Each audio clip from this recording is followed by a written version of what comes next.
Chapter 71 Game 49 Iron-Eating Ants. After his words, the noisy voices disappeared, the dark clouds dispersed, and the sky became bright again, hovering in the air. Old Gene subconsciously raised his head. After the darkness that blocked his sight disappeared, the scenery in the distance came into his sight. That was a scene that no one had ever seen.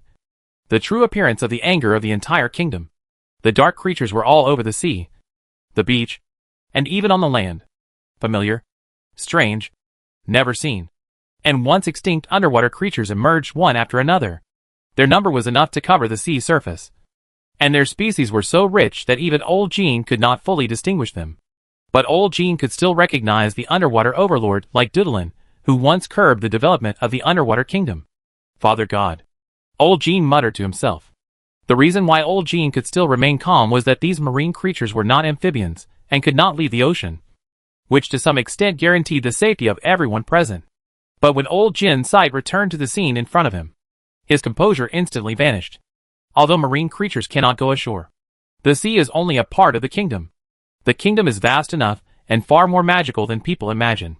The creatures that kept pouring out of the collapsed cave were familiar, and strange to Old Gene.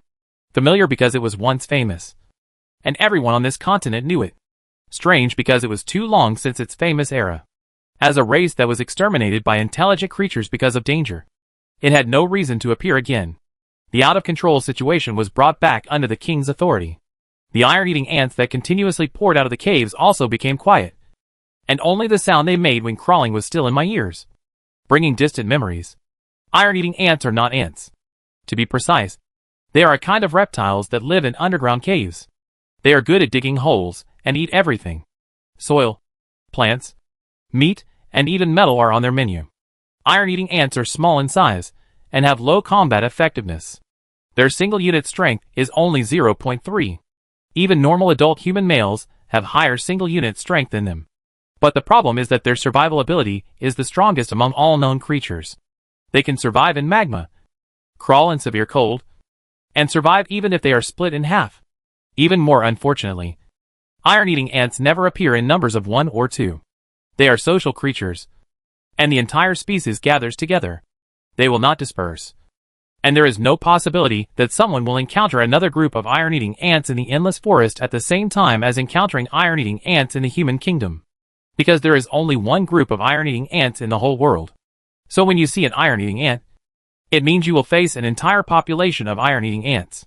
Most species with weak individual strength have extremely strong reproductive capacity. This means that the number of iron-eating ants you encounter may be between hundreds of millions. This is not an empty statement.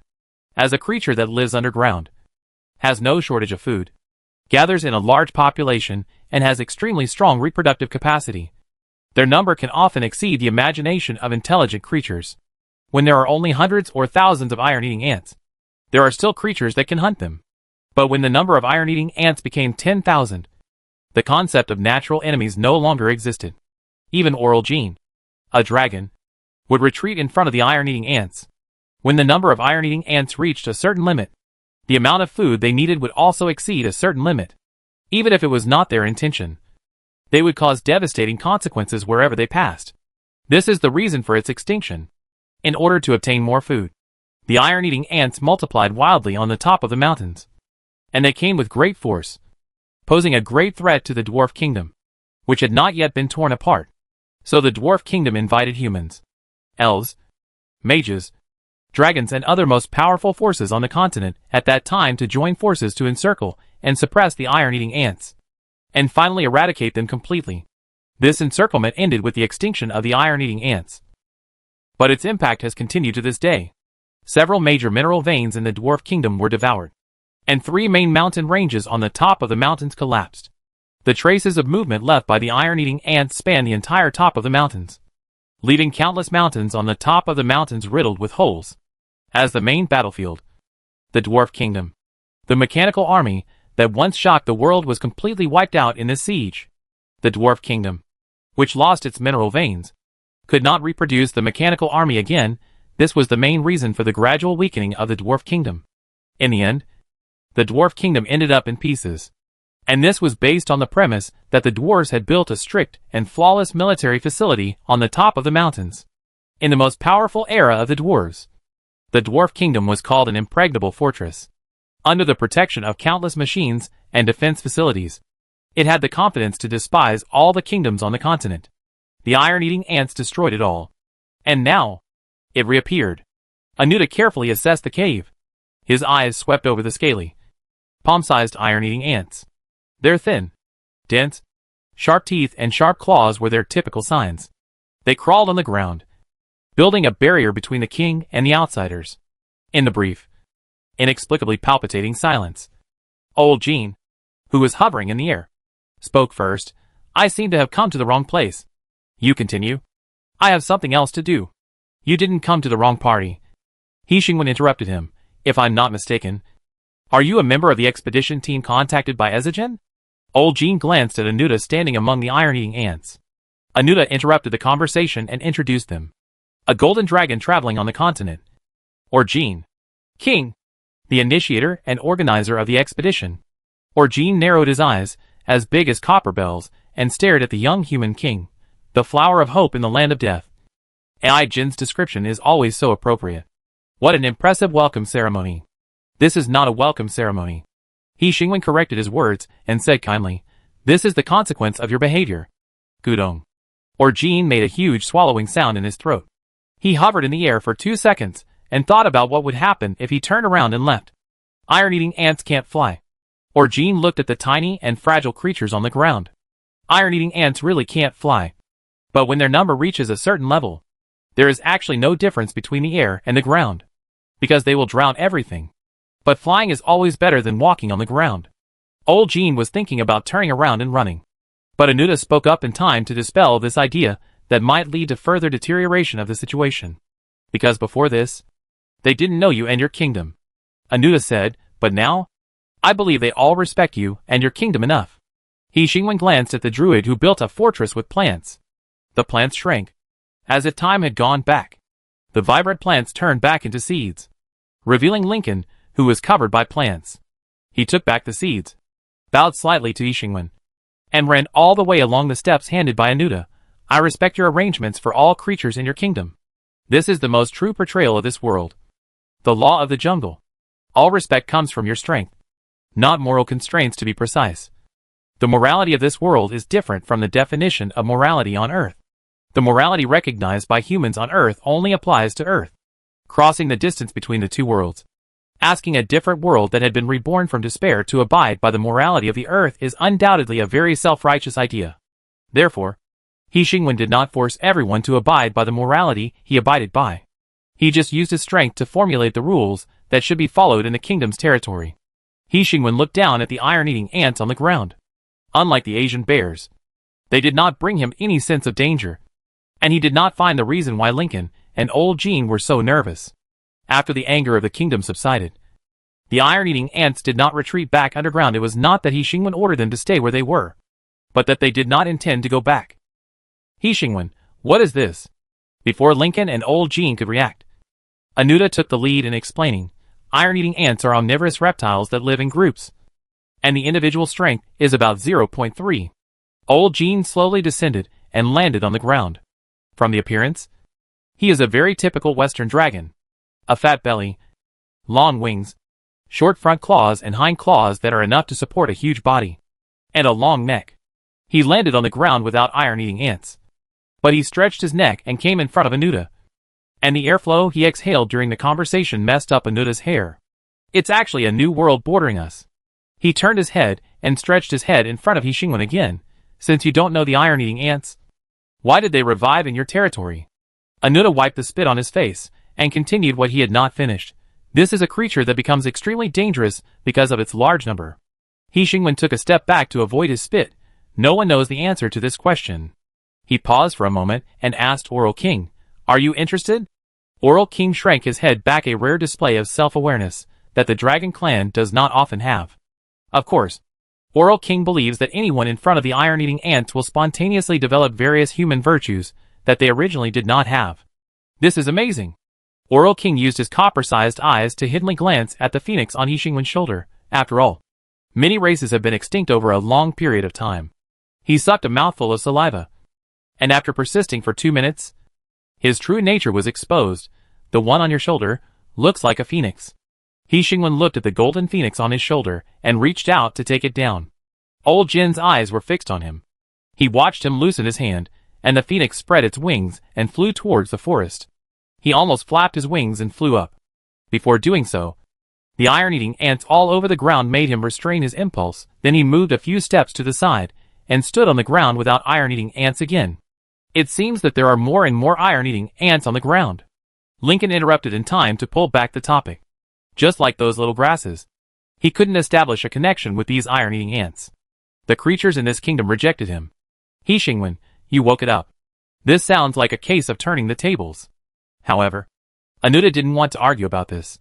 He looked at the spreading black area and realized that the iron-eating ants underground were still pouring out.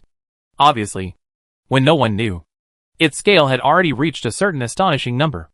It's dangerous. Anuta reminded the king, they need enough food. When their numbers reach their peak, they won't leave any land behind. Not to mention that no grass will grow. They won't even leave any land behind. He Xingwen felt that they seemed to have misunderstood something. I'm not a druid. He Xingwen said frankly, I don't have the ability to communicate with wild beasts. Amid the vibration, the sub-bear carrying a metal box slowly approached from a distance. Father God? A living adult sub-bear? Old Jin sighed and took small steps to the side to make way for the sub-bear that was comparable in size to him. Anuta glanced at the sub-bear who had become a tool, and then fell on He Xingwen again. What are you going to do with him? Anuta kindly reminded the king, they are not only very dangerous to us, but also to your kingdom. When their number grows beyond the scope that your kingdom can bear, your kingdom will be the first to face the disaster brought by them. They will eat the entire kingdom. He Xingwen glanced at the crawling iron-eating ants. The system spoke at the right time. And he was very sure of this. They won't do this. Why? After a slight pause, Anuta realized that this was not a question to him, but a question from the king to another unknown creature. Because you are the master of the kingdom.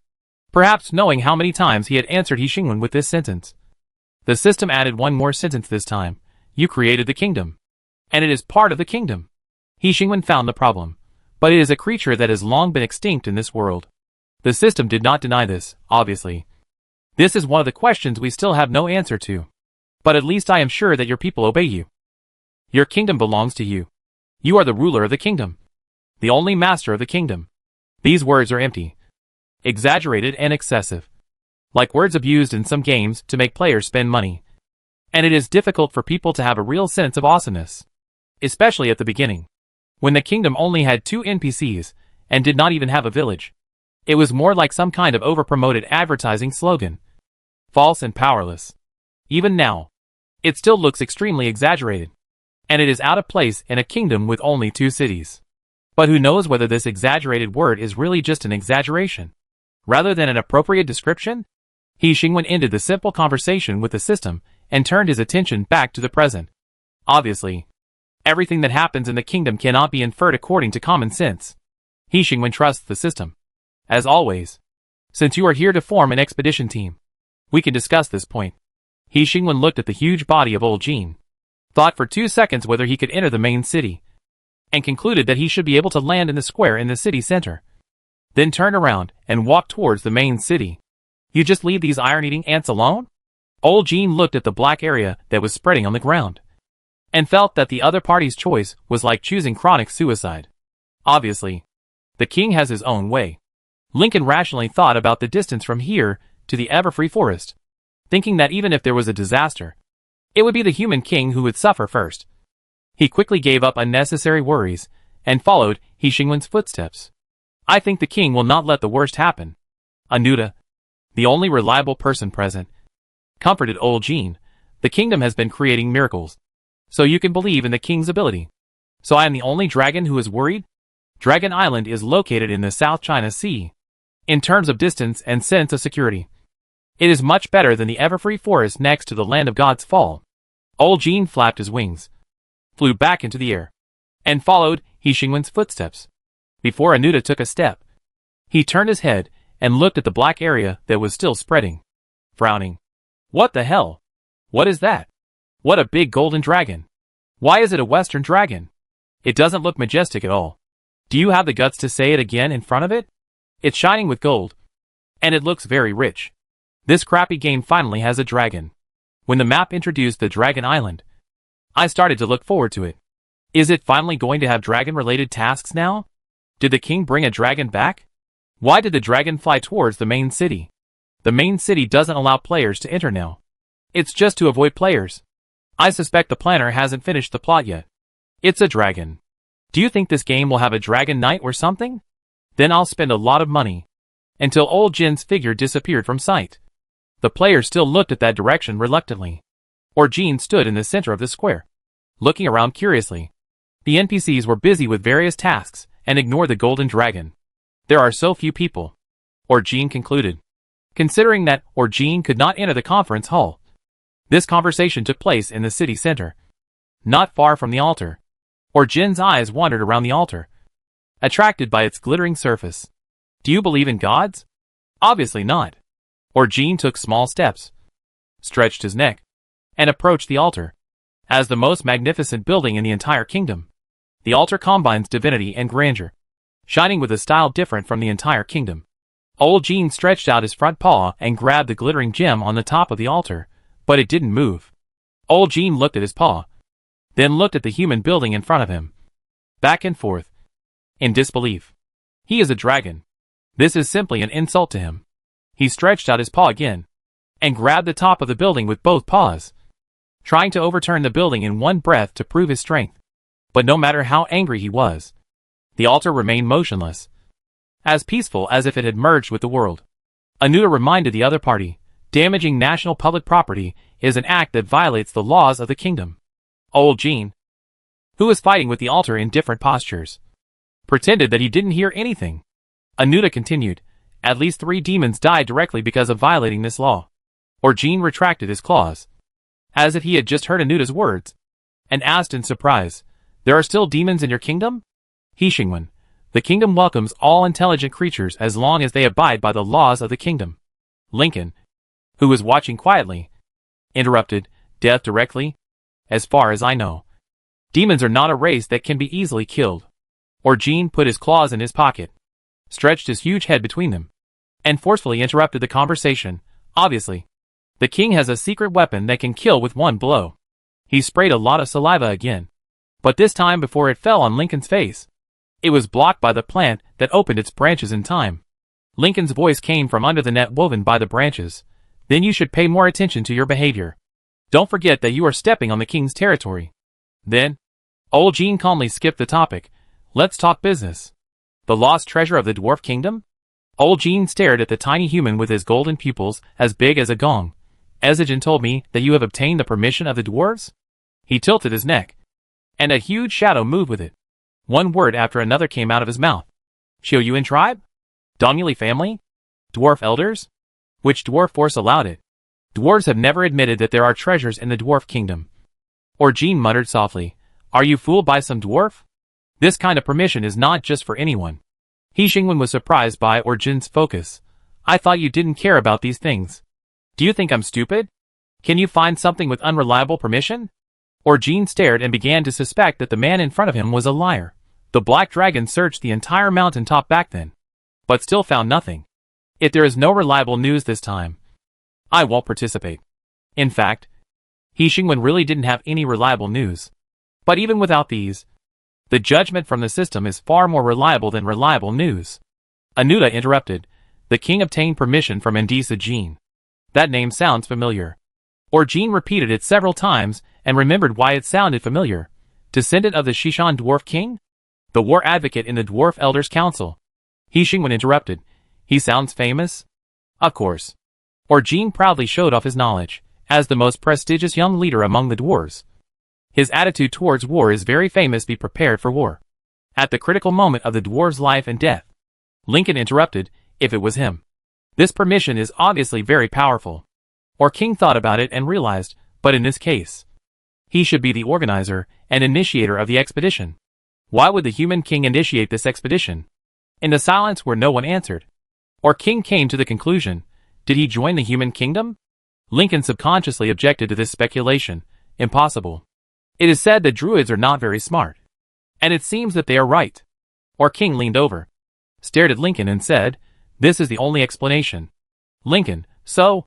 You mean? The dwarves betrayed the dwarf kingdom? The dwarf kingdom has been gone for many years.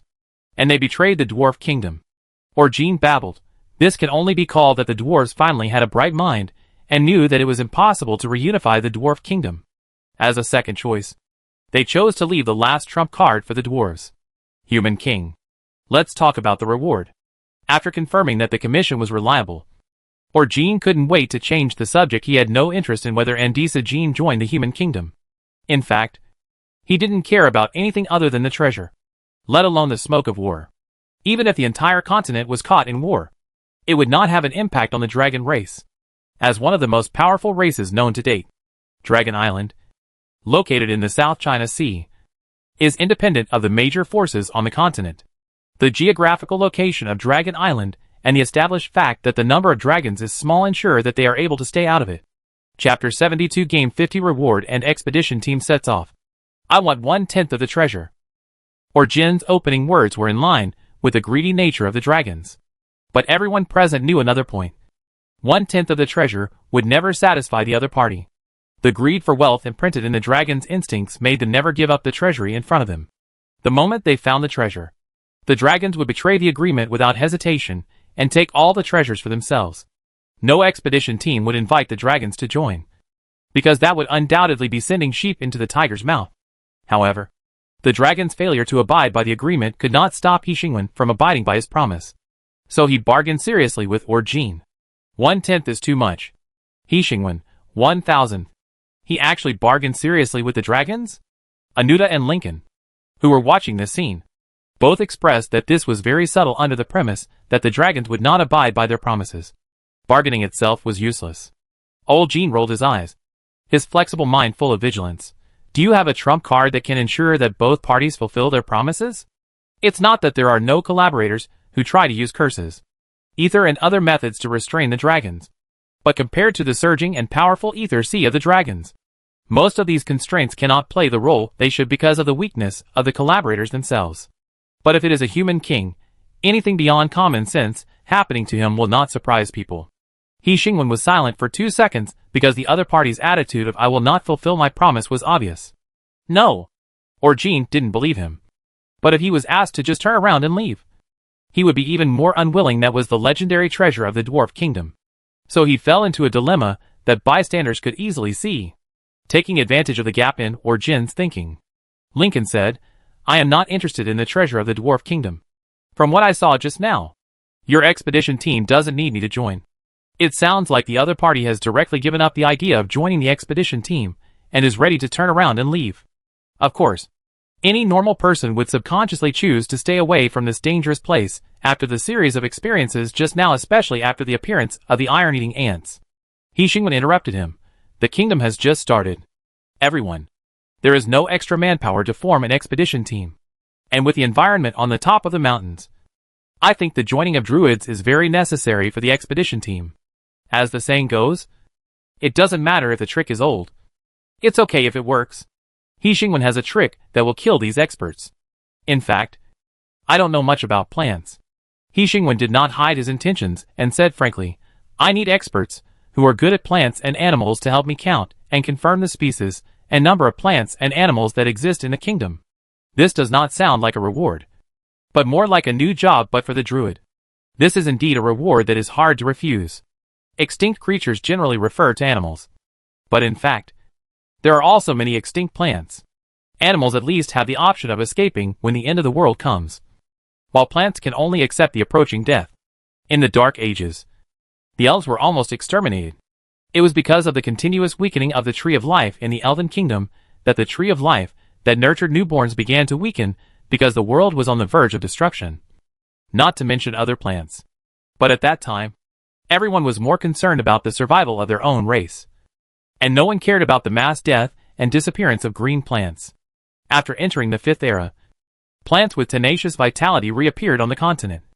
But other completely extinct plants disappeared in the memory of intelligent creatures with the passage of time. Orgene, wow. The huge head stretched between Lincoln and He Xingwen, and the gong-sized eyes moved back and forth between the two of them. Look. He is moved. Deal? Lincoln did not even think about the pros and cons, and made a decisive choice. Instead, He Xingwen, who proposed the reward, confirmed with him, but there is one thing. I need to remind you. The kingdom does not allow any harm or trafficking of extinct creatures and plants. Whether for research or trade, is not allowed.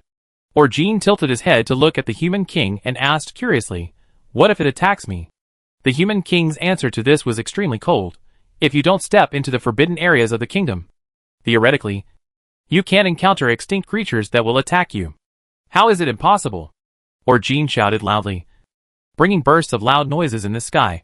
Such a big sub-bear is running on the ground. And the ground is full of iron-eating ants. He Xingwen, if they want to attack you, there should be no possibility of you surviving. If you can't survive, you don't have to think about whether to fight back after being attacked. Orjin was angered by this sentence. Even if it's an adult sub-bear, I won't necessarily lose in a fight. So why can't I survive? He narrowed his eyes suspiciously. Do you look down on the Dragon Clan? The Dragon Clan is the only exception. They are very powerful. Powerful enough to fight against sub-bears head-on. And powerful enough to get a chance to escape from countless iron-eating ants. I mean the druids. He Xingwen had to symbolically say, with the power of the Dragon Clan. I believe you have no interest in those weak extinct creatures. Orjin's eyes wandered. And his tone suddenly weakened. You can't be so sure. He pretended to be pretentious and asked casually, is the one on your shoulder before the phoenix that is known to heal bones and revive the dead? Orjin had no interest in the miraculous healing effect of the phoenix. But the golden appearance of the phoenix was in line with the aesthetics of the Dragon Clan. In short, Orjin's idea of this was, it looks good. I want it. It was obviously greedy. But it didn't make people disgusted. And it controlled the scale at a subtle critical point. From this point of view, it was a very wise choice for AI Zijin to contact him to join the expedition team. He Xingwen, yes. Orjin looked at He Xingwen. If I join the expedition team, can you give me one? He Xingwen looked at the golden pupils in front of him. Tone, movements, and expressions can be disguised. But some things cannot be disguised. For example, the oppressive feeling brought by being at the top of the food chain. And the familiar cold breath in the golden pupils. He Xingwen had seen the same look in Yaxiong's eyes before. Because they were too powerful. Everything around them was so weak that they could not withstand a single blow. So they looked at other beings with natural contempt. For them, this was not an intentional deterrent, but just the sense of oppression that came naturally from being at the top of the food chain. He Xingwen once felt the reality of death approaching when he stared at Yaxiong. But now, He Xingwen calmly asked the other party in the stare, are you provoking me? Old Jin retracted his head and kept his distance from He Xingwen. I'm just asking casually. Old Jin glanced around and didn't notice any danger. So he continued, it doesn't matter if you don't send me off. You are the king, and you have the final say. I respect your authority, as the king very much. It must be emphasized again here that old Jin's current behavior cannot be used as a normal appearance of the Dragon Clan. Under normal circumstances, the Dragon Clan would not be so reasonable. But the current situation is not normal. So old Jin picked up the human virtues that he had never had before and remained restrained in front of the king. He Xingwen did not feel the fear of approaching death. He looked at the chubby dragon and thought. On the contrary, he was sure that he was here and could do anything. Even the powerful dragons had to bow their heads for him and pay tribute to the authority of the king. He Xingwen spent a few short minutes to control his emotions, swept away the emotions that were filled with omnipotence, and spoke again. So, have we reached an agreement? He Xingwen glanced at Lincoln, who nodded, and old Jin, who had a wandering look. Old Jin remembered his fierce battle of eyes just now, and said vaguely, sign a contract? Let Ezigen act as the middleman to make a contract in 4 copies. He Xingwen simply said, if the contract is violated. Orjin concentrated and pricked up his ears. The Holy Guard will take back what belongs to me from the defaulter. Holy Guard? What is this? Orjin shouted, you still say you don't believe in God? This name has something to do with God. Anuta explained, the Holy Guard is the law enforcement team of the kingdom, responsible for supervising and implementing the laws of the kingdom. He paused for 2 seconds. Demons have no power to fight back in front of them. I strongly suggest that you do not try to challenge it. Orjin was frightened. What race is the Holy Guard? Even demons can be killed with one blow? Anuta, Ezigen knows nothing about this. How did he do it? This part of the information. Anuta glanced at the king, in order to express goodwill. Ezigen does not intend to sell the kingdom's related information to the outside world.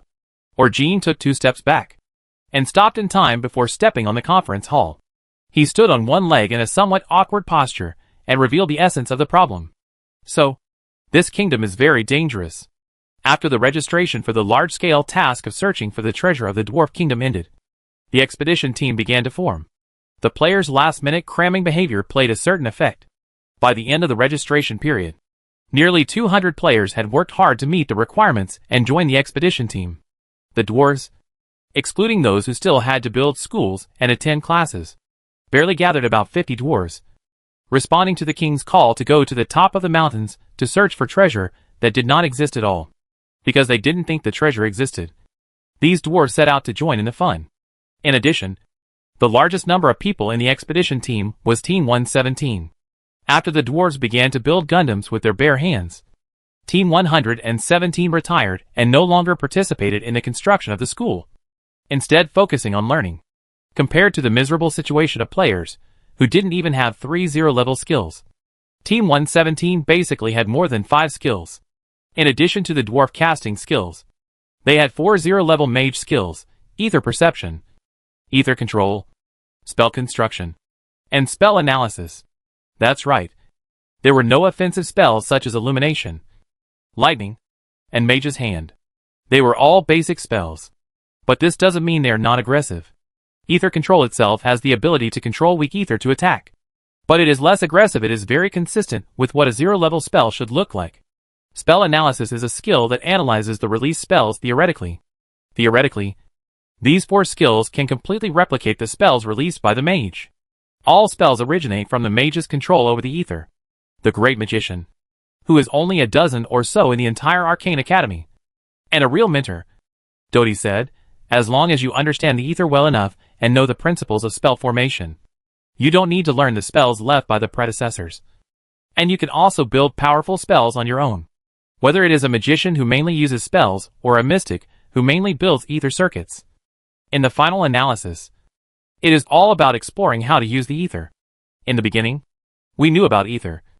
Then we learned the spells left by our predecessors. And finally, we created spells.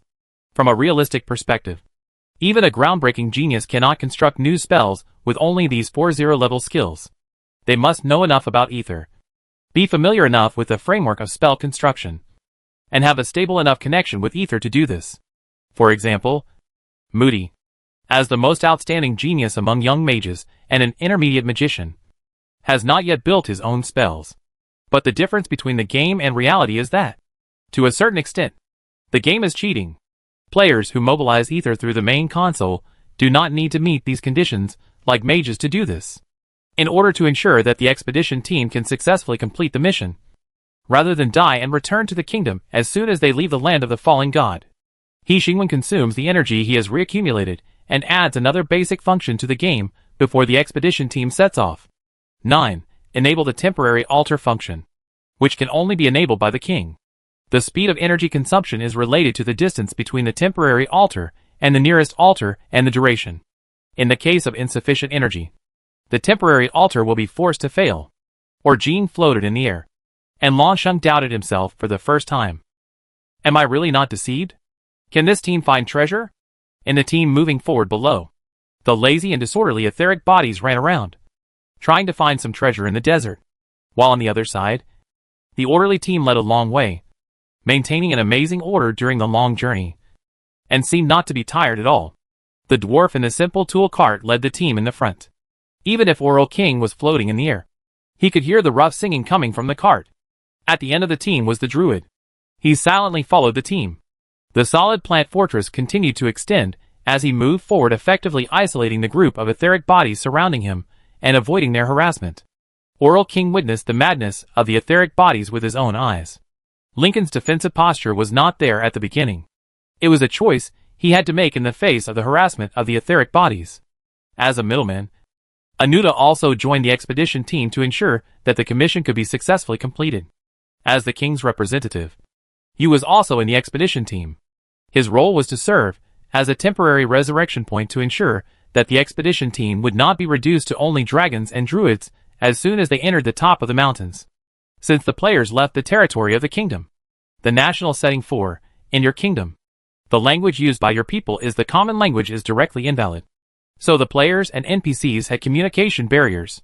This caused some ripples among the players, but was quickly explained away by the universal reason that the planner's brain circuits are always flawed. Of course, you and Team 117 also had communication barriers with the natives of this world. So they all received the communication technique cast by the wizard on the etheric body, eliminating unnecessary communication barriers. Why doesn't this dragon come down? The disorderly players gathered in groups of 2 or 3, and with a number of 200 people, they left a vast trail of walking on the desert like half a mountain and a river. Why is he coming down when he can fly? Has anyone found out the quests related to that dragon? Do you like it? This is a player who wants to be a dragon rider. Stop dreaming. We can't even talk. And there are still quests. Go to bed early. I always feel that the dragon looks at us strangely. Which NPC doesn't look at us strangely? I always feel that they are silently mocking me. To be honest, the king looks at us in a normal way. That might be the idiot planner. If you insult the planner, your account will be gone. Not far from the group of players who were talking about the dragon, there was another group of players who were surrounding the druid. It's amazing. This flower came out directly from the seed. The player reached out and touched the slightly swaying flower on the plant fortress. Half of his finger was bitten off.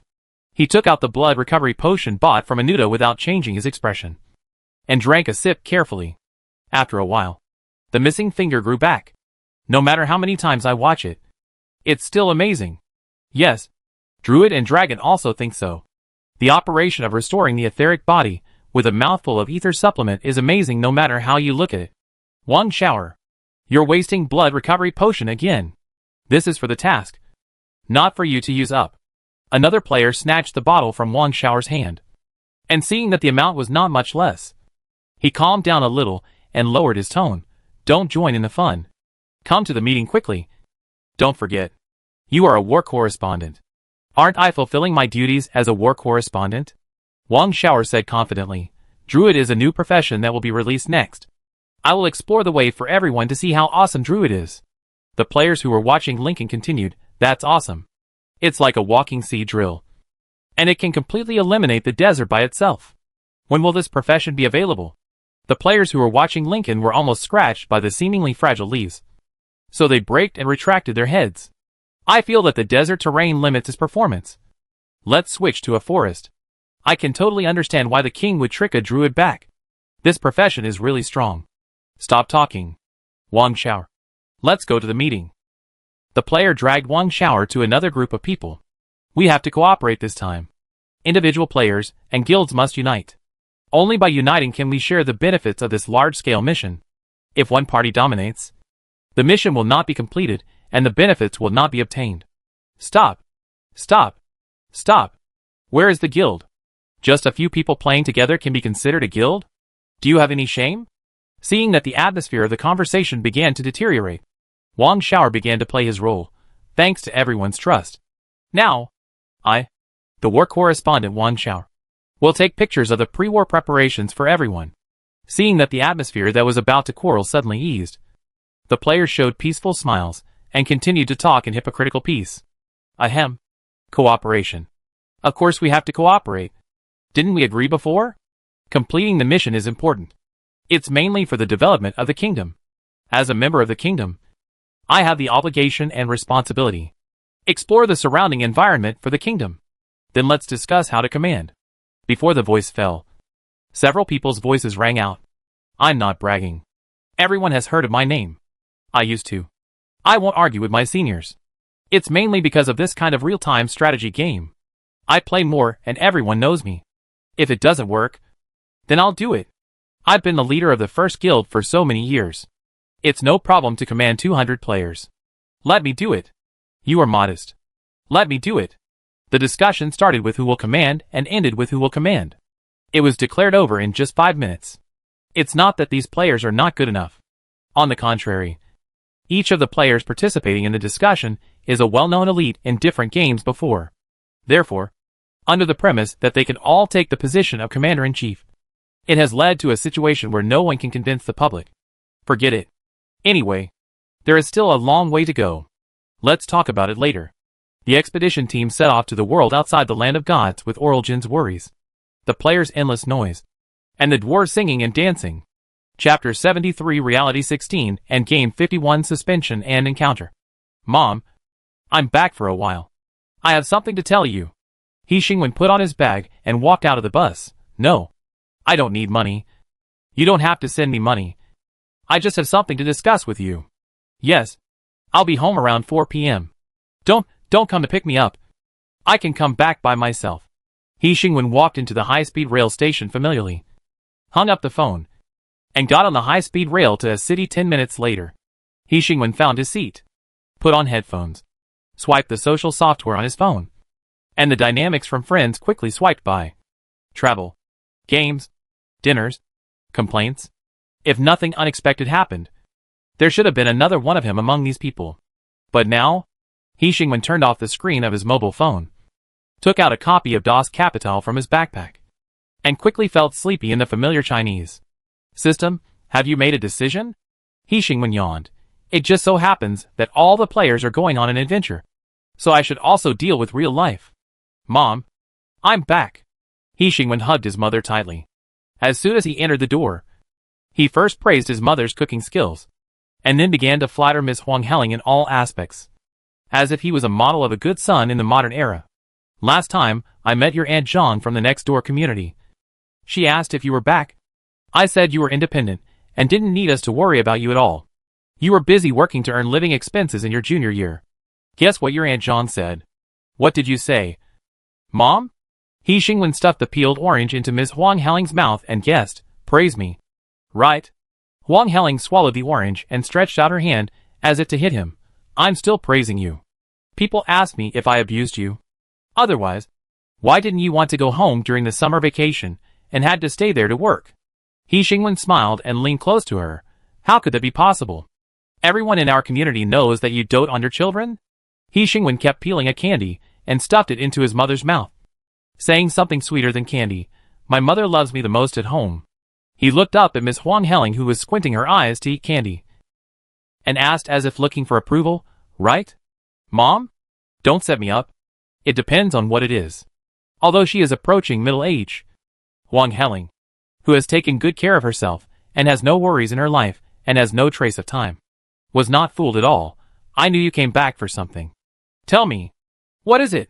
He Xingwen blinked and looked at the sky outside the window. Let's talk about it when my dad comes back. Otherwise I have to explain it again. Huang Heling's expression became serious, and she looked He Xingwen up and down. Did you owe money? Her tone was relatively gentle.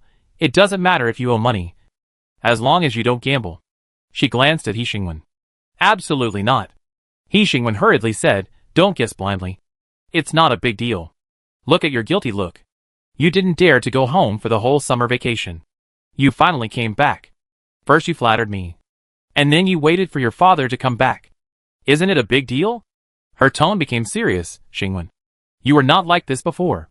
He Xingwen was scolded severely, and it was not until his father came home that the situation was broken. What's wrong? I heard you scolding your son from a distance.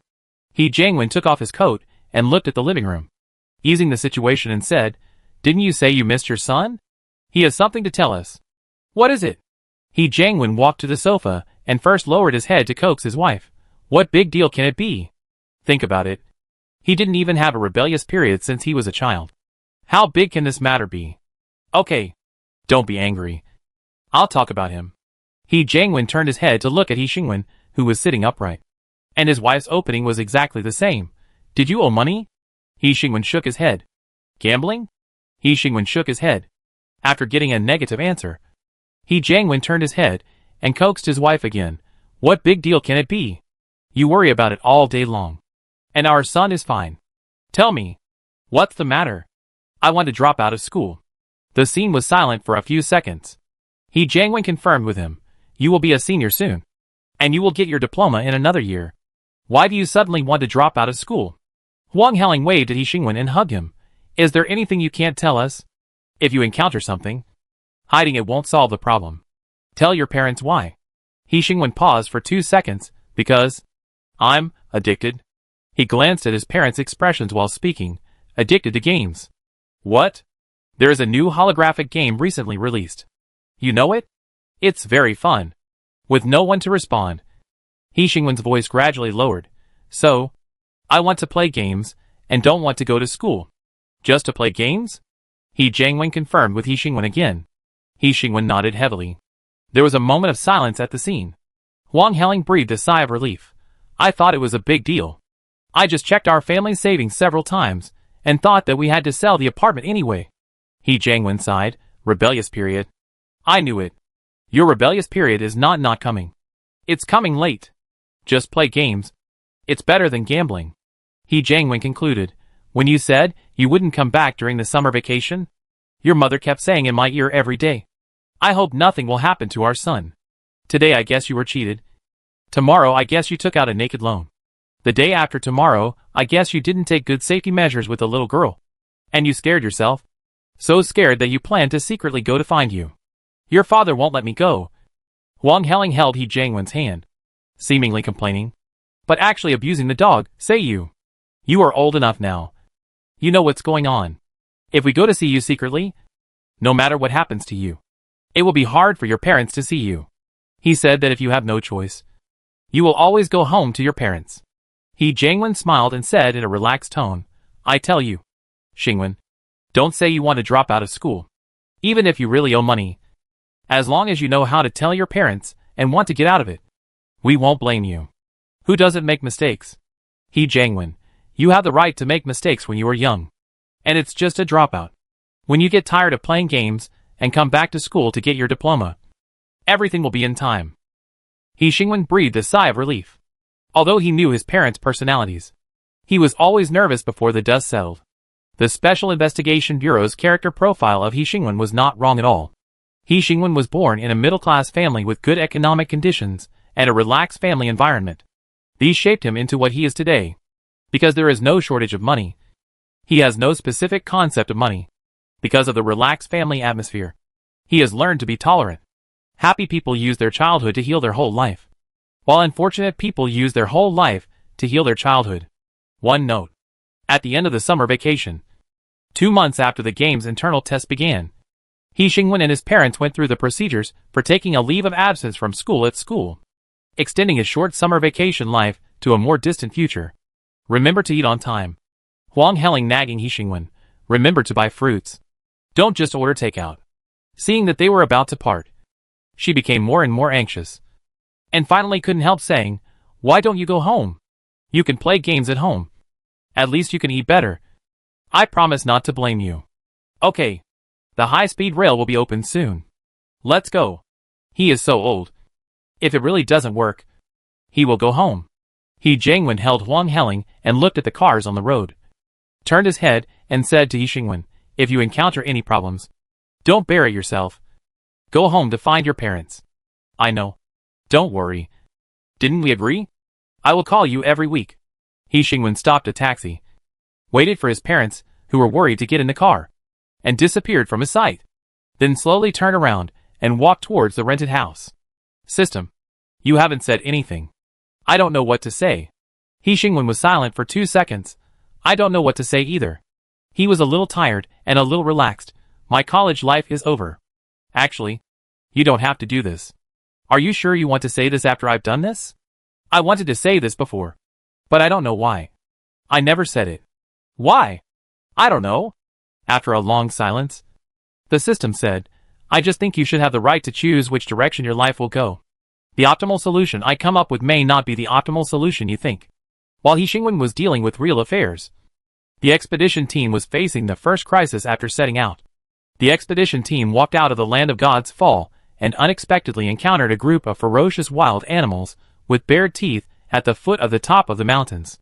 The simple engineering vehicle riding the dwarves rolled over all the way without even noticing their existence.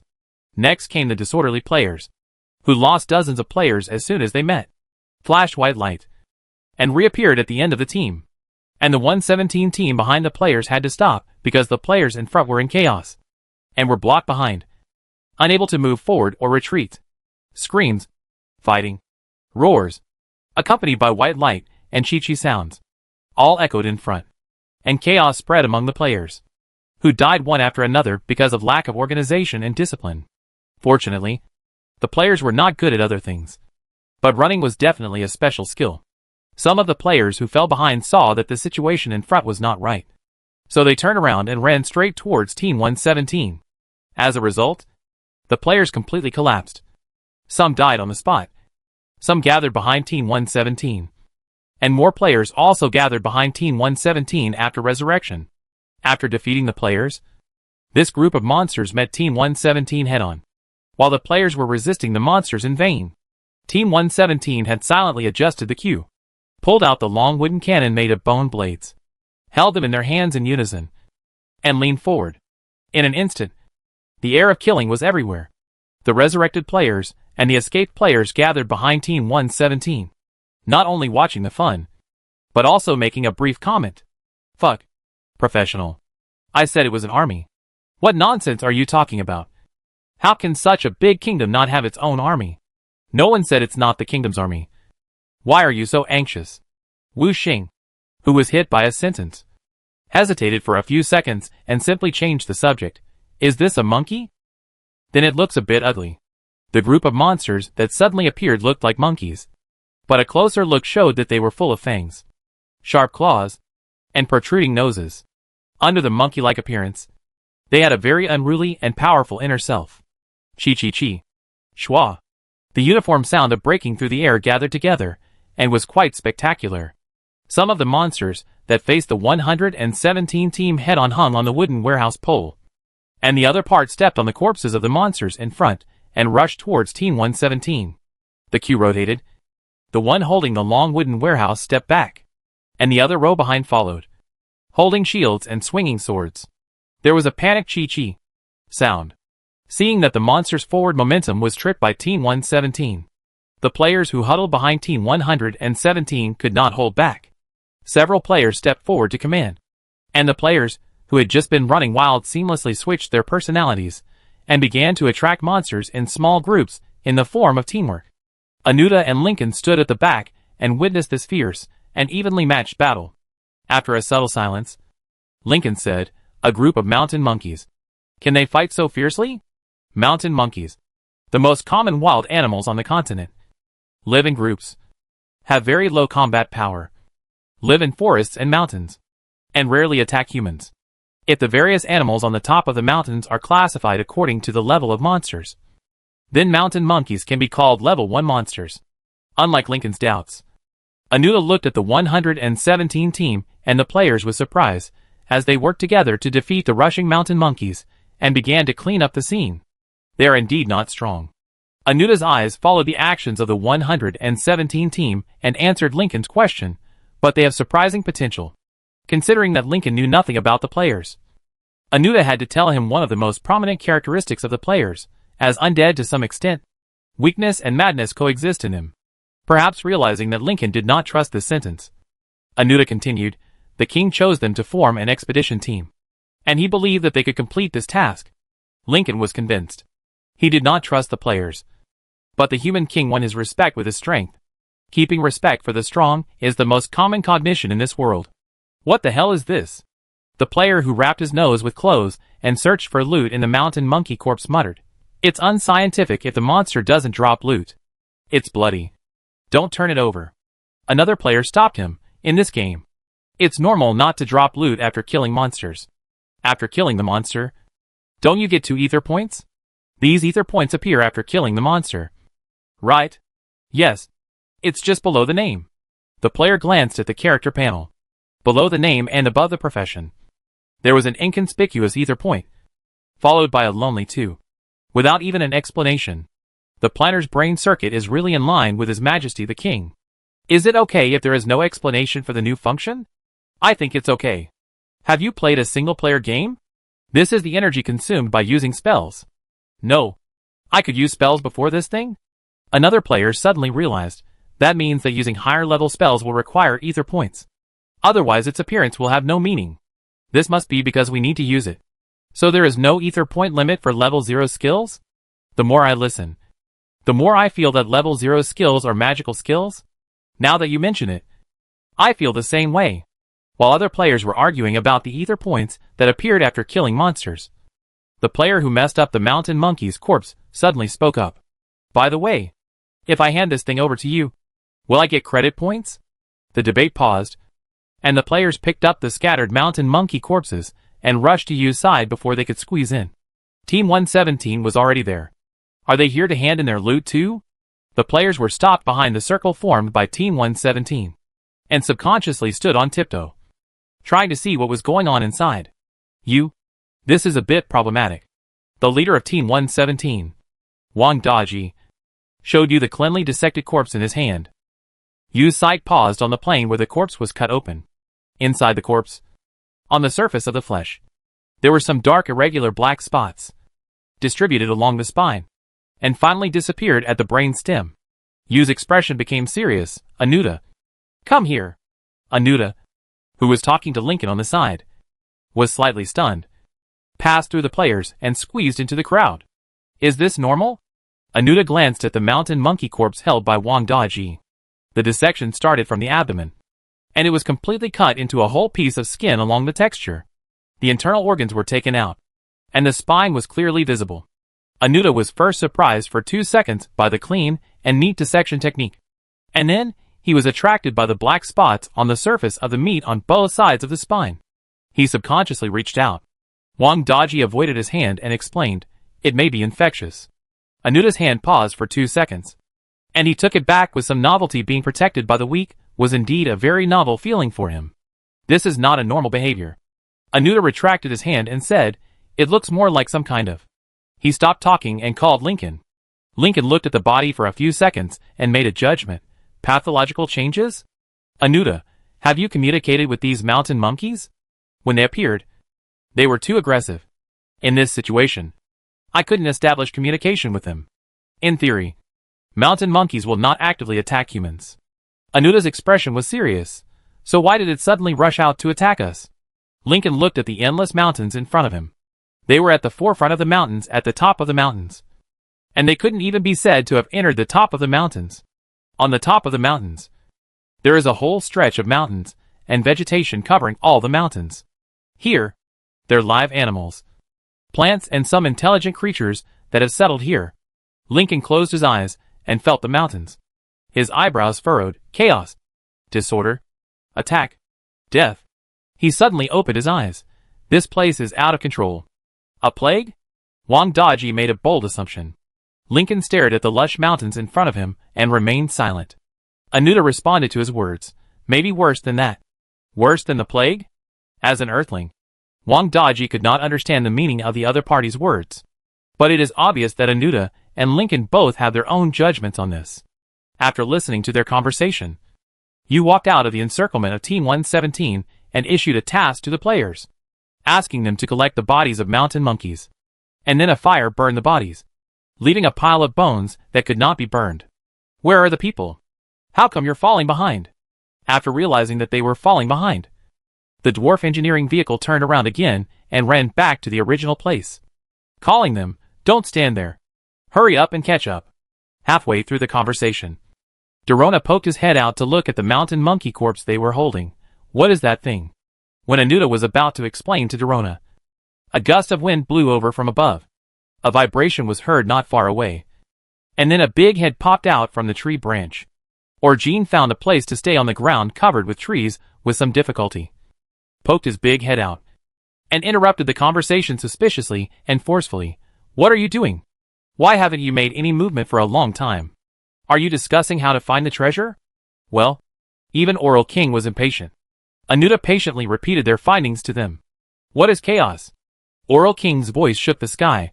"When has there been order on the top of the mountains? Isn't it just a group of monkeys that suddenly became more aggressive? Maybe they are crazy? Don't forget what we are here for. Hurry up and get on the road." Dorona thought for 2 seconds and gave up thinking. Why bother so much? Finding treasure is important. I am in a hurry to return to the kingdom. There are so many things to build. Who has time to care about mountain monkeys? He shouted to Oral King. "You fly over first. We will go through the belly of the mountain, and then meet in King Odin Valley." Oral King flapped his wings, and a strong wind blew. "Why go through the mountain? Can't we just teleport to where the treasure is?" Dorona shouted at the top of his voice. Where is the treasure? You have to ask. Are you a dwarf, or am I a dwarf?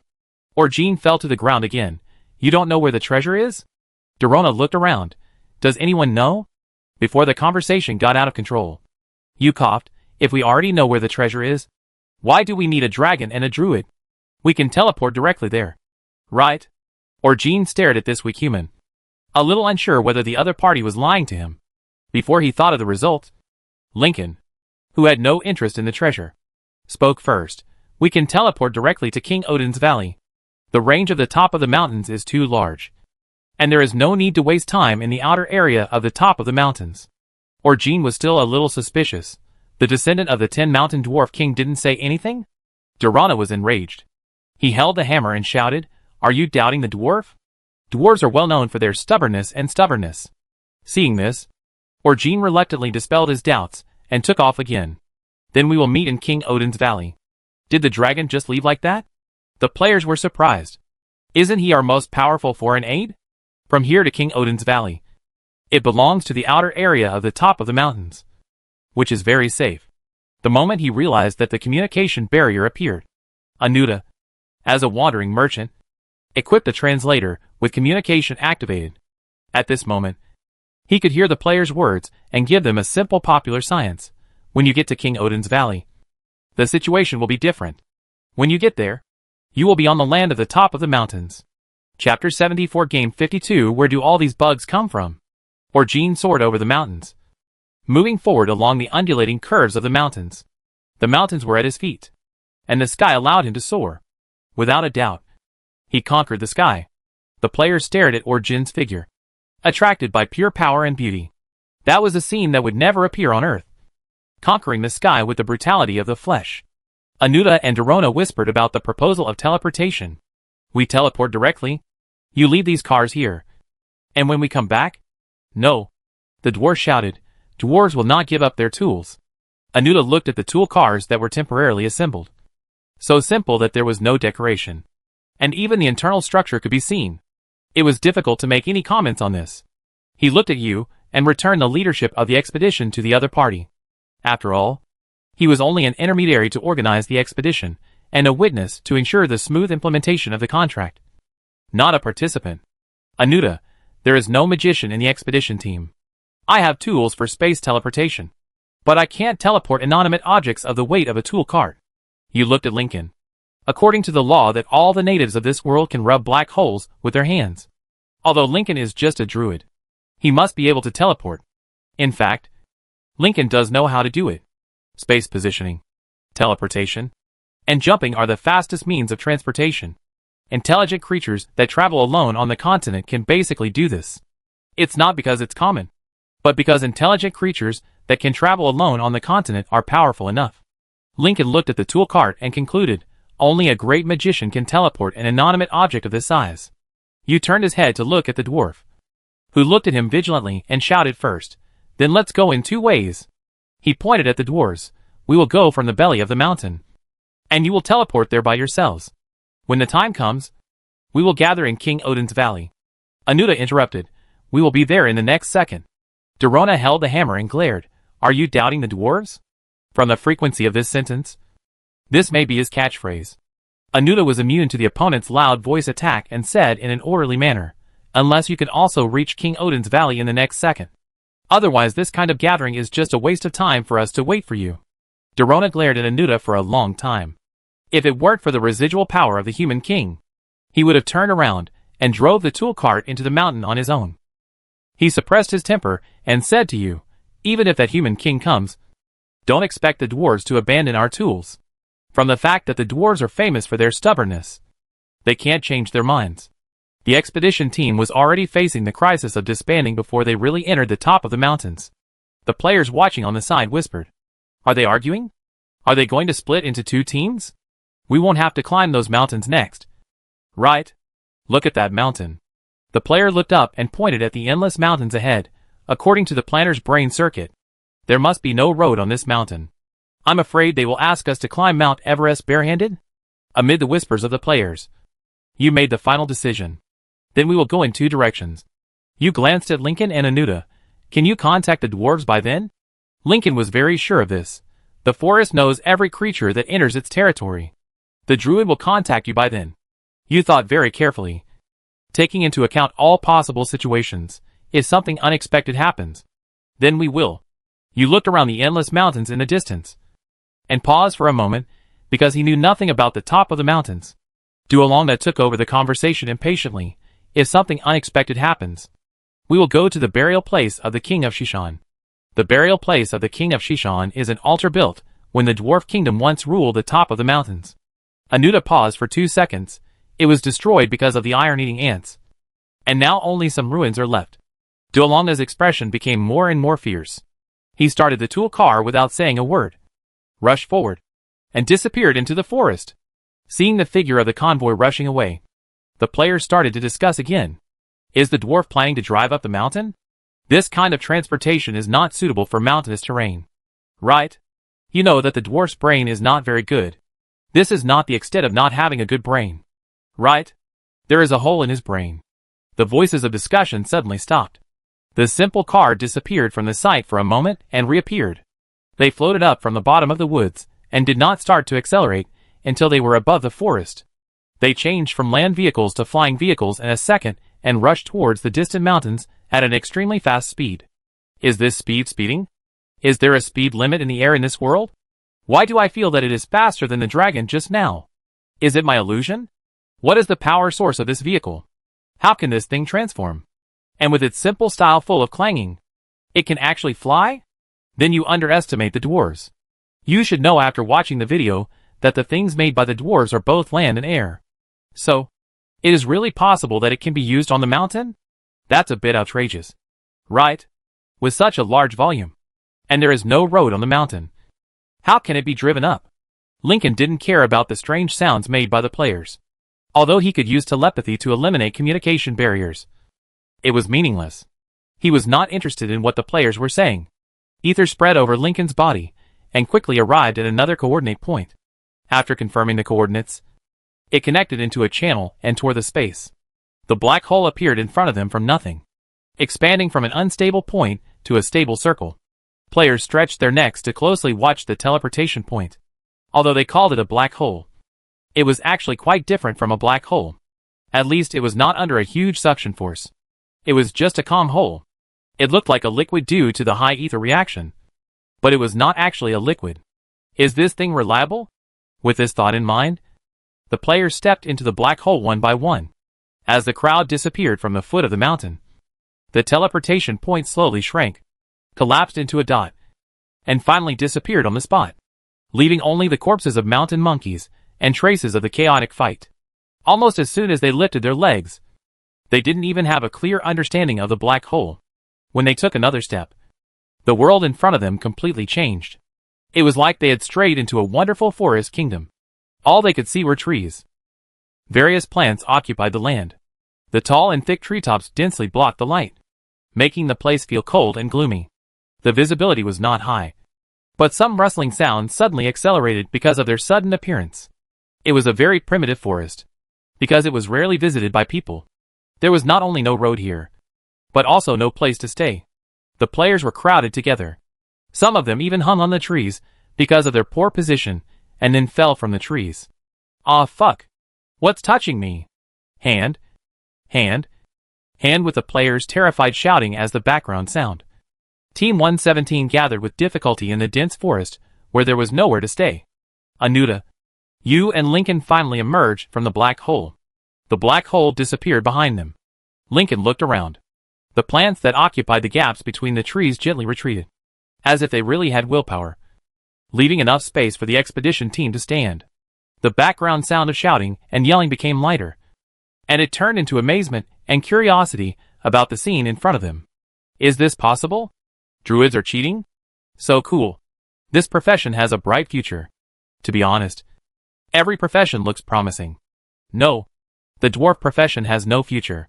What's next? Kill monsters? After the players gathered together, they began to move around, but the overly dense forest blocked their sight. They only heard suspicious sounds, but didn't see any wild animals. Lincoln spent some time letting the forest accept him. When he completed this step, he basically completed the exploration of the forest. Plants understand the land under their feet. They can see. Much more than humans can see. There is no treasure here. Lincoln ended his silence and said to you, there are no foreign objects in this forest. You looked at the dense trees around, then keep going. Anuta said a few words to Wang Daji. 117 took the lead in moving in a certain direction, and the players followed instinctively. The dense primitive forest environment that was almost impossible to land on did not cause any obstacles to the players' progress, because the druid ensured that their way forward was unobstructed. Plants bent their branches, thorns softened their spikes, and animals avoided the road. People walking on this land can clearly perceive the kindness released by the forest. This is why Ezigen recommended druids to join the expedition team. The forest is the most trustworthy friend of the druids. They can turn a dangerous place with no return into a friendly and peaceful place, and can also turn a peaceful forest without murderous intentions into a deadly place full of murderous intentions. In a place with many plants, only the dragons would be reckless in being enemies with the druids. The three people behind were chatting casually. Orgene should be here soon, Anuta said. The next road. He glanced at you. If there is no clear destination, we can only explore step by step. Lincoln looked around. The tree canopy was impenetrable, covering the scenery outside the woods. So, you don't know if there is a treasure on the top of the mountains? Lincoln easily came to this conclusion. The king didn't tell you anything? The king did say something to him, but that had nothing to do with where the treasure was. You changed the subject. It doesn't look dangerous here. At least it's not to the point where the dragons need to take action. Anuta tilted his head, because we haven't walked out of this forest yet. With the forest making way for them, the expedition team moved forward at a fast speed, heading all the way to the unknown front. Where do you think we are? Lincoln looked around at the trees. Why do you think the top of the mountains is called the top of the mountains? Fuck. The players suddenly walked to the exit of this forest, without any psychological preparation, and saw another world. The Valley of King Odin is named after a brave dwarf king. It is located in the mountains at the top of the mountains. It is called a valley because of its peculiar landforms. What appeared before the players was a valley that suddenly sank in the mountains. To be precise, it was more like a landform that was sunken after a peak was cut off by a sword.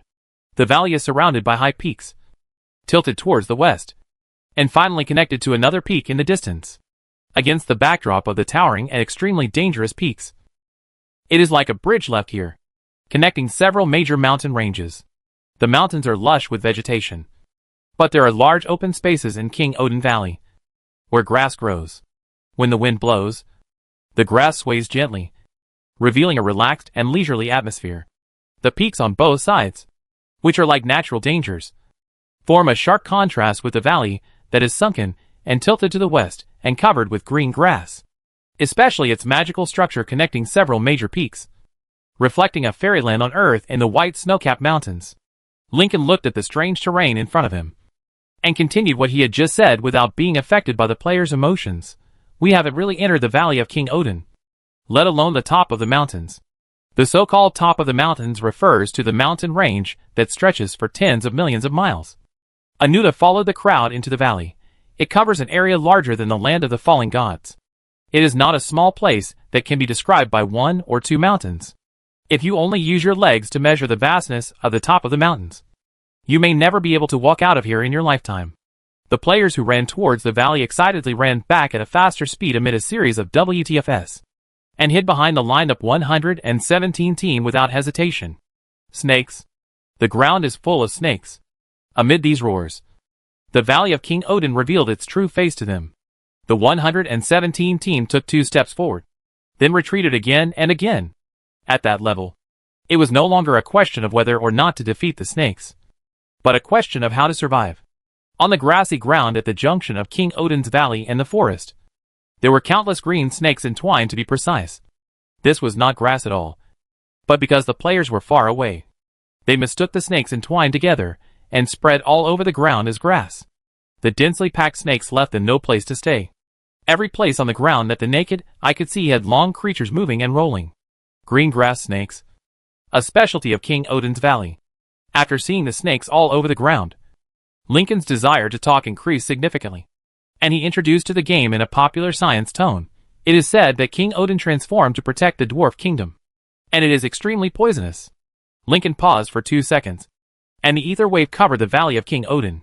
The dense green grass barely squeezed out a narrow path that could allow one person to pass through. It was not that they were stingy, but there was really no place, because there were no natural enemies, and this place was suitable for them to reproduce. The number of green grass snakes reached an astonishing number. The space left by countless snakes piled up into a hill was enough to squeeze out a path. However, this scene made the scene even more terrifying. The narrow path among countless snakes was worse than having no place to stand. "Keep going," Lincoln urged the players in a relaxed tone.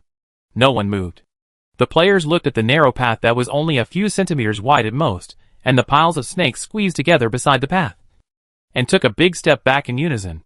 You repeated it, and issued them a new task. Considering that this scene was indeed a challenge to their psychological endurance, the reward for completing the task was also increased.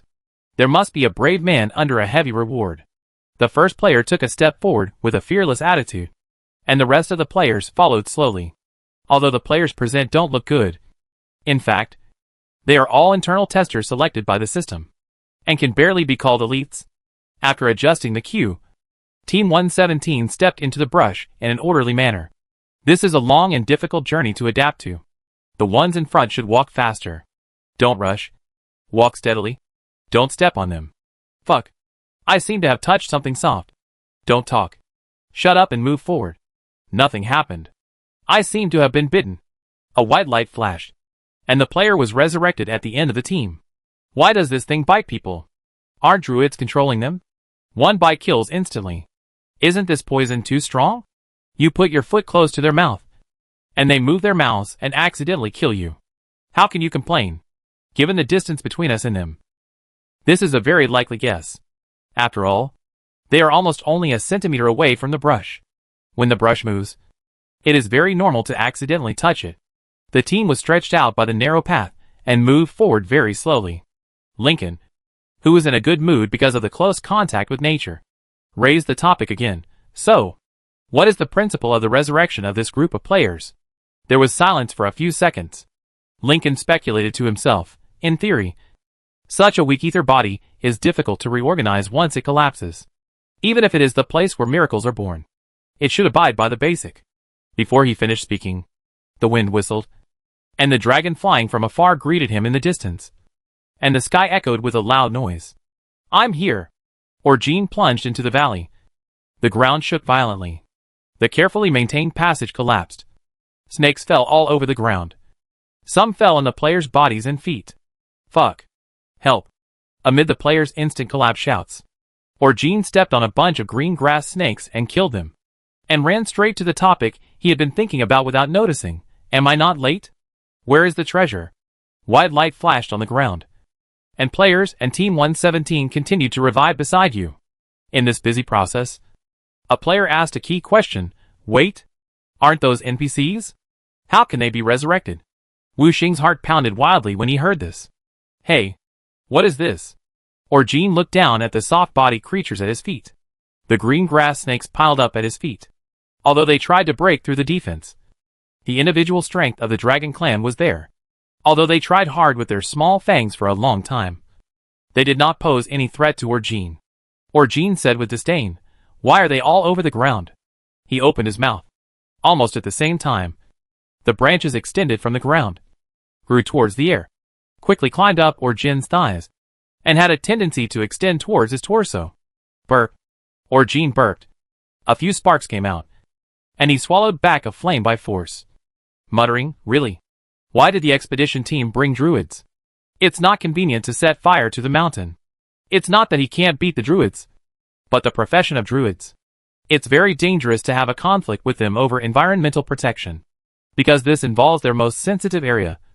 If you are not careful, countless druids will cross mountains and seas in the next second to teach you a lesson. If you are so powerful that you don't care about these druids, then the tree people will come to you for a heart-to-heart talk. After beating the young ones, there are also the old ones. After beating the old ones, there are also those with families.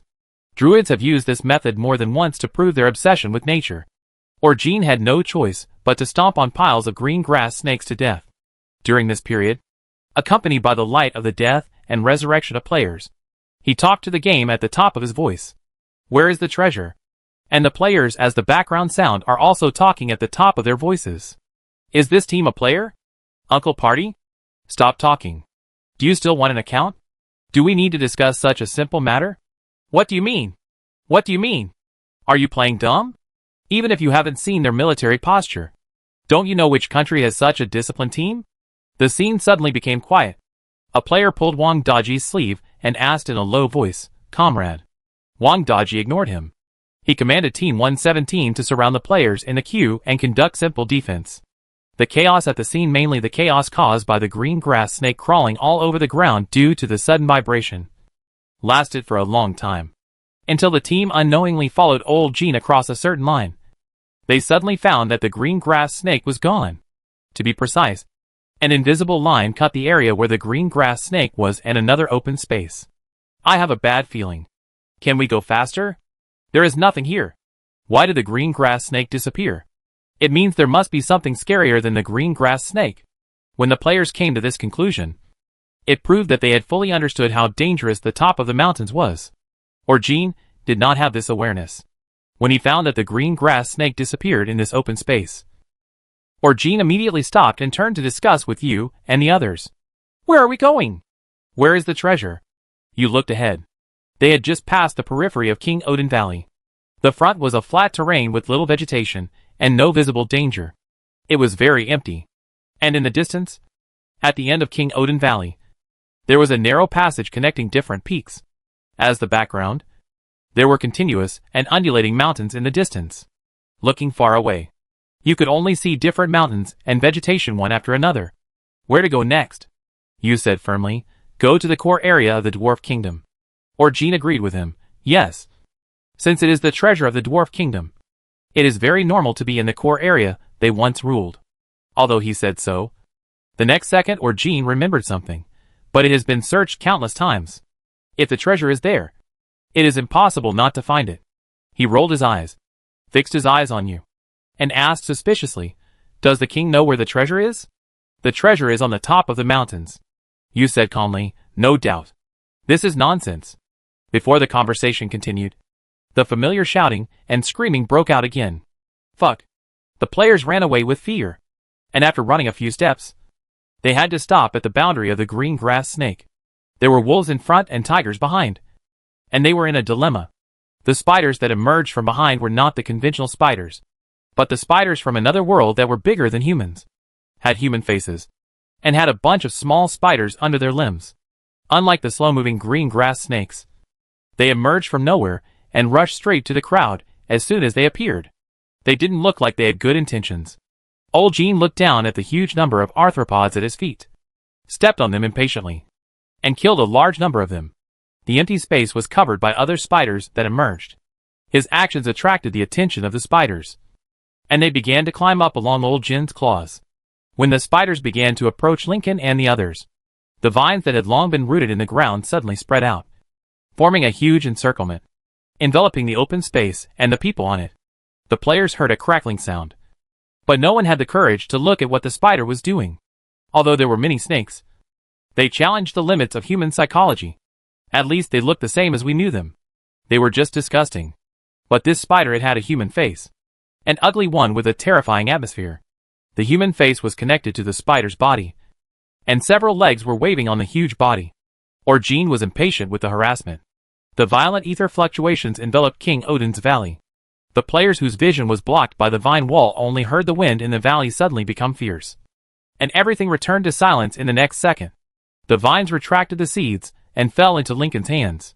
In silence, the valley was full of corpses. Old Jean shook his body, and the ground shook. He shook off the corpse of the spider on his body, and said the only sentence to this group of spiders that were enough to kill players countless times. Where do so many bugs come from? Then he put it behind his mind and continued to talk to you. The core area of the Dwarf Kingdom is near the burial place of the King of Tin Mountain, which is the intersection of the three main mountain ranges on the top of the mountains. Old Jean flapped his wings and flew up again. Looking into the distance, he concluded, it's a bit far from here. You are walking too slowly. A huge black hole suddenly opened up in the air, forming an extremely vast teleportation array. Old Jin's voice echoed in the air. Teleport directly there. Chapter 75 Game 53. Large-scale quest searching for the lost treasure of the Dwarf Kingdom. Latest progress is being updated. Oh my god, the planner either doesn't do his job properly, or he does a big one. This large-scale quest is worthy of its name. When I received the quest, are you trying to fool God with another so-called treasure hunt quest?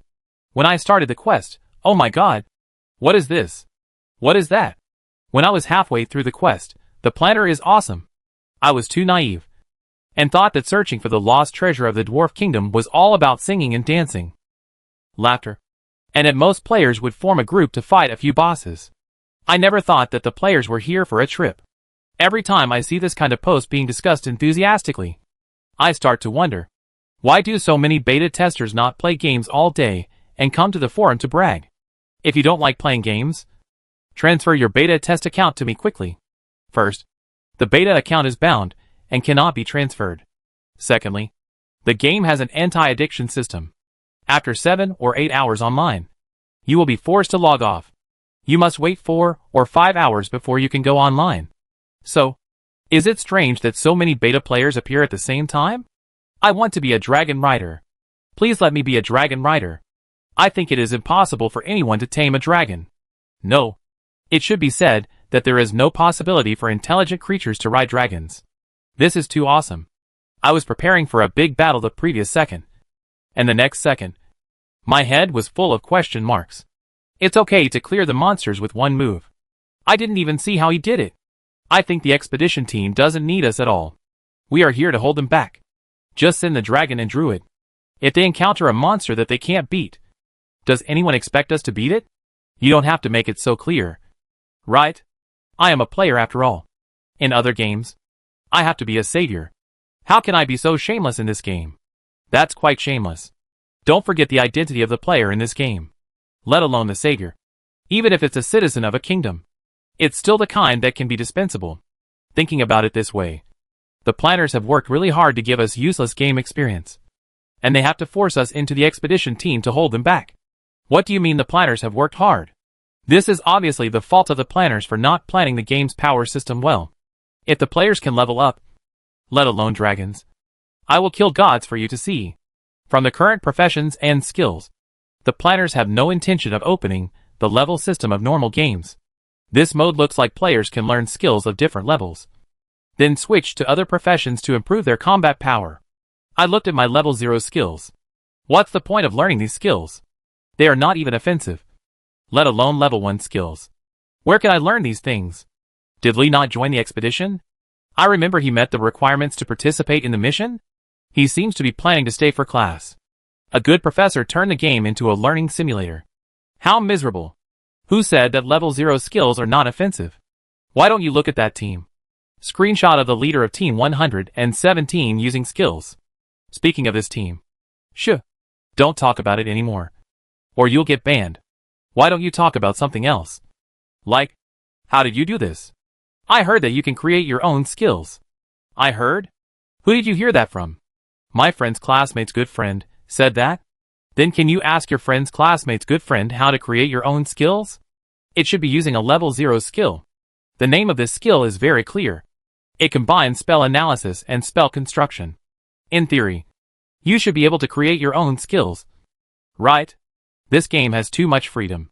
Generally speaking, high freedom also means high difficulty. Isn't it true that planners can't do something human? Do something that everyone on Earth knows? Are we really going to take classes in the game? Instead of wasting time on forums, why not go to video websites and watch more screen recordings of mages taking classes? Knowledge is power. Comrades, is it me playing the game? Or is it the game playing me? The players passed through the black hole in an orderly manner and fell from the air one by one. Fortunately, the vines were woven into a net below in time to catch the players falling from the air, preventing the players from achieving the achievement of collective death as soon as they stepped out of the teleportation point, the intersection of the 3 main mountain ranges on the top of the mountains, where the King of Tin Mountain is buried. The core area of the former Dwarf Kingdom has long been occupied by plants. The players climbed down from the vines and looked around. The forest made a lively sound, the rustling sound of crawling, the footsteps driven by the running of animals, and the roars mixed together. Under their feet was hard ground, covered with short vegetation that stretched into the distance. No matter which direction they looked, all they could see were trees and the same-looking mountains in the background. The dragon was the last to get out of the black hole because of the size of the black hole. The process of getting out was a little difficult for the dragon. Just like passing through a narrow hole, it is very easy to get stuck. While he was still passing through the black hole, he was finally able to discuss the situation of the spiders with Lincoln. "What is that?" "It looks like a human-faced ghost spider. But it's not that big," Anuta said. "There wouldn't be that many of them gathered together." Lincoln was connected to the forest and said, "Obviously, they have also undergone some kind of mutation." Wang Daji walked around Team 117 and looked around the team. When he heard this, he remembered the mountain monkeys with unknown black shadows in the group again. If it's not a plague, what caused these animals to change? The animals on the outermost side are just more aggressive. But the animals on the inner side of the mountains have even changed in size, Wang Daji said while organizing his thoughts. Mutation? Evolution? After a moment of silence, Lincoln told him the latest news. "I can't establish a connection with the plants here." Anuta's expression suddenly became serious. "Why?" Lincoln recalled the feeling of being rejected. "Just like the plants in the human kingdom refuse to establish contact with me. The will of the plants on this land does not accept outsiders." "You repeated the word, outsiders?" Anuta reacted quickly, took out the communicator from the space, and said while operating something, "Since the dwarf kingdom split, the top of the mountains has become a no man's land. There should be no unified will here. There are many reasons for this situation." Lincoln, who knows plants best, looked at the mountains in front of him with worry. It is not necessarily the emergence of a unified will. The situation where the human king unified his own will into the will of the kingdom is the only exception. Changes that we are not aware of are happening on the top of the mountains. Lincoln's eyes wandered in the air, and suddenly looked at the ground. Vines sprouted from his body and extended rapidly. Almost in the next second, they formed an airtight fortress, which rolled everyone present into the fortress again. Dense rustling sound sounded instantly.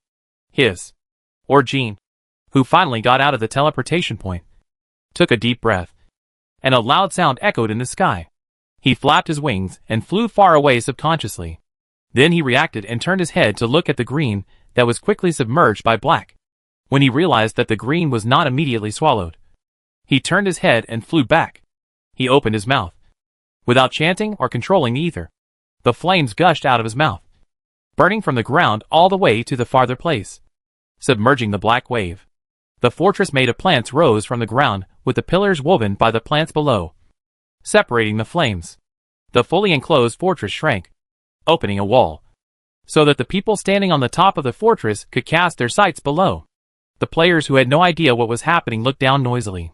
The sea of fire spread below, burning plants and animals, and the smell of protein came out.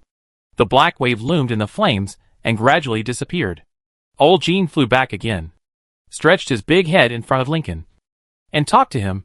"It's not iron-eating ants. There are not so many, and they are not resistant to burning. They died all at once." Lincoln's frown never relaxed. "It looks like an iron-eating ant." So at first glance, Lincoln and Old Gene were both frightened, especially since they had just seen an iron-eating ant in the kingdom not long ago. Anuta took out the sea dragon stone and enlarged the image of the corpse in the fire below in front of him, saying firmly, "This is a kind of ant. The body size has changed and the number has increased, but their diet has not changed. Otherwise there wouldn't be so many plants here. They may only eat meat." "It sounds more brutal." Wang Daji naturally joined the conversation. "It looks like a highly targeted mutation." When the fire gradually died down, they returned to the ground. The players didn't know the existence of the iron-eating ants, and they were not afraid of the burned insects. They rushed up and checked the scene. "The closer we get to the top of the mountains, the worse it gets." Wang Daji confirmed with him. What could have caused this mutation? Or Gene fell to the ground and looked around, his focus never wandering. "Where is the treasure?" Anuta put the communicator into space and calmly explained to Wang Daji. This mutation occurred before the Dark Ages, and it was a sign of the end of the world. A large number of plants died. Animals became more aggressive. Their habits became abnormal, and they began to attack other intelligent creatures. The climate became irregular. The ground sank and split. Wang Daji never expected to get such an answer, when he still assumed that this was just a change caused by a plague or a magical power. The other party gave him an answer that would end the world. So, is the world going to be destroyed again? Anuta, not necessarily. After the Dark Ages, nothing is strange in this world. A world that has almost destroyed itself has a high degree of acceptance of such abnormal conditions, at least much higher than the people on Earth. Lincoln said reliably, "It may be that another new world is about to border us, which has caused changes. Or it may be that the emergence of the human king has caused an impact on this world." Here, Lincoln stopped talking and turned to look at you. "This is the most likely reason. So many miracles have happened in the human kingdom. And it is not surprising that the top of the mountains has changed." Yu's expression did not change. "I will tell the king about this guess for you." Compared to Yu's lack of reaction, Wang Daji's silence can be said to be another reaction. But because of his weakness, others ignored him, as a matter of course. Anuta made another guess. "It may also be that something happened deep in the top of the mountains." "Fuck. What's down there?" The voices of the players interrupted Anuta's words. After confirming that the monster was burned to death, the players wandered around the open space with the idea of picking up something, but found nothing except a pile of ant corpses. So while the NPC was concentrating on the conversation, the players gradually expanded their wandering area, rubbing here and there, and finally found a hole. The players gathered at the entrance of the hole and looked down at the dark bottom. "It looks like a hole." "I think you said something nonsense." "That's not right. Isn't this the ground? How come there is so much space below?" Wu Xing squeezed into the crowd, looked down, and revealed the secret: the ruins of the dwarf kingdom? He Shu kept a distance from the cave entrance. Hearing this, he thought for 2 seconds. It has been almost thousands of years since the dwarf kingdom split. Such a long time is enough for everything here to have changed. Nahi joined in. "So we are not on the mountain, but on the ruins?" Hearing their conversation, other players became more and more eager to look around. "Is the treasure of the dwarf kingdom down there?" "Ruins can't be equated with the treasure of the dwarf kingdom." "Right. And this place doesn't look like a place to hide treasure." "What place looks like a place to hide treasure? There are so many mountains." "Just find a mountain, dig a hole and bury it, isn't it?" While the players around the cave entrance were talking, the player who tried to see more finally lost his hand, leaned forward, and fell from the narrow cave entrance, while the players shouted in surprise, "How is it? Are you still alive?" The experienced players turned their heads to look at the side of you, but didn't see any figure. So they all turned their heads to look at the hole. "He didn't die after falling in. Isn't the hole deep?" "Hey," replied from below. A voice came from below, "Don't come down." The players said they received it, then turned over and jumped into the hole. "Wait, do you want to ask the people below? What if something happened down there?" The players were not afraid of this, then revive again. In the blink of an eye, the NPCs watched the players rush into the hole one after another. Old Jean reacted the fastest. "This hole is too small. I can't get down." He anxiously used his claws to dig the ground, watching the soil flying. And suddenly an idea flashed, and he buried his head and dug a big hole in a few strokes. Anuta sighed. "The ruins of the dwarf kingdom are below, not the treasure. Maybe the treasure is there." Old Jean will never miss any opportunity to find the treasure. He kept digging and dug a huge hole. This level can no longer be called a hole. It can be said that a huge wall was opened. The light poured in from the broken hole, dispelling the darkness below, and vaguely showing the appearance of broken walls and ruins. Due to the limitation of vision, it is impossible to tell how vast its range is from the darkness. But there is no doubt that the dwarf kingdom is below. Wang Daji's attention paused in the darkness for 2 seconds, and inevitably fell on the ground under their feet. He distinguished the thickness of this layer of ground and concluded that if it was not Old Jean, then they could only go down from that hole at most. This was not a thin layer of ground, but a layer of soil that was enough to support the growth of a large tree. Its thickness was enough to deter normal earthlings. Of course, for the dragons, it was just a matter of digging a big hole with force. In the darkness, the figures of the first players who went down could be vaguely seen walking, since they did not turn into white light to revive. Theoretically, there should be no danger below. At least not at present. Old Jean could not wait to get his head into the space that was too narrow for him, and the ground was forced to shake again. "It looks like there's no danger." Lincoln watched calmly from above for a long time, and only after confirming this did he spawn the seeds and build steps for him to go down. So the expedition team moved from the ground to the underground, where the ruins of the dwarf kingdom were located. The ether fluctuated, and the light illuminating this kingdom buried by time. Time mercilessly leaves traces on everything. The dwarf kingdom, which once attracted the attention of the entire continent, is now nothing more than rusty and unrecognizable garbage and broken walls occupied by plants. Because time has passed so long, plants have grown wantonly, and it is even impossible to tell the original purpose of these buildings. The so-called ruins are like this. Only traces of time and past historical memories are left. Apart from that, everything has become blurred. Even if people try to distinguish its former appearance through the ruins, it is extremely difficult.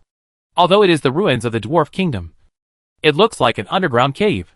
The player who was hurt by the fall jumped in the ruins and found nothing except some strange-looking plants. Wang Daji focused his attention on the NPC. At first, the spell analysis skill could only let the player see a bunch of messy and incomprehensible pictures.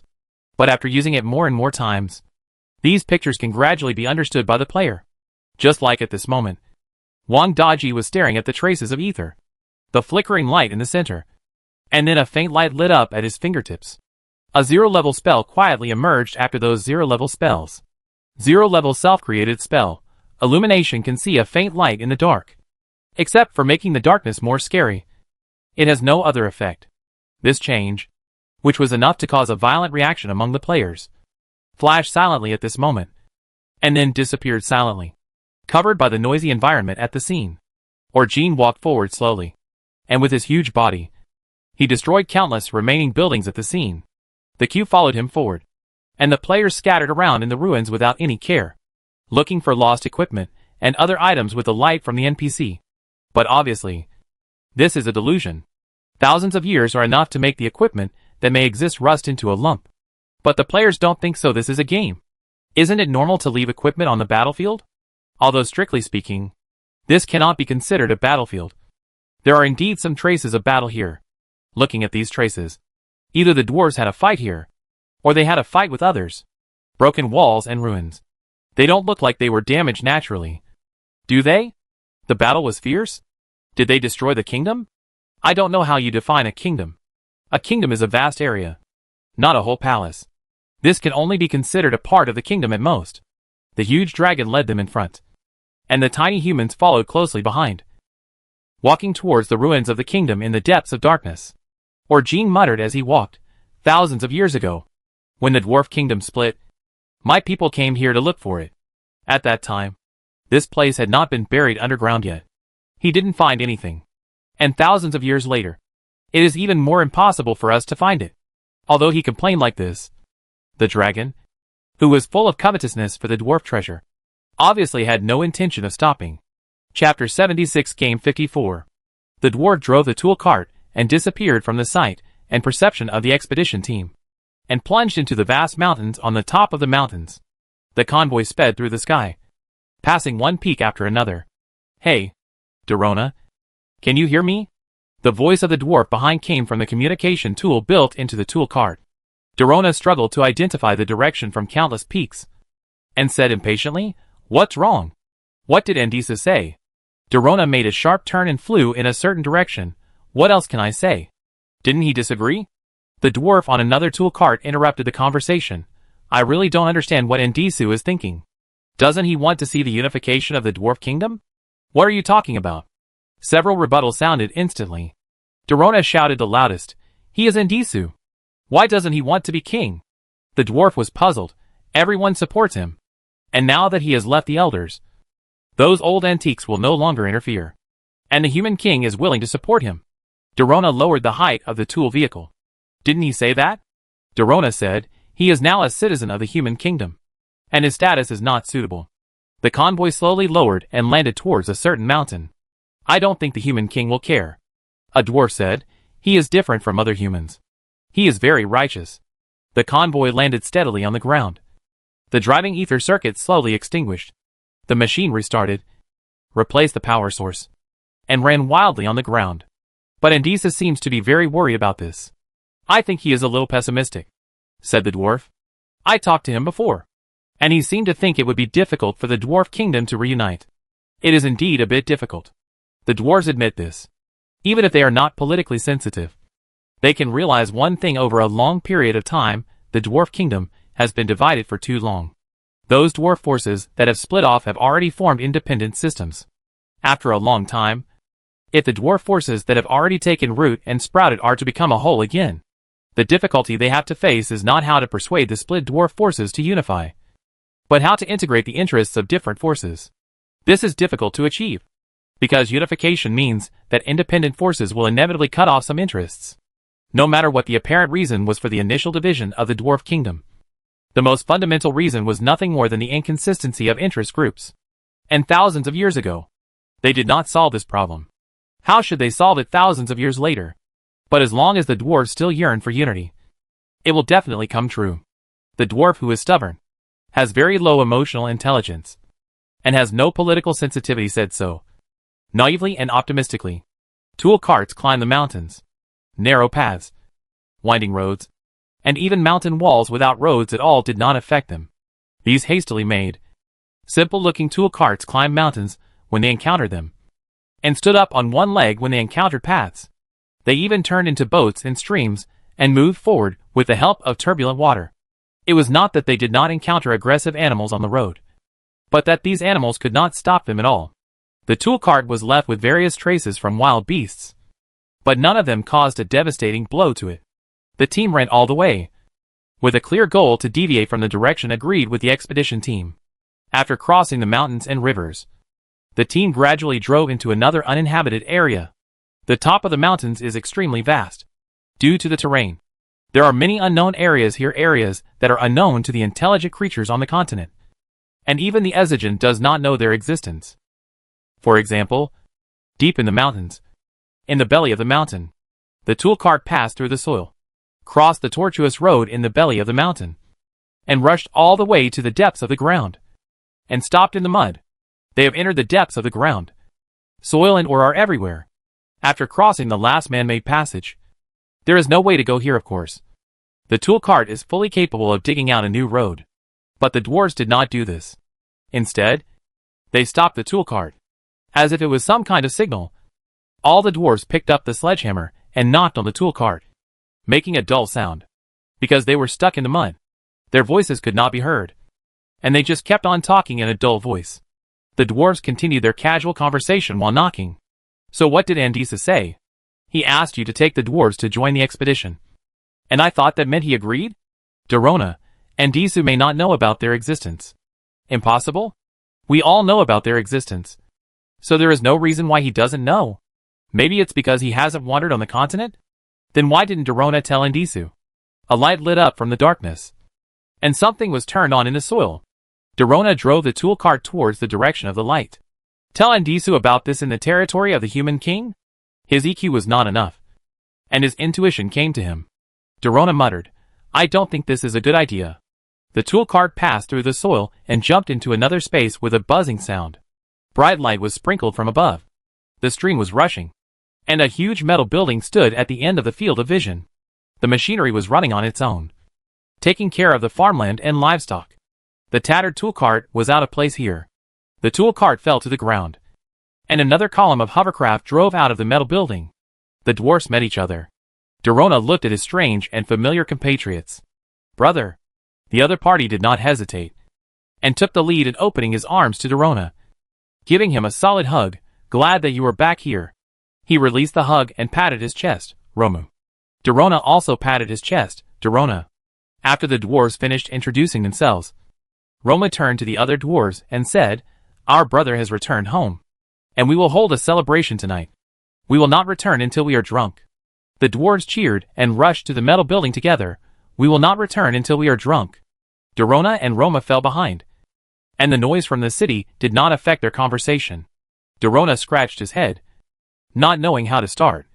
But Roma put his arm around his shoulders and said, Although time and choices have made us different individuals, dwarves will always be an inseparable group. Welcome home, brother. Luamu, the descendant of the last group of guardians of the dwarf kingdom. After the dwarf kingdom split, the tense situation on the continent and the endless debates among the dwarves, coupled with the shortage of resources on the top of the mountains caused by the iron-eating ants, the two candidates for the dwarf king finally chose to leave the top of the mountains with their followers. One settled in the hilly area of the Neva Plain and became the current Hilly tribe. The other stopped in the Anwata Mountains and became the current Dong Nili family, and the respected dwarf elders initially chose to stay on the top of the mountains. but eventually left the top of the mountains for various reasons. The dwarves who did not follow the three forces to leave, after initially relying on the remaining buildings of the kingdom to survive for a period of time, chose to wander on the continent because the top of the mountains became more and more dangerous and could not survive. In the end, only the guardians of the dwarf kingdom were left to defend the top of the mountains. This is a branch of the dwarves with special responsibilities. They guard every dwarf king, and are the guards of the dwarf king. But after the death of the last dwarf king, they did not wait for the next dwarf king. So, they finally stayed on the top of the mountains, waiting for the dwarf king to appear again, and waiting for the reunification of the dwarf kingdom. Thousands of years later, everyone forgot about these dwarves who defended the dwarf kingdom, and they did disappear from the top of the mountains. But disappearance does not mean that they do not exist. They are still here, still sticking to their original duties. Luomu led them into the metal building. Automatically running machines were everywhere. The dwarves who had been prepared for a long time lit a bonfire, prepared barbecue and wine, and sang and danced in the center of the city to celebrate their arrival. Luomu handed the wine jar to Duolongna. "You look terrible. What's wrong?" Duolongna drank the wine in one gulp, wiped his mouth and said, "You disappeared for too long. The dwarf kingdom has been divided for too long." Luomu handed him another jar of wine, "But we are still waiting." Duolongna drank the wine ton by ton. The alcohol surged up, and his face flushed. "So, you are still watching this world?" "Of course."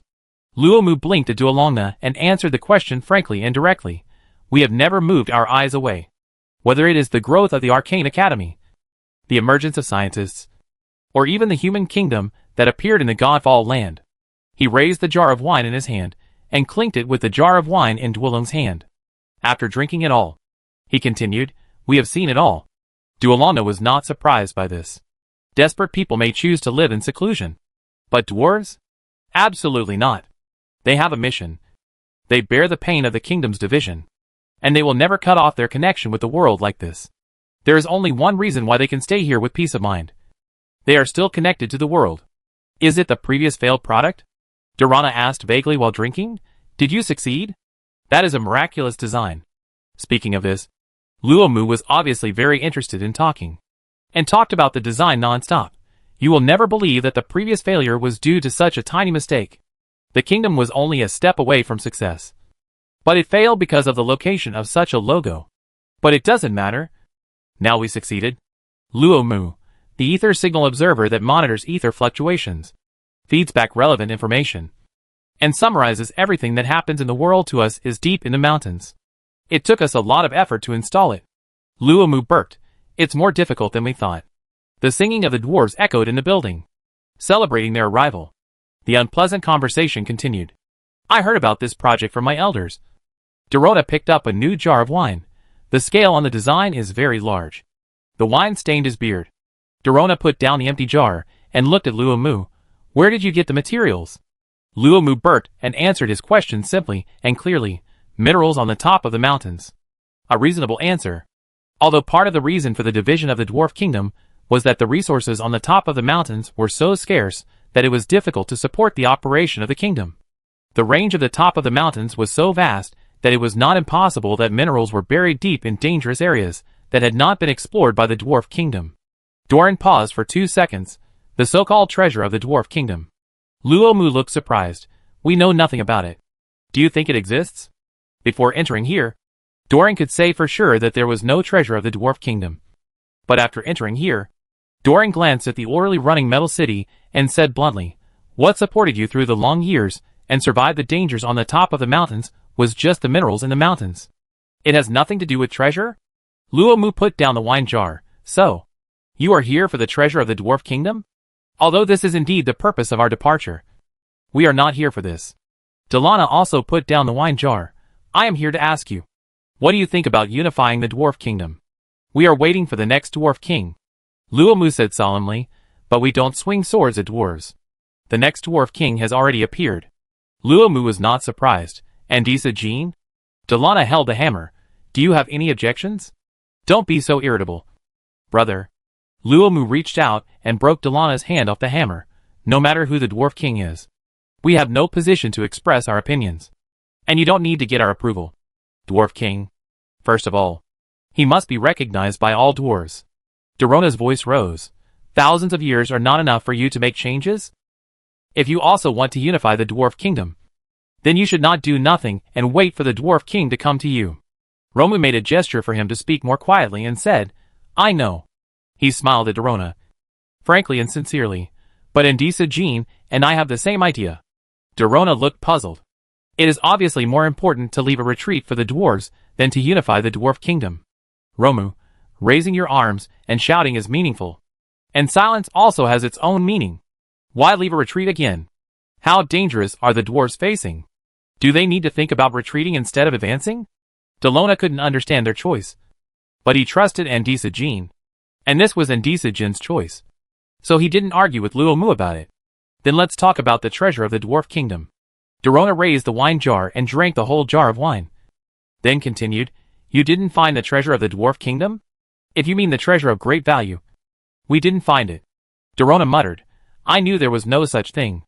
And the human king insisted that the lost treasure was on the top of the mountains. Romu finished the wine in his hand and continued as if he didn't hear it, but if the treasure of the dwarf kingdom refers to something else, it may indeed be on the top of the mountains. Dorona, what?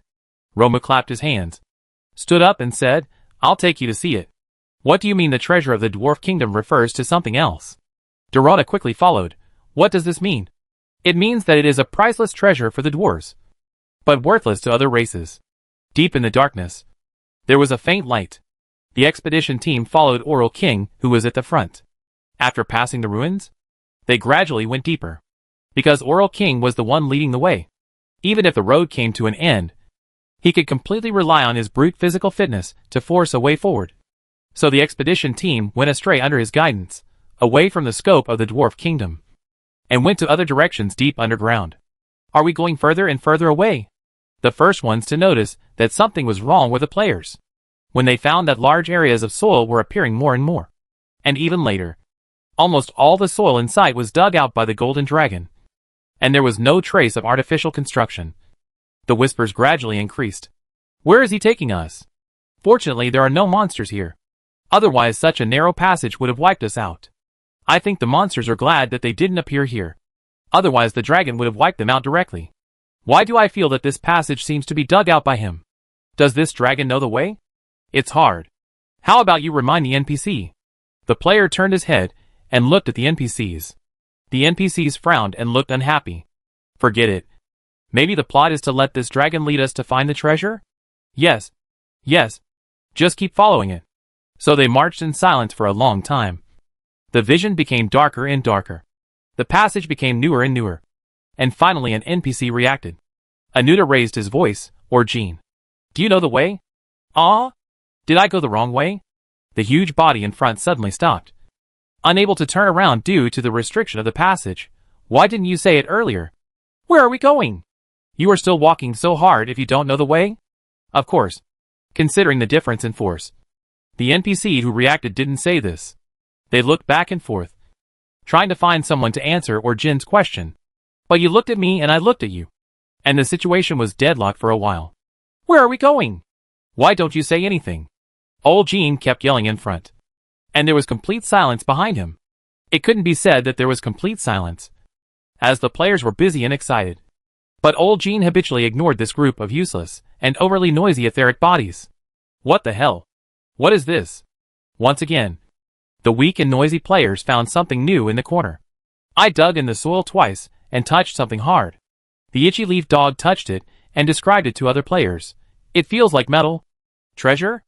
As soon as this word came out, all the players became excited, leaving the NPC and the dragon to confront each other over there, and rushed forward, digging up the soil on the side of the dark passage with the faint light. There is strength in numbers.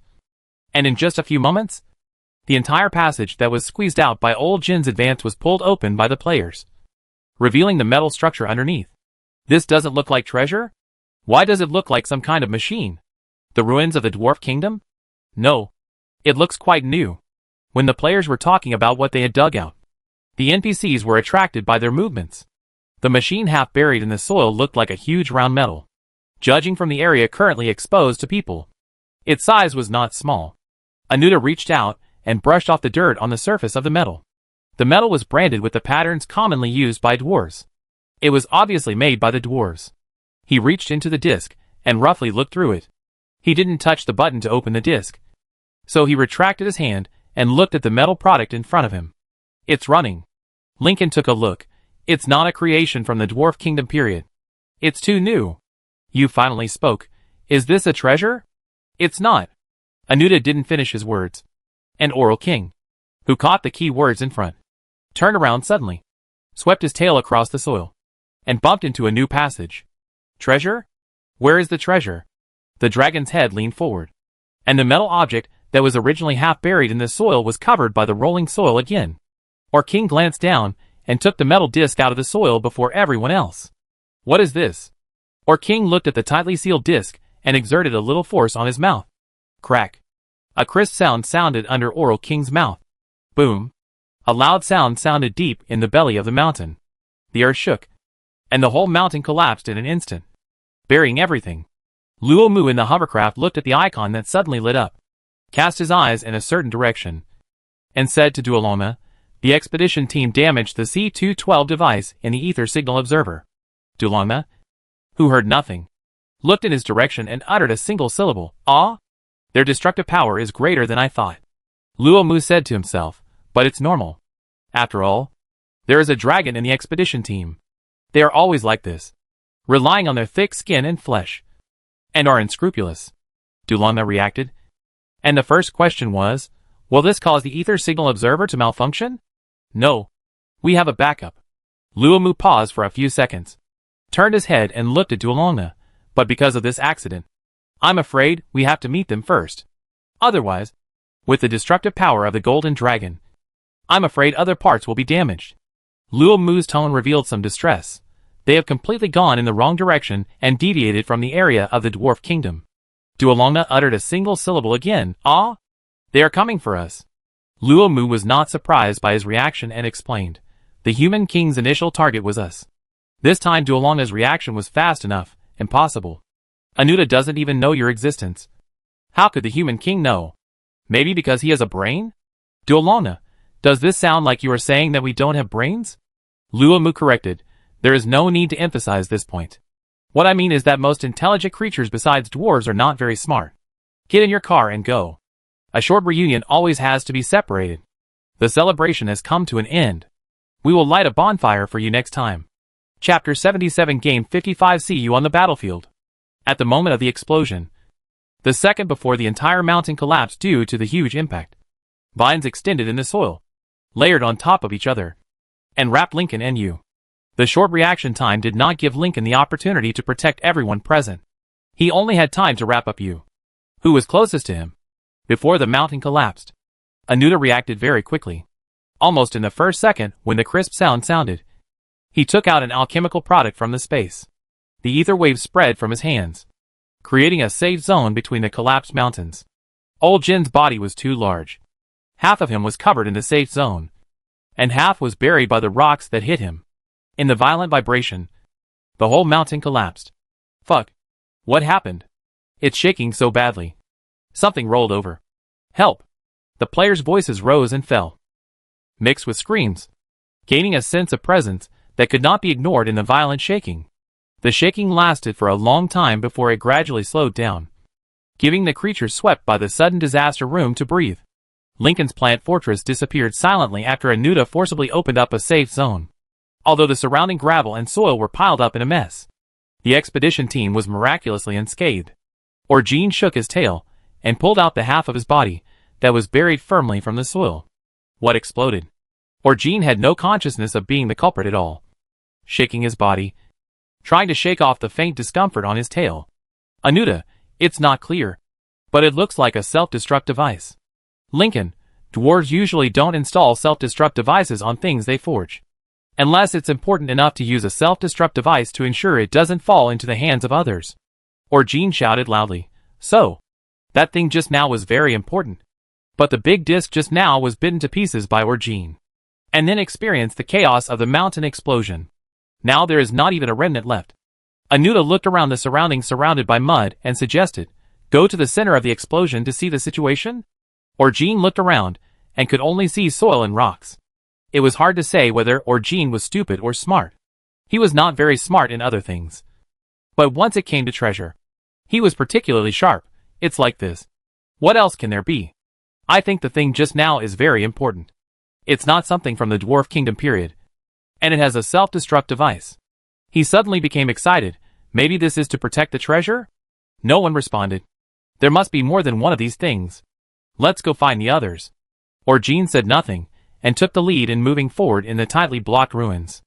Anuta followed and raised his voice. Do you know the location? I don't know. But I guess there must be something like this not far away. Orgene walked in front and vowed. I suspect this thing is spread all over the top of the mountains. Didn't you just say that this was arranged to protect the treasure? You raised a question. If it is distributed all over the top of the mountains, then there is no possibility of protecting the treasure. Unless the treasure is also spread all over the top of the mountains. Orgene ignored the doubts raised by you and insisted on this point. Anyway, I smell the scent of treasure. The players were forced to move forward with the safe zone, fearing that they would fall behind and lose another chance to revive. But this did not prevent them from whispering. What are we going to do now? I don't know. Why is that dragon still leading the team? I think it's a bit dangerous for him to lead the team. I'm more concerned about what this thing is. The players looked up and looked around with a faint light. The soil, rocks, and tree branches piled up in a ball above. They should have impacted the people below. But because of the existence of the safe zone, they were isolated from the invisible things and could not affect the people. Not only above, but also above, below, left and right. All were soil layers piled up due to collapse. As the safe zone moved forward, a path was forced to be squeezed out. Anuta noticed the doubtful eyes cast by others. As a wandering merchant, although the players were weak, noisy and useless, he still respected every potential customer. Ether space. Anuta showed the alchemical product in his hand to everyone and explained, the best equipment for self-protection. The huge sea dragon stone is dotted on the silver metal, and the complex patterns are all over the metal. A small gem is inlaid at each joint of the ether circuit, emitting a faint light. The countless small gems dotted on the silver metal make it look like a starry sky. It is very expensive, but also very practical. It can withstand the huge impact brought by the collapse of the entire mountain, proving that it is enough to defend against most attacks. The players are unaware of themselves. When they heard the introduction, their eyes lit up and asked, do you sell this? Anuta held the metal plate and covered the light from the gemstone again. It depends on the king. What does this mean? Sell or not? It sounds like it means that it can only be sold with the king's consent. No. Can you have some self-knowledge? Can you afford it? Why are you shouting to buy it? Just because I can't afford it now doesn't mean I can't afford it in the future? Can I ask the price first? As he said, the player turned his head and asked Anuta, how much is this? Anuta reported a number. After a subtle silence, a player whispered, I understand. The monetary system here is the same as Zimbabwe. Another player covered the mouth of this player and quickly dispelled the ambition of don't bully the young and poor in front of the astronomical figure. Excuse me. Just pretend we didn't ask. Orgene walked towards the direction where he said he smelled the scent of treasure. I heard something. Orgene stopped and distinguished the abnormal sound that was getting closer and closer in the noise. The players who heard nothing were still making a fuss. Anuta also heard nothing.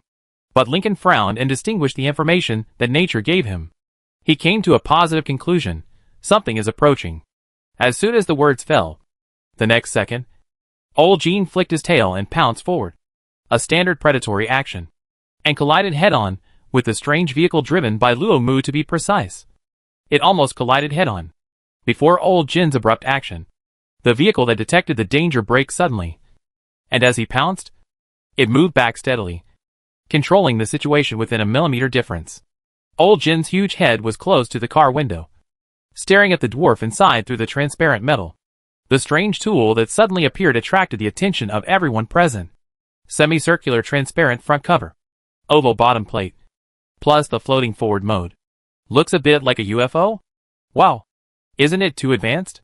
Dwarves still use cars, but now they use floating technology directly. How did they do this? Ether again?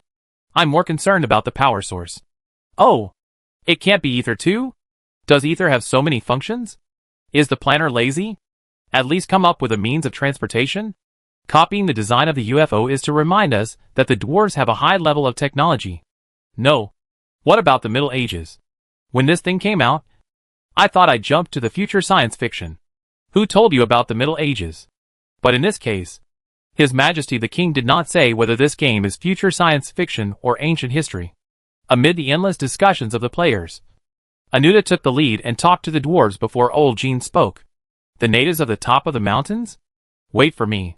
The familiar loud voice of the dwarf came from behind. Because he couldn't keep up with Luomu's speed, the dwarf who had just arrived at this moment shouted in a hoarse voice, "Have you arrived yet?" The tool cart jumped out from the road that Luomu had walked on and met the big head of old Jean. "Long time no see." Durana greeted them without any guilt. "You don't look well. Why did it collapse here?" No one responded, and everyone's eyes went back and forth between Durana and Luomu. Luomu lowered his head to operate the machine, and a bright light came on from the vehicle, illuminating the ruins and the diverse expedition team. "Finally I can see clearly. I've been walking here for so long that my eyes are almost blind. This dwarf is a good person. He even knows to turn on the light. He looks like a friendly force. The atmosphere is a bit weird. Why is no one talking?" As always, the players seemed to be independent in another space. No matter what the atmosphere was like or what the NPCs were doing, they could speak in front of them without any scruples, even if the NPCs could hear it clearly. Luomu's eyes paused on the etheric body for 2 seconds and fell on Wang Daji. He nodded slightly to him. "Give my regards to the king." Team 117, who always kept silent and would be subconsciously forgotten, suddenly got everyone's attention. Did he recognize the wrong person? The players continued to discuss. "I haven't met an NPC who would ignore the game and talk to us. It's rare." Although he didn't understand why the other party said this to him, Wang Daji nodded calmly. Luomu set his eyes on Anuta and greeted him, "Ezigen." After evaluating the other party's value, Anuta quickly followed up, "It seems that we have missed a partner. This kind of thing doesn't happen often, which is very regrettable." From Ezigen's attitude towards the other party, we can tell the value of the other party in his eyes. The last time Lincoln and old Jean saw each other's attitude was when they met the human king in the kingdom. Obviously, this dwarf is of extraordinary value in Anuta's eyes. We don't interact with the outside world. Luomu ended the conversation with Ezigen with one sentence, and dispelled the other party's idea. He finally set his eyes on Oral Jean. "Are you looking for the lost treasure of the dwarf kingdom?" Oral Jean pricked up his ears and stared at Luomu, as if he would start to rob him if he disagreed. "Do you know where it is? Come with me." Luomu drove the hovercraft, turned on the headlights, and rushed in another direction. Oral Jean didn't care about anything and followed directly, leaving the others behind. Doran only had time to say hello to the expedition team. The druid will teleport directly to the designated point later. Then the convoy made a sharp turn, followed the hovercraft in front, and quickly disappeared from their sight. The expedition team left behind regained darkness and silence. But of course, it didn't stay quiet for too long. The next second, the players were noisy again, talking about everything that had happened recently. Anuta turned his head and looked at you who had been silent since just now. "It seems that the king has found what he is looking for." The players who rushed out of the teleportation point took a few steps, and after seeing the surrounding environment clearly, they stopped in confusion. "Why are you back to the ground? Isn't the treasure buried in the mountain?" The trees stood silently, and the stone pillars with a sense of age were distributed on the ground, forming a dwarf totem around the central area. In the center of the stone pillar is a huge stone tablet, which is a little damaged, with vines entwined on the stone tablet, and the handwriting on the stone tablet is unclear. After thousands of years, this place that once symbolized the pride of the dwarves has gradually become dilapidated with the division of the dwarf kingdom. It is famous for the strength of the dwarf kingdom, and it is silent because of the division of the dwarf kingdom. But it has always been here, calmly watching the mountains and the world. Anuta revealed its name, the burial place of the dwarf king of Tin Mountain. It is called a burial place, but it does not mean that the bones of the dwarf king of Tin Mountain are buried here. Dwarves do not bury the bones. After the death of a dwarf, his body will be thrown into the reactor. The dwarves believe that this can make the dead dwarf return to the casting itself. He will bless the dwarf's forging. Therefore, this burial place is just a symbolic altar. There is no treasure here. The dragons who have dug several feet here can say this for sure. Such a famous place is the first choice of every treasure hunter. For thousands of years, people have confirmed the fact that there is no treasure here in various ways. And now, Luomu has brought them back here again. Old Jean squatted beside the open space, wondering if he was fooled. Dorona stood solemnly beside the stone tablet, looking at the strange yet familiar environment. The treasure of the dwarf kingdom is here? Luomu stepped forward and walked to the stone tablet. The stone tablet was engraved with the achievements of the Shishan dwarf king and the words of commemoration. These words had long been blurred and indistinguishable with the passage of time. But this did not affect Luomu's actions. He traced the lines on the stone tablet with his fingers. The stone tablet projected light towards the stone pillar standing not far away, and symbols emerged from the 10 stone pillars around it. Old Jean quickly stood up, carefully approached, and stared at the traces. A few seconds later, his roar resounded through the mountains. History of the Dwarf Kingdom? The expedition team rushed forward. Communication barriers prevented the players from understanding the text on the stone pillars. But this did not affect their enthusiasm for studying it. Some players even began to copy these symbols very professionally. I understand this. There must be a code in these symbols. If you decipher them according to the code, you can get the address of the treasure of the Dwarf Kingdom. Division of labor and cooperation. Come on. 10 pillars are a lot of work. How come these ghostly symbols have no rules at all? Is it a bit difficult to plan this task? While the players overinterpreted this, Luomu explained to others in a relaxed tone. In addition to the history of the Dwarf Kingdom, there is also the dwarf forging method. Jean came over again, moved to the middle stone pillar, looked at it for a few seconds, and roared again. These forging methods are outdated for many years, and they are useless. Luomu was not disturbed by him and continued. It records the history of the dwarves from scratch, and records the whole process of the dwarves' exploration of casting technology. The dwarves were once unknown, but generations of dwarves united as one, explored, and moved forward. And finally they had the Dwarf Kingdom that attracted the attention of the entire continent. If there is a lost treasure of the Dwarf Kingdom, it is only this: the unity, exploration, and history that we have forgotten. Luomu looked at Duolong and said, when the dwarves cared more about their own interests than the interests of the kingdom, when the dwarves began to indulge in the praise of our engineering being the best in the world, and when the dwarves forgot how the Dwarf Kingdom was established, the treasure of the Dwarf Kingdom was lost. The Shishan Dwarf King planned this burial place for himself before his death. This is an altar that the dwarves have never had before. Everyone thought that perhaps because he had achieved too many merits, he needed an altar so that the dwarves could remember him, worship him, and sing his praises. For a long time, no dwarf discovered the little secrets in these stone pillars. They worshipped the merits of the Shishan Dwarf King, and they praised the strength of the Dwarf Kingdom during the Shishan Dwarf King's time. They remembered the glory, but forgot the nameless time of the dwarves before the Shishan Dwarf King. Perhaps the reason why he did this is because this wise king had already seen the final outcome of the Dwarf Kingdom across time. Jean shook his head impatiently, breaking the somewhat strange atmosphere. What's the connection? What's so difficult about this little trick? We discovered it a long time ago. But what does it have to do with the treasure? Where's the treasure? Jean kept repeating this word. Where's the treasure of the Dwarf Kingdom? After explaining this, Luomu cast his eyes on you. The farce ends here. What do you want from us? Jin's head came over again. This time he locked his eyes on you. The king deceived me? You said seriously. The treasure of the Dwarf Kingdom is right in front of you. The contract signed before is with Ezigen. If you have any objections. He glanced at Anuta. Ezigen will explain it to you clearly. From the contract point of view, Ezigen recognizes this result. The wandering merchant who abides by the contract said to Jean, you can take 1,000th of the treasure of the Dwarf Kingdom. Jean roared, do you want me to take 1,000th of this pile of stones? Or 1,000th of the so-called dwarf history? Not surprisingly, he turned hostile. The dragon race is not a race that can be manipulated at will. They have the confidence to break the contract and turn their faces against people. To be honest, all the people present cannot beat Jean together, of course. This is Jin's judgment. Objectively speaking, there are at least 2 intelligent creatures on the scene who can beat him with external forces. But for them, there is no need for this. This is a problem that the human kingdom has to deal with. Jean turned over, and half of the stone pillars on the scene collapsed, and the white light of the player's death became bright. He flapped his wings and stopped in the air.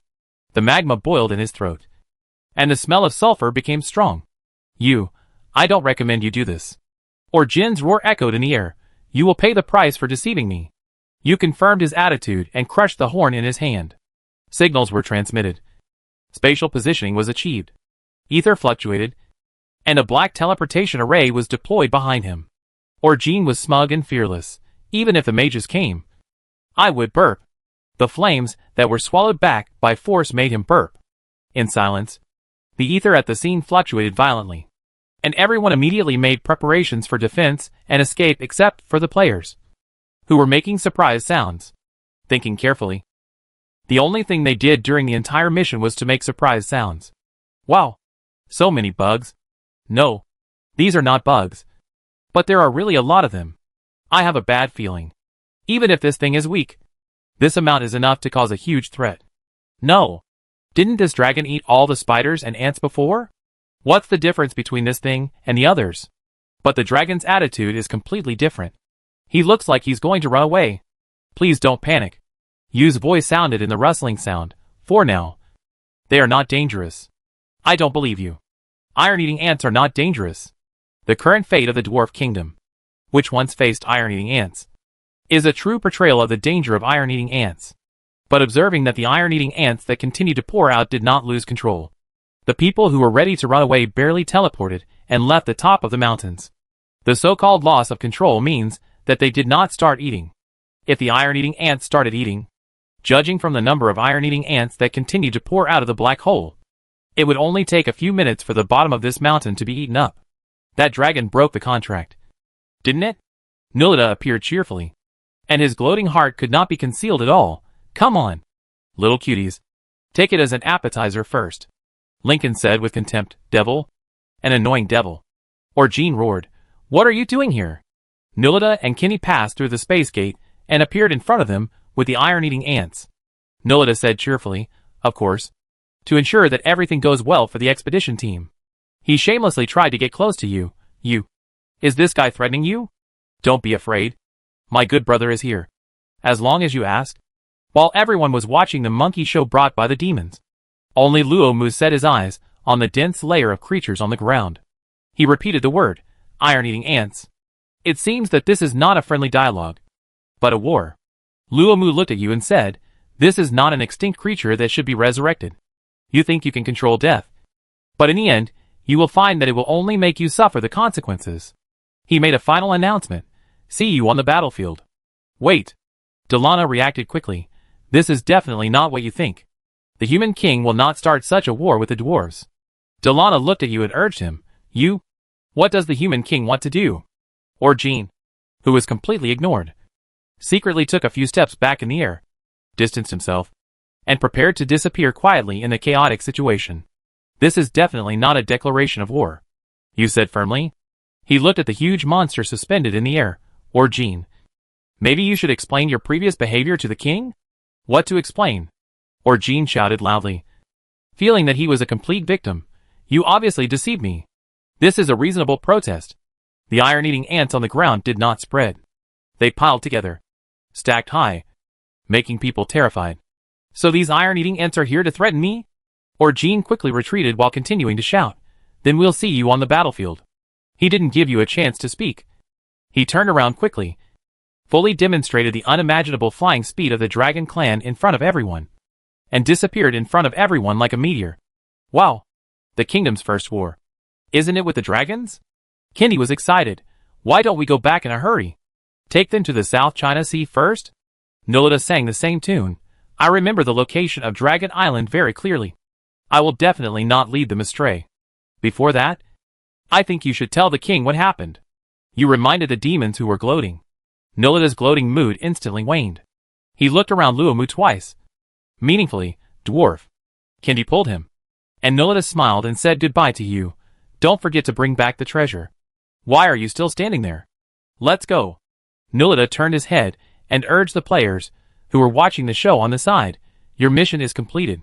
Notifications of mission completion and mission rewards popped up in front of the players one after another. 100 credit points. Isn't that equal to 5 bottles of red medicine?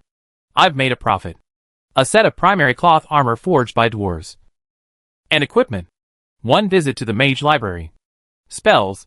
Village chief of Novice Village. Novice Village, Who just said Novice Village chief? He repeated the word. Candidate for novice village chief. Wait. Why are the rewards different? Why don't I have the candidacy? Shu objectively analyzed. It should be based on contribution value, giving different rewards. Everyone is led by NPCs. How can contribution value be different? Amid the shouting of the players, they passed through the teleportation point and disappeared in front of the dwarves. The scene finally quieted down. Luomu watched the iron-eating ants follow the demon through the teleportation point and disappear from the top of the mountains. Then looked at you. It is a creature that should never be resurrected. You corrected his misconception. The right to choose which extinct creatures to resurrect is not in our hands. Just like the right to choose which creatures to exterminate. It does not belong to intelligent creatures. The only ones who have the right to make this choice are nature and Father God, who created all things in this world. Chapter 78 Game 56 The Real Treasure on the Top of the Mountains.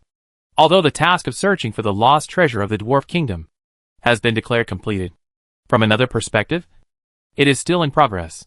I believe this is enough for you to confirm the goodwill of the kingdom. You was a little distressed. Compared with him, Shu was better at communicating with people. But he was the one standing here, which meant that this conversation would not take too much time because it saved the process of going around in circles. You glanced at the scene that was very messy because of old Jin's actions before leaving. Here? Or change places. Luomu did not agree to talk to him. Not to mention that the other party looked like he was going to choose the place for the conversation with a clear conscience. I don't think we have anything to talk about. Luomu said coldly. We don't interact with the outside world. If your king wants to use us to help Endisa Jin unify the Dwarf Kingdom, I can only say that it is impossible. You was surprised at his confidence. Do you think you can unify the Dwarf Kingdom alone? But this sentence obviously sounded extremely sarcastic. Do you look down on dwarves? Duolongna held the hammer.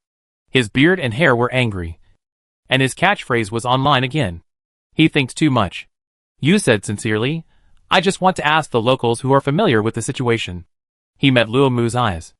Are the minerals on the top of the mountains really exhausted? So you really came for the treasure. Luomu, the dragon is right.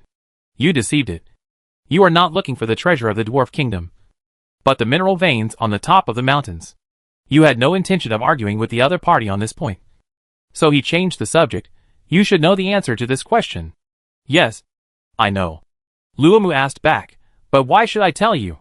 Because we come with good intentions. That thing is redundant. You changed his words. Because if you don't cooperate, then we have to find it in another way. You is not good at negotiation. So he put his trump card in front of the other party, even if it is in the deepest part of the mountains. The iron-eating ants can find it. Luomu, a threat. A kind reminder. You said seriously, it is clear who is strong and who is weak. And the goodwill of the kingdom is already in front of you. If you insist on rejecting the king's friendship, then you have to bear the consequences of rejection. This is the rule of the game in this world. After a brief silence, or in the face of a powerful threat, Luomu made the right choice. So what can the king's friendship bring to me? You corrected him. It should be said what it can bring to the dwarves. The player and the demon passed through the teleportation point, emerged outside the border of the gods' falling land, and met with a team of Azajan transporting construction materials. The treasure of the Dwarf Kingdom. Nubleta muttered this word and couldn't help laughing. Kenny glanced at the players who cast their eyes on him because of his laughter, moved his eyes away, pretending that he was not very familiar with Nubleta. Too funny. Nubleta laughed and couldn't help saying, too funny. The players were talking about it. Is the demon crazy? Why is he laughing so happily? I always feel like someone is being plotted against. Is this important? Isn't the main point the quest reward? The planner of Grandit's reincarnation was actually generous once, which made all my efforts worth it. The quest reward is already in hand. It's not important at all. Have you forgotten the scene where the dragon ran away aggressively? I didn't understand what he said at the end, but he looked very angry at the time. My goodness, this dragon won't become the villain boss? Will this be an opportunity for the opening of the Dragon Knight profession? What the hell? The players talked about it for a while, and then quickly put it behind their minds, followed the crowd, and walked towards the kingdom, with little interest in the demon's performance. Anuta's expression was really not good, especially after the demon started laughing. His expression became more serious. I have to talk to the king. He glanced at the demon. I think you better come with me. Go directly to the king. Nullita retracted his smile and said with some regret, don't we exchange confessions? Anuta, in the king's territory? This is indeed not a good idea. Nulita said in a relaxed tone. Let's go and tell the king the good news of finding the treasure. Anuta's tone was flat. Also tell the king about the declaration of war from the dragon clan. This is really bad news. Kenny pretended to say, I hope the king will not be angry because of this bad news. Nulita puffed. He laughed. And when everyone looked at him, he covered his mouth to hide his true intentions. What did you say? He Xingwen repeated in disbelief. Did the dragons declare war on me? Although Anuta's face was not good, he adhered to his professional ethics and corrected He Xingwen's words, to be precise. It was to your kingdom. Nulita added fuel to the fire. He said see you on the battlefield. Kenny thought, in order to seize the initiative. Should we first deploy the troops to the South China Sea? Nulita echoed him, although the current number of people in the kingdom is not enough to do this. The iron-eating ants are fully capable of doing this job. In fact, I think the Golden Dragon made a wrong choice. He Xingwen's head was full of question marks. And he looked at his mind palace. Theoretically, shouldn't the dwarves, the natives of the mountains, be the ones in conflict with the expedition team? How did it become the dragon race? And they declared war directly. The direction of things went beyond He Xingwen's initial prediction. So the system said, obviously. Someone intervened, causing the situation to change. And it was obvious who intervened. There was only one race jumping around at the scene, hoping that the world would not be in chaos. He Xingwen set his sights on the jubilant demon. And the Mind Palace quickly reorganized and presented a new judgment to He Xingwen. What did you say to the lobby? Nulita was very innocent. Just some conversations to prevent the dragon race from turning against the treasure, and the entire expedition team from going there without return. So the dragon race not only turned against them, but also made a harsh statement of declaring war. Demons, a race that can never be trusted, always instigating discord and creating conflicts, and never forgetting their original intentions. He Xingwen cast his eyes on Anuta, who looked serious. I am also surprised that things have developed to this point. It is difficult to find the element of surprise in He Xingwen's tone. So, did they find the treasure? The commission has been completed. As a middleman, I confirm that this expedition has ended. The reward of the hired person. He paused for a second. The dragon clan has arrived. You can discuss the reward of the druid in detail. Since you, Duolongna and Lincoln have not returned. He Xingwen made a judgment that this task change should be carried out to the last step, finding the real treasure on the top of the mountains. Although the original plan had a slight deviation, everything is still progressing smoothly. After He Xingwen confirmed this, he shifted his attention to other places. Anuta's expression is hard to ignore. He Xingwen, do you have something to say? After a subtle silence, Anuta accused the king in a sonorous voice. Excuse me. King, you deceived Ezigen. You were not looking for the treasure of the dwarf kingdom, but to find the dwarves left behind by the dwarf kingdom on the top of the mountains. He Xingwen could hardly restrain his doubts. What? Nulita laughed at the side. He Xingwen's eyes fell on the demon, and Nulita put away his smile in a second, as if nothing had happened, and talked freely. I rarely see Ezigen do stupid things. If it was just to find the dwarves on the top of the mountains, the king would not need to form an expedition team at all. A few dwarves could find them. You can't think that the king has deceived you just because he is smarter than you. Nulita flattered him emotionally. There is no doubt that the king decided to find the lost treasure for the dwarves out of his love for his people, to inspire their determination to unify the dwarf kingdom. He Xingwen had to interrupt him. So, what is the treasure of the dwarf kingdom? Anuta repeated what Luomu said before. It is the history of the dwarf kingdom, the unity of the dwarves, and the dwarf's exploration heart. This, although He Xingwen initially speculated that the treasure of the dwarf kingdom was not a treasure defined by the secular definition, this thing is still too worthless for all intelligent creatures other than dwarves. It seems that bargaining with the dragon clan before was a very redundant thing. Let alone 1,000th. Even 1%. It is meaningless to Oral Jean. Nulita said in an exaggerated tone. This is the real treasure of the dwarf kingdom. Kenny glanced at Nulita and took over the conversation. As for the other group of dwarves we met in the process, that was unexpected. Anuta was distracted by the demon, and after a long time, he decided to get to the point. When do you plan to pay for Ezigen's reward? Nulita heard this and added fuel to the fire. Please pay attention to your attitude. You are talking to a great king. You are so rude. Does Ezigen also plan to declare war on the kingdom? In a sense, the demon resolutely chose the former between causing trouble and keeping his life safe. in order to cause trouble. They are even fearless of death. They are really a very faithful race. Anuta was speechless and turned to look at the king who let the demons go. King, I still can't understand why you accept demons. This race will only bring endless troubles to the kingdom. He Xingwen glanced at the box at hand, which he had just found in the warehouse. I am doing this to defend the king's honor. I think the king should reward me. Nulita, who has learned about the kingdom and the king during this period, is fearless and spreads his wings on the edge of death. Human king. Lincoln, who arrived in the kingdom a little later than the demons and players with the help of a tool car, stopped at the door of the Parliament Hall and interrupted the conversation. You asked me to inform you that you can prepare other matters for mining the vein. Mining the vein? X3 Anuta and the demon said in unison. Anuta, a mineral vein was found on the top of the mountains? Nublita, didn't the mineral vein on the top of the mountains run out? Kendi, why didn't you come back? Lincoln didn't answer their questions, nor did he have the interest to tell them the conversation he had heard on the top of the mountains. In fact, he only cared about one thing at the moment. The expedition team's mission is completed. What about my reward? He Xingwen leaned back in his chair and said, Druids are welcome to enter my territory at any time to record the animals and plants on the kingdom's territory and classify them. But in order to avoid unnecessary conflicts or even deaths, please remember 2 points. Please abide by the laws of the kingdom on the kingdom's territory. The kingdom prohibits harming extinct creatures and plants. Nublita continued the conversation, showing his presence, for the sake of the entire druid race. I suggest you bring some neutral druids, and don't bring extreme druids, so as to avoid adding another race to declare war on the kingdom. Nubalita shook his head and said, This is a war that is doomed to be unwinnable.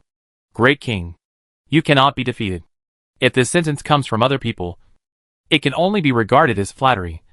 But if it comes from the devil's mouth, it has a provocative function, which makes people feel angry and lose their reason. Lincoln ignored the devil. After giving the coordinates of Yu's current location to Ananda, he turned around and prepared to tear the black hole apart with his hands. The ether could not locate it, so he remembered the side effect of the isolation and transmission of the gods' falling land. So he had to choose to walk without lifestyle. He Xingwen looked at his back and felt that this scene was a little familiar. It seemed to happen often. An intelligent creature appeared and left alone, and finally came back with a group of people. Ananda looked at the ether coordinates and connected everything. Your goal is the mineral veins on the top of the mountains? He Xingwen was surprised by his surprise. The kingdom is located in the desert. If you want to develop further, you must find enough natural resources. The top of the mountains next to the gods' falling land and belonging to the ownerless land is the best choice. And they are close enough compared with other mountains and plains. The distance between the top of the mountains and the kingdom can be said to be close enough. Anuta was not very sure, so you helped the dwarves find treasures in order to let the dwarves help you find these? Before He Xingwen could reply, the demon jumped up. I don't think it is necessary for Azajan to intervene in the excavation, mining and transportation of these. Anuta was reminded by him that the most important thing at the moment was not the king's suspected deception of him, but the newly discovered mineral veins on the top of the mountains. A qualified wandering merchant knows when to forget some unimportant trivia to promote the next cooperation. For mineral veins, Azajan has a special way of trading. We can provide mining and transportation services for mineral veins, and only need 5% of the entire mineral vein. No business is without fraud. Nublita diligently played the role of a troublemaker. Stirring up trouble, dwarves can complete these steps. They are good at making tools to solve problems. What's more, Anuta Jean still owes you 3 meals a day, accommodation, mental damage compensation, etc. With so much money, you can let them mine mineral veins for you for free. This guy remembers the money owed by others clearly, and can also create new charging methods out of nothing. Why doesn't he remember that he is also one of them? And then he has a little bit of self-awareness of facing creditors to the king? Maybe He Xingwen's subtext is too obvious. Or it may be that the devil himself is guilty.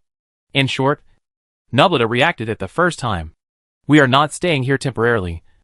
We are your people. Nobuta said confidently. Are you going to collect taxes from your people? Nobuta's expression suddenly froze after he accidentally said the correct answer.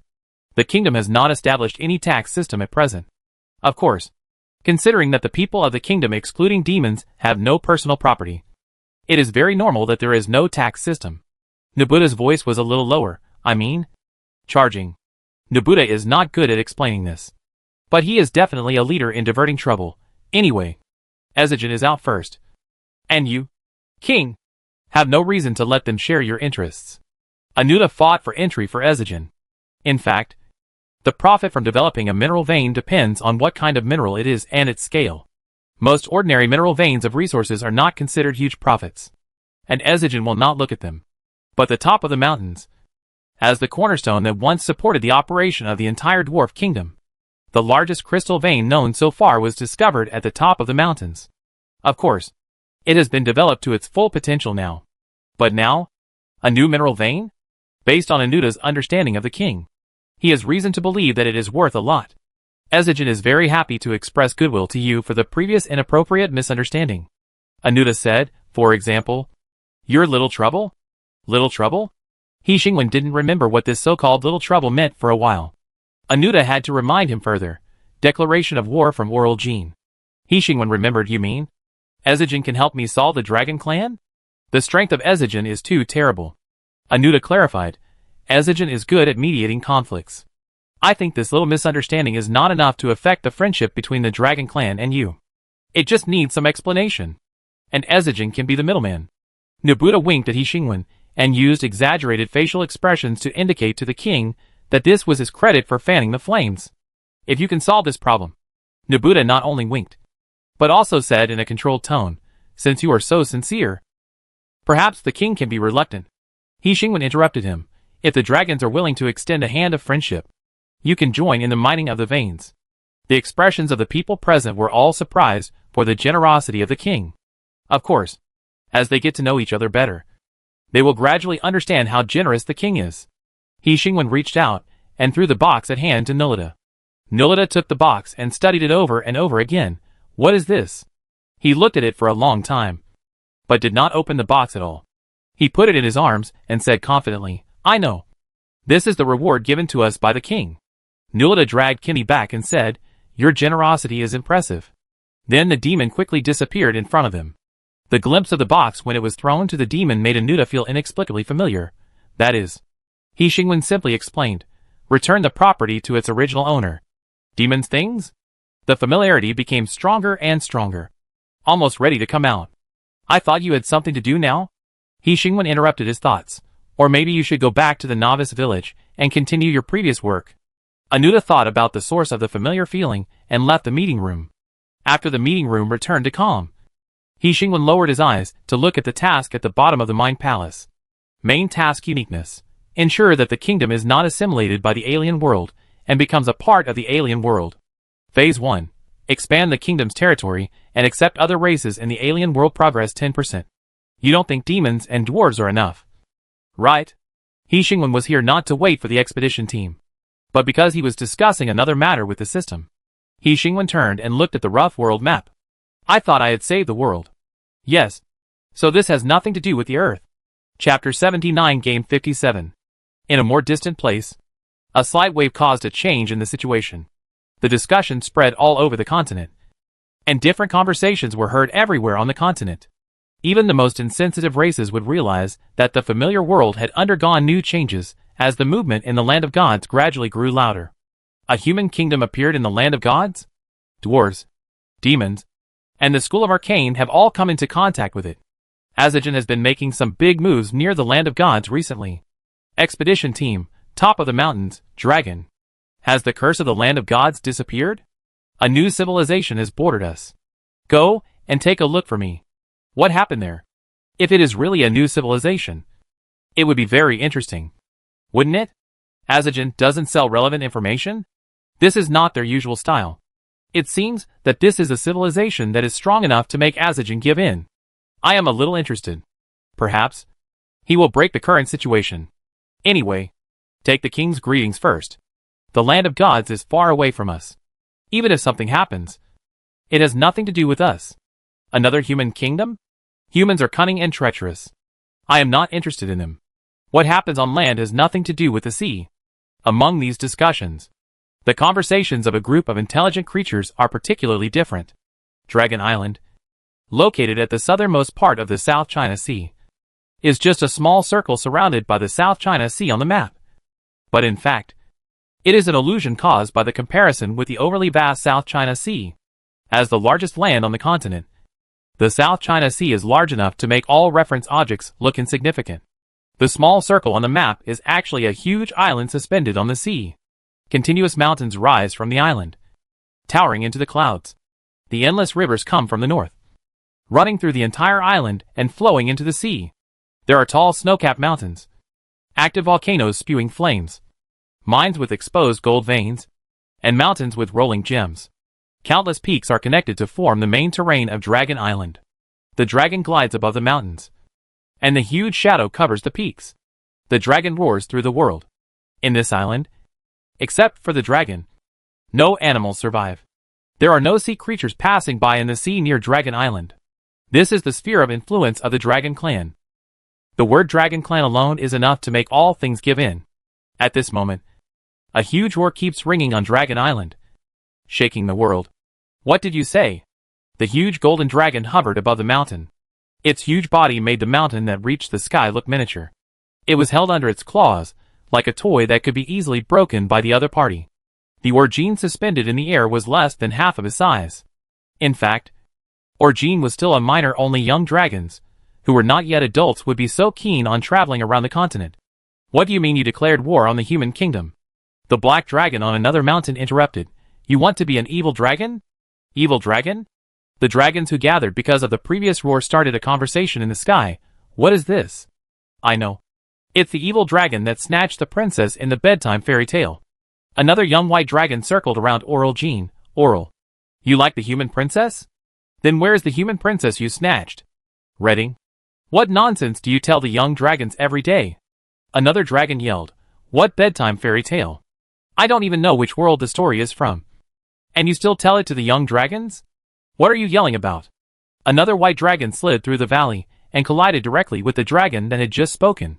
Flames and hail flew in the air, and there was a huge rumbling sound. The mountain peaks were broken and the ground shook. The daily fight between the two dragons did not distract the attention of others. The dragons that surrounded them were still staring at Orgene. The first to roar, and the largest golden dragon on the scene, was the current Dragon Clan leader, Orgene's father, Tolgene. And you just ran back like that? Tor looked at Oral. You are a disgrace to the dragon race. Orgene whispered. I think it was not a big deal to lose the face of the dragon race under the circumstances. The dragons were furious. What did you say? It's just a human kingdom. I will crush it in one day. Amidst the chaotic shouting, Orgene's voice was the loudest. So you can't even beat the human kingdom? Orgene's voice was a few degrees lower. You may not be able to beat it. What? The dragons were furious again.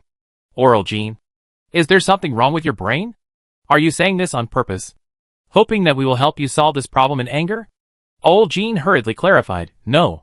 I'm here to inform you to be prepared. What preparation? Prepare for war. The noise suddenly quieted down.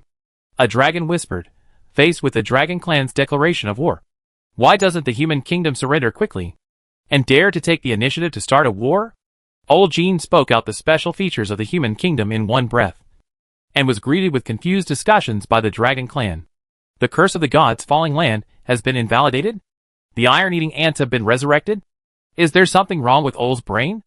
Orgene understood the other dragon's disbelief very well, even if he had seen it all with his own eyes. It was difficult for him to say what he had witnessed in the human kingdom. A miracle? No. It was an unimaginable miracle. The only reason why the curse of the gods' falling land could be invalidated was that the Father God forgave them. Orgene could not find any other reason to explain this.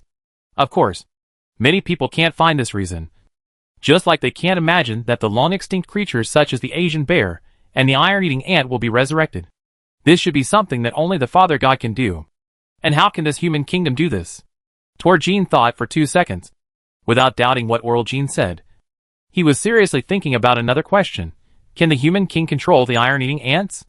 From the fact that the iron-eating ants didn't eat up the kingdom, I think there is no doubt about this. So, knowing this, you still declared war on this human king? Orgene was suddenly speechless and began to make trouble. He deceived me. This is the price he has to pay. The price he has to pay? Orgene asked Oral rigorously. You mean?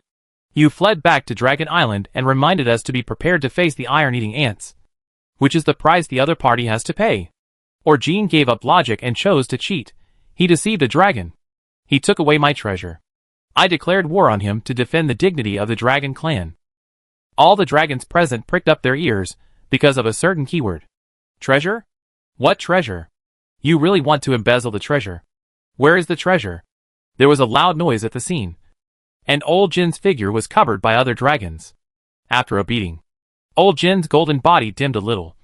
And he honestly started from the beginning. Ezijin said that an expedition team is going to find the treasure of the Dwarf Kingdom. The treasure of the Dwarf Kingdom? The black dragon crawling on the mountain suddenly interrupted the conversation. I turned over the entire mountain top thousands of years ago. And found nothing. The black dragon said firmly, it doesn't exist at all. You were deceived? Why do you think I was angry? Old Jin roared. Shameless humans deceive me. He said he was going to find the treasure of the Dwarf Kingdom. But in the end, we found a bunch of worthless things, like the history of the dwarves. And the dwarves insisted that it was their treasure. Old Jin complained to other dragons. He said he would give me 1,000th of the treasure. But the treasure turned into this. Amid Aol's tearful complaints, other dragons began to discuss in what they thought was whispering. I was cheated and I couldn't beat them. So I had to finish my threats and go home to my father. I told you not to make friends with humans. They are not trustworthy at all. I think it's mainly because Oral is too stupid. Amid their comments, to Orgene, the only one who was thinking about business, asked a question. You are back. So are the others back? After Orgene finished his threats, how could he care about the whereabouts of the other members of the expedition team? He showed an expression that seemed to be thinking, but was actually in a daze. The black dragon reacted first. He let go of the mountain under his hand, and his huge figure slowly stretched out in the sky, almost covering the sky and the sun. The treasure is still on the top of the mountains. After he said this, he couldn't wait to flap his wings and fly away. Orgene easily grabbed him with one claw. Can you beat the iron-eating ants? The black dragon shook its tail and tried to shake off Turgene's claws. That's the treasure of the Dwarf Kingdom. Turgene was not thrown away. On the contrary, he pulled the other party back easily with a little effort. Treasures discovered by the Dragon Clan will only belong to the Dragon Clan, Turgene said rationally, but this requires long-term consideration. The black dragon pulled Orgene over and sharpened his claws with the scales on his back. Restraining his excitement, declare war. Declare war. Let's monopolize the treasure. Turgene is familiar with how to deal with this situation. From now on, no one is allowed to leave Dragon Island without my permission. With Turgene's roar, the ether wave enveloped the entire Dragon Island, and Dragon Island entered an isolated state. Can't contact Orgene.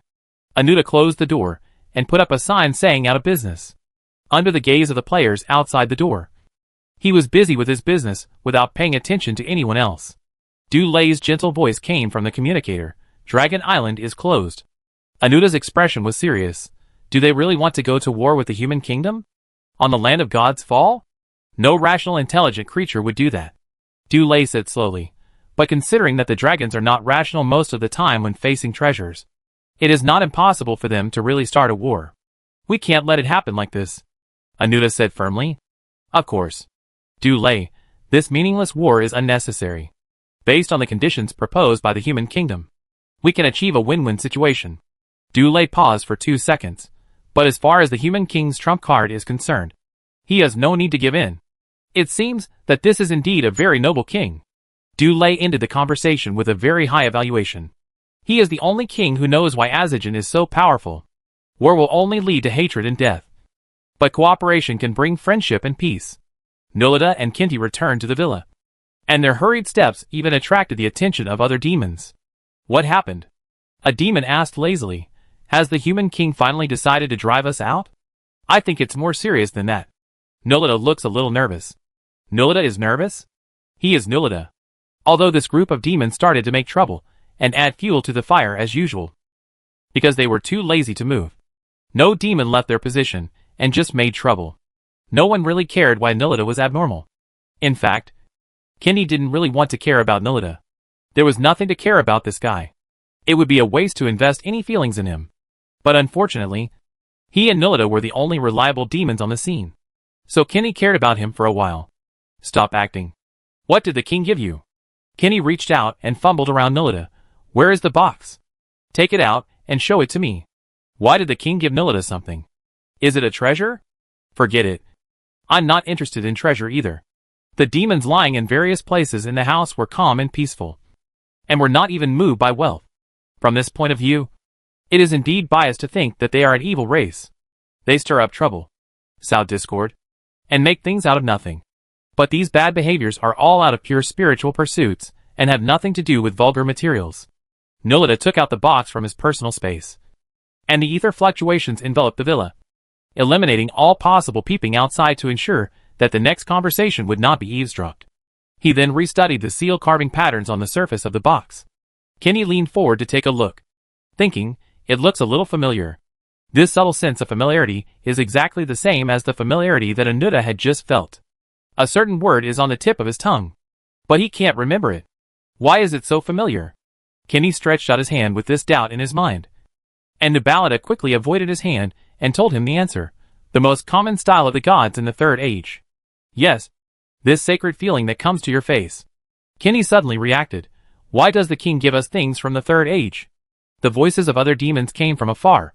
Won't you know after opening the box? You've only been looking at the surface of the box for so long. What's the point of looking at the flowers? Maybe there's sea dragon stone in the box. It's said to be something from the Third Age. Maybe it's something from the Great Demon? Impossible. I don't feel the breath of the Great Demon. The box is so clean that it looks like it's been processed. Who knows what's inside?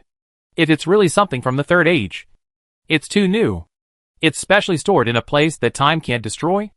In that case, the more you look at this thing, the more it looks like an important item. Why did the king suddenly give it to us? Are you doing something bad again? Although the demons didn't move, it didn't prevent them from paying attention to Nilita and the others' movements throughout the process, and directing their next actions with an attitude of talking without any pain. Nilita held the box and looked at Kenny. Kenny was the first to pass the buck. It has nothing to do with me. The king threw it to you. Then this thing belongs to me, Nabuta said. Kenny urged him. No one is competing with you for it. Hurry and see what's inside. Nabuta carefully and cautiously grasped the lid on the top of the box and opened it. Kenny looked over and said in a puzzled voice, a badge and a letter? What is this? He reached out to pick up the badge and looked at the blurred figure on the golden badge. After realizing who this figure was, he suddenly fell silent.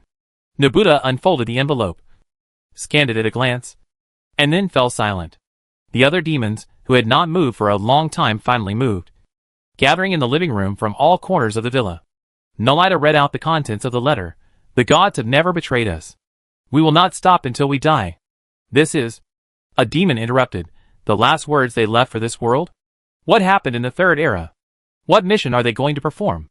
Kenny handed the badge back to Nilita and simply revealed his conclusion about the badge. The figure on the badge is the Father God. There is no breath of the Father God. There is no breath of gods and demons. Is this just an ordinary badge? Perhaps its only function is to prove that demons and gods did belong to the same camp. Nilita stared at the signature on the letter and said, Holy Alliance. Demons and gods have always belonged to the same camp. Kenny reminded Nilita. They are brothers connected by blood. Nilita. But will an alliance that decides to kill gods use the Father God as the pattern of the badge? There was silence for a few seconds. Kenny repeated the words at the beginning of the letter. We are about to carry out an important mission, and there is no return. This is our mission. We fight for thousands of lives. We all know what happened after the Third Age. The world ushered in a dark age of destruction. Kenny guessed. Are they deceived? From the beginning, they knew that they would not return. What kind of mission would make the great demon and the god have no return? Kill the Father God who created them. But the emblem of the Holy Alliance is engraved with the image of the Father God. Kenny said firmly.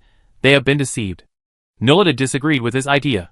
What kind of existence can deceive demons and gods at the same time? Kenny turned his head to look at Nilita, who had been singing against him from the beginning. Then what good ideas do you have? Why not ask the king? Nilita said confidently. Unfounded speculation is meaningless. So why not ask the king who threw the question to us? Do you think he knows what happened in the Third Age? I don't think he knows. Nilita was not guilty, but he must know more than us. Don't forget that in this place where the Father God fell, only the king's people are immune to the Father God's curse. This is not enough to explain anything. Does it mean that the king is related to the Father God? Or does it mean that the king is the Father God? The king cannot be the Father God. Nullida, no matter what the Father God looks like. As his creation, we cannot fail to recognize him. To be honest, I doubt it. Kinti is more righteous than him. Don't forget why the Father God fell. And don't forget that the curse of the land of God's fall has never disappeared. Even if the Father God is reborn, this world has no need for him to exist. I don't think it makes any sense to use your thoughts to guess the Father God's choice. Kinti asked sharply, since our current arguments are meaningless, then should we continue to discuss? Or should we say that since the past cannot be changed, should we continue to look for answers to the questions? What happened in the Third Age? The real reason for the Dark Ages. The culprit for the fall of the Father God. Except for us, all intelligent creatures have accepted this world that is constantly bordering the new world. They have accepted this incomplete world without the Father God, and worked hard for the future. A demon muttered, to be honest, the past and the dust of history has nothing to do with us. Even if there is a big demon among the God Slayers. So what? The big demon disappeared. But we are still here. Which is enough to prove that we do not bear the same sin as them. What about other intelligent creatures? What does it have to do with us? The Buddha said confidently, I am a demon. I can do whatever I want. You are so stubborn when you say this. Kinti mocked him. It's like a dead duck. Even if it is proved that there is a hidden story behind the fall of the Father God. So what? It's really strange. The Buddha mocked back. Is everything you do in your life for a purpose? Demons are not such a rational race. I am happy and willing to do this. If you have the ability, come and hit me. A crisp sound of bang echoed in the villa. Are you really going to hit me? You have made such a strong request. If I don't hit you, wouldn't it be a disrespect to you? Then don't run if you have the ability. Interesting. Don't chase if you have the ability. The villa was in chaos. And this short conversation ended in laughter, anger and scolding. Chapter 80 Game 58 The reaction of the dwarves and other beings. While the demon's villa was in chaos, another group of people had just started talking. What? Andy Sue Jean stopped the tool cart, glanced at Dorona, climbed down from the tool cart, and signaled the other dwarves to continue working. He took Dorona into the dwarf's black factory, bypassed the first floor where the players were busy swinging hammers, walked through the slightly deserted second floor, paused for 2 seconds on the third floor where there were only a few people, and finally stepped into the fourth floor. Did a dwarf go up just now? The player who was concentrating on completing the design homework on the third floor suddenly realized, looked at the empty stairs, and asked another player present. The other player was immersed in the design and didn't hear his question at all. It might be an illusion. I have never seen a dwarf go up to the fourth floor, he muttered, through this illusion behind his mind, and pondered over the design drawing in front of him again. The fourth floor was empty and quiet, with only the huge reactor burning quietly, emitting a few rays of blue light. It runs through the entire building, and is the main control console and power source for all the operating tools in the building. The main control console is not in the form of buttons. Apart from a simple emergency stop wrench, there is no other place to interact. On the front of the huge reactor, a faint blue dot is lit. Just above the blue dot is the dwarf totem, and a warning not to touch. Andy Sue Jean stepped forward, took out a big hammer, and started swinging the hammer without saying a word. Clang clang. The sound that is everywhere in the building sounded on the fourth floor. The blue dots on the reactor flickered into a piece, as if it suddenly woke up. When Andisa Jean put down the big hammer, the door of the fourth floor slid down and closed the exit. Dorona briefly recounted the situation. Didn't the king organize an expedition? I thought it was on the way anyway. So I went to meet the dwarves on the top of the mountains. Andisa Jean knew that the IQ of his people was not high among intelligent creatures. But this kind of self-operation still exceeded his imagination. Andisa Jean, so you helped the king find them yourself? The dwarf, who was always loud, argued in a low voice. The king didn't come to find them. He came to find the treasure of the kingdom. Andisa Jean took a deep breath. Didn't you help him find it yourself? The treasure of the dwarf kingdom. Dorona refuted Andisa Jean's words. Luomu said that the treasure of the dwarf kingdom is our history. Our spirit of unity. Not other things. Andisa Jean gave up arguing with him about this, and went straight to the next topic. So the dragon. The dragon clan declared war on the human kingdom? Dorona was eager to invite him after hearing this. How about we leave the human kingdom and return to the top of the mountains?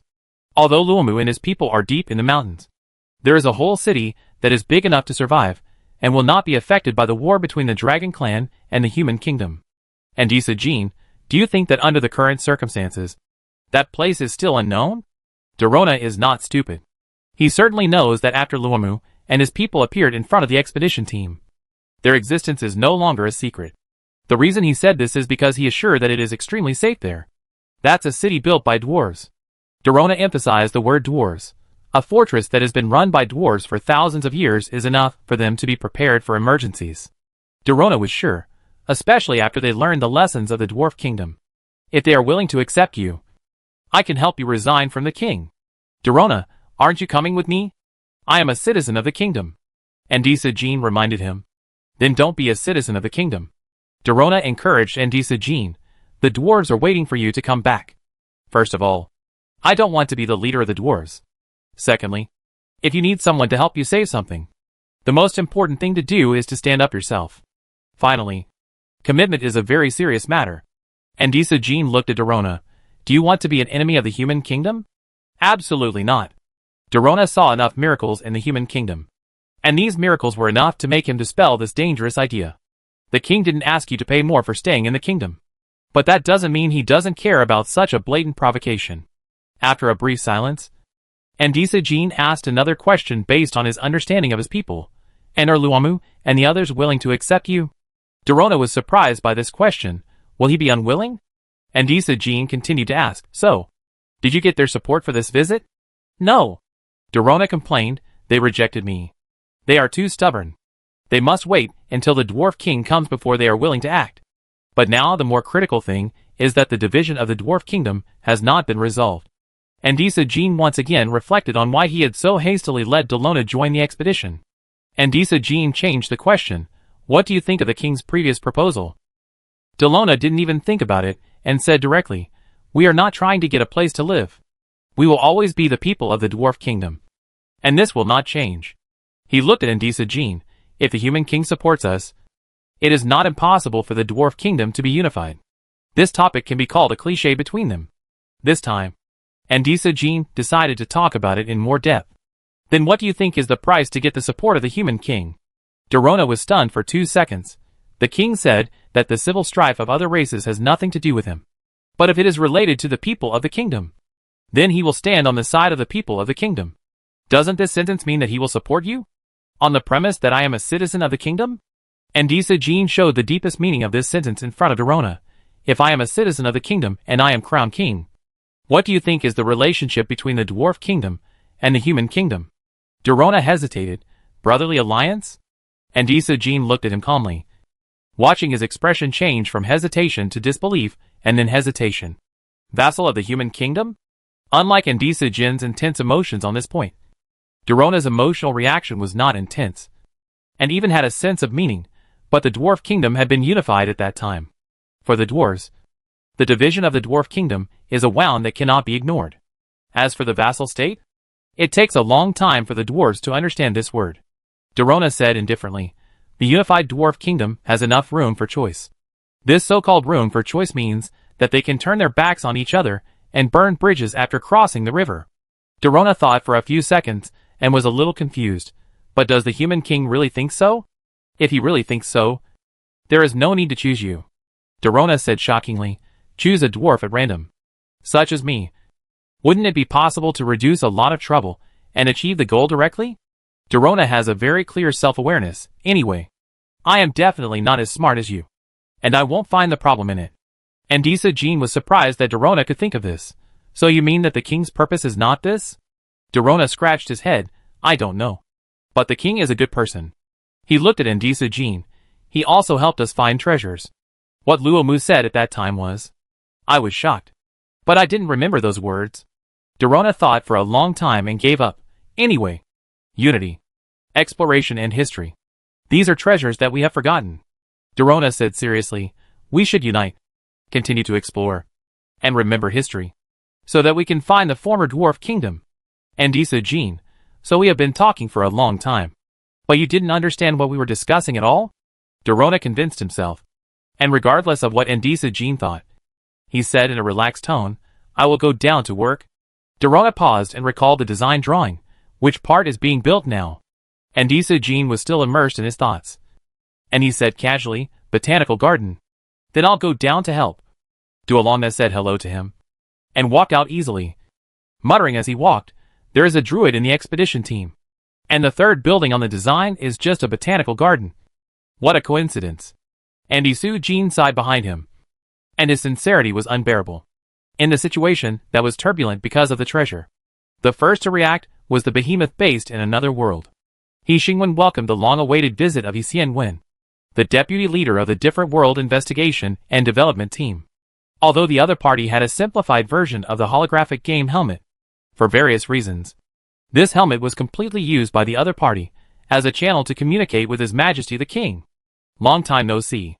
He Xianwen said hello to He Xingwen, glanced at the map hanging in the conference room, and sat opposite He Xingwen. He Xingwen, who was online on time, sighed sincerely, I found that many people have been looking for me recently. You have done a great thing. He Xianwen picked up the kettle, made 2 cups of boiled water by himself, and pushed them in front of He Xingwen, looking like he was ready to have a long talk. He Xingwen, I remember that the player came back from the top of the mountains very early, so he probably didn't hear about the follow-up. He Xingwen didn't plan to have a long talk, he was much busier than the other party, although the author didn't write it. In fact, even if she helped him share the trivial affairs of government, He Xingwen still spent a lot of time on planning the development of the kingdom and formulating development plans. The kingdom developed too fast, and the timeliness of planning was shortened. They needed to respond in time to ensure that everything was on track. Moreover, in addition to this, He Xingwen also has to face the problems of how to improve the holographic game, promote the holographic game, and regulate the uncontrollable behavior of players. These are not the end. In addition to these, He Xingwen also has to pay attention to the progress of spiritual recovery and the changes in the Earth's politics. This is why the existence of the system is crucial to He Xingwen. The system simplifies these things to the point where He Xingwen will not die from overwork, allowing the 2 worlds to operate in an orderly manner under the premise of the optimal solution. In this case, wasting time on language probing is obviously extremely inefficient and unnecessary for He Xingwen. But it seems that you have guessed the follow-up of that conversation. He Xingwen went straight to the point. You want ore? He thought for 2 seconds. Is the spiritual recovery under control? Compared with before, His Majesty the King is more powerful. This is not surprising. Anyone who sits in the position of dictator for a long time will become more powerful. He Xianwen made a judgment while saying, the spiritual energy recovery has just begun. Perhaps because the ether content on the earth is too low. There is no example of humans being affected by it. He paused and asked He Xingwen, shouldn't there be any? The system gave a positive answer. The current ether content on the earth is not enough to make these effects materialize. He Xingwen repeated the system's answer. He Xianwen held a cup and said slowly, in other words, humans have been affected, but the impact is too weak, so we haven't noticed it yet. He Xingwen drank a sip of water and didn't respond. He Xianwen continued, we think that under the current circumstances, the state of spiritual energy recovery can be advanced to the next step.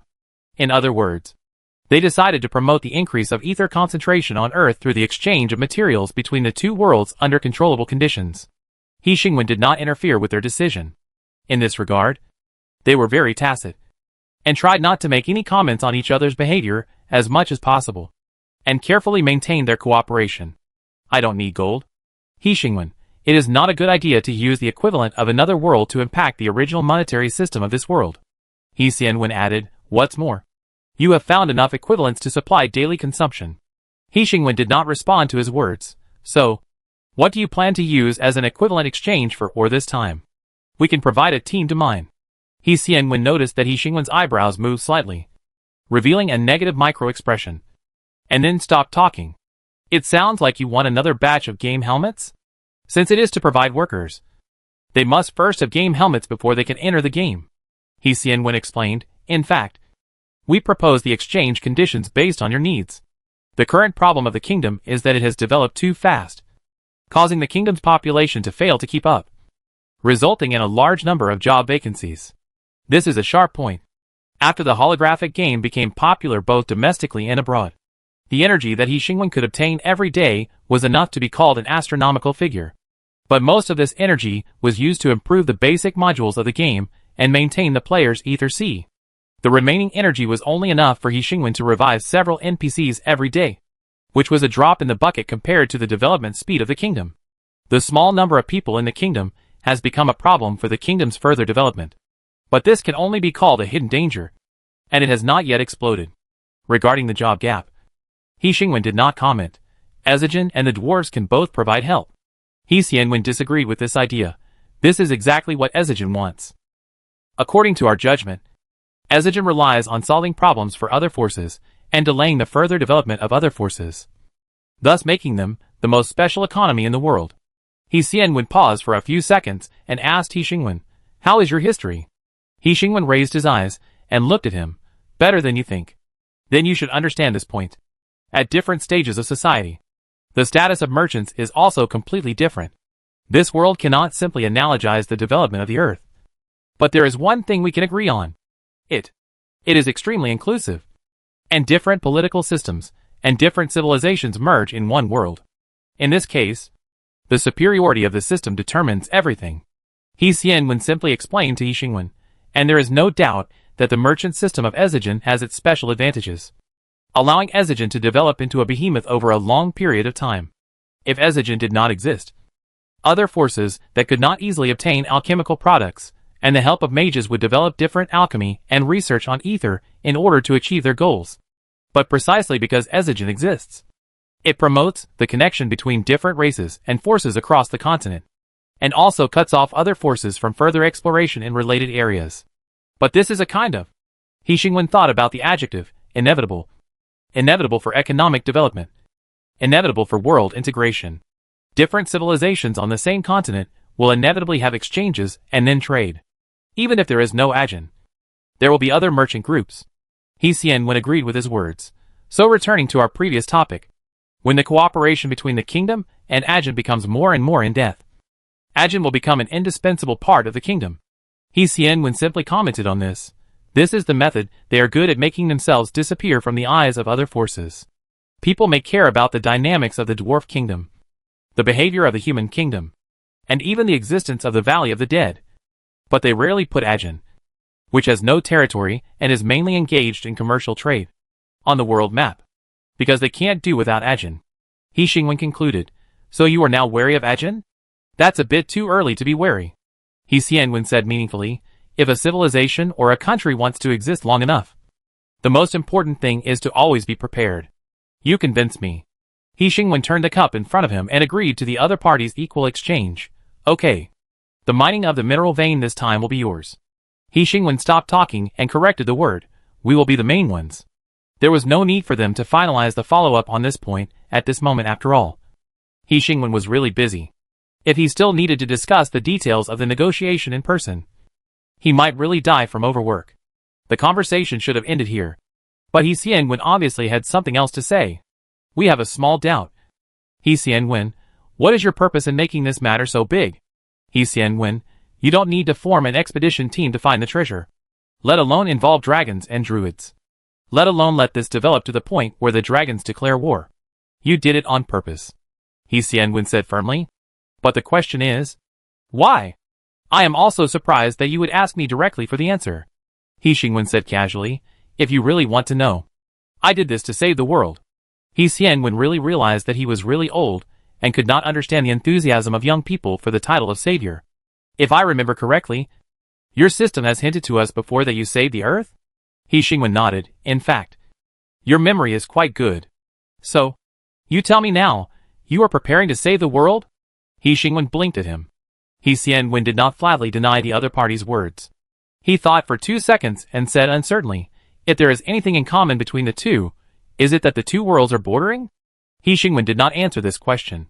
He gestured to the door and sent him away directly, after He Xianwen's back disappeared from his sight.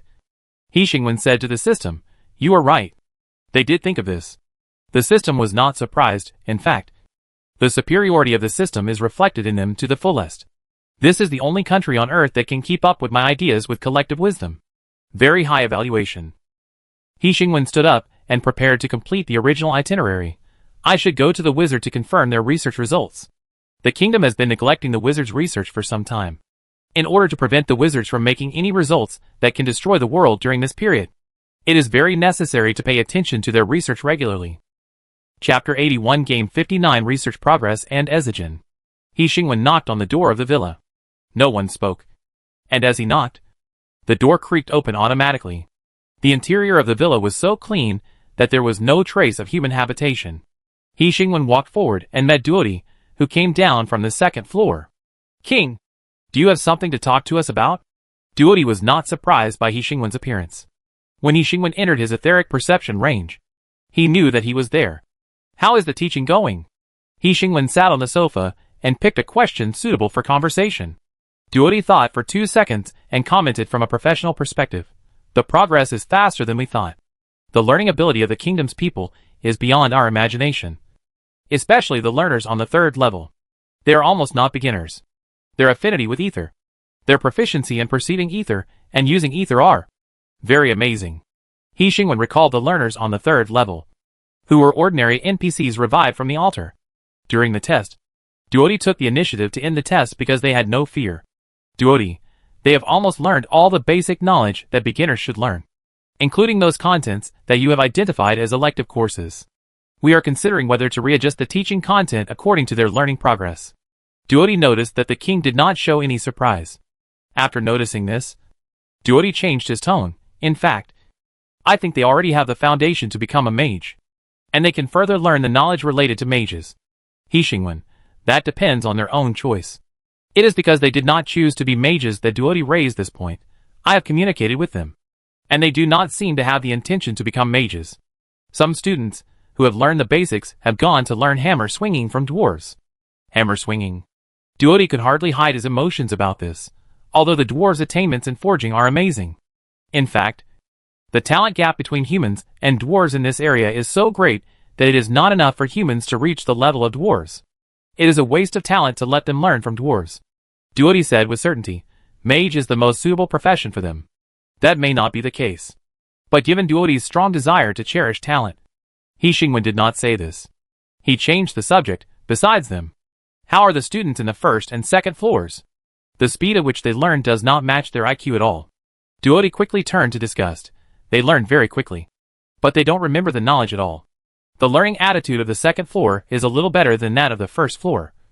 But there is no difference between the two in essence. A mage is essentially an understanding and control of the ether. Knowledge is the most important thing. Being able to use spells is meaningless. Only by knowing what knowledge means can you continue to move forward on the path of a mage.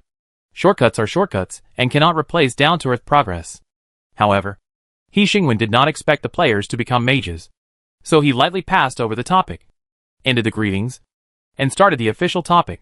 How is the research on Black Bloodstone going? The topic jumped too much.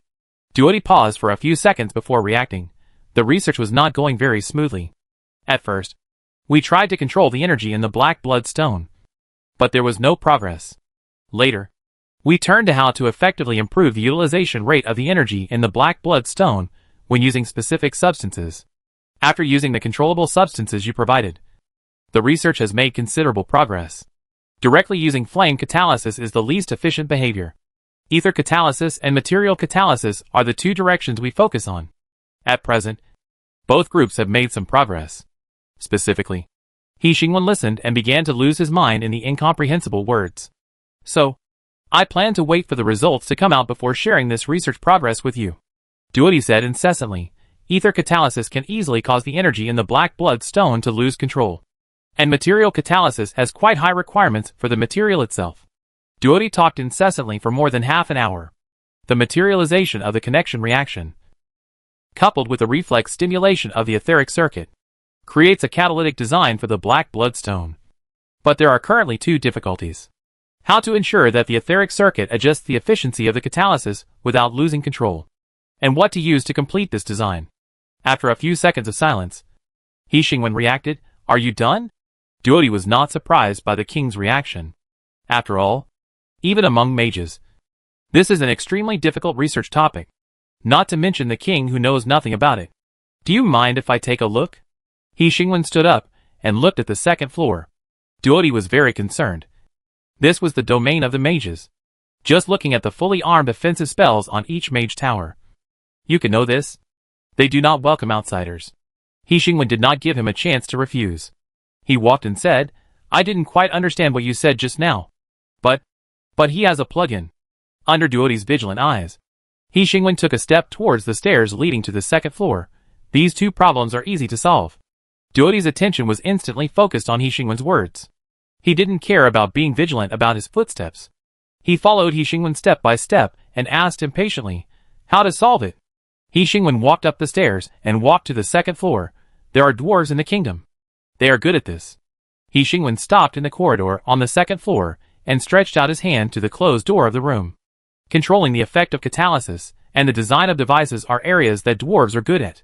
He Xingwen didn't rush to push the door open. He turned his head and glanced at Duoti behind him. Duoti was immersed in his words and had no reaction to his attempt to open the door. Although mages are not famous for alchemy, that doesn't mean we are not good at it, Duoti said while organizing his thoughts. We have considered improving the external equipment to enhance the catalytic rate of black bloodstone. But the problem is that this doesn't have much effect. But dwarves are the best engineers.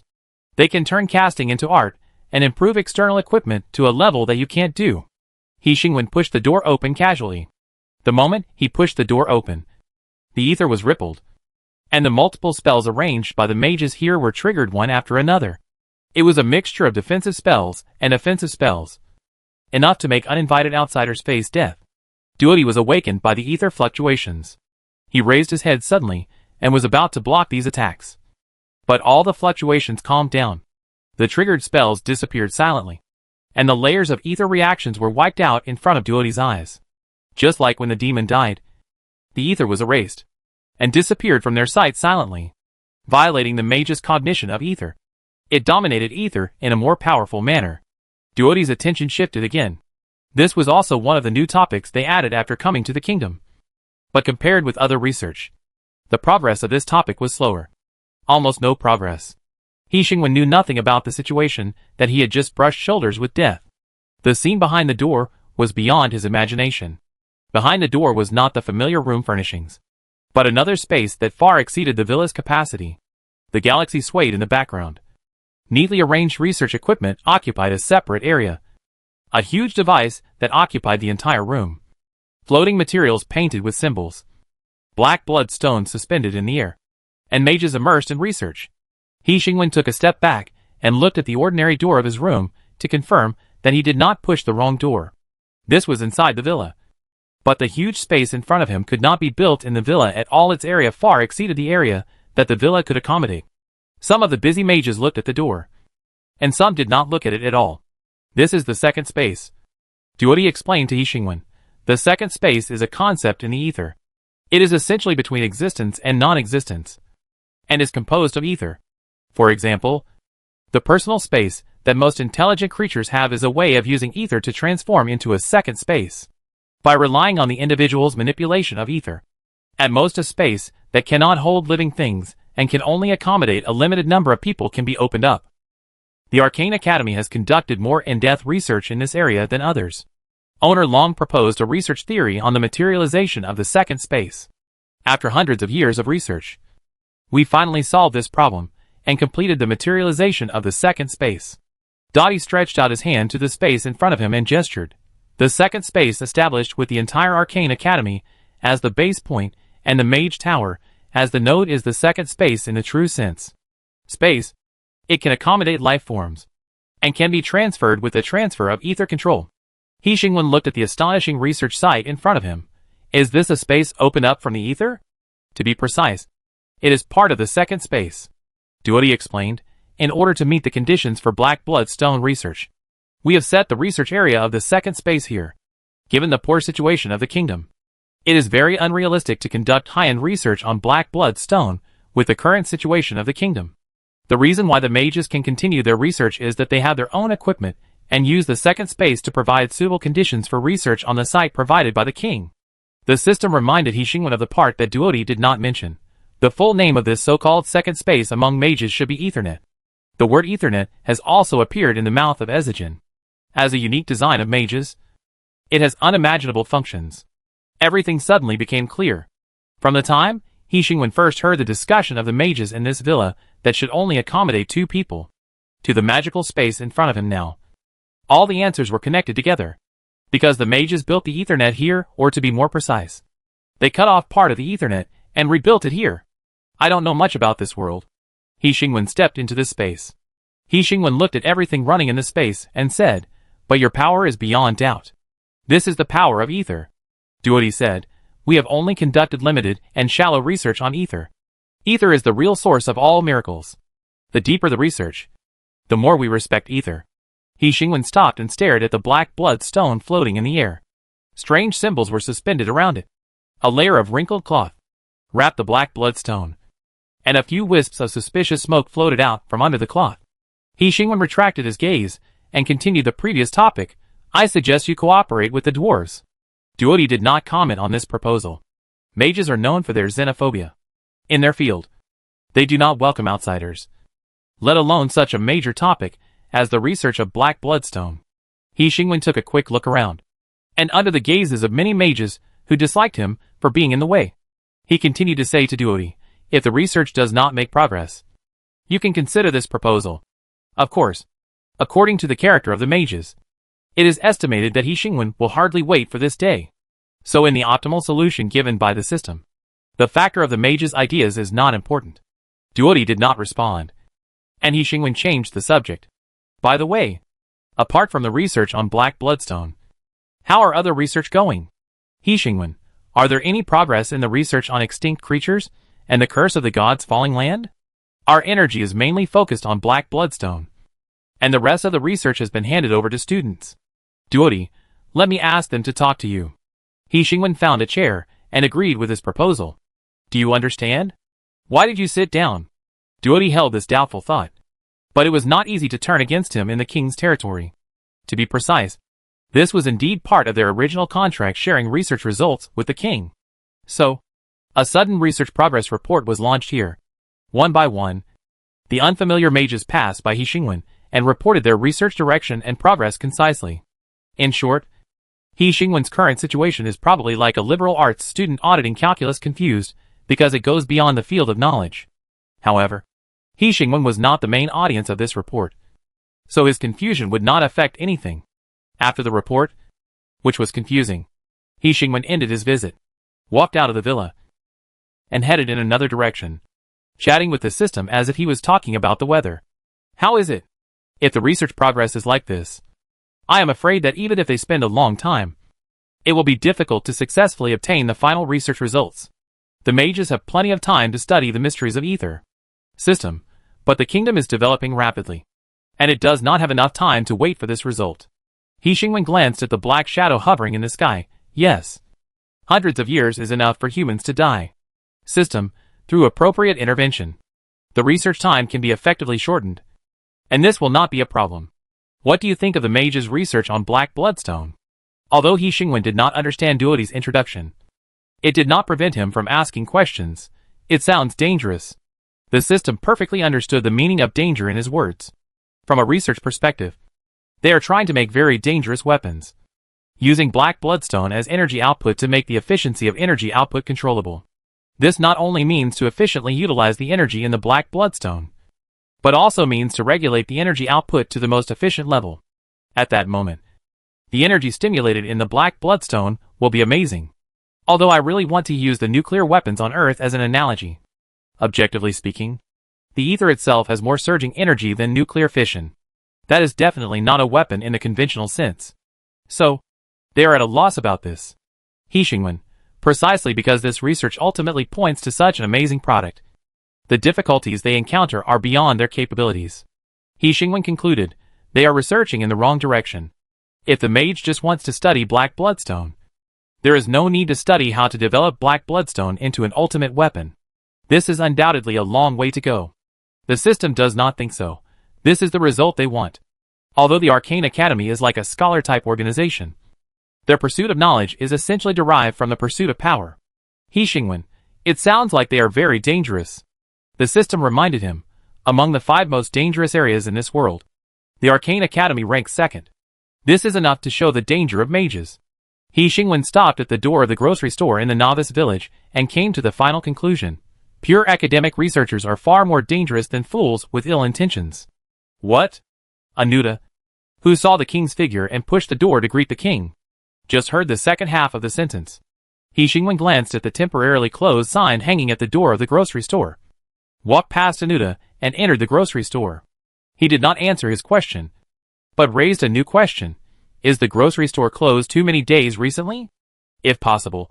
Anuta also wanted to conduct daily business, but the recent events forced him to suspend business to take time to communicate with Ezijin. He Xingwen didn't wait for his answer after he finished speaking. He walked into the grocery store, motioned Anuta to close the door, and then went straight to the point. Is Ezijin ready? Anuta closed the door to block the curious eyes of the players, and subconsciously said, What? What's the situation on Dragon Island? We are communicating with the Dragon Tribe. Anuta took out 2 chairs from his personal space and placed them in the middle of the empty house. He also took out a coffee table and placed it between the chairs. Finally, he took out wine, cups, and tablecloths from his personal space. In just a few minutes, he completed the layout and decoration of the table from scratch. He Xingwen casually asked the main question he came to see him. So, what about the iron-eating ants? Are you ready to deal with the iron-eating ants? Chapter 82 Game 60. Anuta paused slightly while pouring wine, filled half a cup, and poured himself a glass of wine, which eased the emotional fluctuations caused by He Xingwen's sudden question, and then asked, Iron-eating ants? He Xingwen sat on the chair and said, When the iron-eating ants appeared in front of you, your expression was much more serious than that of old King and Lincoln. I think you should pay more attention to the appearance of iron-eating ants than them. The atmosphere was stagnant and condensed into heavy pressure. There is no need for us to beat around the bush. He Xingwen looked at the time. You and I know what the Ezijin means, and you also know what the kingdom means. The Ezijin, who have no territory, are far more enthusiastic about maintaining world order than other races. Anuta subconsciously retorted, This is to prevent the disaster that the dwarf kingdom encountered from happening again. The iron-eating ants, which are enough to eat everything once they reproduce rapidly, have always been on our high-risk list. He Xingwen was very interested in this high-risk list. What other races are on this list? This is internal information. Anuta declined his interest, not for sale. It seems that the results of your discussion on the iron-eating ants will not be sold to the outside world. He Xingwen respected the other party's protection of the commodity, so he warned the other party again. I reminded you that it is forbidden to attack any extinct creatures on the territory of the kingdom. Anuta, so the king is here to warn us? He Xingwen nodded. In fact, considering that you have finally reached the conclusion that you will do everything possible to re-exterminate the iron-eating ants. As He Xingwen spoke, Anuta's expression became more vivid. He interrupted He Xingwen. Wait a minute. You just said that we finally reached a consensus. Does this mean that you know the result of our discussion? Why else do you think I came to you? He Xingwen said tactfully, I'm not free enough to waste time chatting with you. Anuta's expression was erratic. I always felt like I heard something extraordinary. He Xingwen said calmly, You are trying to make an enemy of me. Anuta knew he should defend himself, but the news just now was so shocking that he didn't know how to defend himself at all under the premise that the other party had a complete grasp of the content of their conversation. It seemed that there was no need to defend himself. The one who contacted you, He Xingwen recalled, is his name Du Lei? From what he said, Ai Jijin doesn't mind being my enemy. He Xingwen paused for 2 seconds, a little regretful. I don't want the situation to deteriorate to the point where it becomes a clarion call for war. But if you despise my authority, try to interfere in the internal affairs of the kingdom, and decide the life and death of the creatures on your own, then it will be difficult for me to continue to maintain friendship with Ai Jijin. He Xingwen was not moved at all when he spoke of words that were almost like a declaration of war. There should be some psychological fluctuations. He Xingwen thought in his heart. That was a war. But if you already knew the result before the war started. No. To be precise, before the war started, it would be difficult to feel nervous and afraid. He Xingwen had never really experienced the feeling of the system watching this world. But after a long enough time together, he fully understood the feeling of being almost omniscient. In this state, it is difficult to have expectations for the world, because in his eyes, everything is known. He knows which wing the butterfly will flap in the next second. He knows whether the world will eventually move towards peace or war. He knows the true face behind the crying expression. And he knows when two people who declare their love will move towards determination. In this case, emotional fluctuations are very redundant, because the ending is there. It just takes a little time. He Xingwen once had a short conversation with the system on an ordinary day. Have you ever thought about the possibility that you are the creator of this world? My database has analyzed this possibility. System. The analysis result is 0.00000346. And the possibility is basically close to zero. Why? The creator of this world is definitely not an intelligent life. Intelligent life will not create such a bad world. But the creator has fallen. Are you sure that when he revives after his fall, he will not become an intelligent life? He won't. The system said firmly, I don't know why everyone is speculating that the Father God has revived. But in fact, death is death. The more powerful the existence, the more thorough it will be when it falls. The dark age that this world has experienced is enough to prove that the Creator is completely dead. But the dark age did not destroy the world. The destruction of the world stopped at the border with other worlds. He Xingwen. Perhaps that means that the Creator has not completely fallen? People always yearn for hope. The system answered He Xingwen's question with vague words, because they do not accept the irreversible reality. The conversation ended there, and the system proved that he was not the Creator God. But this did not prevent He Xingwen from seeing through him, the reason why the gods could look down on the world from a high place. Because they knew everything. While knowing everything, they no longer had extra emotional fluctuations, because there was no need. He Xingwen could remain calm, but Anuta could not. War is not a trivial matter. It involves the lives and deaths of countless people and drastic economic fluctuations. For Ezigen, war is never in their choice. For the system they chose, initiating and participating in a war is an extremely stupid act. Ezigen has never been hostile to any civilization. Anuta stated his position. It's just that as a part of the world, we have the responsibility to prevent disasters from ravaging this continent again. I can understand this. He Xingwen continued calmly. So I came to talk to you about this matter, and tell you that I know what you want to do, and the possible consequences of this behavior. As long as you are clear about all this, I respect your choice. Anuta could sense the king's calmness. The other party did not have any proper emotions about the possible war. Fear, excitement, expectation, ambition, etc. The king was calm as if he was not threatening to start a war at all. The problem is that if the reproduction of iron-eating ants is not stopped in time, they will bring devastating results. Anuta turned the topic back to the dispute itself and avoided his declaration of war. This is caused by their racial characteristics. Ezigen has no intention of deciding the life and death of creatures without your permission. But if you don't plan to do anything, then we need to consider the whole world. He Xingwen showed a strange expression. The devil said similar things to you? Anuta was slightly stunned. It's just that they chose to follow my choice instead of making decisions beyond me. Earlier, after the expedition set out, the devil came to visit He Xingwen. Dear king, I found something incredible. Nilita shouted as soon as he entered the door. Kenny followed closely. You will never guess what we saw on the land of the kingdom. The devil is definitely not a good actor. The exaggerated body language and expressions have a strong element of performance that is difficult to ignore. In other words, it is obvious that the performance is exaggerated, and there is no real emotion at all. What did you see? He Xingwen probably guessed the answer to this question, but still gave the devil room to perform. Iron-eating ants. Nilita panicked and said, I guess you don't know what a terrible creature this is. They almost destroyed the top of the mountains by themselves. Kendi echoed. With strong survival ability and a reproduction rate that exceeds most creatures, they are enough to crush all enemies with numbers. He Xingwen. So, we are very worried about the safety of the kingdom. Nilita was indignant and said, the demons are willing to serve the respected king and eliminate these dangerous enemies. He Xingwen reminded him. Although I haven't counted their specific number, as far as I know. In addition to the iron-eating ants on the ground, there are more iron-eating ants underground. Nilita quickly changed his tone and began to blame others.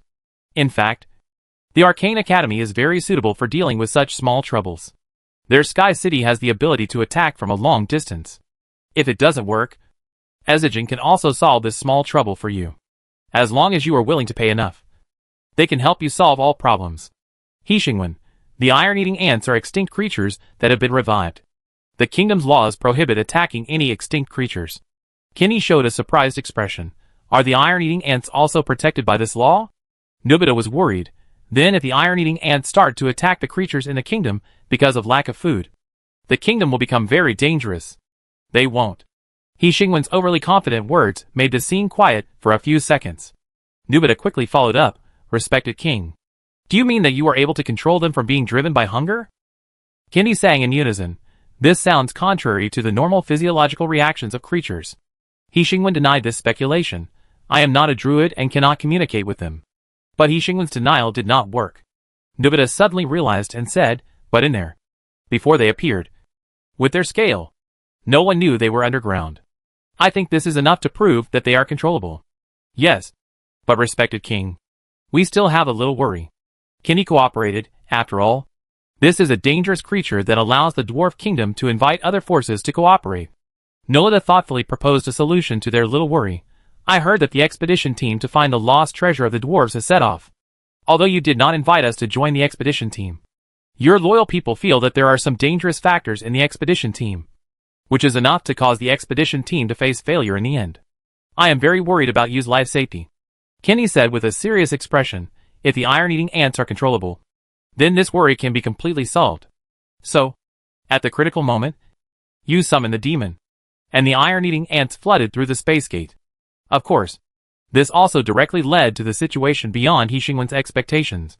And the kingdom ushered in the result of the Dragon Clan's declaration of war. Without He Xingwen's permission, the demons would never get close to the iron-eating ants. Let alone bring them to threaten the Dragon Clan. From the fact that the demons sang in unison and finally completed this series of serial operations. The demons are well deserved to be known for their treacherous reputation. If the king knew nothing about the internal communication of Ezigen, Anuta would have many excuses to explain. And the situation would not have developed to this point. The problem is that the king knew their conversations very well. Before this, Ezigen used various methods to ensure the communication security of the communicator. But now, it is obvious that these guarantees have lost their effect. So that Anuta has to face the consequences of Ezigen's arrogance. Considering the different thinking patterns and group conditions between demons and Ezigen, Anuta said carefully, it is not difficult to understand that we make different choices when faced with the same choice. Anuta was not defending himself or begging for forgiveness from the king regardless of whether he had the right to do so on behalf of Ezigen. In terms of Ezigen's strength, they were not humble enough to do so. He was just pointing out the objective facts. Anuta took out the communicator and asked the king for his opinion. Since we are here, do you mind letting Du Lei participate in this conversation? I have always been curious about the power structure within Ezigen.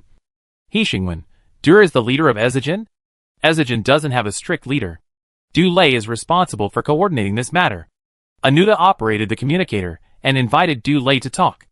After a moment, a gentle voice sounded, Anuta? Anuta repeated the current situation to him. Greetings, respected king. Du Lei's voice did not contain much emotional fluctuations. He calmly took over the conversation. Ezigen has goodwill towards all civilizations. But the premise is that the new civilization also has the same goodwill towards this world. Du Lei spoke in a gentle and extremely powerful tone. We have seen the surging desire for conquest in your kingdom. When your kingdom was still in the development stage, you were ready for war. So, you think the kingdom is dangerous? Everyone will come to this conclusion. The kingdom has been inseparable from danger since the moment it appeared on the land of God's fall. Du Lei said, but there are many existences in this world that are dangerous enough. If every one of them needs to be destroyed by Ezigen, then Ezigen should be the first to be destroyed. He Xingwen did not know Du Lei. But from the conversation, he was indeed a suitable diplomat. From this novel perspective, he proved that Ezigen had no hostility towards the kingdom. While Ezigen is judging the kingdom is also judging Ezigen. Perhaps it is not just us who have a distorted understanding of the kingdom. Du Lei, the kingdom also has a distorted understanding of Ezigen. Few people would declare war on Ezigen. Ezigen has no territory. And this is a war that cannot be fought. But you are not the first country to warn Ezigen. Ezigen has faced a real war from the Diamond Empire, which once unified the Neva Plain. Du Lei, the great conqueror, issued a notice of surrender or destruction to Ezigen. He called Ezigen the most dangerous enemy of the empire. He Xingwen became interested. It seems that Ezigen won the war in the end? The war ended with the death of the great conqueror. Diamond Karen too. The Diamond Empire fell into shock after his death, and split again in a short time. He Xingwen concluded, so, Ezigen won. Leaving aside the process and conspiracy. Looking at the results alone, Ezigen still exists. While the Diamond Empire split after the war, there is no doubt who won and who lost. He Xingwen reasonably speculated on the purpose of the other parties suddenly bringing up this matter. Is this a warning? No. The reason I brought up this war is just to illustrate another point. Du Lei, most intelligent creatures will not regard Ezigen as an enemy. But a small number of intelligent creatures that do regard Ezigen as an enemy are mostly due to their vision and ambition that transcend racial limitations. This makes them recognize Ezigen as the same ambitious person when they perceive the threat of Ezigen. But Ezigen is not an ambitious person. We have no interest in ruling the world and dominating the world situation. Du Lei, but if you can raise your vision a little bit, you will realize another point. Ezigen is not just a merchant alliance. It is also a race. There are insurmountable differences between different races. It is impossible to draw correct conclusions by trying to figure out the ideas of another race with human thinking. This eloquence, this logic, this emotional intelligence. He Xingwen was deeply moved by this, and then denied his words. Subjective judgment is not the same as objective reality. It is a subjective judgment that Ezigen is not an ambitious person. But it is an objective reality that Ezigen is a giant that cannot be ignored. Based on objective reality, subjective judgment is not important. Whether Ezigen is an ambitious person or not cannot affect the threat brought by Ezigen as a giant. Before Du Lei started to argue again, He Xingwen looked at the time, stopped the roundabout conversation, and got straight to the point. It is meaningless to discuss these now. I am not here to prove that the kingdom is not threatening, nor to be convinced that Ezigen is not threatening. I am here to warn you to give up the ideas you shouldn't have, and put yourself in the right position. He Xingwen said, this is my last warning to you. If there is a next time, war has no great practical significance for Ezigen, which has no territory. But the so-called war is not only a military war. The kingdom will terminate its cooperation with Ezigen. All the kingdom's territories will never allow Ezigen to enter. All Ezigen's business activities in the kingdom will not be allowed. For the first time, Du Lei's voice showed a sigh. You know how to defeat Ezigen better than Diamond Karen too. If possible, he would also choose this method. But when the Diamond Empire became too vast, Ezigen's cooperation with the Diamond Empire was already extremely deep. In this case, it is obviously unrealistic to cut Ezigen off from the empire. So he would rather choose a war to eliminate Ezigen. Du Lei took over the conversation. From a certain perspective, it is indeed the best time to cut ties with Ezigen when the kingdom is in its infancy. In fact, our trade method has been restricted from the beginning. He Xingwen reminded the other party. Ezigen is only allowed to trade with the main body of the kingdom, and is only allowed to sell goods purchased by the kingdom. It only serves as a bridge for transactions between the kingdom and the kingdom's people. You are not allowed to trade privately with the kingdom's people. Du Lei sincerely praised He Xingwen. Obviously you were well prepared at the beginning. Anuta's description of you is very appropriate. You are a great king that we have never imagined. He Xingwen has an amazing immunity to rainbow farts. This is all thanks to the extremely exaggerated rainbow farts that the system bursts out from time to time. Du Lei brushed off the flattery and focused the conversation on the key points, since the demons also believe that the iron-eating ants will not get out of control. We respect their judgment. The demons were mentioned too abruptly, and it was clear that He Xingwen was told that the demons were special. He Xingwen was silent for 2 seconds. If you want to say that the demons are the race that cares most about whether the world will be destroyed, I already know this. Du Lei was not surprised, since you can know the conversation of Ezigen. Then the conversation between demons is obviously not hidden from you. But I want to say another point. Du Lei, just as Ezigen has the desire to distinguish intelligent creatures, demons have the ability to distinguish between good and evil. In He Xingwen's silence, Du Lei said, they think you are a good person. So, Ezigen is willing to believe that you are a king who brings hope and peace. Dur said gently, I hope that in the next cooperation, Ezigen can prove our sincerity to you. Chapter 83 Game 61 Dragon Island. Ezigen knocked on the closed Dragon Island with a human body. Your arrival is really not unexpected at all. Torjin coiled on the highest peak of Dragon Island, looking down at the weak intelligent creatures from above. And the deafening dragon roar echoed on Dragon Island. Is the human king ready to beg for mercy from us? Dur, floating in front of Torjin, was as small as dust compared to the dragon entrenched in the entire mountain. The human king is ready for a war. The scene suddenly became quiet. Torjin raised his neck, and this action brought about a violent airflow fluctuation. And Du Lei stood in it, without moving a bit. Then I am even more surprised by your arrival. Torjin looked at the other party. If you are not here to surrender on behalf of the human king, why did Ezigen come here? Du Lei, the dragon clan broke the agreement. Cunning human. Cunning Ezigen. Torjin roared. How dare you accuse the Dragon Clan of breaking the agreement? We got nothing. Not even the shadow of the treasure. Orjin tore up the agreement at the end of the expedition and issued a declaration of war. Du Lei explained the facts in his tone. The dwarves recognize that the history of the dwarves is their lost treasure. From this point of view, the human king did not violate the contract. But Orjin violated the contract. Du Lei took out 4 copies of the contract from his personal space. He asked the human king to provide him with treasures, and asked for a reward beyond the agreement. After being rejected, he declared war on the human kingdom. As the middleman, Ezigen has the responsibility to protect the interests of both parties to the contract. Du Lei said, "That's why I'm here." Orjin was stunned for 2 seconds before reacting. "So, you came to Dragon Island to hold Ori responsible for violating the contract?" "Come to Dragon Island to hold the dragons responsible for violating the contract. It can only be said that Ezigen is worthy of it." "Yes." Under the scrutiny of Orjin, Du Lei continued, "The dragons need to compensate the king for the losses." The other dragons watching on the side couldn't stand it anymore and whispered, "Is this guy mentally ill? What is Thor thinking? This guy is so arrogant. Wouldn't it be better to kill him directly? This Ezigen has been here several times before. Thor has a good relationship with him." "Really? I can't tell these humanoid creatures apart every time. They all have 2 arms and 2 legs."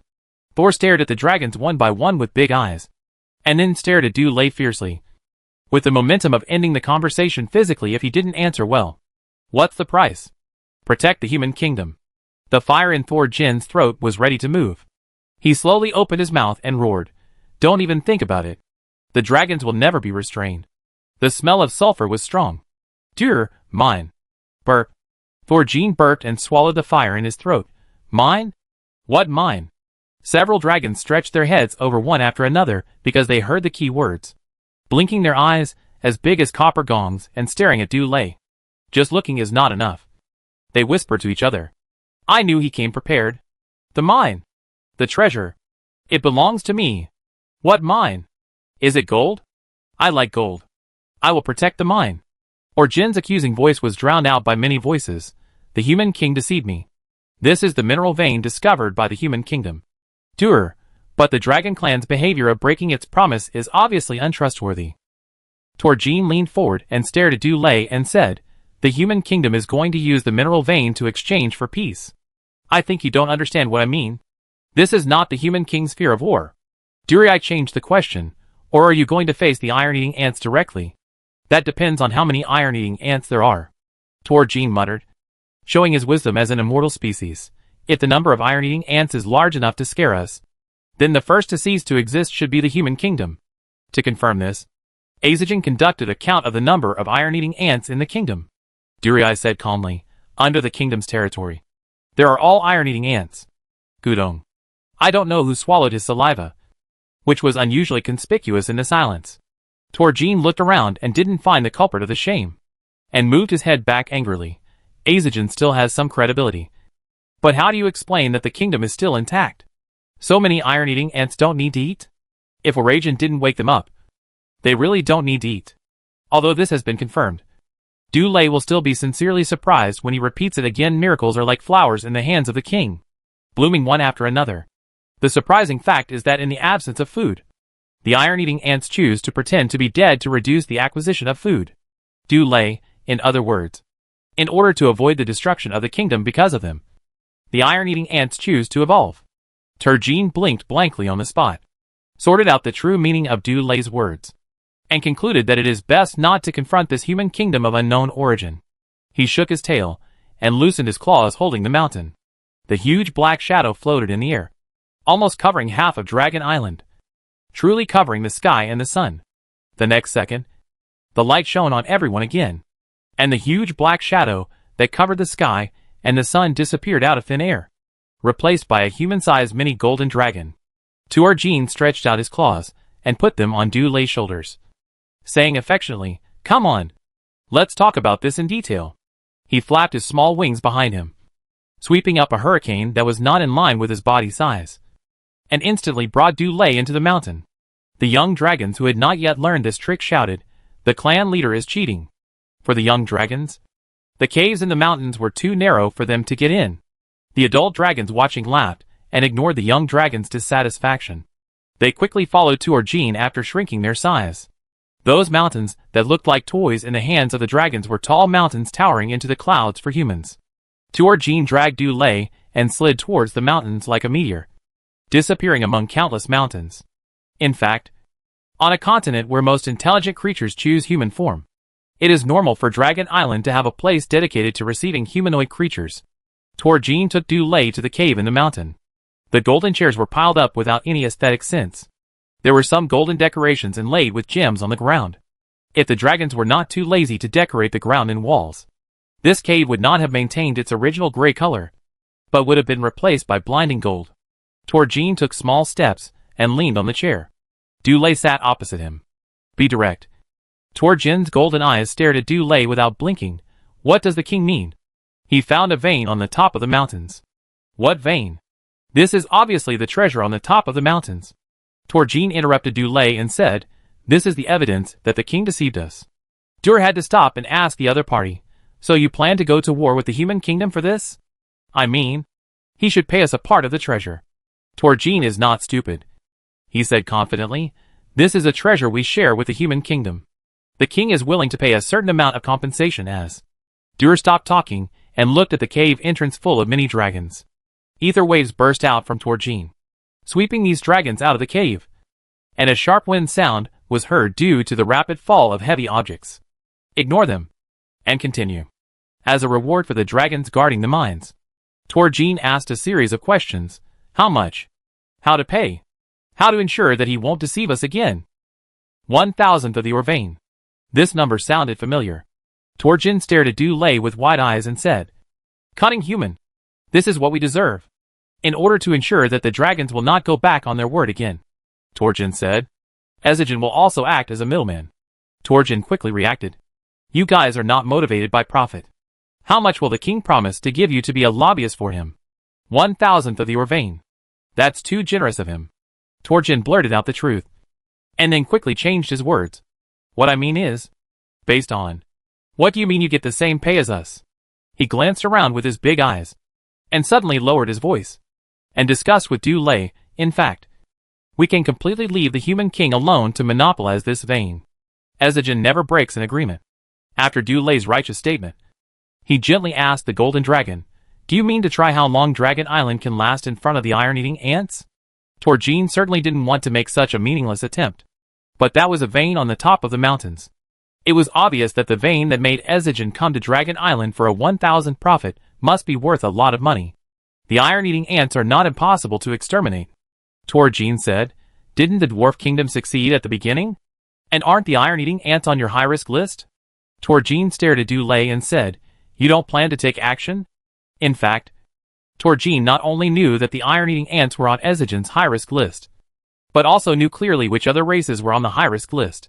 The idea of this high-risk list was first proposed by the Dragon Clan, not long after the end of the Dark Ages, when the remains of the world where Ezigen was located bordered the continent. All the surviving races on the continent were still shrouded in the shadow of the world's imminent destruction. The Dragon Clan discussed the idea of the high-risk list with Ezigen, who had just established the Wandering Merchants Alliance. Its original purpose was to prevent the world from encountering the Dark Ages again. On the initial high-risk list, most of them were extremely dangerous animals, some of which had already become extinct in the Dark Ages. As the continent bordered other worlds, more and more new civilizations and new races joined, and intelligent creatures gradually replaced animals and became the main members of this list. The cooperative relationship between the Dragon Clan and Ezigen lasted for nearly 10,000 years. The Dragon Clan liked wealth. While Ezigen was good at making wealth, Ezigen's individual strength was not strong enough. While the Dragon Clan was very strong, this allowed their cooperation to gradually deepen over a long period of time. At first, the Dragon Clan was Ezigen's best bodyguard and thug, and now Ezigen is the Dragon Clan's best middleman. The dragons initially relied on their own strength and unreasonableness to seize the wealth of the continent. But as peace lasted longer and longer, more and more intelligent creatures accelerated the development of civilization in a peaceful environment. The dragons gradually gave up the behavior of making themselves the public enemy and turned to another way to obtain wealth, cooperating with Ezigen. Ezigen's business tentacles are everywhere. They trade with all races on the continent except for extremely xenophobic races. provide these races with all the services required by intelligent creatures, and then earn the due rewards. This is an unmistakable but unquestionable business empire. Cooperation with it brings considerable income to the Dragon Clan. It requires a certain amount of physical labor and some restrictions. Of course, even if the cooperation is so deep, Azajan will not entrust the task of finding treasure to the Dragon Clan using huge wealth to test whether the Dragon Clan is trustworthy. Any rational intelligent creature will not do this. After the extinction of the iron-eating ant, it was removed from the list. Du Lei changed his posture to relax and turned from official business to private conversation. We did intend to take measures, but the king warned us. Torjin turned over and rubbed his back against the golden chair back, a kingdom that can make you give in. This is much more dangerous than the iron-eating ants. When will the new high-risk list be updated? When will this human kingdom be added? Du Lei changed the subject on this point. We have reached a consensus with the human king regarding the mineral vein. Who are you going to send? Torjin complained. The topic changed so suddenly. Anyone can see that there is a problem. He scratched his back with his short front paws and thought. A consensus was reached. So you are in cahoots? Has Azajan found a new partner? Du Lei said in a gentle tone. The continent has been peaceful for so long, which is beyond our expectations. Torjin heard the strings and knew the meaning. Is the Nila Plain busy again? Has the unification of the Diamond Empire started again? The Nila Plain has always been busy, Du Lei said calmly. But this time it's not just the Diamond Empire. Who else? Torjin's attitude towards this is roughly equivalent to that of a crowd watching the fun. Although he is very interested, he is not worried about it.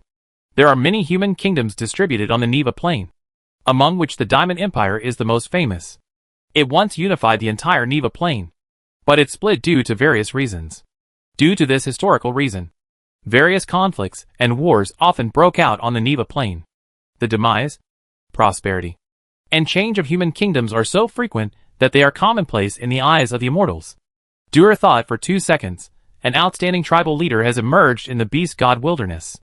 That's even less surprising. Torjin was not even interested in watching the news. If the war in the human kingdom is commonplace, then the war in the Beast God Wilderness no. It should be called tribal conflict, which has almost never stopped. Unlike humans, the Orc kingdom was unified for a very short time.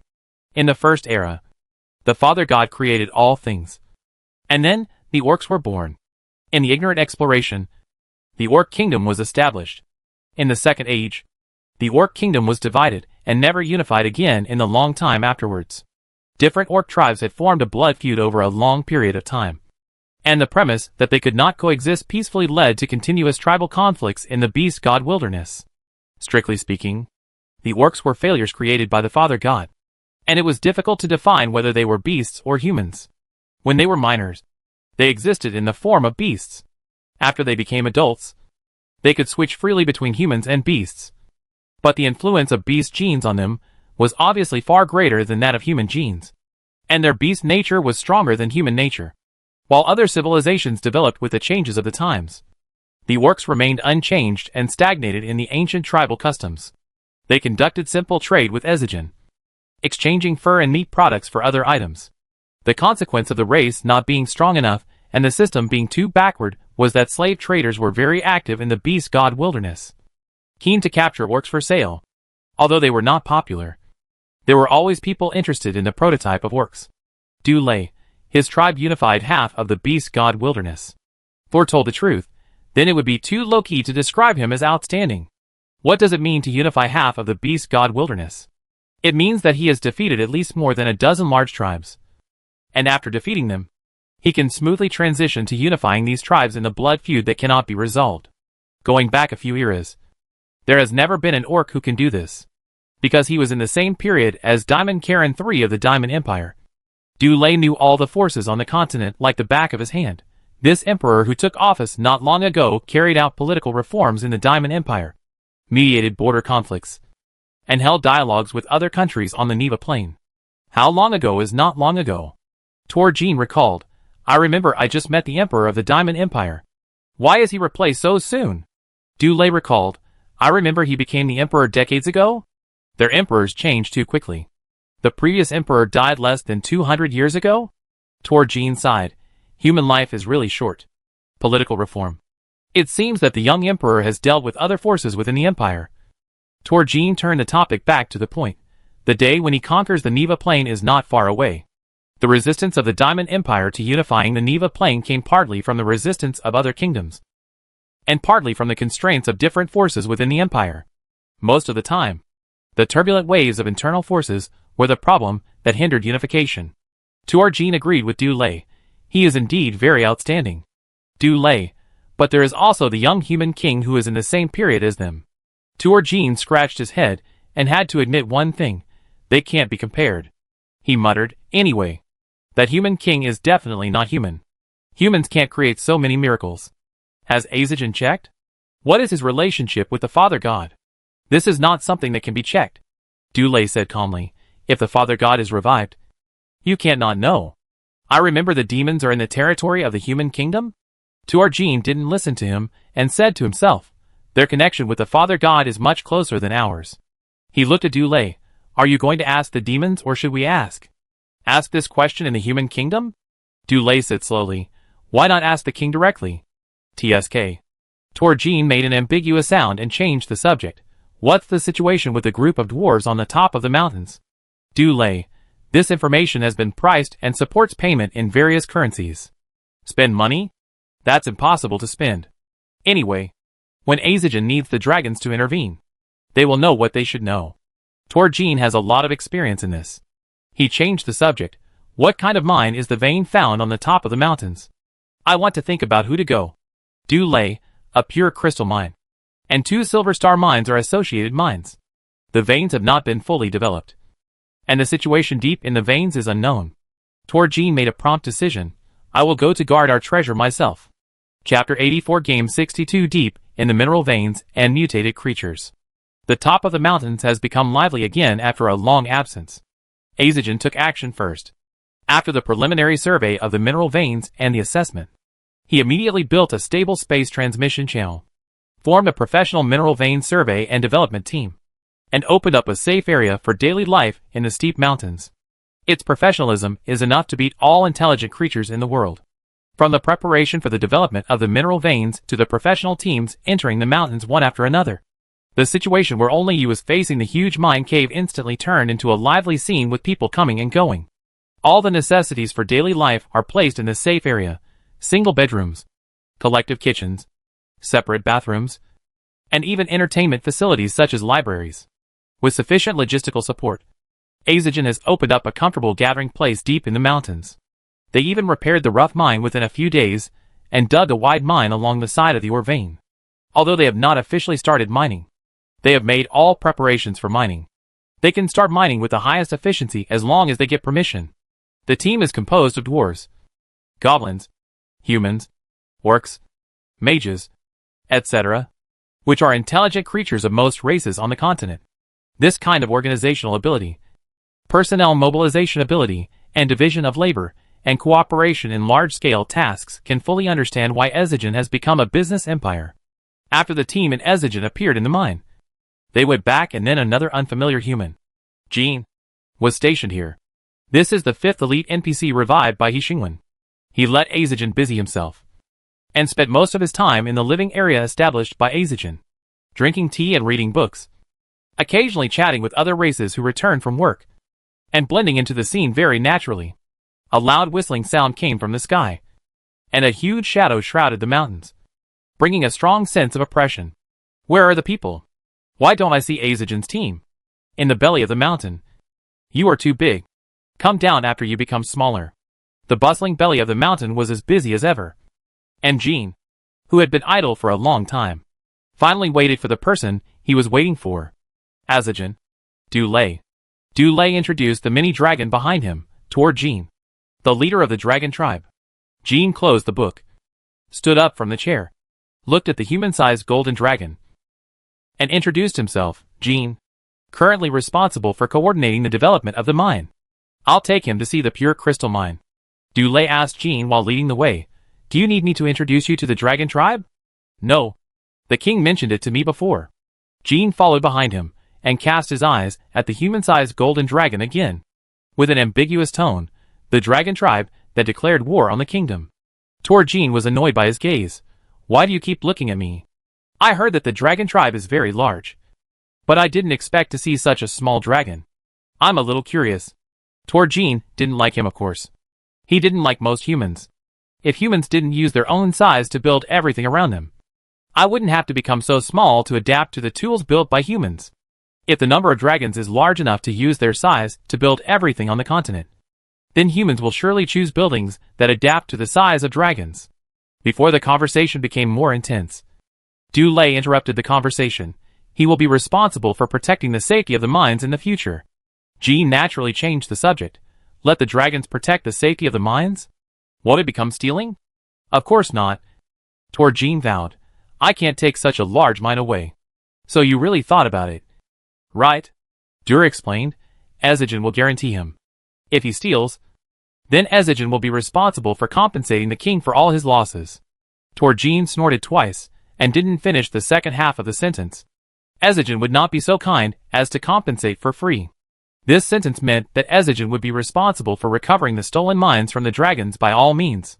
The conversation ended here, and Du Lei passed by other team members and walked into the dim cave against the flow of people. The mineral vein itself is located in the deepest part of the mountain top. When Ezigen was making preliminary preparations, he almost hollowed out the mountain to build a safe zone.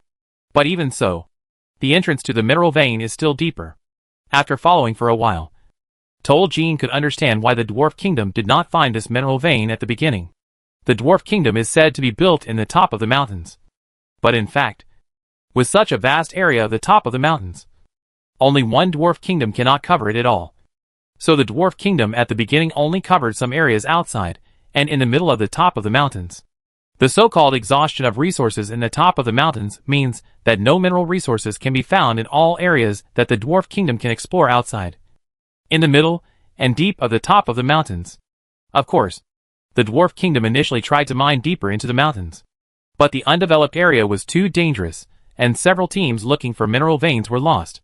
In the end, they gave up going deeper, which was more dangerous for the dwarves. This location is too. Torjin sensed the location and couldn't help but sigh. You have to dig the whole mountain to find it. After the Dwarf Kingdom split, the legend that the lost treasure of the Dwarf Kingdom was on the top of the mountains attracted a wave of treasure hunters who wanted to get rich overnight. But they all found nothing. It's too normal. Unless every mountain is dug upside down, how can you find the mineral vein hidden at the bottom of the mountains? Below the mountain belly, the regular cave entrance is like a black hole, swallowing all the lives that try to enter here. But then again, how did you find this mineral vein? Torjin looked around. The mountain belly had been cleaned up long ago, and all dangers were strangled in the cradle. It was so safe that not even a living creature could be seen. It's deep in the mountains and close to the ground. Torjin asked curiously, even for the natives. It is a very dangerous area. Right? Jean said casually, obviously. It is not a very dangerous area for those who find it. Torjin whispered. Muttered. What have those dwarves come up with in these years to achieve this level? Dur stepped into the dark cave entrance and continued. Dwarves are the best engineers. Just give them enough time, and they can forge tools to overcome all difficulties. Ever since the Arcane Academy came up with Ethernet, and those scientists came up with Noah's Ark. Torjin followed into the open cave, muttering, I knew that none of these smart guys should be underestimated. Jean followed into the cave at the end. The front of the cave was very dim due to insufficient light, and the passage that continued to extend downward seemed to lead to another world. Bottomless. Dur continued to move forward along the excavated passage, saying as he walked, it is obviously unrealistic to require other races to stay in a stage where they cannot protect themselves forever.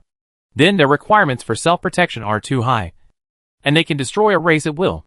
Torjin muttered, flapped his wings, and took the lead to fly forward. After walking in the dim cave for a while, a sudden light lit up from the ground. Pure crystal ore. Torjin's voice came from the depths of the cave, causing an echo. As they continued to move forward, the faint light on the ground became brighter and brighter until they could directly see the glowing crystal ore from the excavated soil layer. And the vein was finally fully presented in front of them.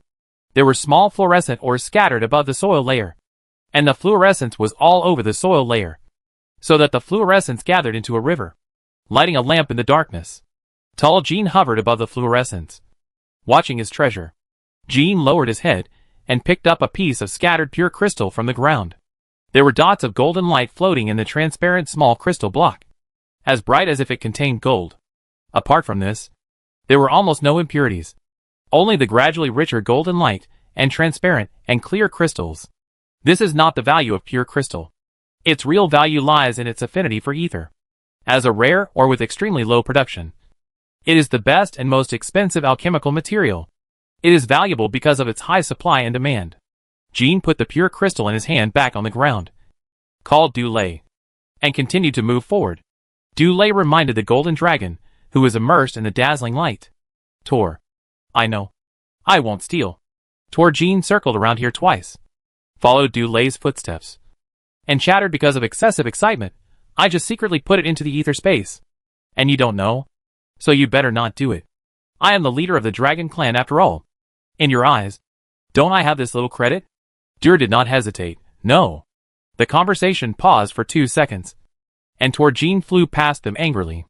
If someone else said that, he would not see the sun tomorrow morning. But if it's you, I'll just pretend I didn't hear what you said just now. Tor's voice echoed farther into the passage. We dragons are the most honest and trustworthy. What is this? The smell of sulfur came from not far away, and the temperature in the passage suddenly rose.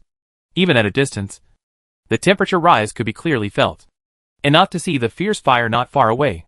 Tor? Dulé took out the communicator and held it in his hand, calling the name of the golden dragon cautiously. Jean stopped and looked ahead. The detection in front has not been completed yet, and the dragon should have encountered a dangerous creature that has not been cleared. But considering that it is the dragon that is in danger, this may not be strictly speaking a danger. For those dangerous creatures, what they encountered was the real danger.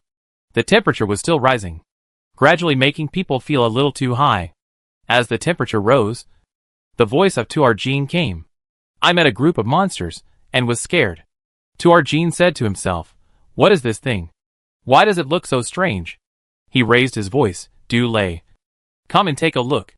Dulé and Jean quickened their pace and walked in the direction of the sound, gradually going deeper along the passage. Tor. Jean seemed to have flown a little far. Dulé and Jean quickened their pace and walked for a long time without seeing his figure. Instead, the passage gradually narrowed, and the pure crystal veins exposed on the ground were covered by the soil layer again, and the light dimmed. Dulé and Jean continued to move forward in silence, and Tor. Jean's voice gradually became smaller, as if something attracted his attention. The silence, darkness, and narrow passage made the atmosphere gradually depressing. Something was not right. Jean carefully observed the darkness, including everything that seemed normal. He broke the silence. Dulé? What's wrong? Dulé said gently. Are you tired? He looked ahead. The dark cave was bottomless. Under the current lighting conditions, nothing could be seen. From the sound, Toll should be in front. Dulé pressed on the communicator, and a gentle light lit up from his hand until it filled the entire narrow passage, dispelling the darkness and illuminating the narrow road ahead. Dulé continued to move forward, took a few steps, and suddenly realized that Jean had not caught up, and turned to look at him in confusion. Do you know what the problem is? Jean was staring at Dulé, or more precisely, at this illusion that he didn't know what it was made of. The rising temperature returns to normal temperature too quickly. Tor. Jean's fire-breathing behavior in the distance forcibly raised the temperature inside the cave. But now, the heat disappeared at some point, making the place a little chilly. Dur's figure standing in front was blurred for a moment, and then quickly stabilized. You said, what? The voice that was dragged out due to force majeure came vaguely, as if the signal was bad. Dur took a step towards Jean, and his figure blurred again as his footsteps fell, and began to change at a high frequency. The figures familiar to Jean appeared one by one, and then quickly disappeared. After a few seconds, they began to change in the direction of the alien, and the incredible and terrifying appearances appeared one by one. Jean waited for a few minutes, but before the other party's next move, he took a quick step, took out a dagger, and killed him with one blow. The illusory shadow disappeared under the dagger, and the surrounding darkness and narrow space collapsed together. Something was slowly dispersing under the dagger. Jean looked down and saw a dandelion-like creature pierced by the dagger. It was about 1 meter tall, floating in the air, without roots, and small fluffs were swaying on the branches. In the middle of the branches, there was a closed eye, At this moment, the eye was pierced by the dagger, and it fell from the air and withered quickly, leaving only the eye pierced by the dagger, and the rest of the branches disappeared after withering. The fluff on the branches then scattered in the air. After leaving the mother body, eyes slowly grew out of the fluff and looked at Jean in unison. Jean looked at the eye on the dagger and heard a familiar voice behind him. Didn't this eye disappear? Jin's voice was so close that Jean turned his head and saw the head behind him approaching him impatiently. To be honest, the scene of this head reaching out was much more terrifying than the constantly changing figure just now. The fluff that had just grown eyes had not yet grown branches and vines, and it was swaying in the air with the movement of toward Jean. It swayed away from Jean and huddled together with other fluff on both sides of the passage. Jin's sight fell on the surroundings. There were traces of fire on the ground and walls, and the light emitted by the pure crystal ore was still stable, illuminating this place. The entire passage was occupied by floating fluff, occasionally mixed with a few large dandelions he had just seen, and Du Lei was standing in the pile of fluff at this moment, with an invisible barrier separating him and the fluff. Compared to just now, they seemed to have walked deeper into the passage. While Jean was still thinking, Jean could not wait to use his claws to nudge Jin's hand that was firmly holding the dagger. How did you do it? I just did it like that. Jean withdrew his thoughts and looked at Du Lei through the dense fur. Du Lei took a few steps forward and explained for him. The rosemary has mutated. It has grown eyes. This is not a mutation, but a direct mutation. Right? Jean shouted. I remember it was a plant. Now it looks alive. Right? Jean shook his claws, grabbed a bunch of young bodies with eyes, and popped them one by one. The fur quickly withered under his hands, and the eyes that had not yet grown fully melted like water and disappeared into the air. Once the mature form of this thing dies, the immature form that falls off will grow rapidly. Only after the immature form dies, it will truly die. Jean has obviously fully studied its special features. This grand scene in the passage is the result of his research just now. But how can you still keep an eye? Jean was obviously very curious about this completely different situation, and tried to take the eye from Jin's dagger. Jean raised the dagger and avoided his claws. Du Lei waited for Jean to finish speaking before continuing. Rosemary is a plant that uses special ether fluctuations to confuse the perception of prey, making them walk into traps unknowingly, thereby achieving the purpose of hunting. It is small in size and poses no threat to intelligent creatures. It often grows around meteorite gold mines and reproduces by spreading seeds through the wind. Jean looked at the rosemary plants floating in the air. More than one person tall, they have all changed from plants to creatures. Maybe it's not that the rosemary has mutated, but it's an undiscovered new species? He chattered on the side. It is very sensitive to ether fluctuations. The more intense the ether fluctuations, the stronger its ether fluctuations will be. If a normal intelligent creature enters here, it is impossible to survive. Speaking of this, he reacted, no. Isn't this guy just an ordinary intelligent creature? Why is he okay? Jean stretched his head to Jin's side again, looked him up and down, and finally set his eyes on his dagger. Jean dodged the dagger again and said, I think it's better to let a professional check this. Jean had other ideas. If you want to know if it is rosemary, you just need to find out if there is a meteorite gold mine nearby. That makes sense. Jean retracted his gaze, wandered around the passage, and then reacted, but isn't this pure crystal ore? Du Lei, who had been silently fiddling with the communicator, interrupted, because of the changes in the terrain. It is possible that several veins are very close to each other. Jin's eyes lit up. In other words, there is another vein nearby? Before anyone else could join in, he couldn't wait to say, I'll go and look for it. The golden dragon flapped its wings and bumped around everywhere, easily breaking the soil layer, revealing the soil layer behind the soil layer. While the golden dragon was colliding, Du Lei said to Jean, Anuta told me about the abnormality of the top of the mountains before. Do you know the situation? Jean handed the dagger and the eye on the dagger to Du Lei. The creatures in the top of the mountains are suspected to have mutated.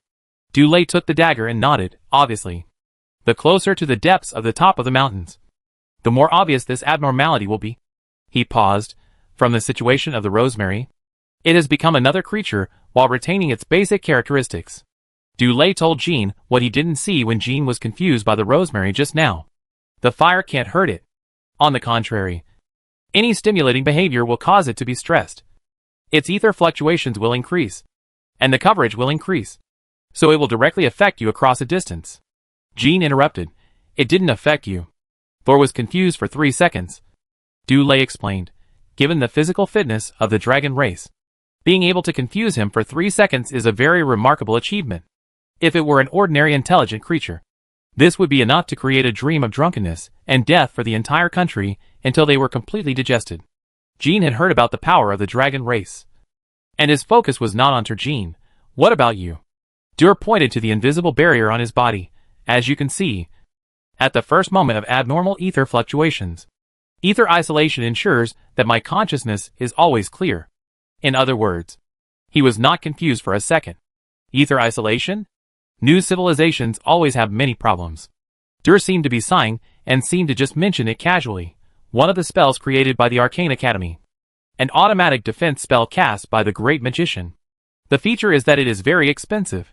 If Ezigen can say the word expensive, it must be really very expensive. The Arcane Academy has made a lot of money from the Ease Gold with these self-created spells. Jean continued, and you made the money back by providing them with magic materials? Dulé blinked at him. This is the nature of trade. Tor Jin's voice came from the depths of the cave. Echoing, I found it. Come here quickly. There is really a meteorite gold mine here. By the way, there are some small troubles on the road. Pay attention when you come over. Jean looked at the endless rosemary distributed here, and had an ominous premonition about the so-called small troubles in the other party's words. Chapter 85 Game 63 Meeting and Altar. Deep in the mountains. The distance from Jean and his team to Tol Jean is not far. After all, rosemary grows near the meteorite gold mine. But in this short distance, Jean and his team encountered 3 waves of mutant creatures. Here, the boundary between plants and creatures is blurred. Inconspicuous plants crawl on the ground, silently paralyzing all living things passing by, and then tightly wrapping them and quickly digesting them. The reason why it can be described so accurately is that Jean witnessed this scene with his own eyes. The swarms of rats were the first mutant creatures they encountered. The rats did not only refer to rats, but also mixed with various small creatures such as frogs and geckos. They followed them in groups, constantly hitting the ether space, trying to attack the creatures in another space. But this was obviously useless. The etheric space, as the best equipment for self-protection, had ensured that all creatures in the etheric space were intact when bearing the impact of the entire mountain. Compared with the impact of the entire mountain, the pounce of these mutant creatures pales in comparison. But they did not give up. They followed Jean and his team into this seemingly peaceful area, and then were quickly entangled by the sudden outbreak of plants, losing the ability to resist and being wrapped by branches. Then the bulging branches quickly calmed down. Within a few seconds, these creatures completely disappeared from their sight. The branches kept flapping around the etheric space. Because they could not invade here, they could only continue to do useless work. They continued to move forward, and after walking out of the area covered with branches and vines, they encountered another mutated creature. Tiny bugs floated on the water, densely covering the entire puddle. Jean looked up and looked around. Where did the puddle come from in the belly of the mountain? Dulé didn't care about it. There should be an underground river below. Below? Jean looked at the soil under his feet. The solid soil layer isolated the underground river below, and there was no trace of it. They continued to move forward. When they passed by, the bugs on the water's surface stirred up a whole cloud of black clouds. They lingered in place for a while, and after realizing that they could not invade the ether space, they fell back to the water and quieted down. Taking this opportunity, Jean saw their appearance clearly. The long and sharp straws were inserted under the water, as if sucking something. When they were in the air, the straws were surprisingly sharp. Dulé took a look. This should be a parasite. After mutation, Dulé paused for 2 seconds and said only 4 words. Very dangerous. This short circuit was particularly clean. Apart from the insects, even the traces of plants disappeared. Look! I just bumped my head into it. Tor Jean had been waiting for a while, and as soon as he saw them, he showed off the hole he had bumped into. The road that Jean and his team had just walked on should not be the road that Ezigen had surveyed before, judging from the 3 waves of mutant creatures looking at them. If the team organized by Ezigen walked into this place, it would be difficult for them to come back alive. Jean observed the hole in front of him. This was made by the golden dragon with his strong physical fitness. In fact, such holes were everywhere on the road just now. In order to find the meteorite gold mine, Tor Jean bumped into it, and finally found it in a confused way. Because of the physical fitness of the golden dragon, this head-sized hole is very deep, behind the soil and rocks. Another color of ore appears, which is black and has nothing in common with the gold in the name meteorite gold mine. Dwarves like these. This is the most commonly used ore for casting. Tuor Jean said proudly, although the value is not high. Judging from the number of rosemary flowers just now, I think the scale of this meteorite gold mine is absolutely amazing. Dulé poured cold water. Have you forgotten that those rosemary flowers have mutated? You can't compare them according to the connection between ordinary rosemary flowers and meteorite gold mines. Tuor Jin's interest was not affected. I think there are other veins nearby. He stared and searched around. I smelled a set of gold. Jean was a little surprised. Gold mine? No. This gold refers to wealth. Tuor Jean moved his nose, flapped his wings, and wanted to continue moving forward into the depths of the passage but was grabbed by Dulé. Wait. What are you waiting for? The gold is right in front of me. I have to find it quickly. Although he said so, Turjean did not shake off Dulé's hand considering the power he possessed. This was easy for him. Dulé, this was not built by Ezigen. Turjean did not realize this at all, and repeated in confusion, isn't this built by Ezigen? He looked around the bumpy passage. Such a regular specification. Very similar to Ezigen's style. Turjean, because Ezigen has always hired professionals to deal with these. In other words, he looked at the silent Jean. This is the work of the dwarves. The dwarves didn't dig the pure crystal mine. Why did they dig a road here? Turjean asked in confusion. What are they looking for? I'm more curious about what's at the end of this road. Turjean couldn't wait to say, then what are you waiting for? Let's go. Jean? Did the dwarves mention this road? I don't think so. So they only gave you the location of a pure crystal mine? Nothing else? Dura thought for 2 seconds. You guys didn't have a very pleasant time before. In fact, I'm very surprised that you were able to convince the dwarves. The dwarves' stubborn minds will never learn to turn around. Enemies are enemies, and betrayed friends will never become friends again. Dur, but they actually gave you the address of the pure crystal mine. Jean, probably because we are friends of the dwarves, not enemies. Dur was very curious about the cooperation between the dwarves and the human kingdom. But it was obvious that neither the dwarves nor the human kingdom would take the initiative to tell the reason. So Dulé did not ask, but cautiously said, so what do you think? Should we just return like this? Or continue to go? Dur put the choice in front of Jean. And Jean did not hesitate at all. Since Tuor Jean has seen the pure crystal mine, we should indeed go back. Jean said, regarding this passage that has nothing to do with the pure crystal mine. I need to report to the king before making the next decision. Tuor Jin's mind became active. No. The pure crystal mine belongs to you. And this meteorite iron mine does not belong to you. I found it. He turned to look at Dulé and urged, everyone who sees it gets a share. How about we split it in half? Dur looked at Jean, who smiled and did not respond to Tuor Jin's proposal. I think you should first discuss with the human king whether the meteorite iron ore belongs to him. After getting a negative answer, you can discuss with AI Jean how to divide it. The human king is so treacherous. Tuor muttered softly. What's the situation with these mutated creatures? Tuor looked at Dulé. It can't be that the dark ages are about to reappear. Right? Ezigen will confirm the cause of the mutation. Dur looked at Jean, if necessary. I hope to communicate with the natives of the top of the mountains. Jean looked at no one, on this point. I suggest you get the king's permission first. Isn't the top of the mountains the territory of the human kingdom? The golden dragon said angrily. Why do you have to get his permission for everything? He's stretching his hand too far. Jean didn't care about this. If you can ignore the existence of the kingdom, then you can also not reach an agreement with the kingdom. The huge dragon hovered in the sky. The shadow covered the ground, and the noisy sound came. Tuor Jean could sense these sounds. The crowd gathered together, looking up at his figure, filled with excitement and discussion, but no fear. The people of this kingdom are as strange as their king. They lack fear of powerful beings. To be precise, they lack fear of everything. This is not a good sign. Creatures that lack fear usually die quickly. Fuck. What a huge dragon. This dragon is bigger than the previous one? This area is too exaggerated. The player looked at the golden dragon hovering over the main city, and it was difficult to control his excitement. It's too big to land in the main city. It's too exaggerated. It's really too exaggerated.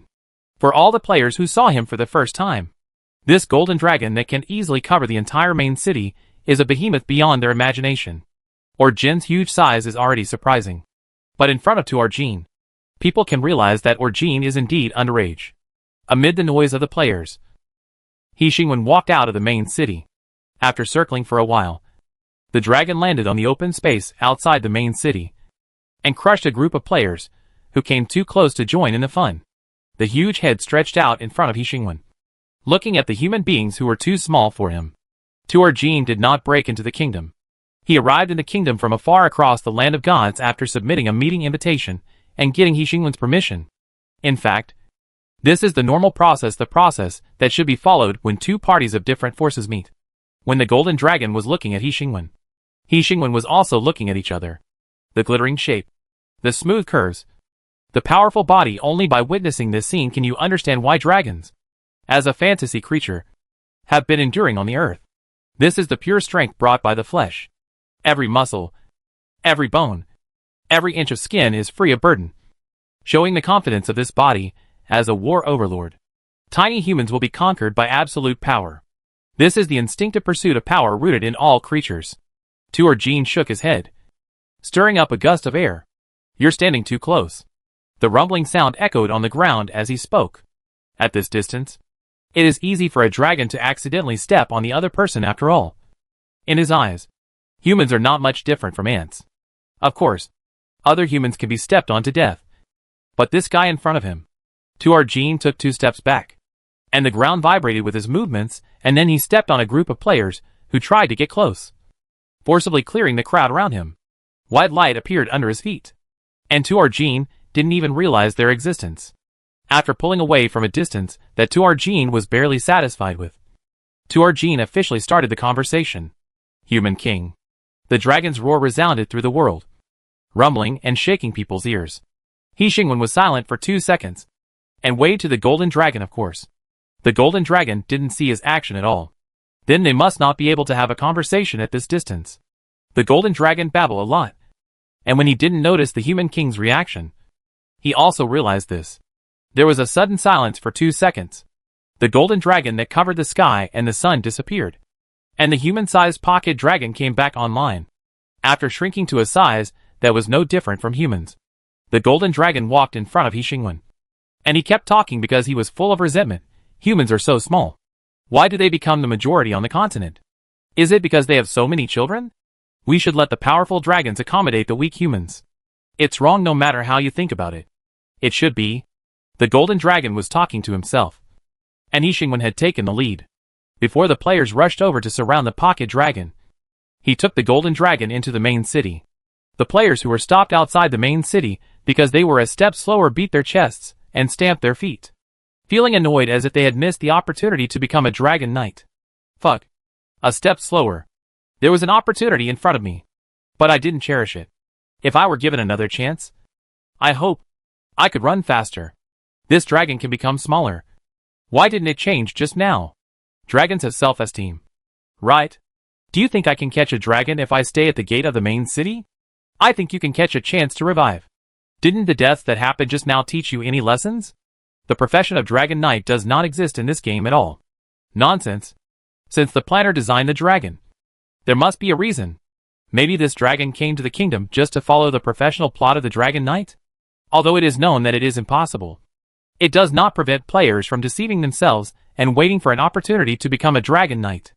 After entering the main city, the golden dragon's eyes were instantly attracted by the eye-catching altar, and even stopped complaining.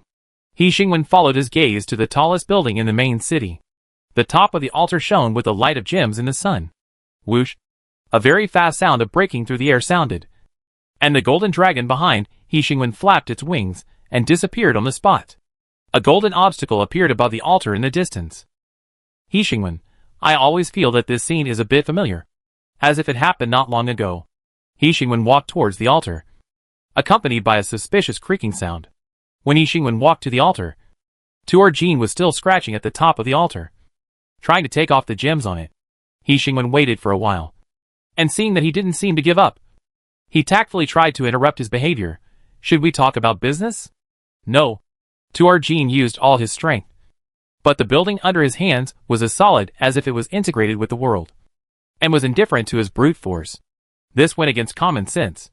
Although I reduced the size, my strength has not changed. Tuor-Jin was extremely shocked that he had used all his strength and had no effect on it, and even began to doubt himself. He turned his head to look at other buildings around him, and was eager to confirm his strength by destroying other buildings. But when he saw the black insect tides scattered on the kingdom's territory in the distance, he instantly gave up the idea. The insect tide was like an ugly black tape, sticking to the ground, enough to terrify the immortal species, who remembered its former glory. The player who received the logging mission was about to cross the plain to the forest. This road, which was not worth paying any attention to in the past, was now full of iron-eating ants. He looked at the dense iron-eating ants under his feet and complained to another player, "Are there more and more iron-eating ants? We have nowhere to stay. It seems that there were not so many before." Another player accidentally stepped on the iron-eating ant and quickly retracted his foot. It feels terrible to step on it out of the blue. The stepped iron-eating ant slowly turned its head and moved away from its original position. Players who didn't know the great achievements of the iron-eating ants in the past found it difficult to fear this small, slow-reacting creature. As usual, they continued to move forward while talking and laughing through the insect tide. "But it's ridiculous that this thing is a protected animal." The player continued to complain. "It's everywhere. Do we still need to protect it?" The reason why players can coexist peacefully with iron-eating ants is simple. Iron-eating ants are protected animals. Before trying to harm iron-eating ants, a notification box will pop up first. You are trying to attack the protected animals of the kingdom. This behavior will cause the relationship between the kingdom and you to enter a state of hatred. Please choose carefully. Players who have always been curious have never thought about what will happen after the relationship with the kingdom becomes hatred. After all, the kingdom in this game is the player's base camp, and a series of skill learning and professions can only be opened in the kingdom. And the world outside the land of gods has successfully curbed the player's desire to explore the world after many players have paid the lesson of death. The description of this point in the Lun guide is, the land of gods is a novice area. Players currently do not have the strength to open up other maps. It is recommended to try again after improving the skill level and quantity. The golden dragon, who knew nothing about this, only saw the scene of the players and the iron-eating ants living in harmony, and was successfully frightened further. That thing was the iron-eating ants. Dangerous creatures that directly ate up the three main mountain ranges on the top of the mountains. Eating up the three main mountain ranges means not only the mountains, but also all the living creatures on the mountains. That scene can only be described as a natural disaster. The endless black tide approached from a distance, and everything on their way was instantly swallowed up and completely disappeared from the world. It was precisely because of this natural disaster-like creature that the dwarf kingdom invited other forces to jointly encircle and suppress the iron-eating ants. But now, he could actually see the black tide motionless on the ground, and the etheric body passing through them. Such a harmonious scene? This calmed down Tuor-Jin. He moved his claws, flew down from the top of the altar, and landed in front of Hixingwen. This building. Tuor-Jin rubbed his claws and made small talk. It's quite magnificent. Hixingwen looked at the altar behind him that never changed. Tuor-Jin was also very interested in it, the gems on the top before. Of course, for the art of conversation, Hixingwen properly omitted the content in brackets. I don't know why. When I saw it, I felt very familiar. Tuor-Jin climbed up the ladder after hearing this, and beautified his behavior of holding the gem in front of the host. I really want to get close to it. Maybe this is fate. But what is the origin of this thing? Tuor-Jin looked at the closed church door, tentatively stretched out his hand to push it. But it didn't move. His expression became colorful. He increased his strength. But the door, which seemed half closed, remained motionless, unmoved. This was a great humiliation. Tuor-Jin bent down, used a professional force posture, and pushed against the door again. Hixingwen waited patiently for a while. After Tuor-Jin tried various methods and failed to push the door open, he finally realized another point. This was not a church at all. To be precise, this was not the building he saw, but an existence whose true appearance he did not know. The material structure of the building could not support a moment under his full effort. When Tuor-Jin asked again, he was not so careless as before. What is this? He looked at the solemnity and sacredness of the building and guessed, altar? He was the only one who guessed the correct answer. Hixingwen looked at him with some surprise. Tuor-Jin confirmed the answer from his reaction, and his tone also revealed surprise. In the earlier time, before religion and missionaries appeared. Intelligent creatures used it to communicate with the Father God. That was an era when the Father God would frequently appear on the continent. His tone was filled with some reminiscence. That was indeed a long time ago. This may be why he was able to guess the correct answer as an aboriginal of this world. He spent a long time in this world. Not the immortal species of other worlds that later bordered this world, but the immortal species that was personally created by the Father God and witnessed the previous eras with his own eyes. But if that's the case, this guy couldn't be a creature from the era when the Father God created the world. I have indeed lived a long time. Torjin changed the subject, as other gods were born from the authority of the Father God. The Father God gradually stopped appearing on the continent so frequently. And then religion and missionaries were born. And believers of other gods appeared. The altar could no longer get feedback from the Father God. And the oldest connection was replaced by churches. Torjin glanced at the altar behind him. Its existence makes it seem like you are still in touch with the Father God. After the death of the Father God. Chapter 86 Game 64 Another World Destruction?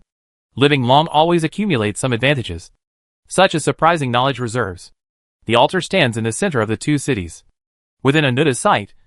But until the arrival of Torjin, no one said its name, let alone guessed its possible function. Keep in touch with the Father God? Hishingwen, in fact, the kingdom does not conduct any sacrificial activities. We do not believe in God. As someone who constantly creates miracles in the land of God's fall, the king's attitude towards the Father God is a little cold. But this is not surprising. After all, the king has never acted like a devout believer. Compared with pinning his hopes on an illusory existence, he obviously trusts himself more.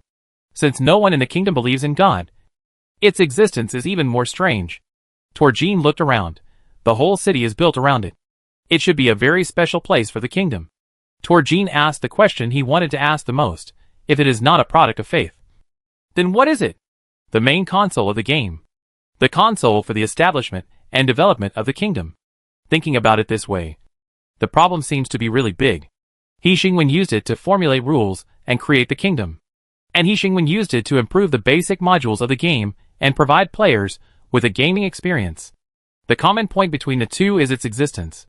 In Hishingwen's silence, the system spoke at the right time. I have not yet unlocked the relevant information. But from the known information, it is not far-fetched to speculate that it is related to the God of creation. Hishingwen made an apologetic gesture to Torjin, took 2 steps to the side, and talked to the system. You are not? The system was very sure. My ability has nothing to do with this world. This is enough to show that I have no relationship with the creator God of this world. Hishingwen returned to Torjin and answered his previous question. I can only say that it is a very necessary existence for the kingdom. Torjin was surprised by his frankness. You don't deny that it may be related to the Father God? I know nothing about your Father God. Hishingwen said frankly. How can you deny something you don't even know? Torjin had countless thoughts because of his reply. Should we talk about business? Hishingwen interrupted his thoughts. About the mineral veins on the top of the mountains. Even the mineral veins that symbolize wealth did not pull Torjin's thoughts back. He was immersed in the connection between the Father God and the kingdom, thinking about what this discovery meant. The Father God has not revived as his creation? Jin Long is sure of this. Then what does the appearance of this altar and this kingdom mean? The Father God is revived? This sounds like a lie made by the human king to deceive their support. I have to talk to the demons, Torjin suddenly said. They are in another city. Hishingwen reminded him. I don't mind you talking to them. But before that, it is more important to complete your purpose here. The golden dragon came for the mineral veins on the top of the mountains. But now it seems that he has completely forgotten it. Purpose or vein? Torjin remembered. Oh, yes. We found the meteorite gold mine next to the pure crystal mine. I think this vein should belong to the discoverer. That is, me. Hishingwen, it sounds very reasonable. Golden Dragon felt that he had been surprised since he came to the human kingdom. So you have no objection? As far as I know, it was discovered by a Jin and Jin at the same time? Hishingwen said slowly. If we continue to trace it back, the first person who mentioned that the meteorite gold mine was nearby was Jin. If it were normal, Golden Dragon would not mind bargaining with him, or even making specious arguments. But now his attention was focused on the amazing discovery just now, and he could not bear to negotiate with the king at all. Then the Dragon Clan, a Jin, and the human kingdom will share it equally. Golden Dragon took a big step back and said cautiously, I have already given a lot. Don't bargain with me. To repeat, He Xingwen is much busier than him. And he has less time to care about these details than Tor Jin. Regarding the newly discovered mineral veins, He Xingwen said, I recognize the role you played in discovering the mineral veins. But considering that you are hired by me, someone will talk to you about the specific division of interests later. He Xingwen continued the next topic in Jinlong's frowning expression, regarding the biological mutation inside the top of the mountains. What do you mean we are hired by you? Tor Jin was very dissatisfied with the king's words. I knew that the cunning humans only wanted to infringe on our interests. It was discovered by me. Tor Jin growled. He Xingwen was not interrupted and continued his words. I think that may indeed be a precursor to the destruction of the world. Burp. Tor Jin subconsciously burped. What did you say? The destruction of the world? He Xingwen looked at him. As far as I know, before the Dark Age officially kicked off, there was indeed a situation of biological mutation. Combined with other information, it is very obvious that this is a precursor to the destruction of the world. What is very obvious? What is obvious? How did the world end? Countless question marks washed over Tor Jin's mind, and he didn't figure out the connection between the two. He Xingwen waited for a while, looked at the sky, and interrupted his silence. I have other things to deal with.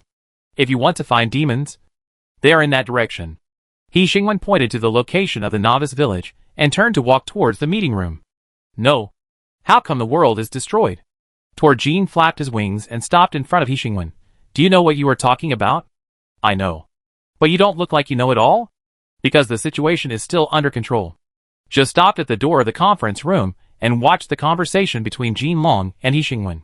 Huang walked out of the conference room, glanced at the direction Zhe was looking at, and didn't pay attention. He chattered with Zhe. Have you finished the statistics at the warehouse? Have you arranged the allocation quota for next month? Do you need my help? The expedition team led by Yin. Zhe made a gesture to silence him. The conversation not far away continued. Tor Jin heard the low voice of the conversation behind him, but he didn't care at all. Focusing on the shocking news, just now, what do you mean the situation is still under control? It means that the world will not be destroyed yet. He Xingwen also heard the subtle voice. He turned his head to look at the meeting room behind him and nodded to Chaozhe. I still have things to deal with. He Xingwen said to Jin Long again. The changes inside the top of the mountains are indeed somewhat shocking. It is not yet certain whether the same situation has occurred in other places. You can pay attention to it. But why will the world be destroyed? Tor Jin, it has been destroyed once. Right? There is no second father god in this world who can fall again. This is my personal judgment. I have no evidence to prove this. He Xingwen did not mean to convince him. It's just that when talking about this topic, I gave my judgment. As for what this means? He Xingwen turned his head again and looked behind him. Everyone has the right to make their own judgment. Then your judgment is too exaggerated, and the world is directly destroyed. Tor Jin stared at the weak human king for a few seconds. No matter how he looked at him, he could not see the shadow of the father god. Although he was different from other humans in many ways, from an objective point of view, he was indeed a human. The conversation was interrupted here. He Xingwen walked into the meeting room and was busy with his original schedule. After thinking for a few seconds, Tor Jin sneaked back to the altar and tried various ways to shake it. A few minutes later, the golden dragon left the main city and flew towards the direction of the demon. The enthusiastic players gave Tor Jin an unforgettable experience in the novice village. They rushed forward fearlessly, surrounded him layer by layer, spoke words he could not understand, and showed a creepy enthusiasm. This dragon is flying over here. Dragon Rider. Dragon Rider. Dragon. Do you need help? This touch feels cool. Wow. The white light flashed frequently, but it didn't stop the players' curiosity about the dragon. The golden dragon broke into the devil's villa in an extremely embarrassed state. Yo! Nulita, who was looking at the canvas in contemplation, was the first to notice him. He turned his head and sighed with gloating. It's so embarrassing. Kenny closed the door before the players squeezed in, isolating the eager players from outside. Nulita walked around the tiny golden dragon. With your size, you can't stop the players. Let me give you a suggestion. Just change back to your original form, and they will have no way to deal with you. Tor Jin said unkindly. And then you fight with the king for damaging the kingdom's public facilities? Very cautious. Nulita was a little surprised that he could think of this. It seems that you have fully understood the strength of the kingdom. Oh! He stretched out his tone, and suddenly realized, you saw the group of iron-eating ants on the kingdom's territory. Right? The king can tolerate you staying in his territory. Which is enough to prove that he is indeed very broad-minded. Anyway, if it were toward Jean, the demon would have been hammered to death by him the next second on Dragon Island. Nobuta was not ashamed but proud of it. He took advantage of the opportunity and flattered the king. I have to admit that the king's character is noble and flawless. His good morals. So you stayed in the kingdom because of this? Jean interrupted him and said, because of the king's high morals? It sounds like you didn't get here by mistake, but came to find us on purpose? Nolita showed exaggerated surprise. What happened that made the Dragon Clan leader come to us on purpose? Do you know me? Jean grasped the key point keenly with the changes of the times. Most of the dragons returned to Dragon Island, and only young dragons would go to the mainland with great expectations. This means that Jean has not left Dragon Island for a long time. And there are definitely not many intelligent creatures on the mainland who know him. Nolita said in an exaggerated tone, look at your body size. And then look at your golden appearance. Are you the legendary golden dragon? Jean glanced at Nolita suspiciously. I am famous? Of course. Very famous. Your legend has been sung among the demons. Nolita said in an exaggerated tone, from a distance. Jin's etheric fluctuations swept across the entire kingdom, identifying Nolita's etheric fluctuations. His surprised voice rang out.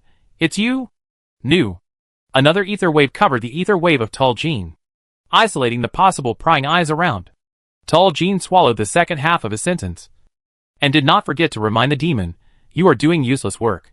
The king knows all the conversations that happened in his territory. The demon's expression changed rapidly, and it seemed that nothing happened. He did not ask questions or be surprised. All the words that should not be said were not spoken. He immediately followed up with an exaggerated tone. So, what are you doing here? Jean, why do you stay in the human kingdom? Nolita glanced at the pocket golden dragon. We stay in the kingdom. Of course. Because the human kingdom is willing to take in demons. The golden dragon stepped forward and looked at the animal's skin in front of Nolita. The large blank area formed a sharp contrast with a detailed description of the land of God's fall. It has nothing to do with the Father God? Kenny cast his eyes at him. I suggest you don't beat around the bush. We are much better at this than you. Nolita turned his head again, like an unchanging statue, staring at the map in front of him. What news did you get from the king about the Father God? What made you rush to find us? Has the Father God revived? No. The voices rang out from all sides of the villa, and the demons who seemed to be sleeping answered the question together. Jean walked to the window in front of the villa. The demon's villa was located in the corner of the novice village, separated from the altar in the city center by several houses. But the altar was the tallest building in the city. No matter where it was in the novice village, the top of the altar could be seen, shining in the sun. That altar is the main reason for all the miracles. Altar? Nolita moved his eyes away from the map and cast his gaze on the eye-catching building outside the window. Is that the altar? Kinty rubbed his hoof on the ground, and his emotions were obviously fluctuating. Is it related to the Father God? I should ask you this.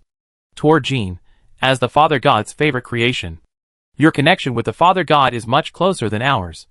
So, Jean gestured in the direction of the altar. Father God? The Father God's favorite creation is not us. Nolita retorted. It's the big devil. Kenny added, although the little devil is also a devil. Inferior products should have the awareness of inferior products. Nolita sang the same tune. Otherwise, why didn't we perish with the big devil? Kenty, obviously. We can't help you. The Father God doesn't favor us. Jean rolled his eyes. Are you going to draw a line with the big devil now?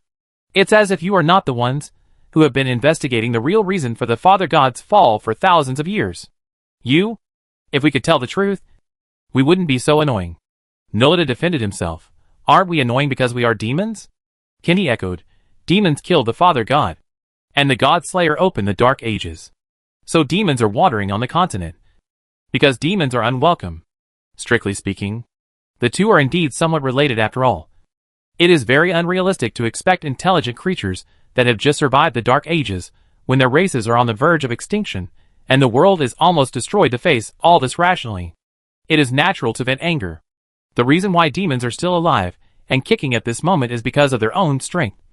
not because others have done nothing. One point is worth repeating. Demons are very vengeful. Torjin restrained his impulse and communicated with the demons in a civilized manner. I think you are unwelcome mainly because of your bad character. And it has nothing to do with other reasons.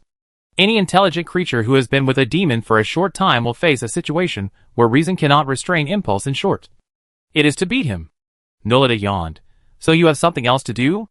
You haven't answered my question yet. We didn't feel anything. Kenny said, Father God didn't give us any revelation. Nolita took over the conversation. It's not that even our staying here is a manifestation of ulterior motives. Right? We would like to stay in other countries. Kenny echoed, but unfortunately, other countries are not willing to accept us. The mixture of truth and falsehood in words is one of the most typical characteristics of demons. In other words, they are not trustworthy. This is not prejudice, but a fact proved by the demon's own actions. In fact, trying to communicate with demons is a very imaginative idea. Why would the human king want to take in a group of demons? Torjin expressed the same feeling as others. He will sooner or later realize what a wrong decision this is. At this point, Nolita instantly became energetic. Of course, it is because of the king's noble morality and the grand mind that embraces the whole world. He is different from you. From your enthusiastic flattery. Torjin concluded, the human king is more powerful than we thought. Don't talk nonsense. We are just purely impressed by the king's noble personality. Kenny urged him, are you going to leave? Or stay for dinner? There is still some garbage in the yard. You can't fight with demons in the territory of the human kingdom. After repeating this sentence several times in his heart, Torjin barely restrained the urge to kill the demon with one tail. I'll leave after I finish telling you one last thing. Torjin said quickly, there is a biological mutation on the top of the mountains. The human king believes that this may be a precursor to the destruction of the world again. The demons cast their eyes towards Torjin. Torjin grinned, revealing an expression that looked like a smile, but no matter how you look at it, it looked more like a threat. Good luck to you. He stretched out his hand to push open the door. And the players, who had been waiting for a long time, rushed forward. He rushed into the sky, and a huge shadow enveloped the entire kingdom. The giant dragon hovering in the sky flapped its wings, and the surrounding air flow fluctuated violently, and the shadow moved and went away. Wow! The players who were staring at him exclaimed. Kenny closed the door and turned to look at Nolita. They stared at each other in silence for a few seconds, communicated with each other with their eyes, and then mentioned another thing. Nolita, why haven't the other demons arrived yet? A demon said, they must have been distracted halfway. I'll urge them. Nolita moved his eyes back and continued to stare at the map in a daze. Everything in the villa returned to its previous state after silence. After a long time, a demon spoke. Another world destruction? It is obvious that the dragons are as stupid as ever. Kenny was sleeping standing up, and he seemed to be half awake when he heard the words. A world that is about to be destroyed is not suitable for the rapid expansion of the human kingdom. All creatures in this world are a community of destiny facing the destruction of the world. Even the human kingdom is no exception. In this case, their choice of rapid expansion instead of conservative contraction clearly illustrates this point. Nolita stared at the blank map as if he was studying something difficult and said, the world will not be destroyed. So, there is no need to care about the stupid claims of the dragons. Chapter 87 Game 65 Mining the Mineral Veins. The world will not be destroyed. Dulé condensed a large water ball for the extremely angry Torjin, and stroked his hair and said, you know the nature of demons, don't you? Torjin sucked the water ball into his mouth, and was indignant. If it weren't for the iron-eating ants, I would have killed them with my tail. Demons are as annoying as ever. Jean, who was lying on a chair not far away and reading a book leisurely, turned a page of the book. The sun shone on his body and made him feel warm. The wind on the top of the mountain was just right. It made people feel a little sleepy when it brushed against the human body. The delicate jaw outlined a beautiful curve in short. The style of the painting was completely different from the one in the distance. Torjin was lying on the peak of the mountain. Because it was too huge, a mountain couldn't even fit on it. The huge mountain looked extremely small against his background. The breath between his breasts surrounded the entire mountain. Most of his head was raised in the air, and the small half of his head was carefully placed on the top of the mountain. And Dulé stood beside his mouth. No matter how you look at it, this is not a friendly scene of harmonious coexistence between man and nature. Sharp teeth appeared as Torjin opened and closed his mouth. reflecting light in the sun. He turned his head, and the mountain peaks made suspicious creaking sounds under his head, and rocks fell because of his movements, making a terrifying sound. The world will not be destroyed. Tol Jin stared at Du Lei.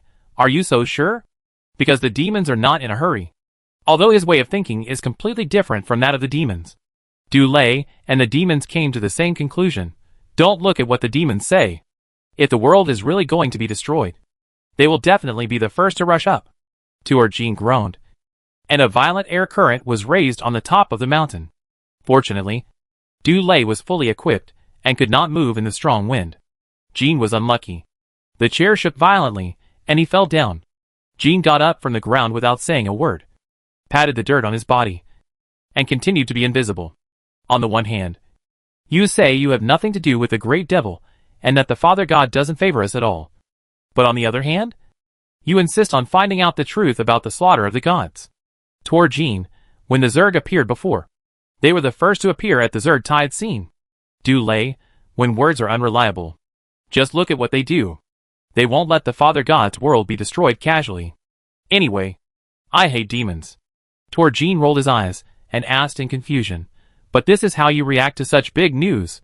Du Lei, if you mean the relationship between the kingdom and the Father God, it is obvious enough that the kingdom has a relationship with the Father God from the moment it appeared in the land of Godfall. The news you brought only confirmed this. I don't think there is a need for a big reaction. No. The problem is the altar. Tol Jin carefully moved forward, shrinking the distance between him and Du Lei by a few meters. This distance is completely super dangerous for Tol Jin.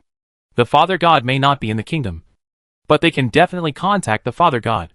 Tol Jin vowed. Otherwise, they would not be able to create so many miracles. Jin looked at the sky and lowered his head to read the book in his hand again. We can use this. Tol Jin lowered his voice and said, find the Father God. Although he lowered his voice, it actually had no effect at all. The dragon roar echoed and spread in this mountain. Even the survey team hired by Ezigen in the belly of the mountain could clearly hear Tol Jin's voice. That's the best development you can expect. But in fact, Du Lei gave up his idea. The human king is the key to this. He has issued a warning. I don't think it is wise to conflict with him. Tol Jin sharpened his claws, and a terrifying rustling sound kept ringing. The huge rocks falling from the mountain wall whistled in the air when they were rubbed. What should we do? Tol Jin said with wide eyes. Jin looked at the sky again, closed the book, and stood up. Du Lei smiled at Jin and continued to stroke his hair. The choice of demons can give us a lot of inspiration. Right? You mean the group of treacherous, cunning, lazy demons who like to sow discord and make trouble out of nothing? That's right. Tol Jin's voice echoed in the air. I don't like them. They don't need others to like them. Jin interrupted the conversation. I don't want to interrupt your conversation, but you seem to have forgotten the purpose of our coming here. Oh! Open the space teleportation. Right. Tol Jin opened a black hole casually and complained, for this kind of thing, can't you just find someone to open it? A huge black hole appeared in the air and slowly fell in front of Jin. Jin confirmed with him again before taking a step. Is the location correct? Tol Jin was too lazy to get angry about such words of distrust. The border between the top of the mountains and the land of the gods. Jin nodded at him and stepped into the black hole. While Jin was away, Tour maintained the space transmission and quickly told Du Lei, I just went back to Dragon Island after meeting the king. I didn't come back immediately. What's the situation now? The team for mining the mineral veins in the kingdom has been organized. Du Lei simply explained to him. How many people are there in the kingdom? Tol Jin said, you still have to wait for me to come back for this kind of thing? Can't you just send him a teleport? Du Lei said gently, after all, I have to delay for a while. The mining team organized by Ezigen went down the mine a few days ago. After he said this, Tol Jin had a new doubt. 2 mining teams? Isn't that redundant? Mining, transportation, and sales can be done by Ezigen. Yes, but the king does not intend to let Ezigen take over this matter completely. Du Lei knew the reason why the king did this, obviously. The kingdom has not yet trusted Ezigen. Tol Jin thought for a few seconds. Then his choice is obviously not very wise. Ezigen is professional, and there are only a few people in the kingdom. Tol Jin did not doubt Ezigen. Their cooperation was so long and so in-depth that Tol Jin could completely stand on Ezigen's side to think about all this and feel sorry for Ezigen. Instead, Du Lei seemed like an outsider. Calm and objective, Ezigen respects the king's choice. Have you discussed how the two teams will go to the mine? Not yet. Dulé sensed the fluctuations of the ether and cast his eyes towards the black hole. I think he asked you to open the teleportation point for a reason. The ether bodies followed behind Jean, walking out in rows. Tuar Jean slowly moved his chin away from the mountain, making room for the crowd. The neatly lined humans filled the entire mountain. People cast their eyes towards the dragon that was so close, and it was hard not to show surprised expressions. But no one made a surprised sound, and the scene was quiet with only the sound of uniform footsteps. The leader of the team took a step, turned left and stood at attention, then shouted loudly, "Count. 1, 2, 3. The scene became even stranger. In order to make room for them to land, Tuar Jean tilted his head and looked at the group of etheric bodies, and the question mark on his head was almost materialized. And Dulé stood at the edge of the mountain, silently scanning the weak etheric bodies, confirming that there was no familiar face among them. This was a group of newly appeared citizens of the kingdom. Report. All 502 members of Team 231 are present. Qin Jianjun nodded, turned straight and subconsciously raised his hand. But then he restrained himself and nodded to Jean. Team 231 has arrived at the designated location. Team 231 and Team 117 have different functions. The military atmosphere of Team 231 is stronger than that of Team 117. And the reason why Team 117 did not appear is that they are focusing on studying the courses of mages and dwarves. This is the mining team of the kingdom. Jean explained to Dulé. The king means that Team 231 will jointly develop the mineral vein. I have no objection. Dulé, just how to cooperate specifically? Jean glanced at the dragon, then moved his gaze back to Dulé. We are responsible for the main excavation and transportation of pure crystal ore. Ezigen is experienced, and can further develop the newly discovered meteorite gold mine. A rumbling sound came from the black hole. A few minutes after Team 231 arrived at the top of the mountains, the dwarf team finally appeared. 6 tool vehicles passed through the black hole and stopped on the peak. This is why Jean was asked to open this teleportation point. The dragon's ether sea is enough to support the space teleportation of such a large number of living and non-living things. Andisu got out of the car and greeted Jean. Where is the mineral vein? Then his eyes fell on the dragon, which was hard to ignore. The huge head was staring at him. Giant dragon, Andisu muttered, diverting his attention and continuing what he had not finished. The king asked me to communicate with the dwarves here to find out what the situation is in the depths of the mine. After I have finished looking at the situation of the mine, I have to leave. He paused and raised his voice. Delana. Delana, who wanted to jump and try to look at the dragon, responded, I will keep an eye on them.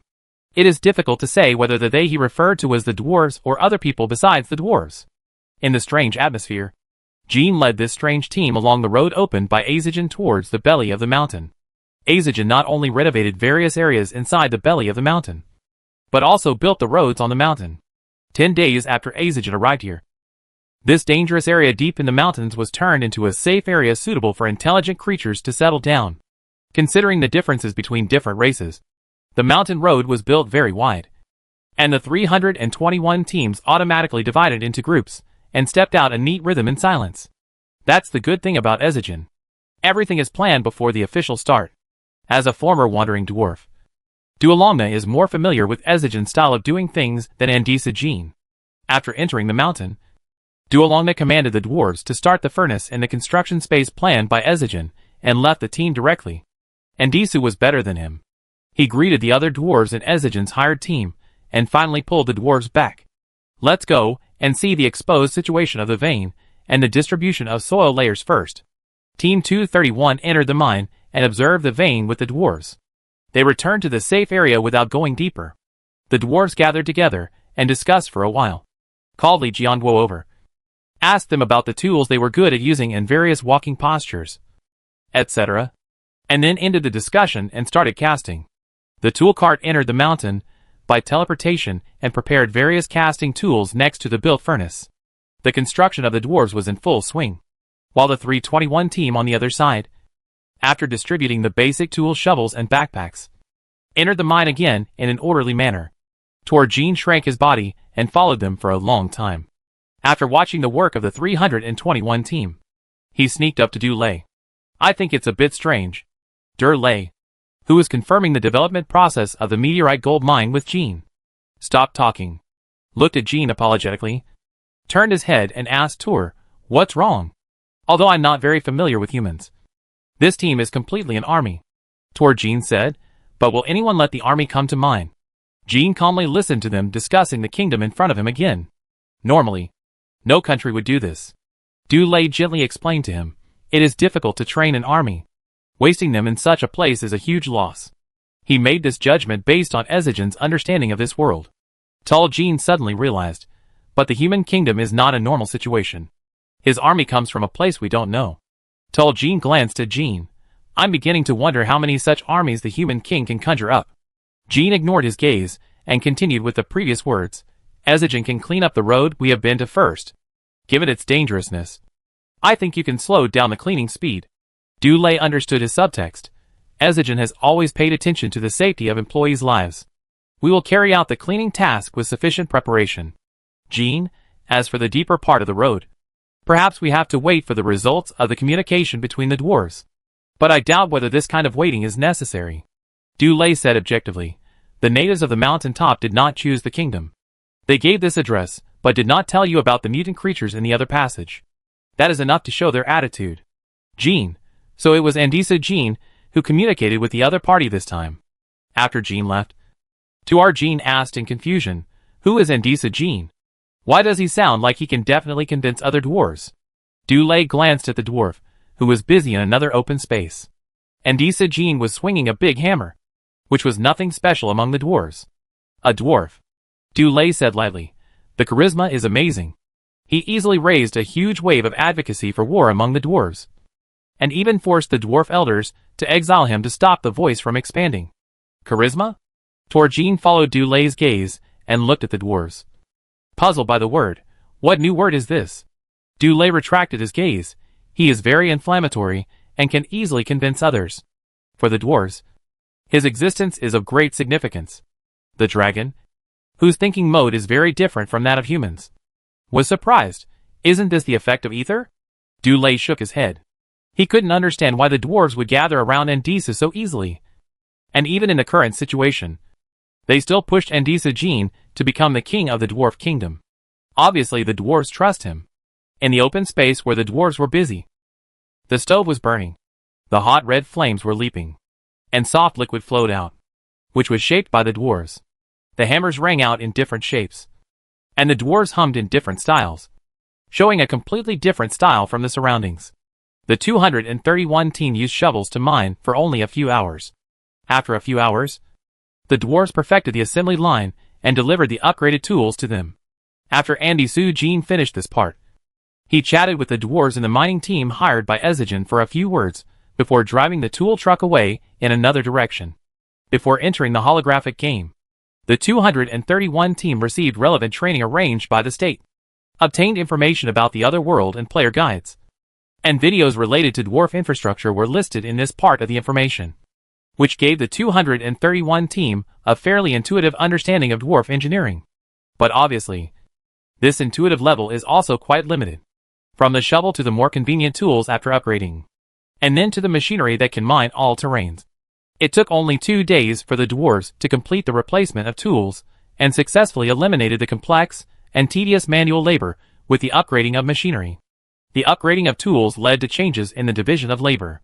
After the manpower required for mining veins plummeted, some people from Team 231 withdrew from the mining team and joined the transportation team of the Ezigen organization. Earth. The ability of the dwarves is not limited to casting. Their design ability is also very good. The reporter clicked on the enlarged picture. The picture showed the excavator for all-terrain mining taken by Team 231. The spider-like legs and the excavator protruding from the cockpit were very eye-catching.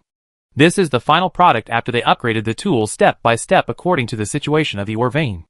Reporter, it takes into account the various situations that the user will encounter and has functions for many different situations. The excellent design ability and the forging of ether allow them to demonstrate unimaginable construction capabilities. The reporter concluded his report. I think the dwarves are the most valuable race we have encountered in the other world. Someone in the crowd listening to the report raised his hand and said, We can learn from their experience and even cooperate with them to improve and promote China's progress in construction, machinery, and tools? Another reporter stood up and took over the topic of the previous reporter, because the kingdom has not yet contacted the South of Federation where the great scientists are. We are not sure what field the most advanced technology in the other world is in. But from what is known so far, he took out the enlarged pictures, slapped them on the blackboard, and introduced them one by one. The communicator used by the wandering merchants of Ezigen, the little tricks used by the mages in class, and the design plan on the third floor of the dwarf teaching building. It can be basically confirmed that although the technology of this world is heading in a completely different direction from that of the Earth, they are not backward. And even because of the existence of ether, they have far more advantages than us. Due to the restrictions of the kingdom's main city, the information collection is not complete at present. The mages have hardly left the main city except for teaching. We also know nothing about the connection between other races and the kingdom. At present, the players are still limited to the land of God's fall, and there is no progress in the exploration of other areas. The reporter looked serious. I think we need to cooperate further with His Majesty the King. Some of the audience members started.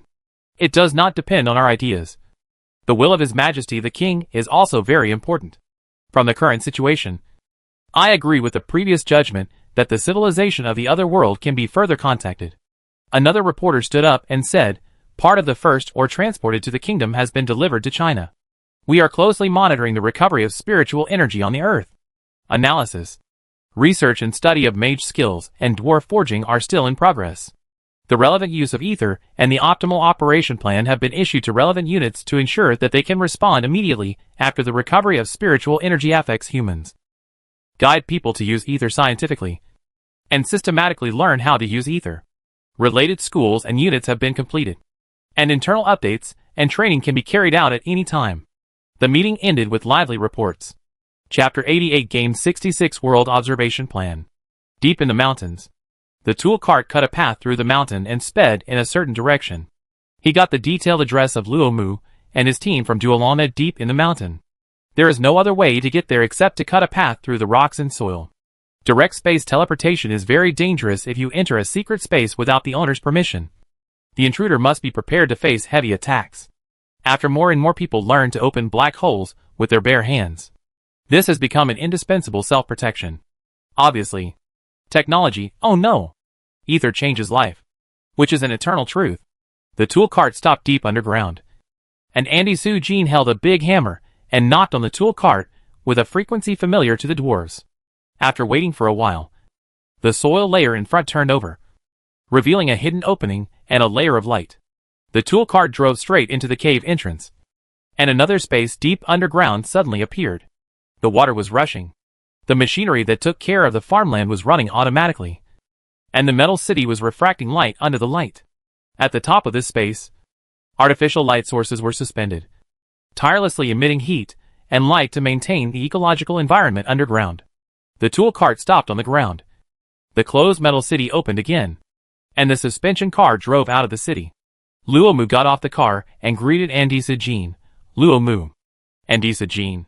Andisu introduced himself and said the words that had been surging in his throat since he knew of their existence. Thank you for your persistence.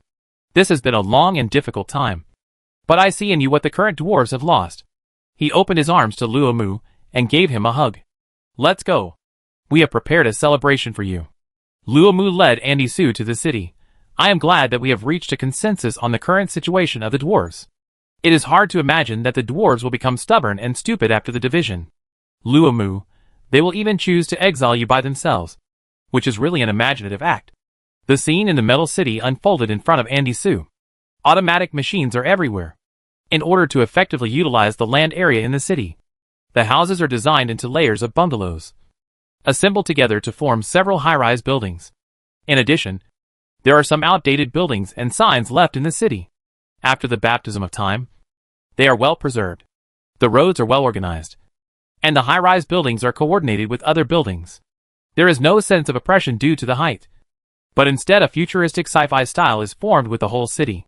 The straight avenue leads to the square in the city center, where a huge stone tablet stands. A bonfire is burning next to the tablet.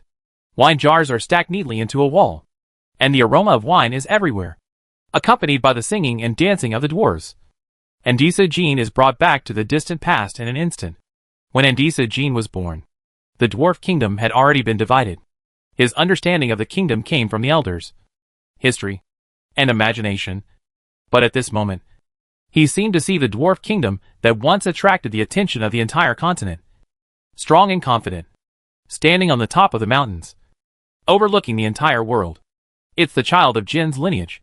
The singing and dancing dwarves invited Andisa Jean to join the celebration. With fire, singing and wine, the dwarves celebrated the return of their compatriots. Luomu sat in a corner of the campfire. No dwarves came to disturb him. So he was relaxed and looked at Andisa Jean, who was different from them. He was different from what he imagined, and looked too ordinary. He stared at Andisa Jean for a while, and suddenly turned his head to look at the stone tablet behind him. The huge stone tablet stood in the city, and the years gave it a sense of vicissitudes. There were no extra patterns on the stone tablet, only a line of neat words. The kingdom of dwarves. The dwarves of the kingdom. Luomu looked for a while, and Andisa Jean, who had gotten rid of the singing and dancing at some point, finally squeezed out of the encirclement and found him. But he looked a little drunk. But the celebration of the dwarves is always like this. Singing, dancing and wine. All three are indispensable. What are you looking at? Andisa staggered, and held Luomu's shoulder in time to prevent him from falling. He steadied his body, followed Luomu's line of sight, paused on the handwriting on the stone tablet, read it once, and laughed. Dwarf Kingdom. He picked up a jar of wine from the side and gestured to Luomu. I heard from Dorona that you have no intention of interfering in the unification of the Dwarf Kingdom. After he finished speaking, he drank the jar of wine in one gulp, and staggered with the jar, and simply staggered to sit next to Luomu. We are the guardians. Luomu picked up a jar of wine, clinked his hands with Andisu and said, waving swords at the dwarves violates the promise we made. That's good. Andisa drank another jar of wine and wiped his beard. There is no need to participate in a hopeless struggle. Leave some hope for the dwarves. Luomu drank more casually, spilling more wine than he drank. He smiled when he heard it, if possible.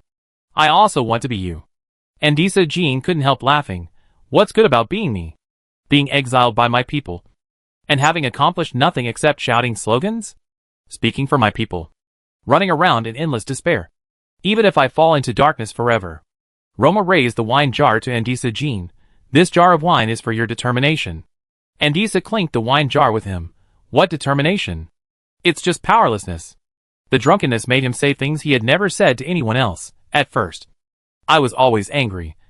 So I ran back and forth, expressing my views and calling on the dwarves to do something. I told the elders that the dwarves should prepare for the upcoming war, and even start a war first to seize the initiative. But later I realized that all this anger was just because I was powerless to do anything. Luomu interrupted. It's not that I'm powerless. At least there are so many dwarves who agree with your point of view. Andisa smiled and denied him. No. They agree with my point of view because they are eager to unify the dwarf kingdom. They are not fighting to survive, but fighting for the unreachable dwarf kingdom. Luomu, anyway. They chose you. The dwarves are running around to appeal for your point of view. And more dwarves agree with your idea. Andisa Jean drank a jar of wine. This is where I can't even get angry. When did the dwarves have nothing but a passion and a life? The elders will even be afraid of this, and choose to exile me because of fear. Andisa Jean narrowed his eyes, and stared at the artificial light source above the metal city, and they succeeded in doing this through voting. You can't expect a group to remain the same after it's torn apart. It's been 7,000 years since the dwarf kingdom split. Luomu, the former glory disappeared over time. The history of the dwarf kingdom that made the whole continent look at it has become a story passed down by word of mouth.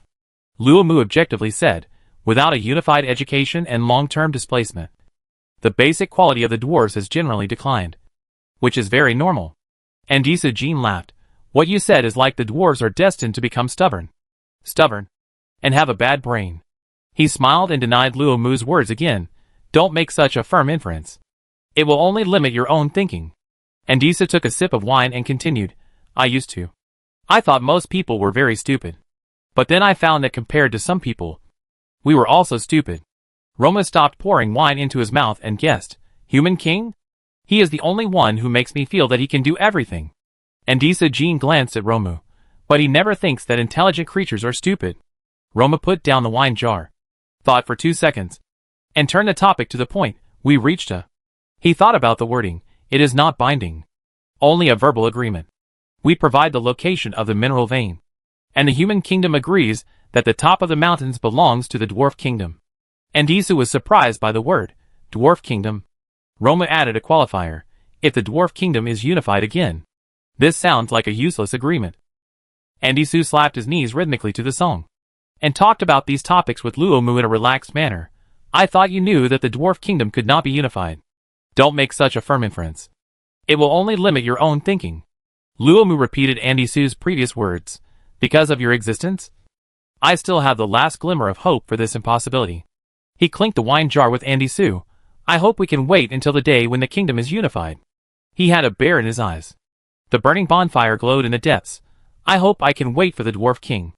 Andisu Jean laughed and shook his head, repeating what he had repeated countless times. I am a citizen of the human kingdom. And rather than holding on to the last glimmer of hope for the unification of the kingdom, it is better to prepare for the war that is about to sweep the entire world. Roma put down the wine jar and sat up straight. Speaking of this, I'll take you to see something. The celebration continued, and Romu and Andisu Jean left the square quietly and walked along the avenue to the end of the road. The building at the end of the road is located in the corner of the city. In the case of tight land resources, it occupies an entire piece of land alone, and there is no building around it that can cover it. As they get closer to the building, the surrounding machinery increases, alerting to possible dangers. Romu used the etheric body to clear the way and arrived in front of the metal building without any obstruction. He pushed open the closed door and led Andisu Jean into the building. The interior of the building is a top-down running pattern, with huge cylindrical machinery extending from the top of the building all the way down to deeper underground. Blue light flashes on the cylindrical machinery, which is composed of multiple parts. The complex design allows each node to be surrounded by a group of floating machinery, ready to deal with problems at any time. Andisu looked up at it, and almost the first time he saw it, he realized that this was a large receiver used to receive and process a large number of ether signals. This city, buried deep underground on the top of the mountains, is always processing a large number of ether signals. The word ether signal may not be enough for people to clearly understand its function. Simply put, it is a signal composed of ether fluctuations, which contains the information carried in the ether fluctuations.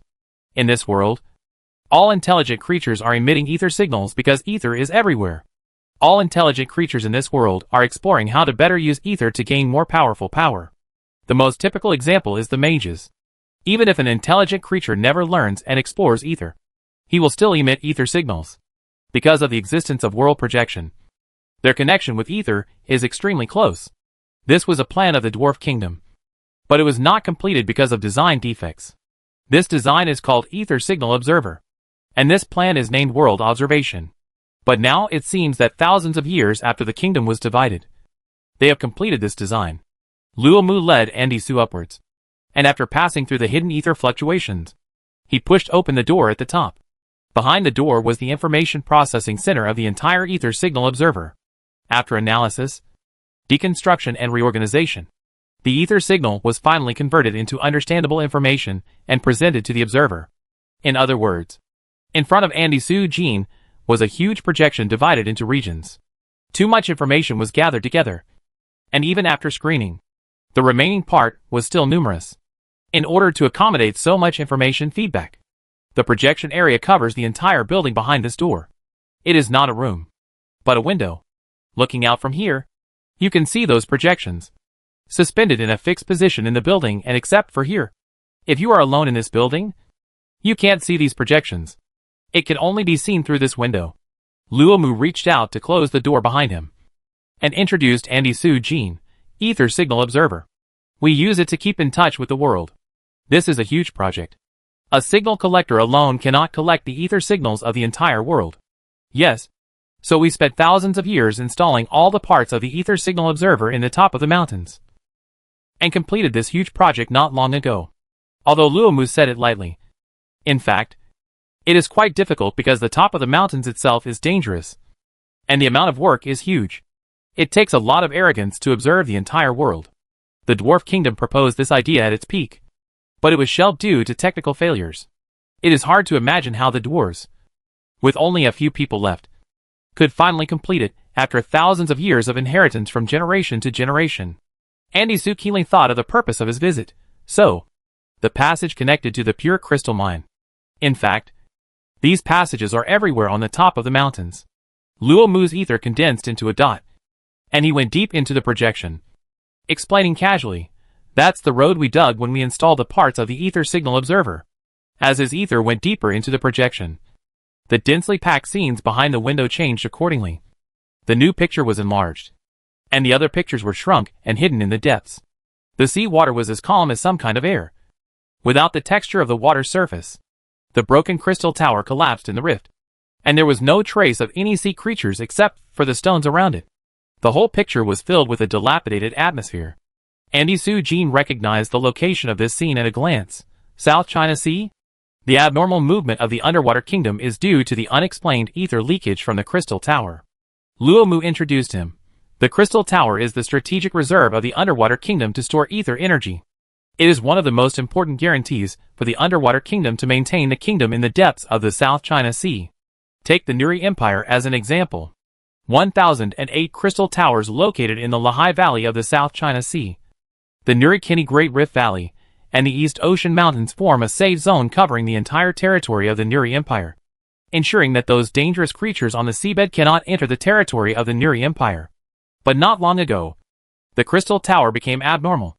The ether leakage in the crystal tower caused the crystal tower to fail, or even collapse. The major underwater kingdoms urgently transferred spare crystal towers to maintain the protective layer of the safe zone. But the situation did not improve. The ether in the crystal tower is still leaking. If it continues, it is only a matter of time before the underwater kingdom loses the safe zone. Andy Su Jin knew nothing about this. In fact, the only people in the world who knew about this were probably the underwater kingdom and Luo Mu. Undersea kingdom is a general term. There are at least hundreds of kingdoms under the South China Sea, large and small. It will take time for them to reach a consensus on this emergency. As for whether to ask for help from land creatures, it is even less likely to be their first consideration, because of the abnormality of the crystal tower. The South China Sea is under martial law, and the underwater kingdom has stopped the trade route.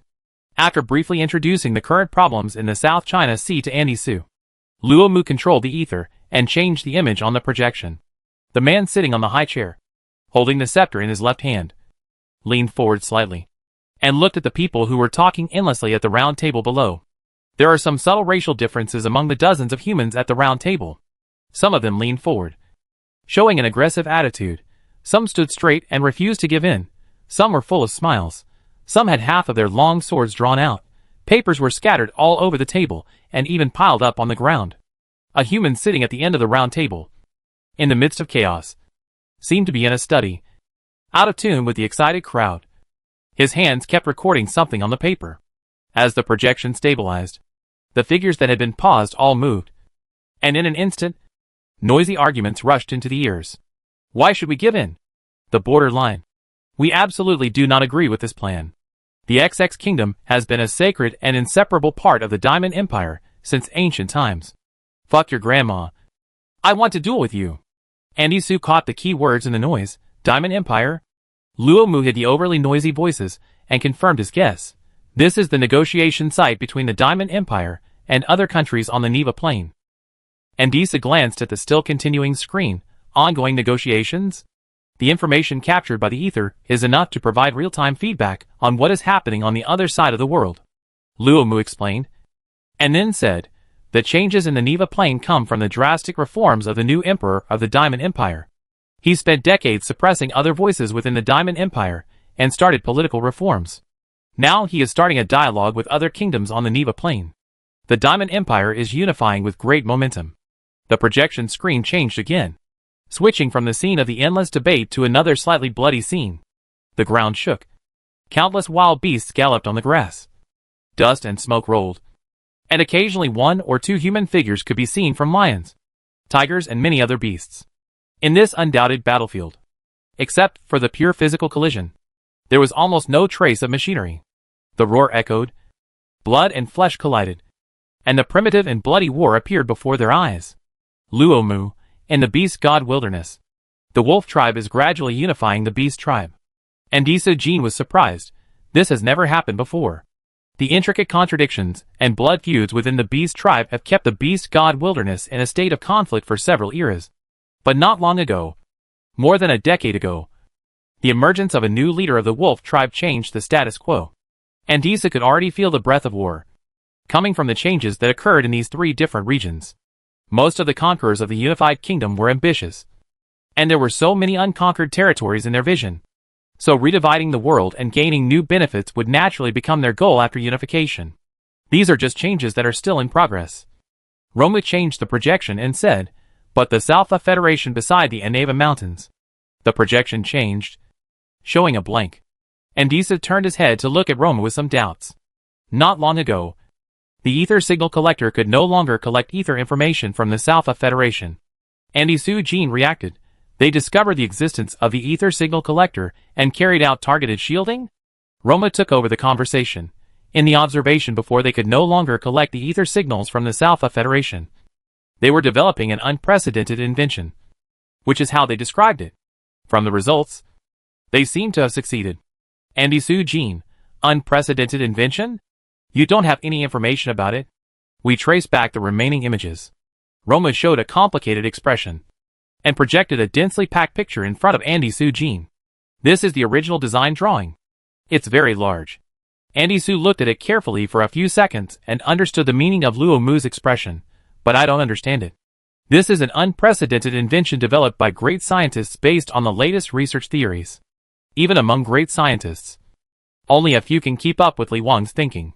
Luo Mu's complex expression stems from this.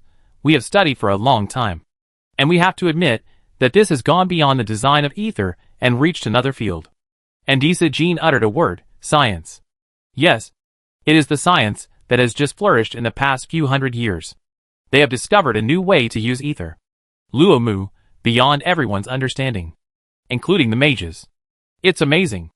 Andisa Jean sighed sincerely. Fortunately, the mages don't know about this.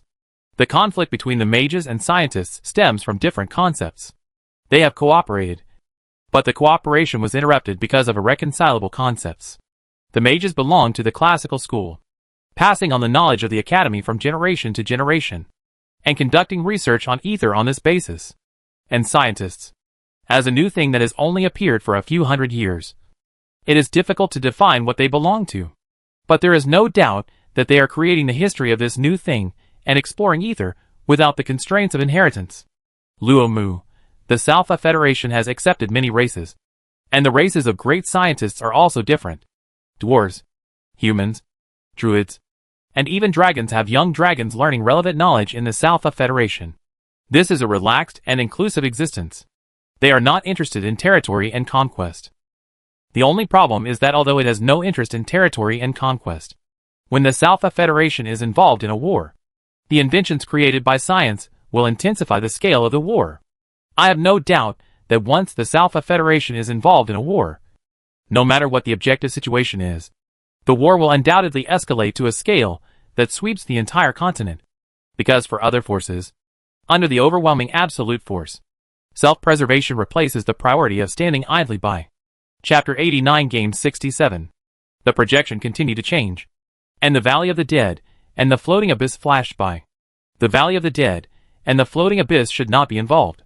Luo Mu said, no intelligent creature would be arrogant enough to provoke the undead, and no race can conquer them. The scene on the projection changed to a lush forest. The vast forest that seemed endless filled the entire screen, and the breeze blew, and the branches swayed. The projection paused for 2 seconds, adjusted the perspective, and magnified the appearance of the forest, showing the true appearance of the trees. The towering trees closed their eyes, and because they had no reaction, people had the illusion that their eyes and mouths were just decorations. But in fact, this was just because the tree people were sleeping. And from the projection, almost all the trees in this forest were sleeping tree people. And there were so many that they could not be counted. When no other creatures enter the treeman's territory, the treeman is in a sleeping state. Before Luo Mu finished speaking, the treeman suddenly opened his eyes and slowly looked somewhere. The druid appeared from the direction he was looking at. Compared to the treeman's tall stature, the druid of normal height looked extremely petite. He hurried over. stopped in front of the treeman, and stretched out his palm to press on the treeman's branches. There was no conversation that others could hear at the scene. After a brief silence, the druid ended the communication with the treeman, and after the treeman closed his eyes again, he turned around and left. Because the druid and the treeman use a special way of communication, we can only judge the situation of the Everfree Forest by observing their movement trajectory. The projection followed the departing druid forward. The scene changed, but the lush trees around remained the same. And of course the tree people with their eyes closed were still everywhere. It took the druid a while to reach another part of the forest from the area where the tree people were. But it looked no different here than before. The endless tree people formed an unchanging background, making it difficult for them to determine each other's position through the changes in the background. After a long and silent walk, the druid finally arrived at the destination and met with other druids. What did Arnold say? He doesn't trust humans. Lincoln gave a simple answer and asked, "What happened recently?" Arnold said that the sleeping tribesmen are waking up. Norman Ken is in charge of the awakening of the tree people. The druid who answered lowered his voice and said, "He didn't let the neutral druids participate." Lincoln frowned instantly. What does he want to do? Luomu hid the voice of the projection and explained to Andy Sue. This is the change of the endless forest. The tree people are waking up from their slumber one after another. Trees have some characteristics of plants and creatures. They sleep most of the time. Only when their territory is invaded will some of them wake up from their sleep. Trees rarely appear in front of others because of their lack of desire and long sleep period. But their fighting power is very considerable. The endless forest has become extremely dangerous because of their existence. In the absence of foreign invasion, the tree people have ended their sleep, which is itself a very dangerous sign. The king has been in contact with the druids recently. Andy Sue recalled. He was very interested in them. I know about this. Luomu. But druids are not suitable. The tree people with long lifespans are one of the oldest races on the continent. They are extreme environmentalists. No one would want to provoke tree people. Luomu paused for 2 seconds. Of course, the human king has this confidence. The curse of the gods' land is the confidence of the human kingdom to be invincible. I can only say that this is definitely not a good idea. The projection changes and pauses on the trees that are shocking enough. There is only this big tree in the whole projection. The crown is dense and amazing, occupying the entire picture. The straight and thick trunk stands in the center of the picture. In front of it, there is a pool of implicit spring water, rushing past. The picture is quiet and peaceful, and the ethereal singing is faintly heard in the projection, instantly grabbing the minds of the listeners. The projection paused here for only a few seconds and turned into darkness. The Elf Kingdom deep in the Aneva Mountains. Luomu. The song has a confusing effect. It won't kill people, but it will make people crazy to pursue the location of the Elf Kingdom. Because the song is everywhere, we have greatly reduced our observation of the Elf Kingdom. At present, it seems that the Elf Kingdom is normal. Luomu judged, the Elf Kingdom should not be involved in the war. They are extremely xenophobic and located in the mountains. There is no conflict with other forces. The projection changed again. The huge mountain, the black shadow hovering in the sky, and the deafening dragon roar revealed its identity. Located in the south of the South China Sea, the dragon clan leader came back not long ago and recalled all the dragons watering on the mainland, and blocked the entire dragon island again. Andy Sue showed a surprised expression. This is related to the conversation between the human king and the dragon clan leader. Luomu knew everything about it. As if he was listening to their conversation on the spot, the human king talked to him about the biological mutations in the mountains, and concluded that this was a precursor to the destruction of the world. What? Andy Sue, who was completely unaware of this, asked. By the way, I agree with his conclusion. Luomu got back to the point. Dragon Island has been drifting between the continent and the ocean because of its special geographical location.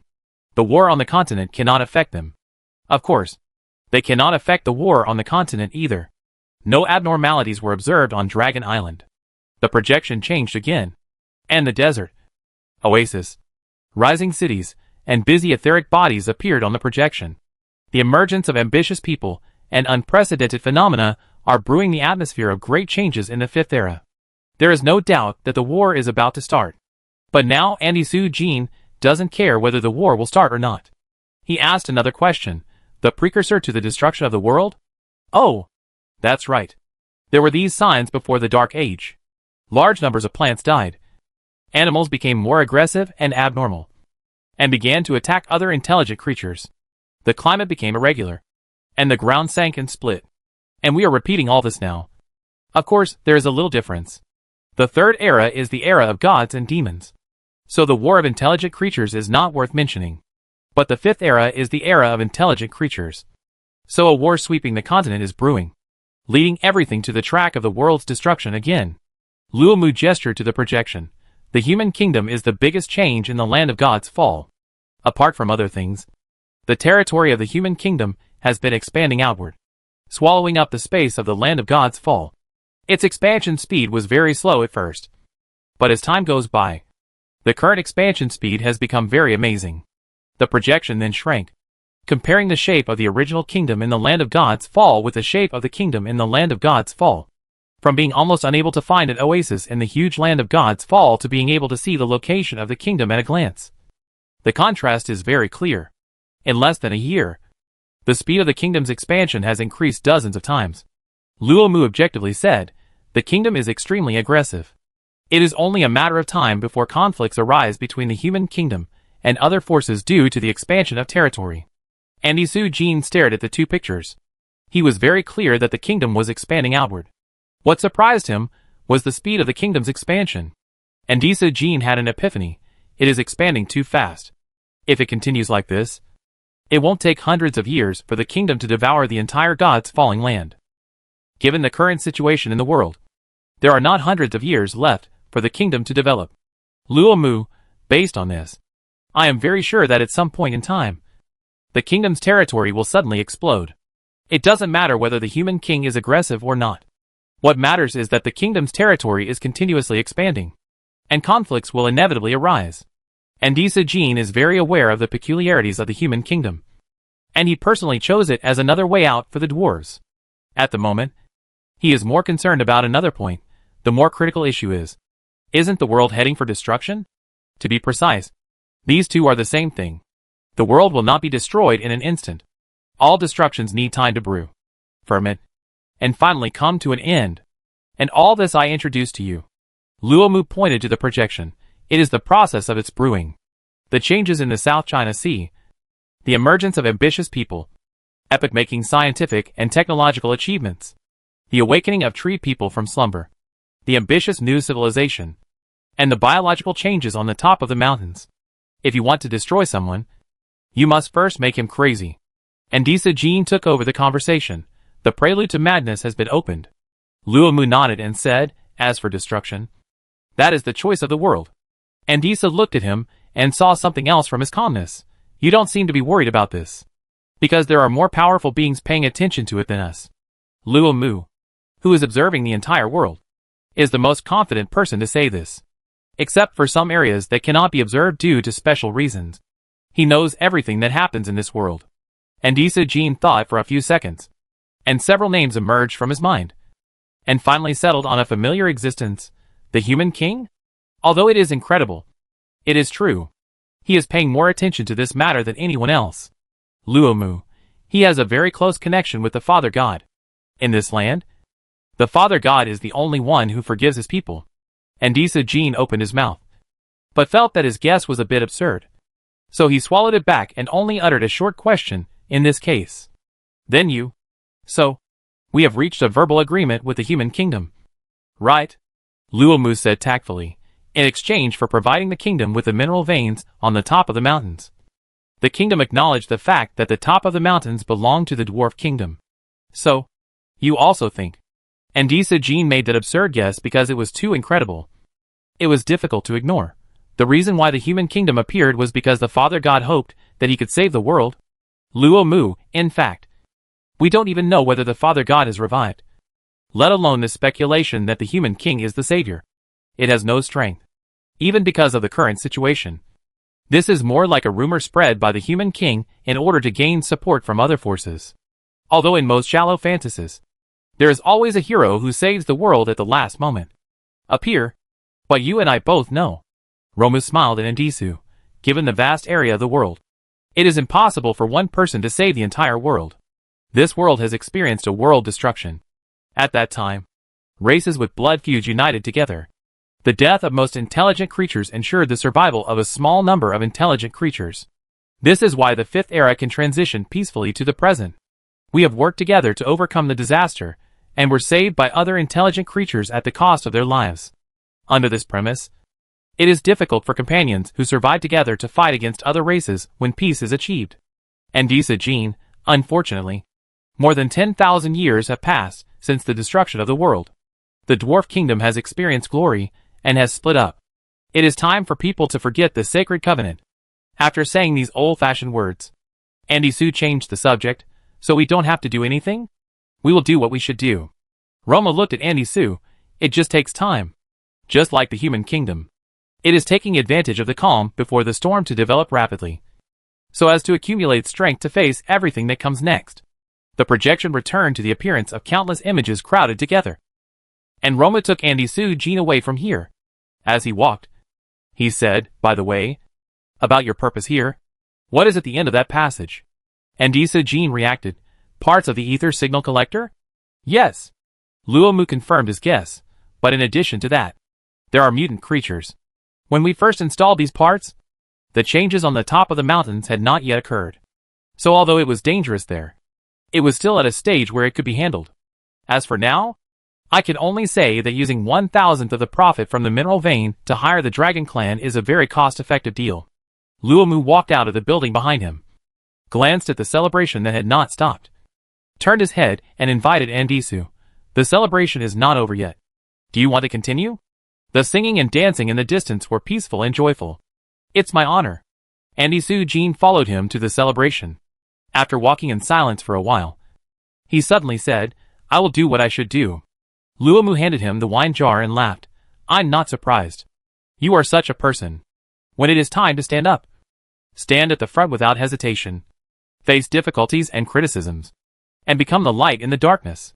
He had been extinguished before, but he would light up a cluster of light for the dwarves when it was time to light up.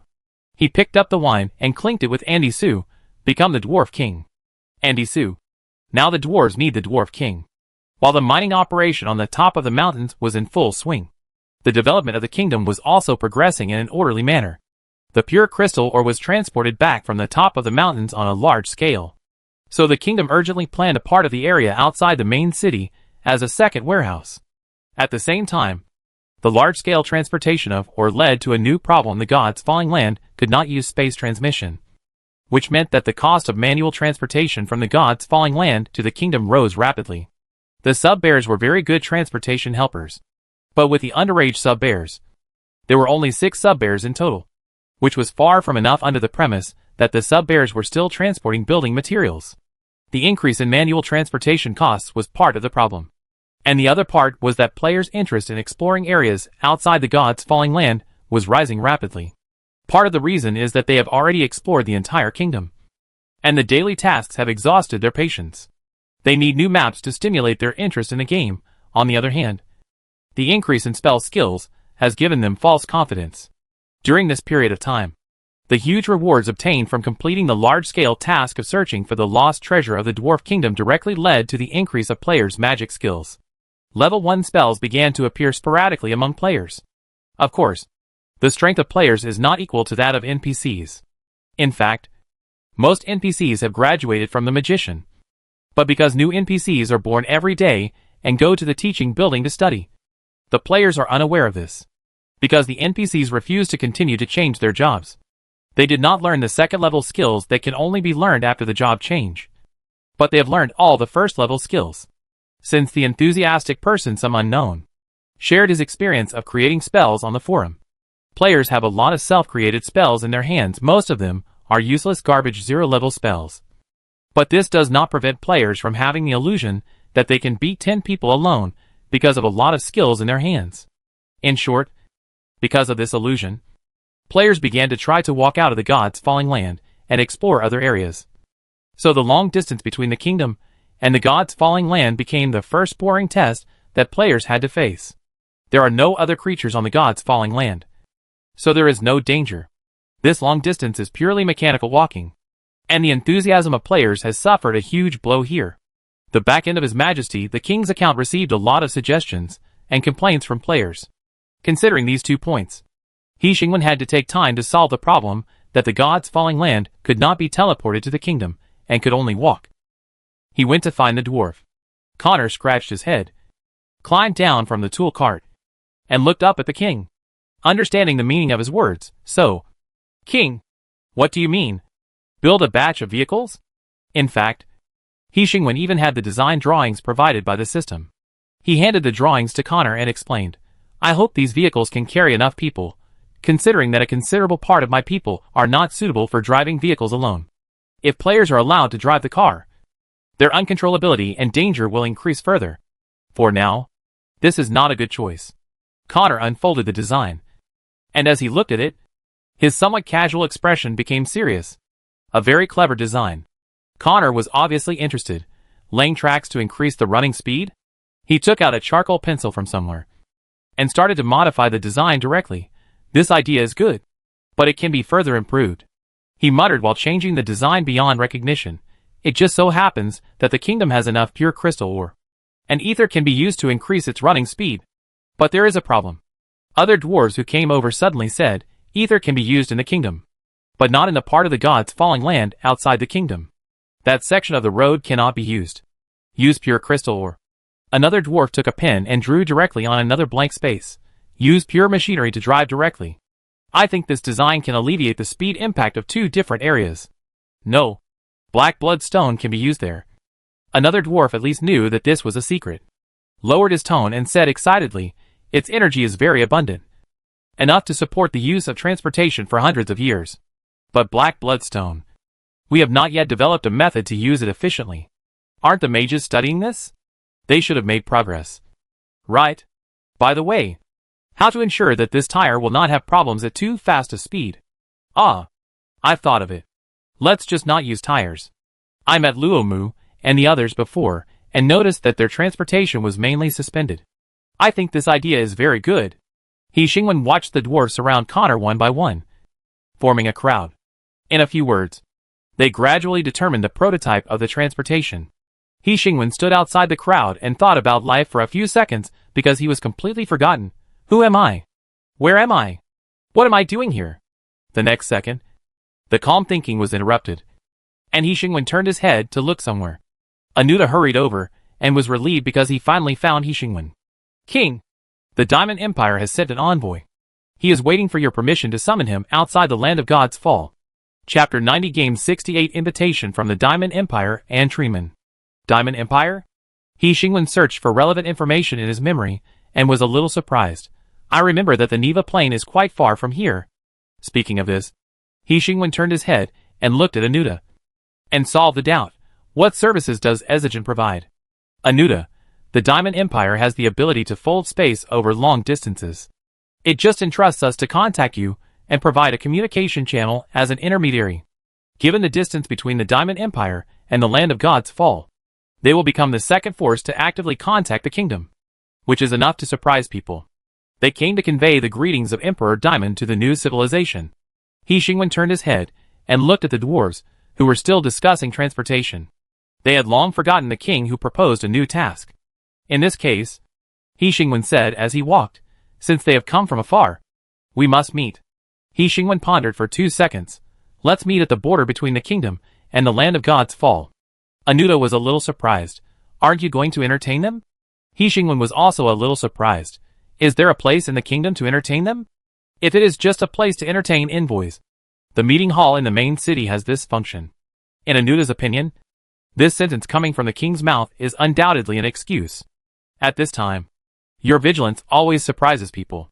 Anuta said, most people care more about other people's evaluation than unnecessary vigilance, especially those in high positions and power. In short, people with power have to face unnecessary vigilance. He Xingwen thought about this word and laughed a little. I don't admit this evaluation.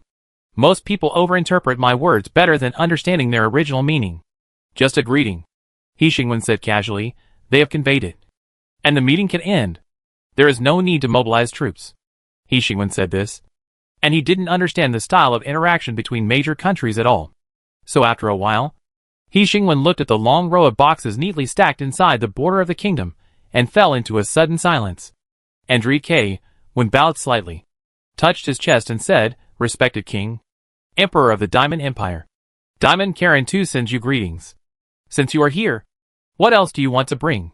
For a moment, He Shingwen almost said this sentence. But fortunately, he restrained himself in time, and did not let his image collapse completely. Andrew K. Wynn brought a team of nearly 300 people to greet the new civilization. They have the cultural confidence of a strong country as a support. And they walk in an orderly manner. Even a long journey in the desert does not affect their image. This is a diplomat that a strong, rich and nationally honorable country can cultivate. He Shingwen looked behind him. Except for Anuta, there was no one. The contrast was sharp and tragic. "Nice to meet you." He Shingwen organized social etiquette and talked to the other party in the oasis. "Please convey my gratitude to Emperor Diamond." And Reed K. Wynn maintained an official smile, waited for 2 seconds, and looked at Anuta without waiting for the next words. Anuta knew what he meant, but he had no intention of moving no matter how unlike an emperor the human king behaved. Any intelligent creature who had witnessed him dominating the kingdom would maintain due respect for him. Andrew K. Wynn did not wait for Anuta to smooth things over, so he had to ask himself this was very impolite. But the problem was that the king of this new civilization did not seem to understand their etiquette. "I am very honored to convey this to you. So, what is your kingdom?" Andrew K. Wynn continued to ask in the king's obvious surprise. "What is your name?" This is a good question. And even He Shingwen did not know the answer to this question. So for nearly a year game time, the kingdom had no name. And even his name was unknown. The kingdom is the kingdom. And you are you. The system said calmly. You do not need to distinguish yourself from other beings, because they will eventually know how to call you and your kingdom. The system's certainty was too confident. And He Shingwen was convinced. This is my kingdom. And I, He Shingwen, you can call me His Majesty the King. I knew it would be like this. Anuta drooped his eyes, avoiding Andrew K. Wynn's sight, and was not surprised by the king's reply. If the king wanted to tell them this, he would not have remembered it after nearly a year. This answer sounds a bit provocative. But Andrew K. Wynn will not say this directly at this moment. This is diplomatic etiquette and the demeanor of a great country. He passed the topic. Your Majesty is very curious about the new civilization. Soon, the Empire will hold a grand ceremony, and we welcome your people to attend and witness the grand event of the Empire with us. The other party did not explain in detail why the ceremony was held. He Shingwen thought for 2 seconds and nodded. I will send someone to attend. We will send a subsequent invitation letter through Ezigen. Andrew K. Wynn smiled and continued, It's a bit abrupt to ask this, but your kingdom does not seem to refuse to communicate with other civilizations. He paused for a moment, giving He Shingwen enough time to react, and then continued, We believe that establishing a preliminary communication and exchange channel will help us strengthen our understanding of each other. He Shingwen glanced at Anuta. Anuta, who received the king's gaze, interrupted the conversation. Ezigen can be used as a communication channel to convey the information of the two countries. The attitude was very clear, and he had no reaction to his gaze. But the king immediately stood up with a glance. Andrew silently remembered this in his heart and prepared to go back and report it. In that case, then, Andrew stopped saying goodbye tactfully. Dense footsteps came from not far away, and a large team was approaching their position. Almost everyone in the Diamond Empire team grasped the sword in their left hand at the same time, and the ether wave fluctuated regularly in their bodies. Ready to go. He Shingwen looked in the direction of the sound, and the team that had not yet entered the kingdom's territory could not be sensed by him. But there are not many people who can enter the land of God's fall without permission, so it is easy to guess the identity of the other party. The footsteps of the sub-bear are not so light. Apart from the sub-bear, there are only 3 races that can make such footsteps. Did the druid turn into a bear? The team ahead emerged from the field of vision. A group of humanoid shadows and strange tree-like creatures appeared together. Before He Shingwen could react, Anuta's surprised voice sounded first. Breaking the atmosphere of vigilance, Tree Man? Andrew turned to look at the team that was also dusty, raised his palm, and shook it lightly. And the vigilant team quietly loosened their hands holding the hilt of the sword. The tree-like creature was very conspicuous, as a towering tree that was moving. It was incompatible with the desert. The long and dense roots swam through the sand, leaving a row of dense traces behind it, from the appearance alone. Except for the facial features on the trunk, the tree man was no different from an ordinary tree. He did not grow hands and feet because he was a tree man, and became something between a plant and a creature. Such a huge tree that had experienced a long time should not appear here. Tree man? He Xingwen repeated the word and looked up at the facial features on the tree trunk. It looked more like a natural knot formed by the tree, without any flesh and blood belonging to a living creature. Anuda looked at the human king for advice. The appearance of the tree man exceeded his expectations. As an extreme environmental protector, trees have an irreconcilable conflict with intelligent creatures. Therefore, by having the tree man stick to the everfree forest and intelligent creatures no longer stepping into their territory, the intensification of the conflict between the tree man and intelligent creatures was barely avoided. But now, the tree man has left the everfree forest and appeared outside the human kingdom? Anuda did not think this was good news. On the contrary, they had better prepare for the upcoming conflict, for example, call the sub-bear and the iron-eating ant to help. But the human king did not respond to him. He Xingwen's eyes fell on Lincoln in front of the tree man. The dusty team stopped outside the border of the kingdom. Lincoln looked at another team outside the border, recognized their origins from their unique uniforms, and then ignored them. Lincoln turned his head and said to He Xingwen, "Human king, let's collect the reward according to the previous agreement." He Xingwen gestured to the existence behind him that could not be ignored. "I remember I said druid. But tree man?" The tree man slowly opened his eyes and looked at He Xingwen and the others. "Arnold doesn't trust humans," Lincoln explained. He insisted on following. Anuda interrupted the conversation. "I don't think this is a good idea. Tree people don't allow intelligent creatures to cut down trees or destroy the ecology. But the kingdom has not promised this. And there is no reason to bear the anger of tree people for a promise that it has not made. I have communicated with Arnold." Anuda interrupted Lincoln. "Tree people will not compromise. Even if they reach an agreement through communication, it will not work when they encounter problems." In their conversation, He Xingwen and Andred became bystanders. Andred was not in a hurry to leave. The appearance of druids was understandable. After all, there were a small number of druids who appeared on the continent, and people could occasionally see them. But tree people? No one can see them outside the endless forest. This immortal species with a long lifespan, just like the half of their genes that belong to trees, does not like to move, and uses long periods of sleep to accumulate energy for their actions. It was hard for him to imagine why the tree man appeared here. After being interrupted, Lincoln simply passed Anuda and talked to the human king who had the power to decide. "This is the decision of the tree man. Please believe that we are more unwilling to see problems in cooperation than anyone else." He Xingwen was looking at the tree man. His eyes made of wooden branches were without any emotion. The tree man stared at him silently. Or rather, at this oasis that could not communicate. "If this is your decision." He Xingwen moved his eyes back and looked at Lincoln. "If you are sure you can bear the consequences, I have no objection." There was no tension in He Xingwen's tone about the tree man entering this land. He was as calm as ever. It was precisely because of this calmness that intelligent creatures would feel that everything was expected by the other party. He Xingwen did not have any emotional fluctuations about this. What was there to be surprised about the expected development? This was one of the reasons why he formed an expedition team, to accept more other races from other worlds to advance his main mission. Druids were on his list, and tree men were a bonus. Of course, dragons were also on his list. From a certain perspective, he had already completed the phase task of accepting dragons. He Xingwen glanced at the oasis behind him. It was peaceful and full of vitality, without any danger. For other races, the dangers of the gods' falling land and the kingdom should be the same. Please remember to abide by the laws of the kingdom. He Xingwen reminded them again. He turned sideways, indicating that they could enter the territory of the kingdom. Now it was Lincoln's turn to hesitate. He did not take a step directly, but stretched out his hand and pressed on the tree man's branch to communicate with the tree man's consciousness. He Xingwen turned his head to look at the other team that had not yet said goodbye, and expressed his doubts about why they had not left with his eyes. Andred understood the reason why Ezigen treated him differently.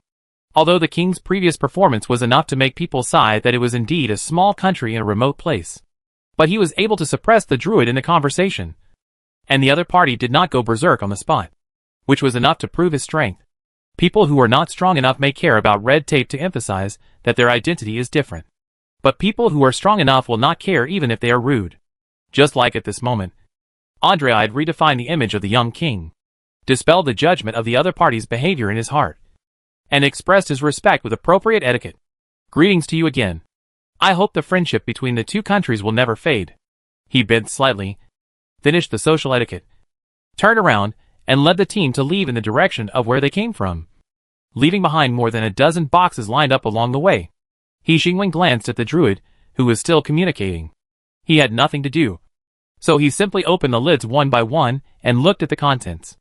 Golden decorations, paintings and sculptures that looked valuable, gorgeous jewelry, piles of food, ingenious tool templates, and a complete set of books. No matter from the perspective of practicality or value, they were impeccable.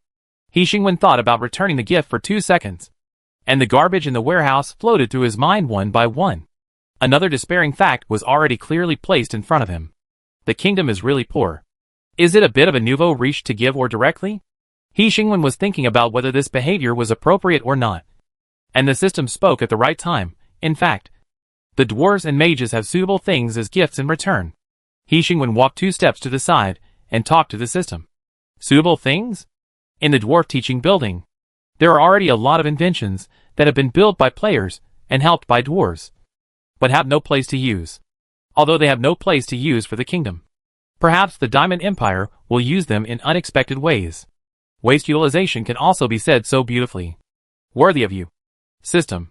And the mages can obviously extract some of their numerous studies at any time to compile simple books. I believe that the Diamond Empire can fully appreciate its value. Exploiting mages to provide free gifts completely maximizes the role of mages as tools. It's worthy of you. System. Lincoln ended the communication with the tree man and took the tree man to the territory of the kingdom. When the roots entered the kingdom, the tree man opened his eyes completely, because the kingdom refused to accept him. His roots could not enter the ground, and could only walk on the ground. The druids looked at each other. The moment they stepped onto the kingdom's territory, they fully felt the rejection from the kingdom. The collective will was not open to them, and they were naturally rejected on this land. The tree man's branches and leaves rustled and swayed, as if communicating with something, or sensing something. He paused for a few seconds. Then his roots moved quickly, and walked quickly towards the kingdom forest. Lincoln was not in a hurry to follow him. Before going deeper, he confirmed with the human king, Arnold will try his best to restrain his anger. But I want to know, he asked hesitantly, if the kingdom's laws are violated. He Xingwen gave him a friendly answer. Not only tree people. Any intelligent creature that violates the kingdom's laws on the kingdom's territory will face death. This doesn't sound reasonable. Lincoln was the only one who raised this point. This should be graded according to the severity of the violation of the law, giving creatures that violate the law a chance to reform. For example, the end of theft is death, and the end of murder is also death. Obviously, the punishment is too heavy. It's really not reasonable. He Xingwen admitted this frankly, and he regretted, but the Holy Guard will not subdivide the punishment measures according to the severity of the violation of the law. So in this case, for the safety of your life, please do not violate any law. As the most hidden peak of the kingdom's military power, the Holy Guard is only used to maintain the kingdom's laws, not to directly crush other forces, which is enough to prove that He Xingwen loves peace and cherishes life, whether it is his own or others.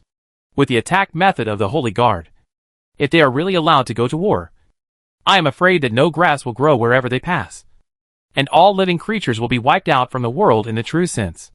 Even if the war really starts, He Xingwen will not let them form an army and appear on the battlefield that is not war, but massacre.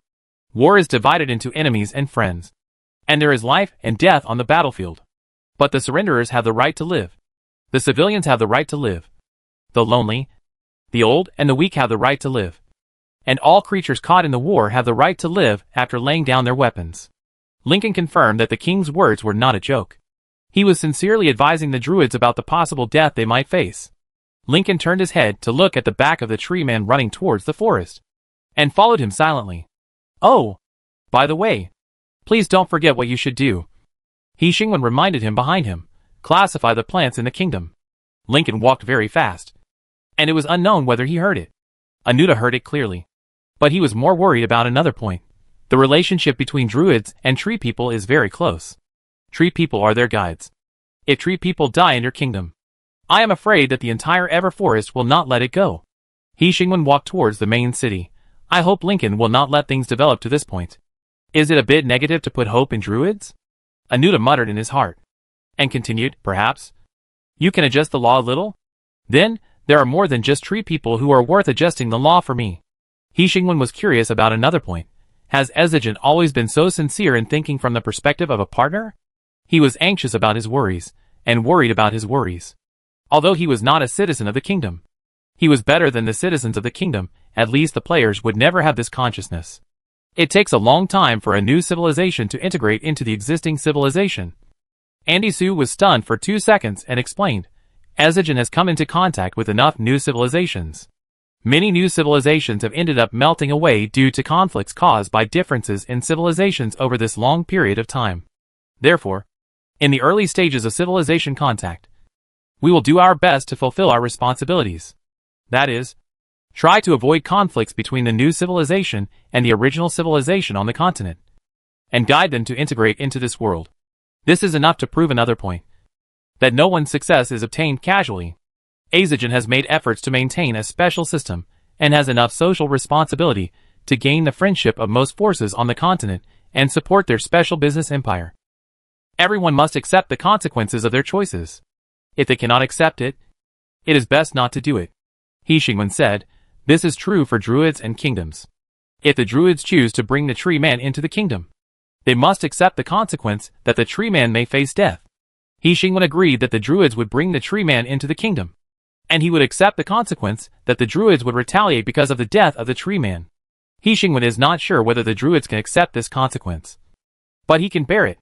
The fact that the kingdom does not take the initiative to provoke a war does not mean that the kingdom is afraid of war. He Xingwen's self-restraint is not a reason for others to think that the kingdom is weak and can be bullied. Chapter 91 Game 69 Cooperation and Research. The tree man's roots moved very fast, and soon, he was close to the forest. As the distance got closer, the sounds from the forest became clearer. The movements of different animals when hunting, the swaying sounds of plants, the slight flapping of wings, and the almost inaudible sound of leaves slightly lowered were all transmitted to his perception. The tree man did not often see the world in this way. For them, the world was open to them most of the time, and nature never rejected them. The whispers of trees, the chirping of grass, and the wind would bring distant sounds in places where their sight could not reach. But here, nature closed the open door, and the familiar sounds disappeared from their ears. He could only open his eyes and stare at the unfamiliar forest, using branches to listen to those silent sounds. Hunting, escaping, cooperation, the food chain is everywhere. The tree man walked into the forest, and countless familiar and unfamiliar breaths poured in, making him slow down and observe the forest. The trees spread out in front of us, forming a dense forest. The creatures jumping between the branches skillfully avoided the attacks of predators. The animals running fast tried to escape the predators behind them, but forgot the danger in front of them. They were caught on both sides and screamed in fear. The predators caught the target and quickly divided up the freshest part, while other predators attracted by the flesh and blood appeared one after another. The appearance of the tree man did not arouse any vigilance of the natives. It was like seeing an inconspicuous tree. The jumping animals passed through his branches without any hesitation. The animals looking for nuts climbed up the branches and turned over and over in the tree canopy. The birds flying across the sky stopped briefly on him and started again. They rejected the tree man, but did not regard him as an enemy. The druids arrived a little late and entered the forest at this moment. The treatment they received was completely different from that of the tree man. After the animals that sensed the intruders confirmed that the other party was stronger, their traces disappeared in the forest in an instant. It was only a few seconds after the footsteps sounded, when the druids arrived at the scene. The originally lively scene had disappeared, and the area in front of them fell into a brief silence. The tree man shook his branches and conveyed the message to them not to follow him. And then he planned to go deep into the forest alone. Arnold, Lincoln, who hurriedly caught up, called him, stretched out his hand and pressed on the tree man's branches, and once again communicated with the other party in a special way. This communication lasted a little longer, and it was obviously not very smooth. But no matter what, the communication will always end. The tree man shook the crown of the tree, moved the roots, and walked towards the depths of the forest. The expressions of the other druids were a little solemn. What do you mean? Arnold said he knows. Lincoln's expression was not reassured. There are things in the forest that attract him more. The other druids glanced at the plants on the outskirts of the forest. Should we start from the outside? Are there any extinct plants here? The druid muttered. They all look very common. This is the first time I feel that I can't feel the nature at all. Another druid reached out and gently touched the inconspicuous vines on the ground. The vines immediately jumped up and wrapped his hand tightly. The sharp thorns hidden under the outer green coat stretched out and sucked the blood of the prey at an astonishing speed. The druid did not show any surprise at its reaction. He felt the speed of blood loss and touched the vines lovingly with his other hand, and then this hand was also entangled by the vines. From the speed of eating, it is very healthy. It seems that the food chain here is very sound. The druid came to a conclusion, and the necklace on his wrist suddenly expanded. The small mushroom quickly grew from a seed to a complete body, isolating the vines. Because the feeding was interrupted, the vines reacted violently. I don't know when the other vines that slowly extended to the druid's feet rushed up, trying to completely bind the other party at once and have a full meal. The mushroom in the druid's hand shook gently, sprinkling a layer of spores. The vines with strong attacking desire seemed to be confused, slowly retracted, and then with a swish, quickly disappeared from sight. Can't communicate with plants. The druid took out a pen and paper, wrote down the vine's judgment, and said as he wrote, "I don't like it." The druid who carefully penetrated the trunk of the tree stared at the liquid flowing out of the hole, and said, "Why do they reject us? We are friends." As he spoke, he took out a pen and paper to record the situation of the plant, and commented on it, "Very healthy. Even Arnold can't communicate with them." Another druid lay on the ground, staring at the green buds poking out of the ground, and carefully observed the part of it that was exposed above the ground. "Not to mention us." As he spoke, he moved closer and sniffed the smell gently, distinguishing something in the mixed smell of soil. A bit strange. "What's wrong?" Another druid who had climbed onto the book at some point took over. "The green core shouldn't grow in the same place as the longleaf purple tree." Another druid took over, "and this place doesn't conform to the growth habits of the small flower. It's very strange. Logically, the purple tree shouldn't be competitive in this environment. But it looks very good.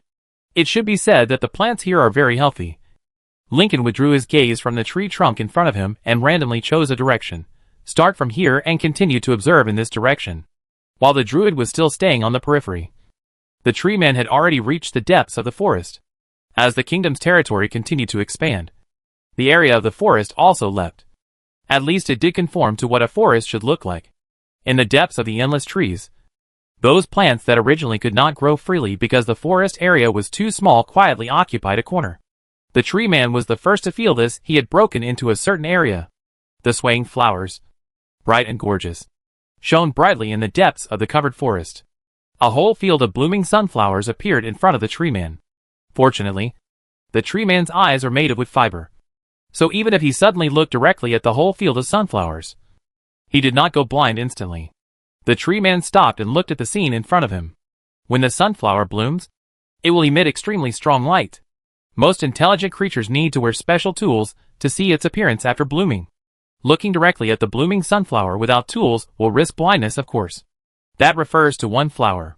If the tree man faces the flower field in front of him, it is not a risk of blindness. The eyes will be instantly burned by the high intensity of light. This is a plant that became extinct in the Dark Ages. It has a very high appreciation value because its growth environment is extremely harsh, and it can only be seen in a few places. The blooming of the sunflower requires many conditions to be met. Most of the time, they maintain the posture of buds and rarely bloom in front of people. The tree man stared at them for a long time, and the connection he tried to establish was rejected again and again.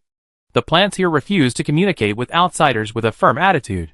So the tree man could not know what this whole field of flowers that bloomed wantonly was thinking at this moment. Squeak! A chaotic call sounded. The long tail was entangled on the tree man's branches, and then it jumped into the flower field. Dozens of blind monkeys circled around the sunflower, cleaning up the debris around it, calling it nonstop, and admiring it excitedly for a long time before walking to the edge of the flower field, digging holes to bury seeds, and occasionally turning their heads to scratch the sunflower. It is difficult to define the relationship between blind monkeys and sunflowers. Where there are sunflowers, there must be blind monkeys. From a certain perspective, sunflowers are planted by blind monkeys, and blind monkeys are its most loyal admirers. Although it is difficult to imagine how an animal without visual ability can appreciate sunflowers, blind monkeys became extinct before sunflowers. And after blind monkeys disappeared, sunflowers also disappeared. But now, here, they reappeared in front of the tree man. This is not a special extinct creature. Nor is it an extinct creature so powerful that people look at it sideways. They are just an inconspicuous one among the many extinct creatures in the Dark Age. If the creatures who resurrected these creatures had ulterior motives, then he could have chosen those famous extinct creatures instead of letting this piece of sunflowers bloom wantonly in the depths of the forest. Tree people are not stupid, although they are slow to react, often behind the times, and have a very different way of thinking from ordinary people. Stubborn and irritable. That does not mean that they have low IQ. After the tree people easily concluded that the existence of these extinct creatures may not have ulterior motives, they took another step and continued to move forward into the depths of the forest. His appearance did not attract the attention of the forest, as if he was already a member of it. The forest maintained its original appearance and welcomed this special visitor. The deeper you go into this forest, the more extinct creatures and plants you can see. Plants with different requirements for the growth environment thrive in the same forest, transcending the definition of miracles and turning the incredible into the most common impression left by this land. The tree people saw expensive extinct creatures, extremely dangerous extinct creatures, and ordinary extinct creatures. They gathered in the same forest and grew freely in the depths of the forest where no one explored. He Xingwen told you about the gifts that were lined up along the border, and asked him to find time to ask the NPC to transport them back and store them in the warehouse for emergency use. Then he turned around and heard the news that the dwarves and mages were quarreling. Are you sure it was the dwarves and mages? He Xingwen confirmed with Huang. No demons were involved. Huang was very sure of this. The demons have been quiet recently. Instead, the dwarves and mages almost fought. The reason why it was almost a fight. Not a fight. Because fighting in the kingdom is also a very dangerous behavior, the kind that can kill you if you are not careful. So all foreign races have developed a good habit of only talking but not fighting in the kingdom. Why are they quarreling? He Xingwen walked towards the villa where the mage lived, wondering, the dwarves and mages should not have had any contact. Right? As the distance shortened, the dwarves' iconic loud voices came from afar. The dwarves standing cautiously at the door of the villa were talking loudly, and familiar words floated into He Xingwen's ears. Aren't you studying black bloodstone? Just ask about the progress? What are you talking about? Do you look down on the dwarves? The dwarves were very excited and kept shouting. On the contrary, the mages were very calm, standing at the door, obviously distressed that they had opened the door, and they wanted to close the door immediately to end the conversation. The appearance of He Xingwen attracted the attention of the mages. When He Xingwen got very close, the dwarves realized his arrival belatedly, and the dwarves who were tightly surrounded at the door turned their heads to look at He Xingwen, showing expressions of complaining. Connor took the lead, slapped the design on He Xingwen's leg, and showed their design results first. King, we have modified the design you gave me before. He Xingwen took the design and took a look. The dense traces of modification covered the original design, and it had almost nothing to do with the original design. Looking at the final design product as a whole, He Xingwen had a familiar sense of déjà vu. It looked like a suspended train. It had no wheels, was suspended on the track, and could carry multiple passengers at a time. According to your previous requirements, we have completed the final design. Connor glanced at the wizard at the door and continued, but now there is a small problem. Considering that the ether in the God's Fall is out of control or even unusable, we plan to use other energy sources to drive this vehicle during this journey. He Xingwen seemed to understand why they had a conflict with the wizard.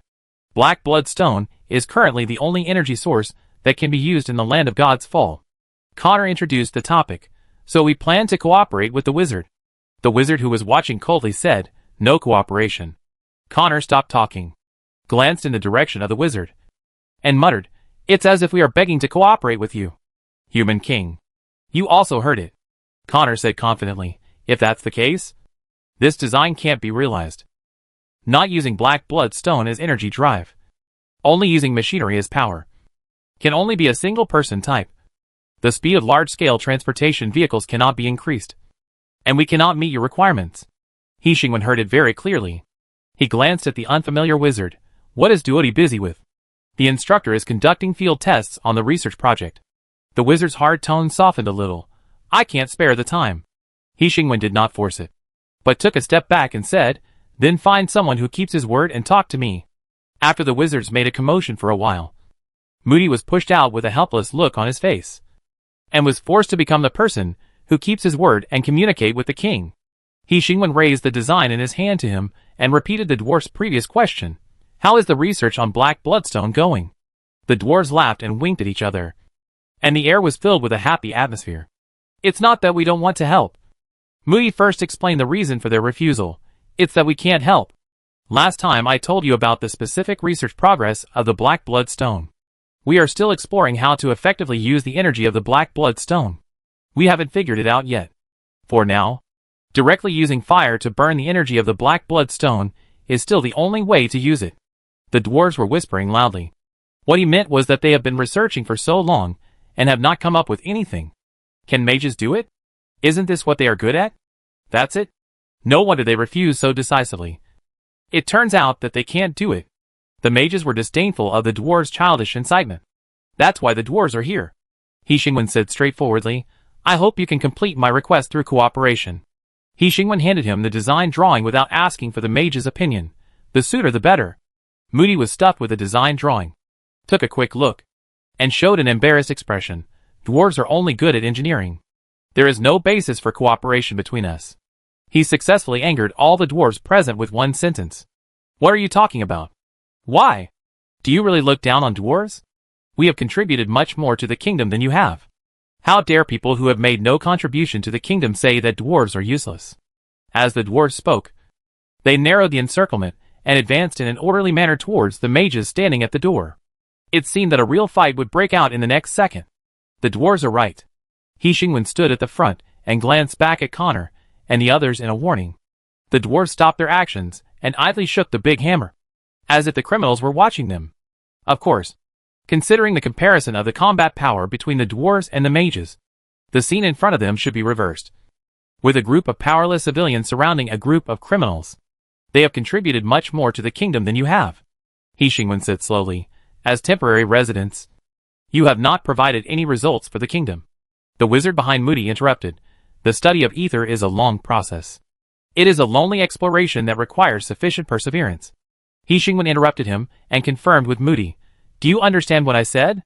Moody looked at the design that was stuffed into his hand, and then looked at the human king who was countless times more dangerous than the dwarf. Compared with Duodi, he was too young and it was difficult for him to refuse this request skillfully and perfectly without angering the king. The dwarf was obviously very satisfied with the embarrassment of the wizards, and the air was filled with a happy atmosphere again. Don't worry. This project is mainly for the dwarves. He Xingwen didn't get a reply, so he assumed that he agreed and continued. You just need to assist in completing this part. King. Moody tried to refuse politely. The problem is that we can't complete this part. How do you know if you don't try? He Xingwen knew the nature of the black-hearted boss without a teacher, and said in a relaxed tone of an outsider, I hope I can get good news as soon as possible. By the way, He Xingwen took 2 steps outside, and then remembered something, turned his head and said to Moody, I hope I won't hear about the conflict between you and the dwarves again. Because there is no reason to have a conflict. Right? After saying this, His Majesty the King waved his hand and left. The dwarves and mages looked at each other for a few seconds, and the dispute started again. The king said, Listen to us. Connor said first, You just need to provide theory and practice, and we will take care of the rest. The mages looked at each other, and their eyes were all on Moody. Mages who don't have research topics on hand. Moody, cooperate with the dwarves. Complaints and rejections were heard everywhere. Cooperate? Dwarves? I refuse. I'm very busy. Don't look for me. I've already said that I haven't researched anything. How can I cooperate? In the cheerful atmosphere of the dwarves, the mages had a fierce conversation, which ended with Moody's strong announcement. Whoever has an opinion, go and tell the human king. The mages silently weighed the danger of this behavior and stopped talking. The dwarves entered the house and walked into the villa of the mages. After watching the excitement, the dwarves were happy on their own and didn't have much time to laugh at the mages with their personalities. They could only remember the mages' behavior for so long, and the unfinished design drawings made them more concerned. So once they entered the villa, they pushed aside everything on the coffee table, and the dwarves who spread out the design drawings went straight to the point, putting forward their requirements and the technical support that the mages would provide. Our plan is to provide enough energy in this area of the gods' falling land to drive a Mage, no. It can't be done. Dwarf, why can't it be done? Can't we design it according to the mineral energy we used before? Mage, the two can't be confused at all. That's black blood stone. If mineral energy is okay, why don't you use mineral energy? Why do you have to use black blood stone? Isn't it because they are different? Dwarf, so I said just try it the old way. How many times do I have to tell you before you understand? We haven't figured out the practical operation yet. The black blood stone can easily get out of control. If we are not careful, everyone present will die. What a mess, you said. So do you want to try it here or try it at our place? The wizard and the dwarf had a difficult conversation.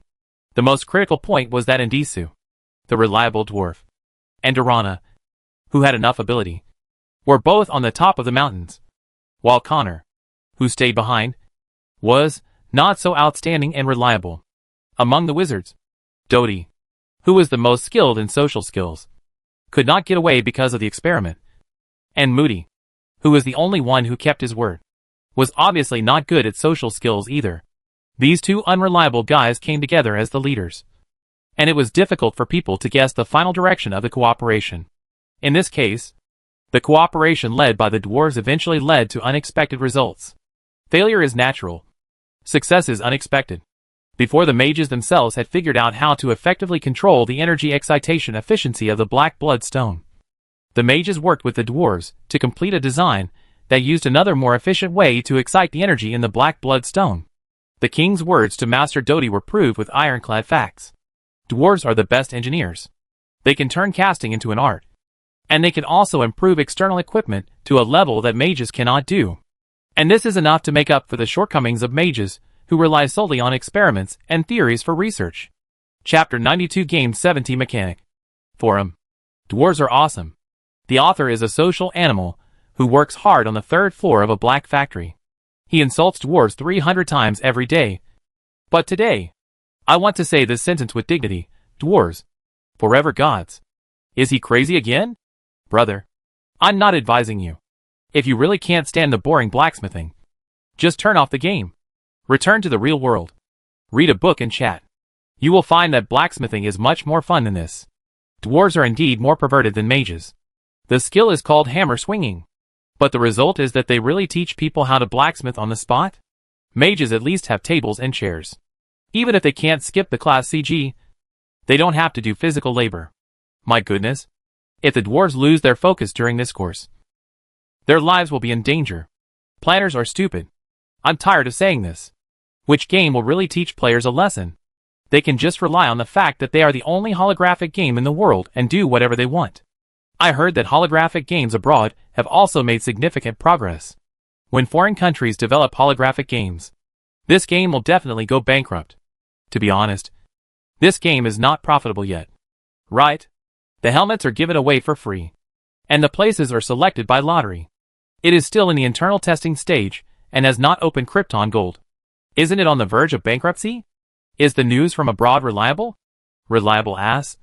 Don't you see how many times foreign countries have invited holographic game developers openly and secretly? Has His Majesty the King paid attention to them? If they really have progress, why would they be so humble? This game has been in beta for more than 2 months, and there is no sign of a public beta. With the current state of the game, it is still in a public beta? It is a miracle that the planner can improve the player's gaming experience in his lifetime. Can you believe it? I am learning to swing a hammer in the game? What the hell? Then why don't you just not learn it? Some people want to learn but can't. Dwarves are also picky. Okay? Do you think anyone can enter the Black Factory? I got the quota based on my ability. Why shouldn't I learn? Besides, there is nothing else fun in this game except going to school.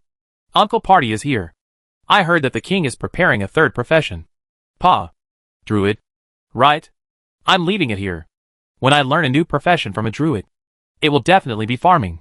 Fuck. I lost my expectations instantly. What's the use of the dwarf swinging the hammer?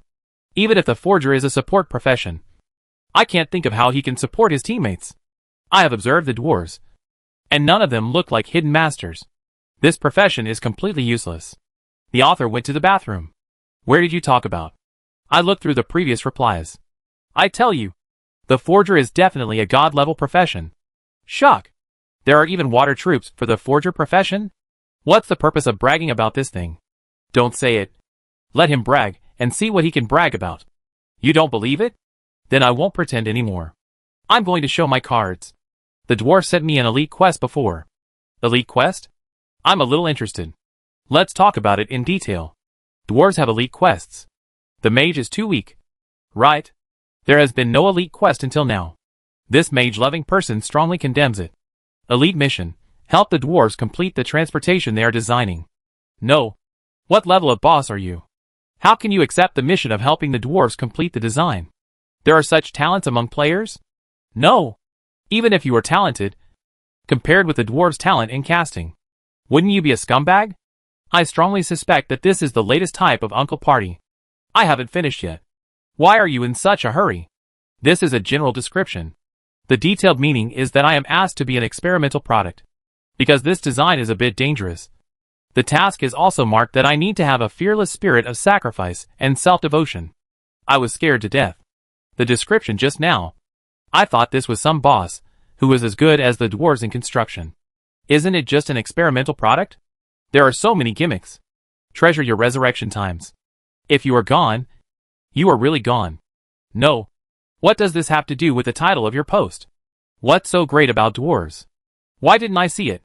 You guys are typing too fast. I haven't finished yet. Wait a minute. Suddenly realized the point. How can we type fast? Judging from your title and words. You are a new era trendsetter. Why are you typing so slowly? Let me interject. Are you a professor again? I'm not. Oh, that's fine. You keep typing. We can tolerate some internet-addicted teenagers who type very slowly.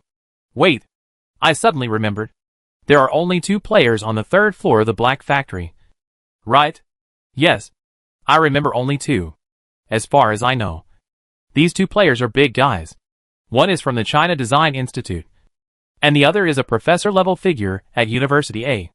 No. Who knows the details of the bosses? Is it someone in the archives department or the king himself? The bosses didn't hide it at all. Maybe it was their first time playing this kind of game. They didn't realize it at all. They just said it when asked. After hearing this, I became curious again. There are really many professors who are playing the game for the first time in this game. They are all playing games on paid vacations. The treatment in our country has improved by leaps and bounds. I dare not ask. I dare not say. In a word, where is the owner of the building? Then I accepted the task. You will never guess what the design I participated in is. The suspension train completed by the dwarf, and the wizard is expected to travel from the kingdom to the outside of the gods' falling land. The estimated driving time is 15 minutes, and the estimated service life is 150 years. What? 15 minutes? My goodness. We walked this distance for 3 days before. Is this speeding up? Is this the speed of light? Objectively speaking, this is also related to the player's slow walking speed. For example, the normal walking of NPCs should only take about 2 days. Right? But 15 minutes is a bit too exaggerated. Am I the only one concerned about the estimated service life? Did the dwarves design this thing directly? Is this within the skill range of the foundry? Why do I feel that this should be the job of scientists? Or has this thing already existed in this world?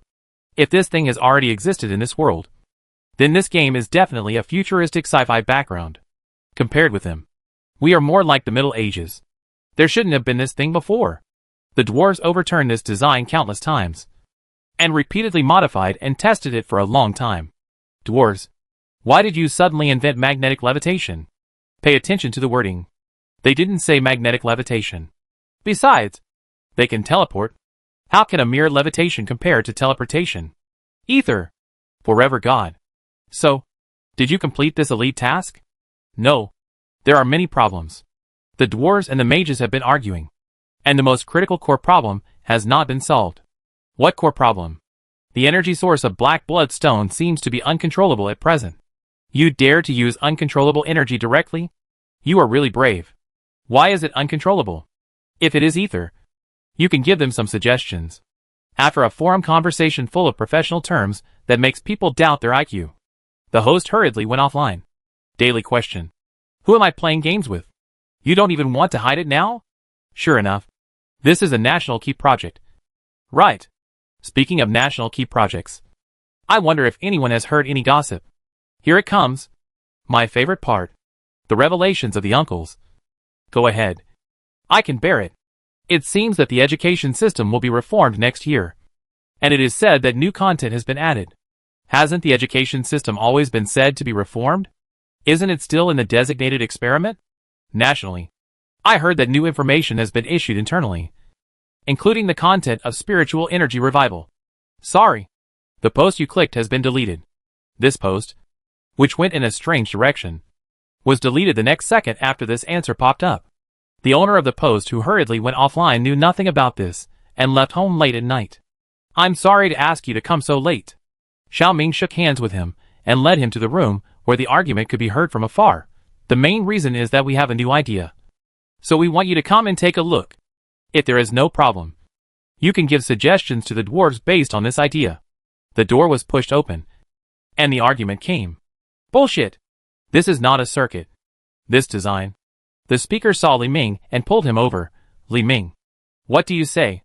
Li Ming, who is currently working at the China Design Institute and playing games with Pei, seamlessly integrated into the argument, spreading out the design drawings that he had seen countless times these days, which were full of traces of deletions and revisions. One plan after another was proposed and rejected, because their understanding of ether is very shallow. It is difficult to make a suitable plan. But this does not prevent them from deepening their understanding of ether, as they deny the plans again and again. In fact, Li Ming's elite mission is indeed to serve as an experimental subject to test whether the controllable device of Black Blood Stone is successful. But in addition to this, he also participated in the design process. The way he participated was to put forward all kinds of incredible conjectures. And the conjectures came from these people who were arguing endlessly. In general, dwarves do not accept the advice of ignorant people. But since this is not a general situation, the controllable subject of Black Blood Stone is beyond their ability, resulting in repeated failures. So Li Ming, who has certain design ability, successfully got the treatment of partially adopting his suggestions. Although most of the time, these adopted parts did not play any role. But the collision of different ideas, the collision of technology and magic, will always produce some effects. Li Ming and his team were arguing with this idea, and they put forward new conjectures after repeated failures. Li Ming stayed until the sun rose again, and then he reluctantly reached a certain degree of agreement with them, and hurried back to log into the game. Xiaoming saw him off. On the way out, Li Ming finally remembered the post. How is the post? According to your previous requirements. Is what I said okay? No problem. You did a good job. Xiaoming patted his shoulder. It takes a long time to lay the groundwork. But now we don't have much time left. So we have to take a more radical approach to complete it. Li Ming, who was thinking about the design, didn't listen to him at all. He nodded perfunctorily, opened the car door, and sat in his seat. Xiaoming didn't care about his reaction, and finished the next sentence by himself. The number of people who pay attention to the forum and the game may exceed your imagination. The car window rose without hesitation, separating the distance between them, and the car drove in the direction they came from. Game. The huge furnace was shining with a faint blue light. The dwarf swung a large iron hammer that was almost as tall as him. Every time it landed in the blue light, a familiar knocking sound was heard, and blue sparks were splashed. The extremely high temperature flame burned the ore, and the dwarf pounded it repeatedly, shaping it into the shape he wanted. Beside the furnace, the dwarf quickly carved the rough embryo and shaped it into the shape on the design drawing. This is a very delicate job. Some parts are very small in size, and it is difficult to grasp the exact size by manual casting. So humans usually habitually turn to machines for help. But dwarves are different. They prefer to measure the size of each part themselves. Compared with machines, the dwarves' own judgments are more accurate. Not far from him, the dwarves gathered together, gesturing on the design drawings, controlling the entire casting process, and occasionally suddenly modifying their previous judgments. More dwarves were comparing different materials, conducting simple tests between different materials, and looking for the most suitable materials. The mages were also here. Unlike the dwarves who were busy separately, the mages gathered together and tried some of the controllable links of the Black Blood Stone with simple designs. Occasionally, when the dwarves needed it, fierce arguments broke out, and it was difficult to convince each other. The Black Blood Stone Energy Controllability Project was in this situation, constantly encountering failures and constantly trying again. I've said it many times. We haven't solved this problem yet. After a few seconds of silence, the dwarf who ran to ask the mage because of a problem once again had a fierce argument with the mage. The dwarf's loud voice was as loud as ever. Aren't we trying? If it hasn't been solved, why should we solve it now? If it can be solved, why would I tell you so much? The dwarf urged him blankly, then hurry up. How do you do it? Just put the black blood stone on it. The mage took a deep breath, maintained his image, and roared, Of course, it can't be put on it. Do you want to blow it up? Didn't we try the ether pattern before? It didn't work. It couldn't control the energy of the black blood stone. The dwarf nodded confidently, Yes. So I'm here to ask you what you plan to do? The mage's roar echoed throughout the room. Didn't I say it? We didn't solve this problem. So, how to do it? Well, the topic is back again. This is the most common scene when the mage communicates with the dwarf, while constantly challenging the patience of the mage. The cooperation is barely maintained. When Li Ming pushed open the door, the scene was very lively, and the sound of the dwarf and the mage arguing was like a boiling flame, emerging from behind the door. Li Ming turned a blind eye to this, and his eyes searched the scene and fell on Connor, who was communicating with Moody. He walked straight towards them. In this case, I think the activation point of the black blood stone should be 0.1 second at night, and this design can just make it. Moody stretched out his hand and wrote a number on the paper. It's a bit dangerous. The capacity of the previous test was only. Li Ming listened for a while, and roughly understood that they were discussing whether the control device, after changing the design again, could start the setting by delaying the time of the black blood stone energy activation to achieve the purpose of controllability.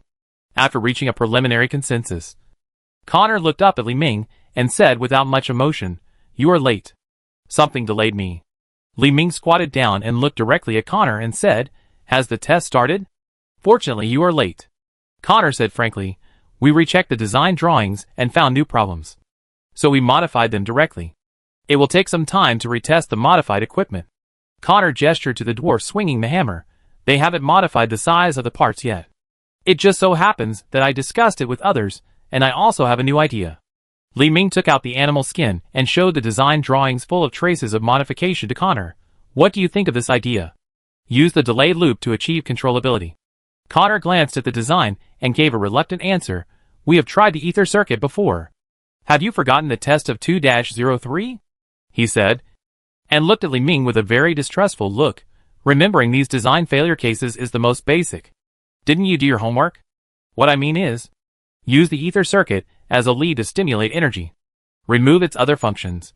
And on this basis, adjust the ether circuit to delay the energy of the black blood stone to achieve controllability. Connor looked at the design again. Remove the original function of the ether circuit? The ether circuit is the fundamental reason why the patterns engraved on the magic material can work. It constitutes a circuit to mobilize the ether, through the affinity of the magic material with the ether. The purpose of using the pattern to mobilize the ether is achieved. Moody came over again. So it's just used as a connection point to connect energy and devices? Li Ming nodded. The black blood stone itself has very powerful energy. The ether circuit mobilizes the ether. The two together cannot achieve the purpose of controlling the energy excitation efficiency. Connor was silent, took out his own design, modified it at will, and could directly draw a standard 3-view drawing without the help of tools. Although Li Ming has seen this trick several times, every time he sees it, he will be shocked in the same way the talent of the dwarves may really be separated from that of humans by a Himalaya.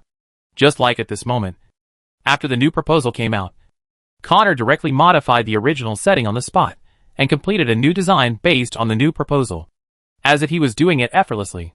Just as Li Ming sighed, Connor, who was doing it effortlessly, suddenly stopped writing and turned to look at Moody beside him. How can we simply use the ether circuit as a connection point? He did know how to use the ether circuit to stimulate the ether better. But what about the ether circuit that does not stimulate the ether? Moody looked at him for 2 seconds, turned his head, and called other mages. The mages gathered together and started arguing. After a few seconds, Connor also joined in, escalating the argument into a quarrel. Li Ming watched them arguing for a long time and realized that he might not be able to reach a final conclusion for a while. So he simply rolled up his sleeves, found an empty stove, and started swinging a hammer. Why are you still swinging the hammer? Because Connor and Moody did not reach an agreement. The dwarf, who could not proceed to the next step, had nothing to do. So he simply came to Li Ming's side, looked at him for a while, and said impatiently, "Didn't you learn anything else?" Li Ming's hands were very steady. After completing the shaping of the embryo, he put down the big hammer and said honestly, "I didn't learn anything else." The main reason was that the dwarf didn't teach him. Since he was idle anyway, the dwarf came forward and said in a few words, "Learn something else. There are too many things to learn. It's really troublesome if you don't have talent. What do you want to learn?" Li Ming thought for 2 seconds and answered the question carefully. "I just want to learn casting." "Nonsense. This thing is basic skills. It's not your turn not to learn it." "I mean, what aspect do you want to learn?" the bad-tempered dwarf said impatiently. "Mechanics or rapid construction?" Li Ming showed a confused expression. "Forget it. You don't have much talent. Just learn mechanics." The dwarf saw his expression and said, "You can live longer." A system notification popped up on Li Ming's game panel. Job transfer invitation from the dwarf. "Do you want to change to a mechanic? Note that the job is bound and cannot be cancelled." Li Ming did not hesitate and clicked yes. His character panel changed. Mechanic level 0. Level 0 skills, hammer swing, ether perception, ether control, spell construction, spell analysis, illumination self-created skill. After the dwarf made a job choice for him, he took out a ring from his personal space. "Put this on. There are my childhood training handwriting in it. Learn by yourself. If you don't understand anything, you can ask anyone." The ring was in Li Ming's hand, and a line of introduction that would only be displayed for special equipment floated up. The space ring forged by Anmai in his childhood has a storage space of 1 cubic meter. Anmai taught Li Ming the correct operation method like a novice. Use ether to open it. Li Ming clicked the ether control skill, and subtle perception emerged from the surroundings. The ubiquitous ether like airflow condensed into a small beam and was controlled by him. The airflow drilled into the ring, and another more focused airflow guided Li Ming to unlock the lock on the space ring. While guiding Li Ming's ether, Anmai muttered, "I will teach you this once, and you can open it yourself next time. By the way, if you forge a space ring in the future, you must remember to install a lock." The dwarf, who was watching the fun, yawned. He can't do it. He didn't look down on Li Ming, but stated the objective facts. Although dwarves can make this thing at a young age, for other races besides dwarves, they have to climb far enough on this road to reach the threshold of forging a space ring. Compared with the huge number of learners, only a few can finally achieve this step. This is the objective talent gap between dwarves and other races in forging. The narrow space unfolded in front of Li Ming. The ether space between existence and non-existence stood in the ether sea, just like the ether that cannot be seen by the naked eye. And in the space, there were several crumpled notebooks and some small gadgets. "Oh, yes," Anmai reacted and reminded Li Ming, "then you have to learn to open your own personal space quickly. Otherwise you will have no place to put your things." A mechanic without a personal space. The dwarves on the side laughed. "How interesting. Do you see the circular device in the space?" Anmai laughed and continued to play the role of a novice guide. "Take it out. I'll teach you how to use it." Chapter 93 Game 71 War is at hand. Li Ming was surprised by the sudden diligence of the dwarves. You know, the so-called teaching of the dwarves before was to throw the players into the black factory and let them learn by themselves. Compared with the teaching method of the mages, it was completely free range. This is also the main reason why the players complained. Swinging the hammer was boring enough, and the dwarves didn't care about anything. So most players quickly gave up after trying a few times. Li Ming took the round gadget out of the space ring. This scene was just like it appeared in Li Ming's hand out of thin air. Li Ming's hand sank, and the weight that exceeded his expectation almost fell off his hand and hit him.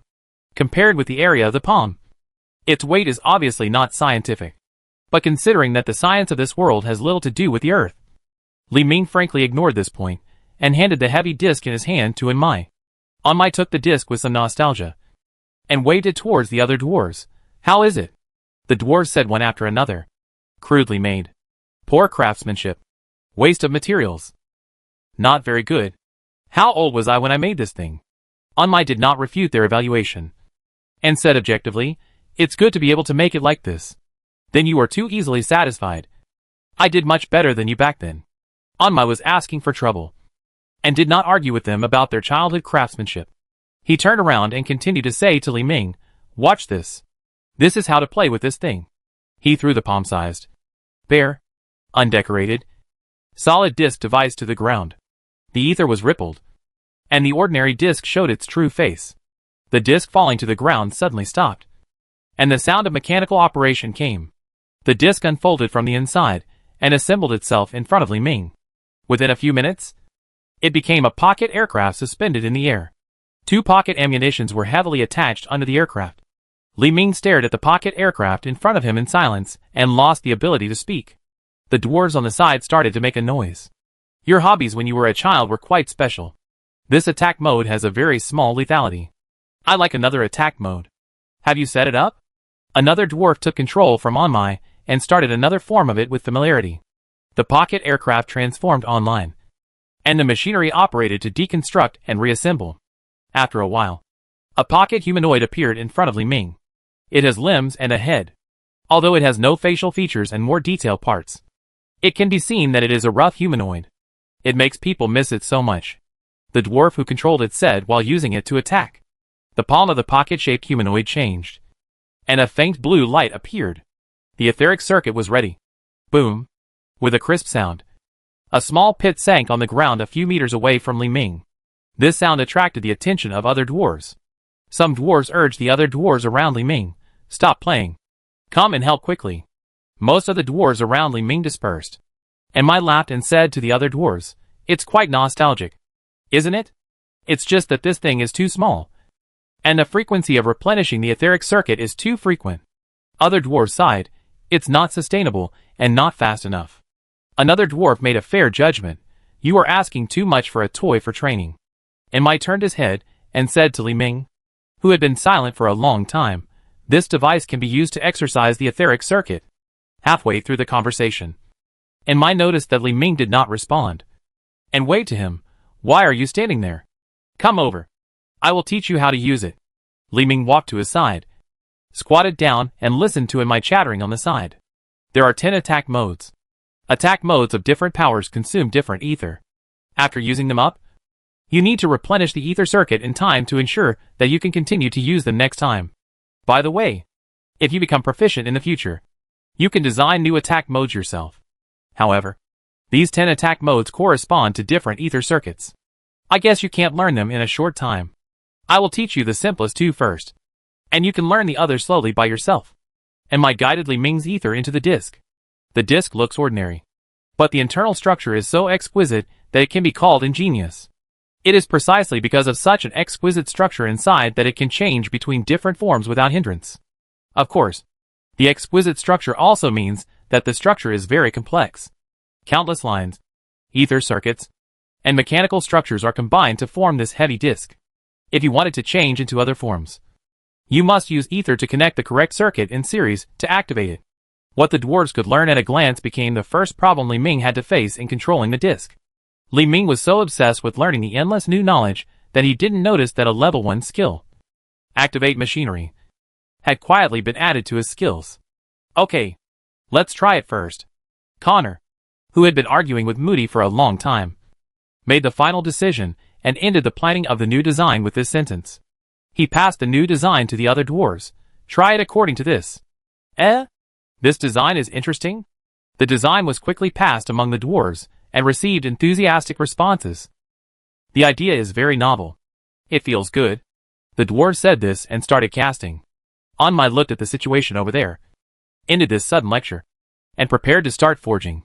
Li Ming reacted and asked subconsciously, "Is this the toy you had when you were little? Very interesting, isn't it?" And Mai grinned and patted Li Ming on the shoulder, "Although it is indeed a bit difficult for you." At this point, he muttered, "How can someone not even remember such a simple structure? So much so that the disc could not even be transformed into other forms." Li Ming heard it clearly, but the dwarf obviously thought his voice was low enough. So after muttering, he raised his voice again, "It's okay. It's normal. All races on the continent know that dwarves and other races are not at the same level in forging." Li Ming was concerned about another question. "What are your toys now? It's not possible that they could use this kind of transformable weapon when they were young, but lost it when they grew up? Who still plays with toys at this age?" Onmai said confidently. Then, Li Ming thought about the wording. What is the difference between machinery and quick construction? For us, there is no difference. We master both aspects at the same time. Pulled out a turret from his personal space. The heavy turret was suspended in the air and automatically locked the target of attack. Moody, who was discussing something with Connor, turned his head sharply and looked in their direction. Stretched out his hand to disassemble the turret and rebuilt it into a tool cart in a few minutes at almost the speed of a phantom hand. This is machinery and quick construction. Casually carried the tool cart back to the space and said to Li Ming, "Have you heard of the dwarf's mechanical army?" Li Ming heard about it in the series of videos of being king from zero. And he nodded. Patted Li Ming's head. "This is the prototype of the mechanical army. As long as the dwarves are together, the mechanical army can be reorganized at any time. The problem is that the dwarves are not together." Li Ming was speechless. In the chaotic thinking caused by his words, he subconsciously asked, "So, your way of attack is to use mechanical weapons?" "Of course. We are dwarves.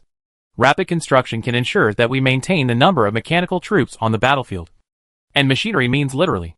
We manufacture, operate, and use machinery. The infrastructure ability of the dwarves is not their real value. The dwarves who combine design, invention, and forging are their real value." What are you mumbling about? Hurry up. Go practice over there. Pushed Li Ming and walked towards the dwarves.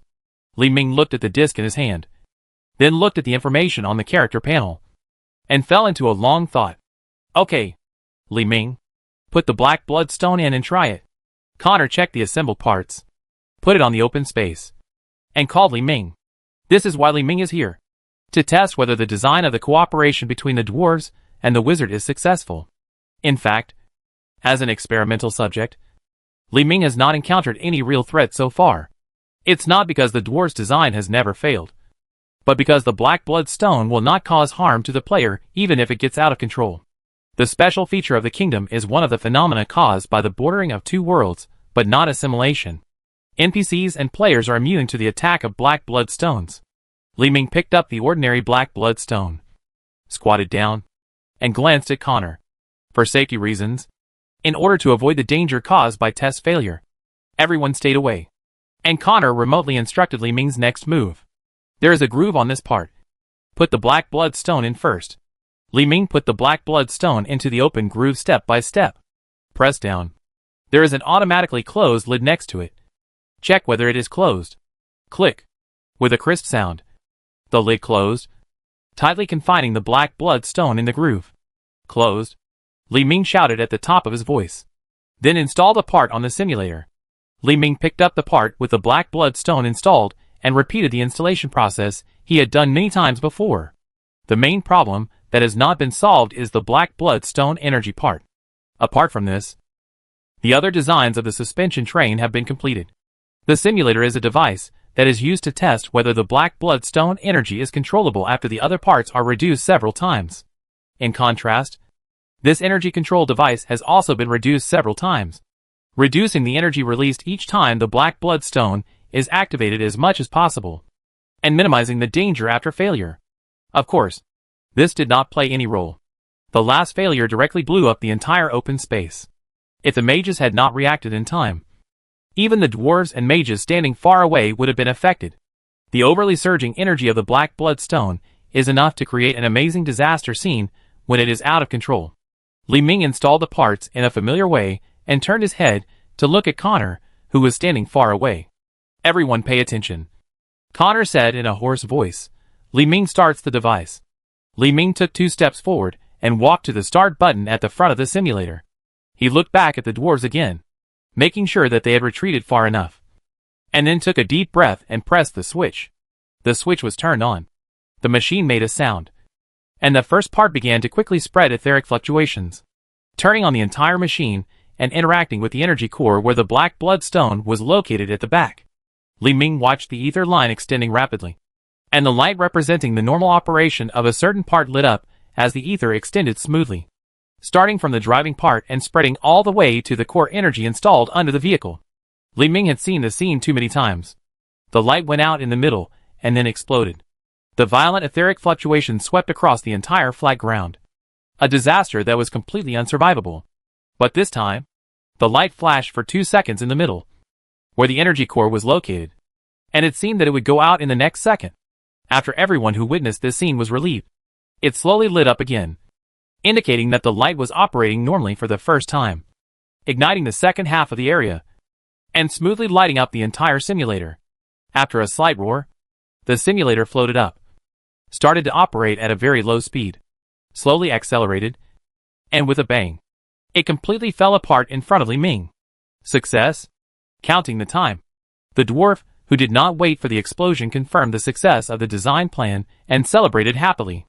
Connor still had some rationality left, and raised his voice to confirm the situation with Li Ming. Li Ming, how is the situation? Li Ming stared at the fragments in front of him and said uncertainly, it seems to be over. The crowd rushed from a distance, surrounded him, stared at the shattered fragments, and smiled happily. It really worked. Connor, you can do it. We have to tell Andy Sue about this. He will not believe that we actually sat on it. Amid the excitement of the dwarves, Li Ming said uncertainly, but it broke? The energy output was too large, exceeding the speed it could carry, so it disintegrated directly. Mai took a look at the situation in front of him and explained casually, but being able to successfully output the energy of the black blood stone is already a staged victory. Next, we just need to adjust the efficiency of the energy output. You see? We can do it. Connor boasted to the surprised mages on the side. We did it. No. How did they do that? Moody, who had completed the entire design with Connor, was confused after realizing it. Ether circuit? Not only the ether circuit, Connor said excitedly, there are also materials. At this point, he instructed Li Ming, take out the core energy source. Li Ming picked up the fragments and took out the intact parts from the pile of fragments. Not only were the parts not damaged, he opened the lid and took a look at the inside of the parts. The black blood stone was firmly fixed in place, without moving. The parts are made of agarwood, Connor explained to the wizard with a beaming face, and the etheric circuits on the parts are drawn with the blood of the magic whale, and the nodes of those etheric circuits are made of sea dragon stone. This whole set of materials, Connor patted his chest and said, agarwood trees and magic whales are extinct creatures, and sea dragon stone is priceless. The wizard thought for 2 seconds and asked Connor, do you use these materials every time you try? Of course. It must be exactly the same as the actual operation to ensure that there will be no problems during the actual operation. Does the king know that you are so wasteful? How can this be considered a waste? This is called necessary expenditure, Connor said to the wizards, who showed a poor atmosphere with confidence. That's what the king told me. This scene has a severe impact on the wizards, who have been hovering on the edge of bankruptcy for many years. It seems that cooperating with the human king is not bad. The mages looked at each other and had the same idea. In addition to the established research projects, they can also take on some extra income from the human kingdom and earn some magic materials. The solitary, aloof, and unsociable mages who resolutely refuse to cooperate are obviously not so determined in the face of money. There is no way. Who makes the research too expensive? Every large research project means that a mage is on the verge of bankruptcy, and it is not necessarily possible to successfully obtain research results. In fact, dwarves and mages are surprisingly similar in this respect. Not only does the research of mages cost money, but the equipment of dwarves is also expensive. The materials are consumed like water to maintain the mechanical equipment of a dwarf. This is why players have almost never seen dwarves attack, so that they mistakenly think that dwarves are purely auxiliary. After the dwarf kingdom was torn apart, the poor dwarves could not squander money wantonly, and could only save the number of attacks as much as possible to reduce the consumption of materials. This is the norm for most dwarves on the continent. Unless they encounter a situation where they have to take action, the dwarves will not use machinery recklessly. Because of the repeated use of machinery, the equipment cannot be replenished in time, and the fate after being unable to use weapons is already in front of them. Durrana and them were rescued from the slave traders by Ezigen. Half of the dwarves' fighting power is made up of machinery, and the other half is supported by unimaginable wealth. Only the combination of these two can allow the dwarves to exert their true fighting power. Okay. The next step is to adjust the efficiency of energy output. Connor clapped his hands to calm the excited dwarves. Let's discuss how to improve it. This is simple. Just adjust the ether circuit. I think we can consider setting different energy output efficiencies. Let's change it this way. Add a little more here. The dwarves gathered together, talking and talking, rewriting on the design, and pieced together new ideas for modification. That was a scene that rarely happened on Earth. Human thinking strength has its limits, and it takes enough time to think about modification ideas. But for the dwarves, their talents in casting and design are enough to support them to directly outline specific modification plans. The scene became busy again. The dwarves obviously had no objection to working overtime to complete the task. After all, they loved labor and casting. The intelligence that Li Ming learned was summarized into the operating state machine at the first time, and new changes were made based on this. The dwarf's racial information was changed again. Some judgments about the other world were overturned, and the subsequent plans were readjusted. These minor changes were very weak in the huge state machine, and it was difficult to describe them in detail from a global perspective. So perhaps we can look at another meeting to know this new change. As the reporter of relevant information, Li Ming did not participate in this meeting. The meeting of a few people was still full of familiar faces. From the video, the combat power of the dwarves is different from what we initially judged. At present, the kingdom has not encountered ordinary humans in our definition, so it is impossible to accurately judge the combat power of humans in the other world. But from the series of films released by His Majesty the King, the Diamond Empire can occupy the entire plane. Theoretically, the combat power of humans is not too weak. It is reasonable to speculate that because of the existence of ether, there is an objective gap in the combat power of the two worlds. From the current point of view, the mechanical army of the dwarf kingdom mentioned before is enough to match the armies organized by various countries on Earth. I don't agree with this judgment.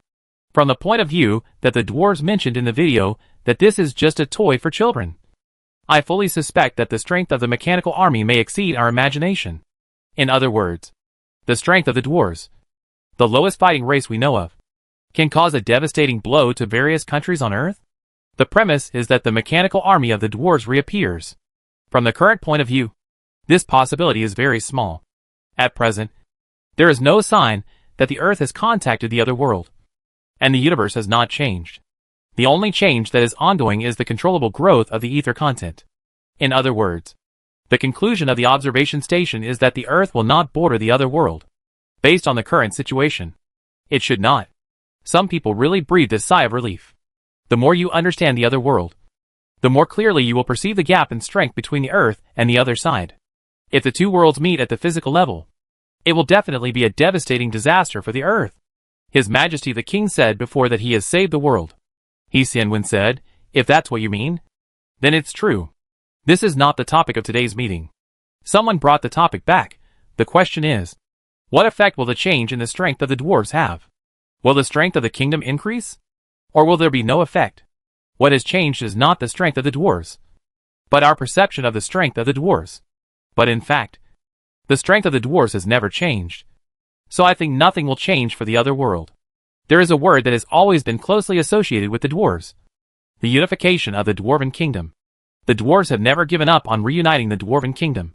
If this is just a race that is good at construction, then whether the dwarven kingdom is unified is not a problem worth paying attention to.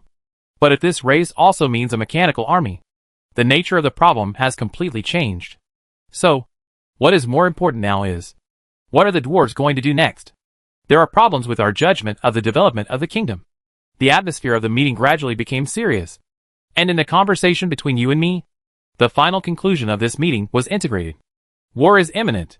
The time left for the kingdom and the Earth is far less than we thought. Chapter 94 Game 72 I'm going to unify the dwarf kingdom. Forum. Click to see. Dwarf online opening. Without further ado, here's a set of screenshots. Screenshot of the side of the train, screenshot of the front of the train, screenshot of the back of the train. The silver vehicle stood on the territory of the kingdom. Although the design gave He Xingwen the feeling that it was very similar to magnetic levitation, the final product was obviously quite different from the understanding of the Earth's human beings. Based on the king's requirements being able to travel in the land of God's fall, shortening the time spent on the journey, and being able to carry a large number of intelligent creatures, the dwarves made corresponding designs. In order to not fall apart under the energy output of the black blood stone, the vehicle is cast with expensive materials. In order to ensure the safety of passengers at 2 fast speeds, each position is isolated separately, and the seats are completely enclosed arc-shaped cabins. In order to meet the carrying needs of different races, each seat also has the function of basic shape change, ensuring that dwarves, humans, and demons with special shapes can ride. From the outside, The circular cabins are arranged behind the cockpit, and a layer of transparent metal covers the whole, which is connected to the tail of the vehicle. There is an extra groove design at the tail. The actual purpose cannot be seen from the appearance, but in fact, its function is to provide flight assistance for the train.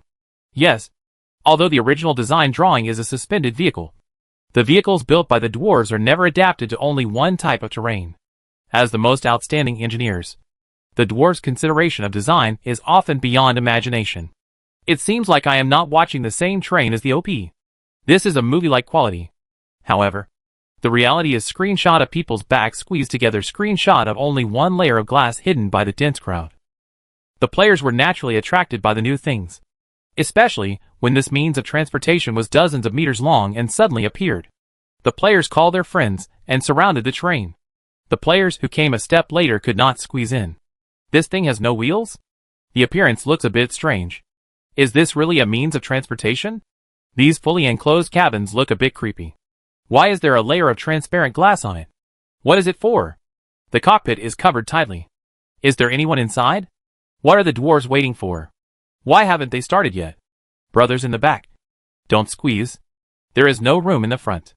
As the players watched, the dwarves checked the overall situation of the train to ensure that there would be no problems when the train officially started. The mages who were almost invisible at home came out in droves. Why haven't you started yet? What are you waiting for? I still have quests to hand in. Forget it. I'll go back and hand in the quests first. After watching for a long time, he still didn't see the lively players backing out. When he was about to leave, he turned around and saw the NPC who was handing in the quests appeared in front of him. He was stunned for 2 seconds. Fuck. You and the others are here. Where are they? Where are they? No wonder there was no movement for a long time. It turns out they were waiting for you. Although you is the main NPC who issues quests, you should at least take a look at the king next to him. How could the dwarf be waiting for you? Of course it's the king. If we ask who the players are most familiar with as NPCs, you would definitely be ranked first. As for the king, in the eyes of the players, he is just a mascot and a tool for the plot. The players who surrounded the train did not leave a path for He Xingwen and his team. But this was not a problem. As soon as the task popped up, the players were disciplined and uniform, fearing that they would not be able to complete the task if they were slow, and they all left a passage to the front for He Xingwen and his team. He Xingwen and his team went straight through the passage. The players confirmed that the task was completed and whispered, "Can we start now? How much does this thing cost?" "You? Long time no see. Can I hand in my task? By the way, what did you say before that the residential area needed help?" "You? Wait a minute. This is the garbage I picked up." "Oh, no. This is the collection I want to give to the kingdom. Would you like to sell it for me?" He was warmly welcomed by the players, and was dragged along by the players all the way. He Xingwen looked at the unfamiliar vehicle, from the airtight cockpit to the tightly sealed single seat, and finally turned to look at Connor. "Can it be operated? We have simulated it many times." "No problem," Connor said frankly, "but this is the first time to operate it in real life. We can't guarantee absolute safety." He Xingwen walked towards the cockpit, opened the door, and took a look. The complex control panel came into view, and a blue dot flashed in front of the cockpit, corresponding to the parts of different parts. And the driver mainly controlled the entire vehicle by inputting ether in the control area. Connor climbed into the cockpit neatly at the side. He was the driver of this test run. Under the transparent metal, the blue light of normal operation was also on next to the individually enclosed cabin. The NPCs walked to the cabin, and the cabin opened automatically, revealing the tightly fixed seats. After the NPCs sat down, the cabin closed automatically again. After checking that there was no abnormality, the blue light came on again. You didn't rush to sit down. He got off the train first and gave the players a task. The players who had been waiting for a long time poured into the carriage like a tide and found seats to sit down. He Xingwen walked out of the train and turned his head to see that the dwarves had also sat down. The size of the seats changed accordingly and were adjusted to seats suitable for the height of the dwarves. The mages entered last and filled the few remaining seats. After everyone was seated, the train started. He Xingwen watched it slowly float in the air, and a blue light quickly ignited in the black area under the train. The blue light lit up along the body of the car. After the complete light was lit up, The train stopped and the air disappeared. Because of the high speed, only a series of blurred shadows were left on the retina. He Xingwen stared at the direction it disappeared in for a few seconds. The originally lively scene became quiet. Apart from He Xingwen, only Anuda, who arrived a step late, was left. As a means of transportation, its speed is amazing. Anuda said, I heard that this is the result of the joint research of dwarves and mages? He Xingwen was worried about the safety of the passengers. Too fast speed will cause irreversible damage to the human body.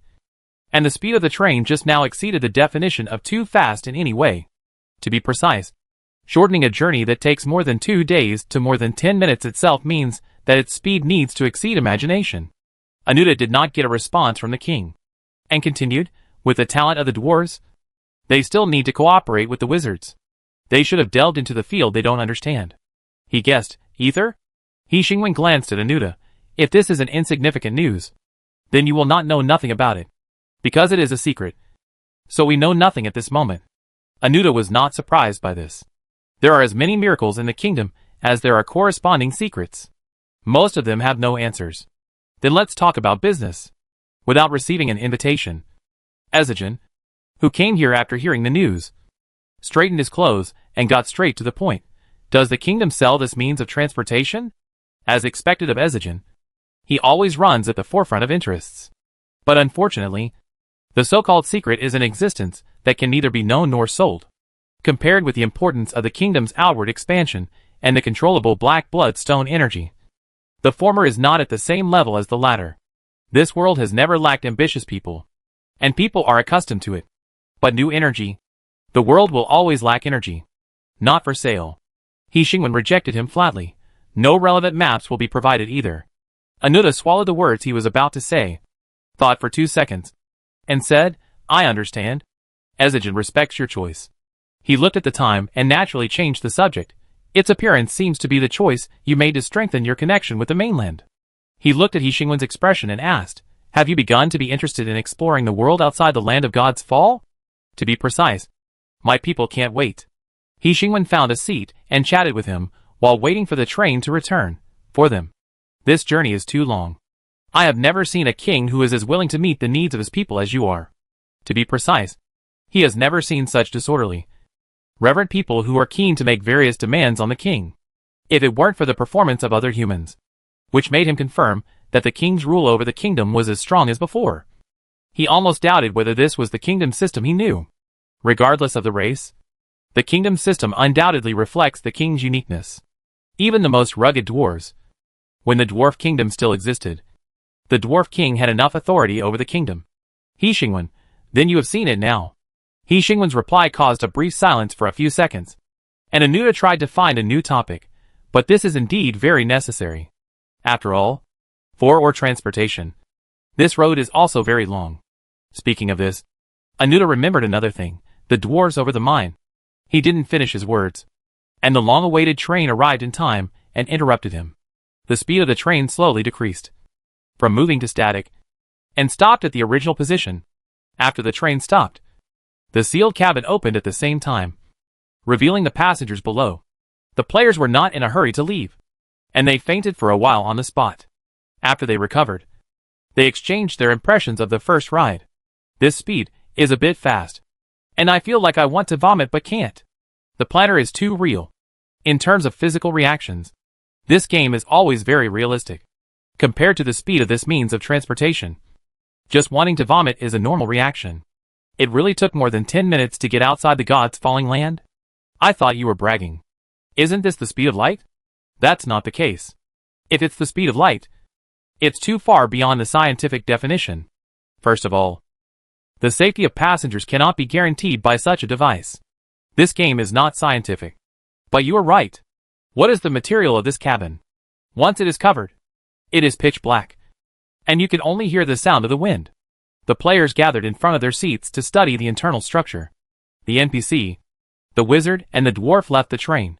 Connor closed the cockpit and forced all the players off the train, which cleared the train of passengers.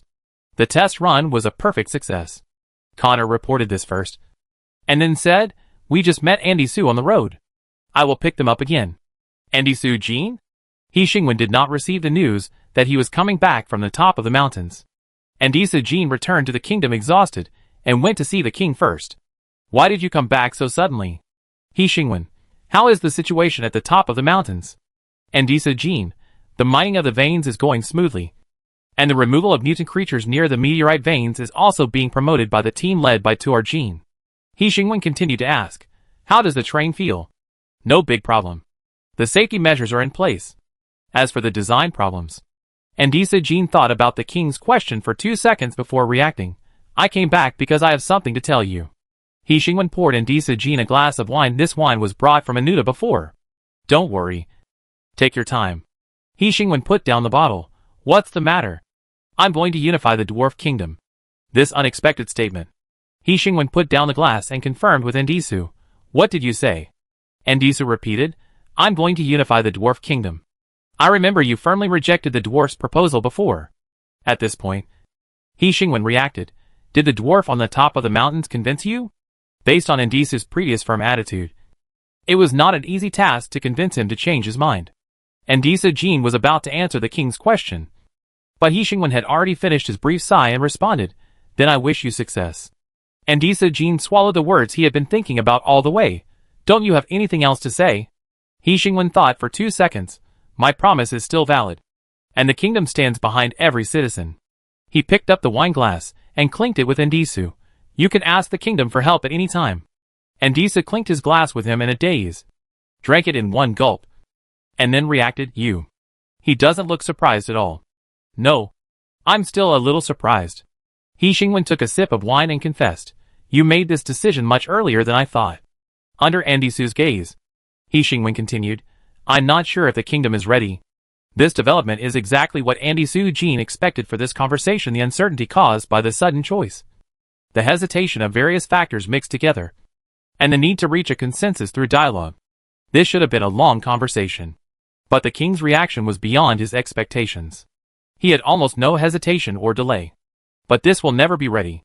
Unless everything starts and the dust settles. The answer will be revealed. So, He Xingwen reached out and patted Ndisu's shoulder. Come on. Is it over? No. It's just the beginning. He Xingwen refilled his wine. I don't interfere in the internal affairs of the dwarves. But considering the current situation of the dwarves, He Xingwen glanced at Ndisu. You need enough food, equipment and manpower. Ndisa Jin reacted from his daze and revealed his prepared speech. I thought about it. The kingdom can provide all of this. Ndisa Jin closed his mouth again, realizing that the king had obviously planned everything that would happen next, including the appearance of this scene. He Xingwen put away the wine glass and glanced at the motionless dwarf. Anything else? I want to know. What price will we pay for this? Ndisa asked.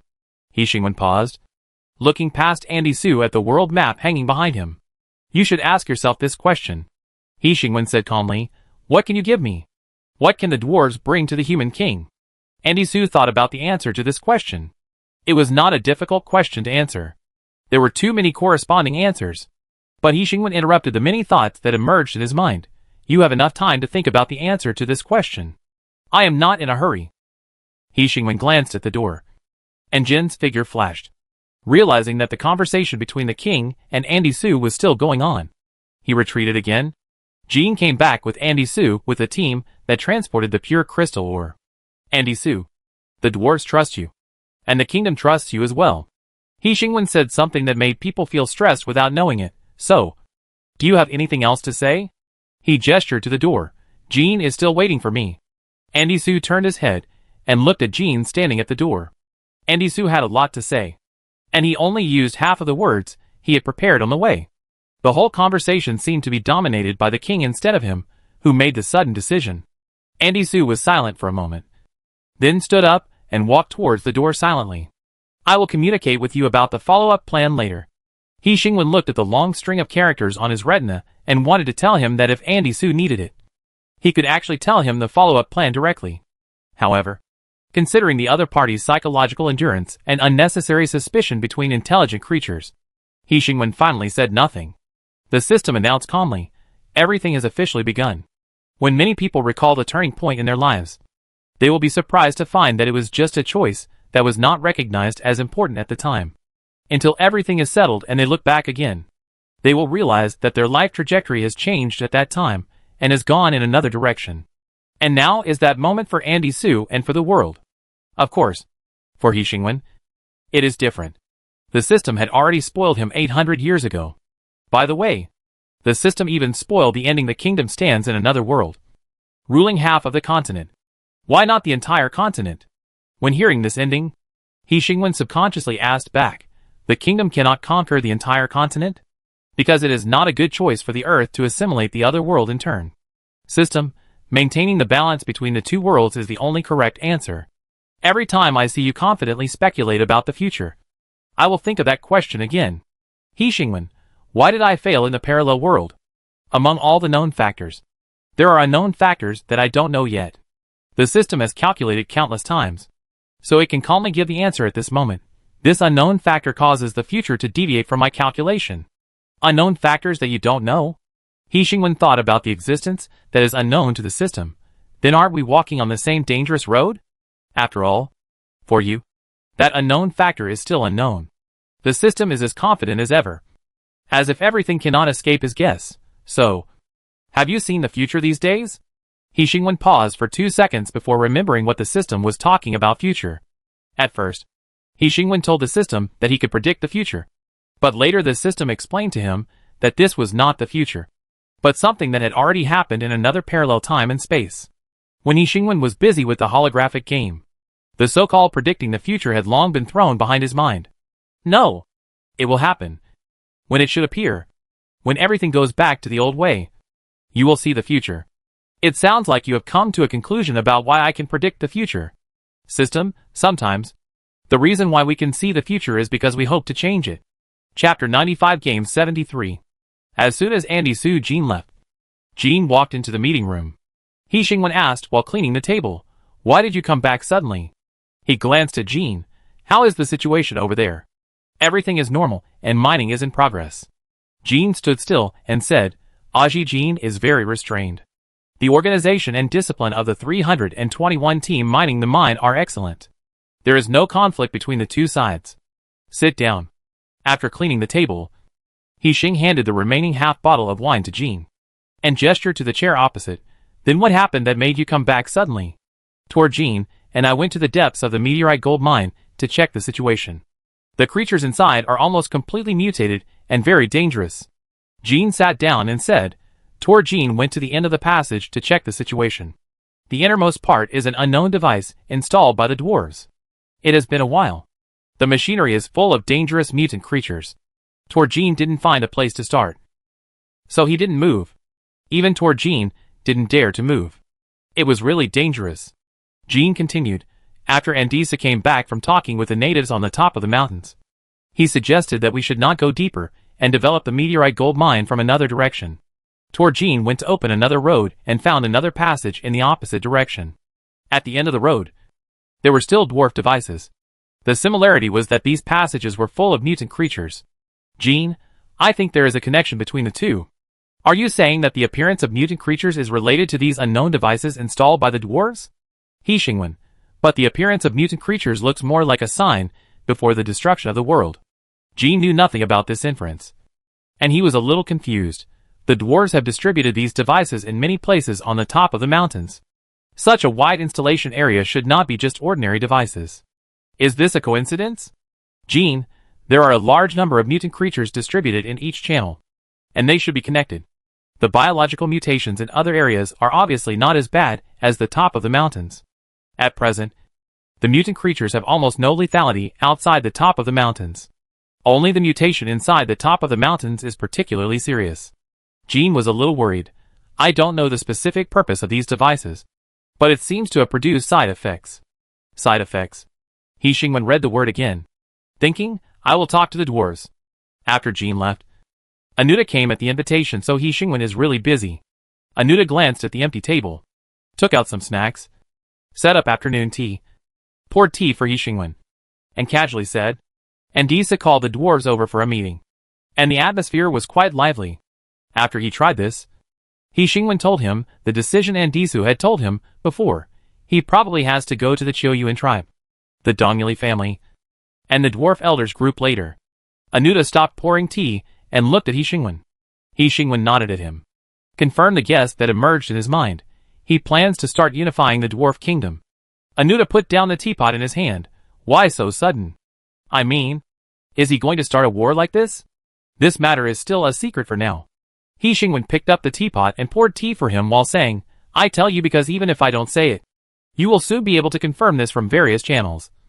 But I don't want others to get this news from you. Seeing the tea overflowing, He Xingwen put down the teapot, smiled at Anuda and said, yes. This is a threat. Anuda has received enough threats from His Majesty the King. So many that he can get to the point without any waves at this moment. The kingdom is ready to support him? The kingdom supports all its people in safeguarding their legitimate rights and interests. Legal rights and interests refer to reunifying the dwarf kingdom? What kind of legitimate rights and interests are these? Anuda muttered to himself and was about to continue asking questions. But He Xingwen took over the conversation. But this is not the point of why I came to you. The internal affairs of the dwarf kingdom are not decided by Ezijin. He Xingwen mentioned the words he just mentioned casually and asked the key point. Has Ezijin discovered the large-scale emergence of mutant creatures in other places? Andisu was impartial.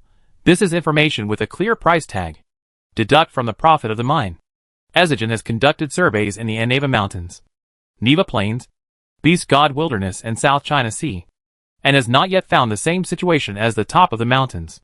In other words, only the top of the mountains shows that the deeper you go, the more dangerous the biological mutation is.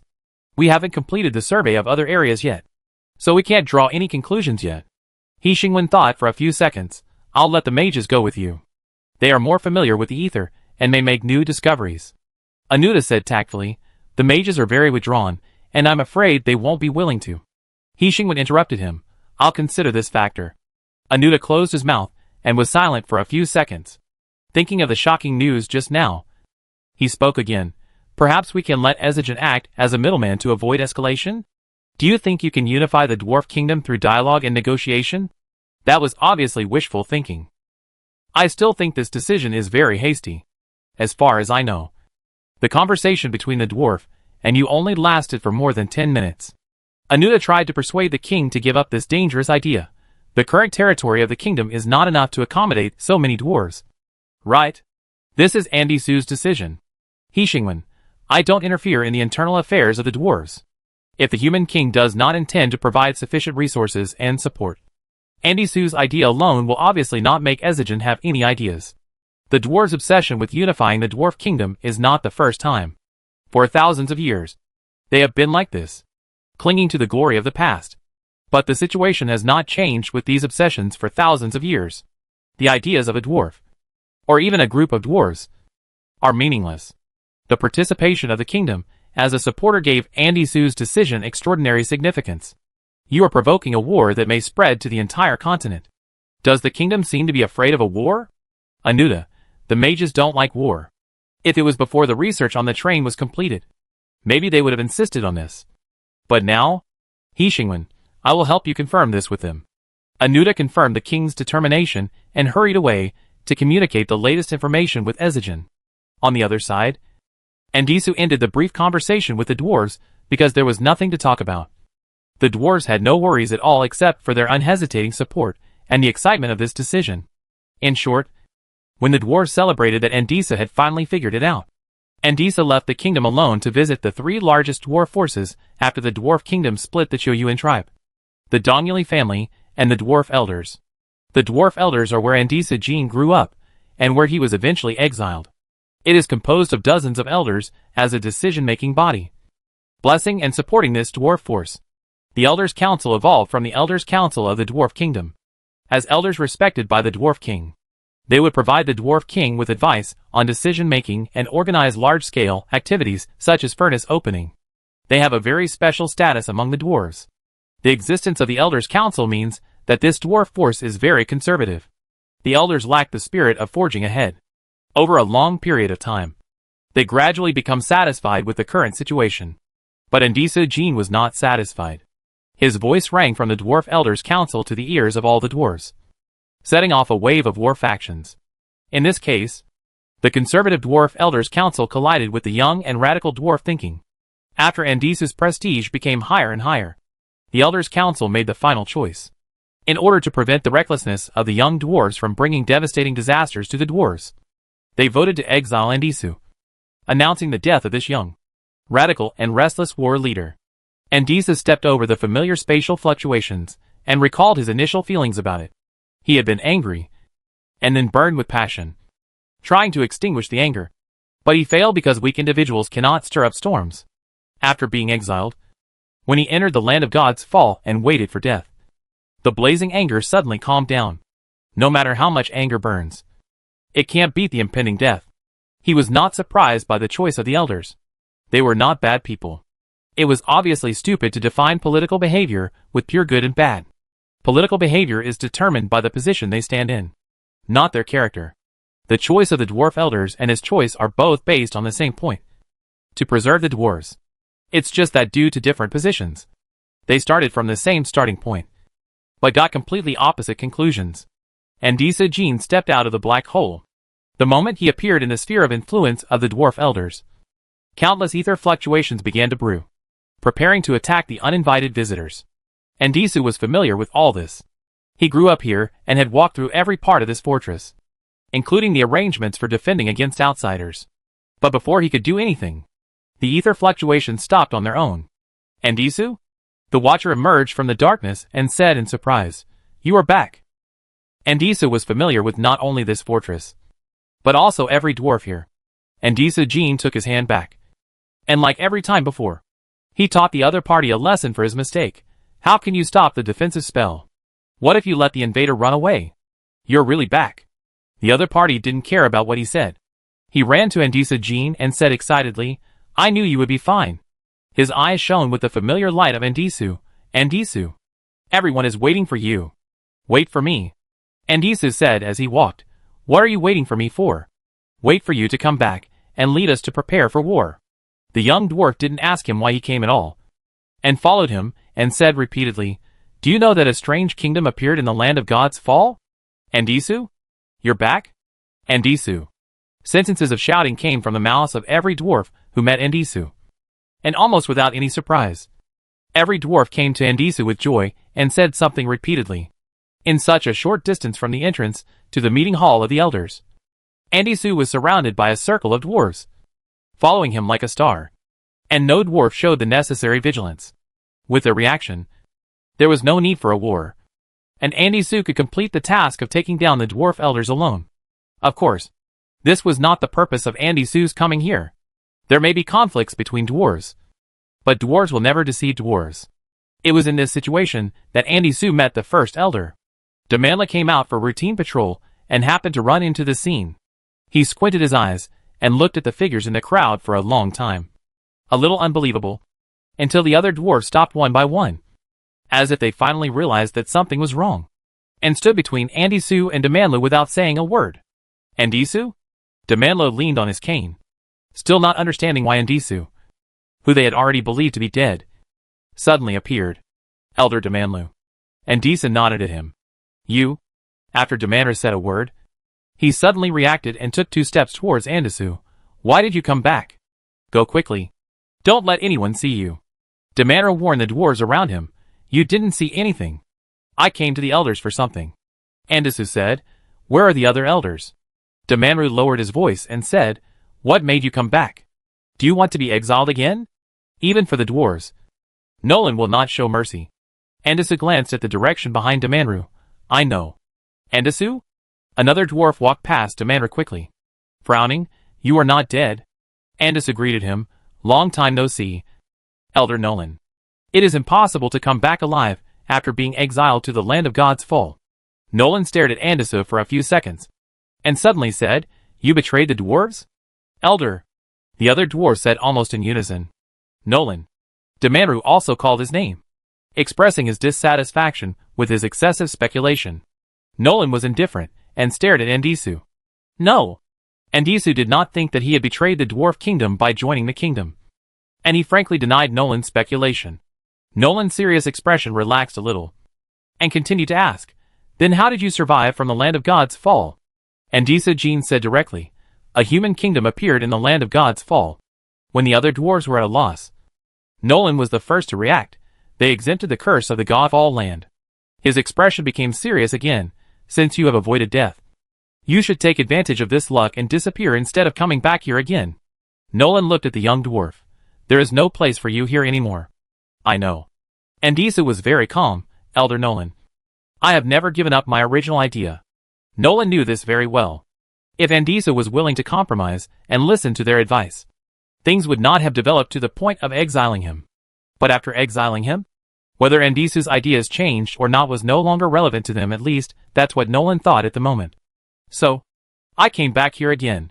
Still for my original idea. Andisu looked around his familiar environment.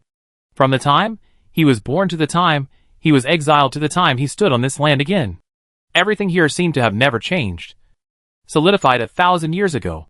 The decaying time is fading away. And the young life can't wait to make its own voice. Nolan reacted coldly to his words. That has nothing to do with the Dwarf Elders' Council. You've come to the wrong place. He looked around at the dwarves, who were excited because of Andisu's words. And the impetuous atmosphere calmed down again. Andisu also looked around at the dwarves, who were expectant. I'm going to unify the dwarf kingdom. The scene suddenly became extremely quiet. So quiet that you could hear each other's confusion. The dwarves didn't react to what they heard. What do you mean? Unify the dwarf kingdom? What? After a series of questions, a fierce wave of voices suddenly broke out. Even if Nolan was present, he could not control the situation that was out of control in an instant. Unify the dwarf kingdom. These 6 words were enough to make the dwarves instantly alert, and burst out with emotions that were extremely happy even though they knew nothing. Among the dwarves present, perhaps only Nolan remained calm about this, and could still point out the problem in the blind cheering. Rely on you alone? He raised his voice and suppressed the overly excited voice. If you are targeting the dwarf elders, it is absolutely impossible. Elder, the dwarf on the side hurriedly said, this is. Nolan glanced at the other party, and the dwarf suddenly stopped talking. You can do whatever you want, since you have no respect for your own life. But the dwarf elders are responsible for all the dwarves in the dwarf elders. This is not the first time Nolan has said this. He has advised Andisu and sincerely hoped that he would return to the right path countless times. But it did not work. The reason why an ideal is that it has never been easily abandoned. Your life and death are irrelevant. But other dwarves have no obligation to die for your cry. Nolan was disappointed with Andisu's lack of progress. You can leave now. Andisu took a step back and politely informed the other party. This is not asking for your consent. It is a notification. Any dwarf is welcome to join me and join the front of the kingdom's unification. Although he was very handsome when he made harsh words, he was even more handsome when he opened a black hole with his bare hands and escaped before all the dwarves could react.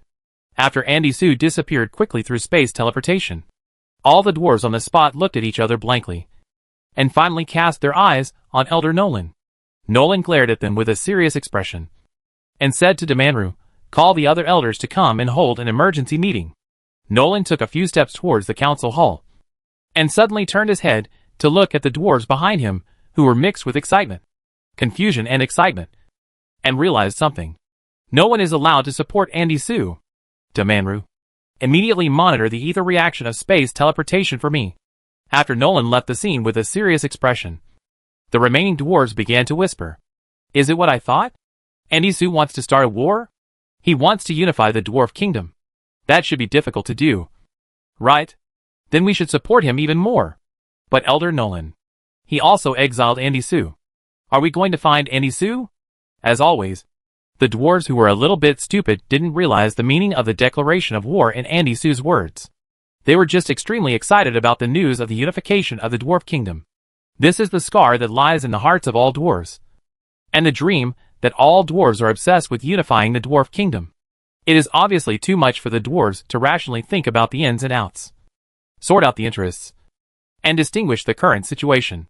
On the other side, Andisu, who arrived at the Chiuyuan tribe through space teleportation, was also warmly welcomed as soon as he stepped out of the black hole. Countless attack spells that were ready to go were instantly activated because of the lack of space teleportation permission, and the attack targets were all locked on the location where Andisu appeared. Chapter 96 Game 74 Druid. It is difficult for an uninvited person to be welcomed, let alone an illegal intrusion. Andisu was prepared for this. He reached into his personal space and suddenly heard a surprised voice. Andisu? The guard walked out of the dark, calmed down the etheric reaction that was ready to go, and then stared in surprise and said, "You are not dead?" This conversation seems a little familiar. Andy Su stopped his action, looked at the strange dwarf, and got to the point. "Is the leader of the Qiu tribe here?" "Great." The strange dwarf was not shy, and stepped forward to give Andy Su a hug, and said emotionally, "Are you looking for the leader? I'll take you there." While leading Andy Su, he turned his head to look at Andy Su frequently. "Andy Su, what are your plans?" Andy Su, who was walking openly in the Qiu tribe, was stunned for 2 seconds. Just as he was about to choose words to explain his purpose, another surprised voice interrupted his thoughts. "Andy Su, you are not dead? Great. You came to the Qiu tribe?"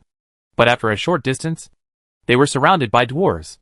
The dwarves expressed their excitement enthusiastically, and no one thought that there was anything wrong with Andy Su's sudden appearance. "Have you finally decided to leave the dwarf elders? I have heard your ideas before. I think you are right. The group of old stubborn people in the dwarf elders can't understand you at all. That's right. Prepare for war. The war is about to start. Only by preparing in advance can the dwarves survive in the future.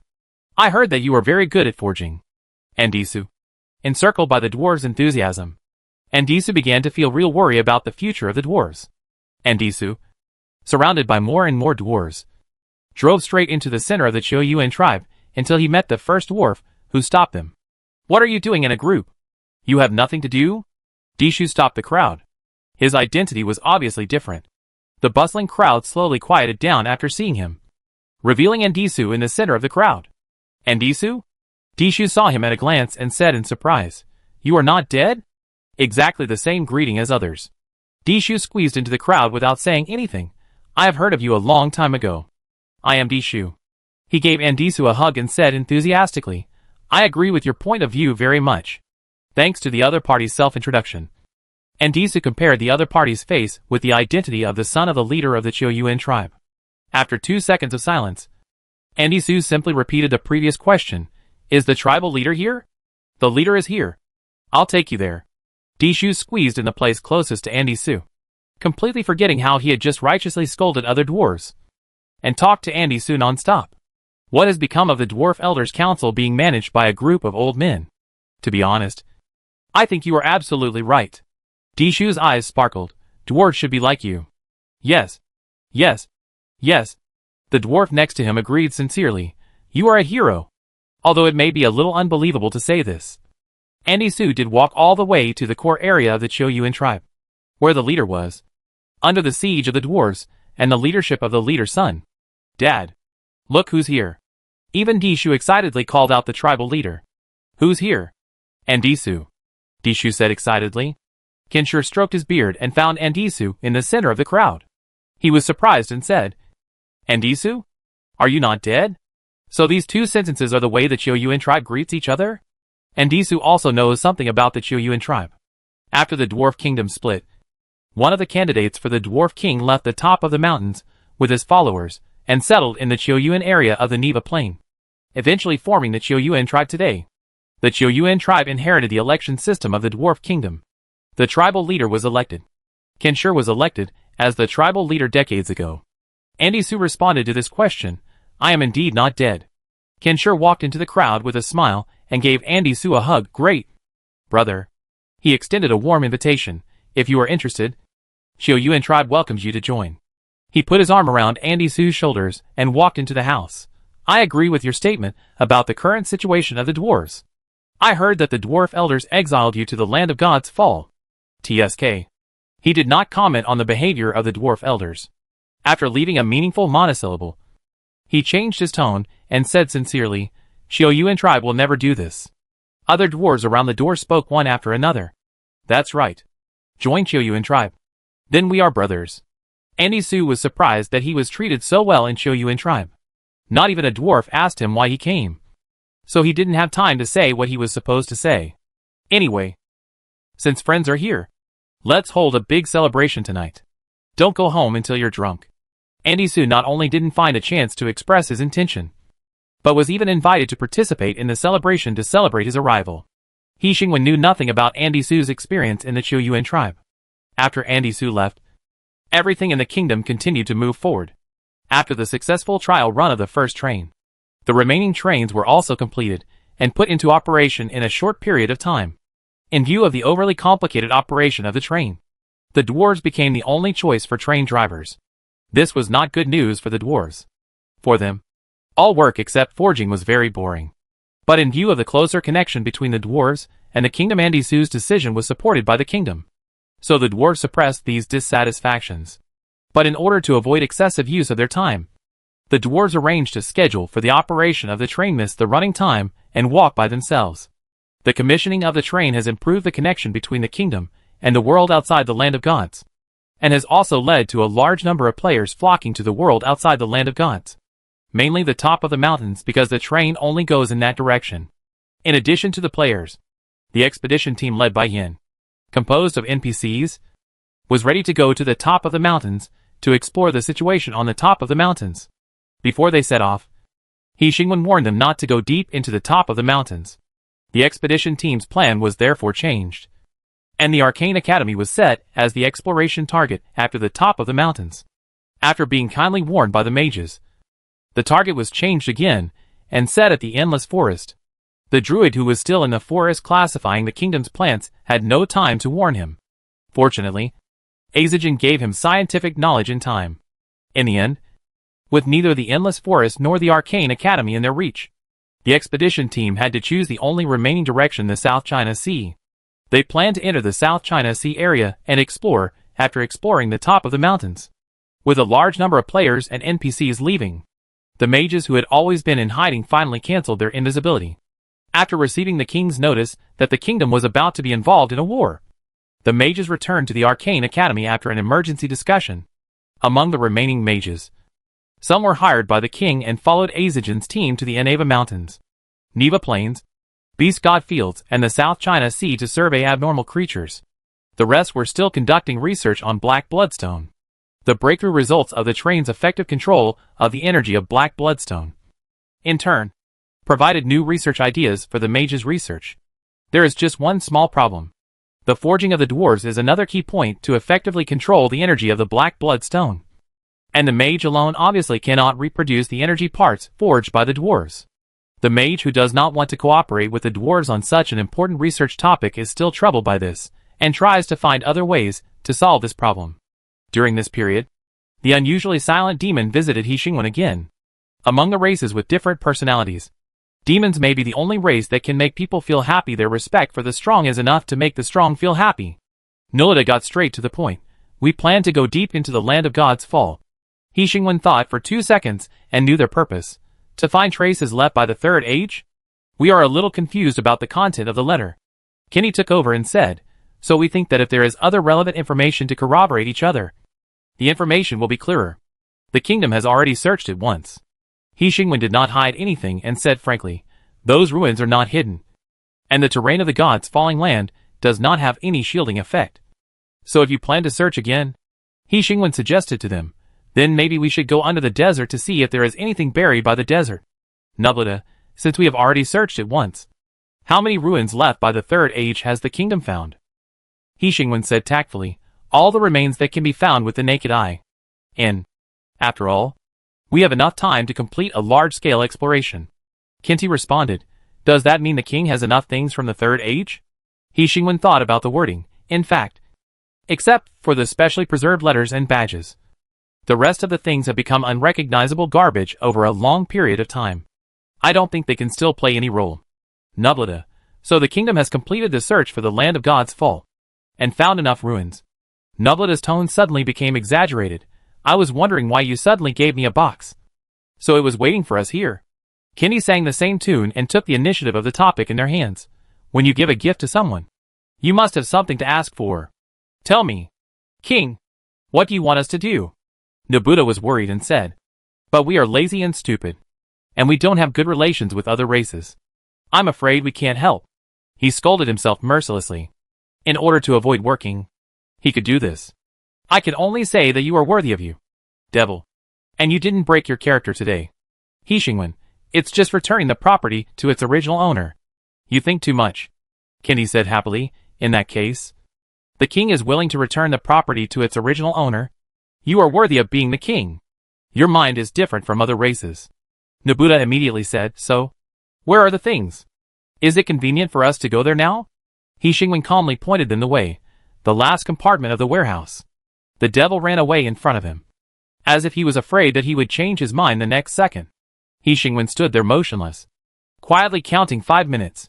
When he counted down to 10, the voice of the demon came from a distance, accompanied by the sound of footsteps approaching quickly. There is only a pile of garbage there. Did you put it in the wrong place? He Xingwen, yes. Apart from the letter in the badge, there is only garbage left. Nobuta thought, where are the letter in the badge? Kenti reminded Nobuta, didn't the king give it to you? Nobuta affirmed, the letter was signed by Team 312, which means that they set out separately as teams at that time. Didn't the other teams leave anything behind? Let's be honest. In terms of IQ and EQ, the demons completely crushed the other races in the kingdom. Nobuta's eyes fell on He Xingwen. King?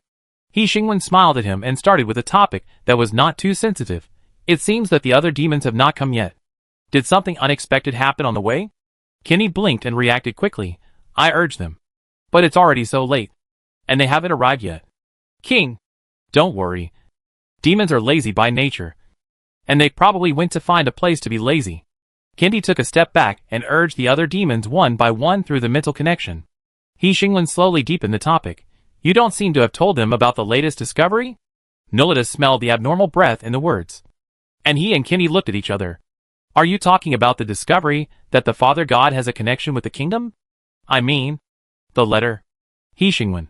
The connection between the Father God and the kingdom is not the latest discovery.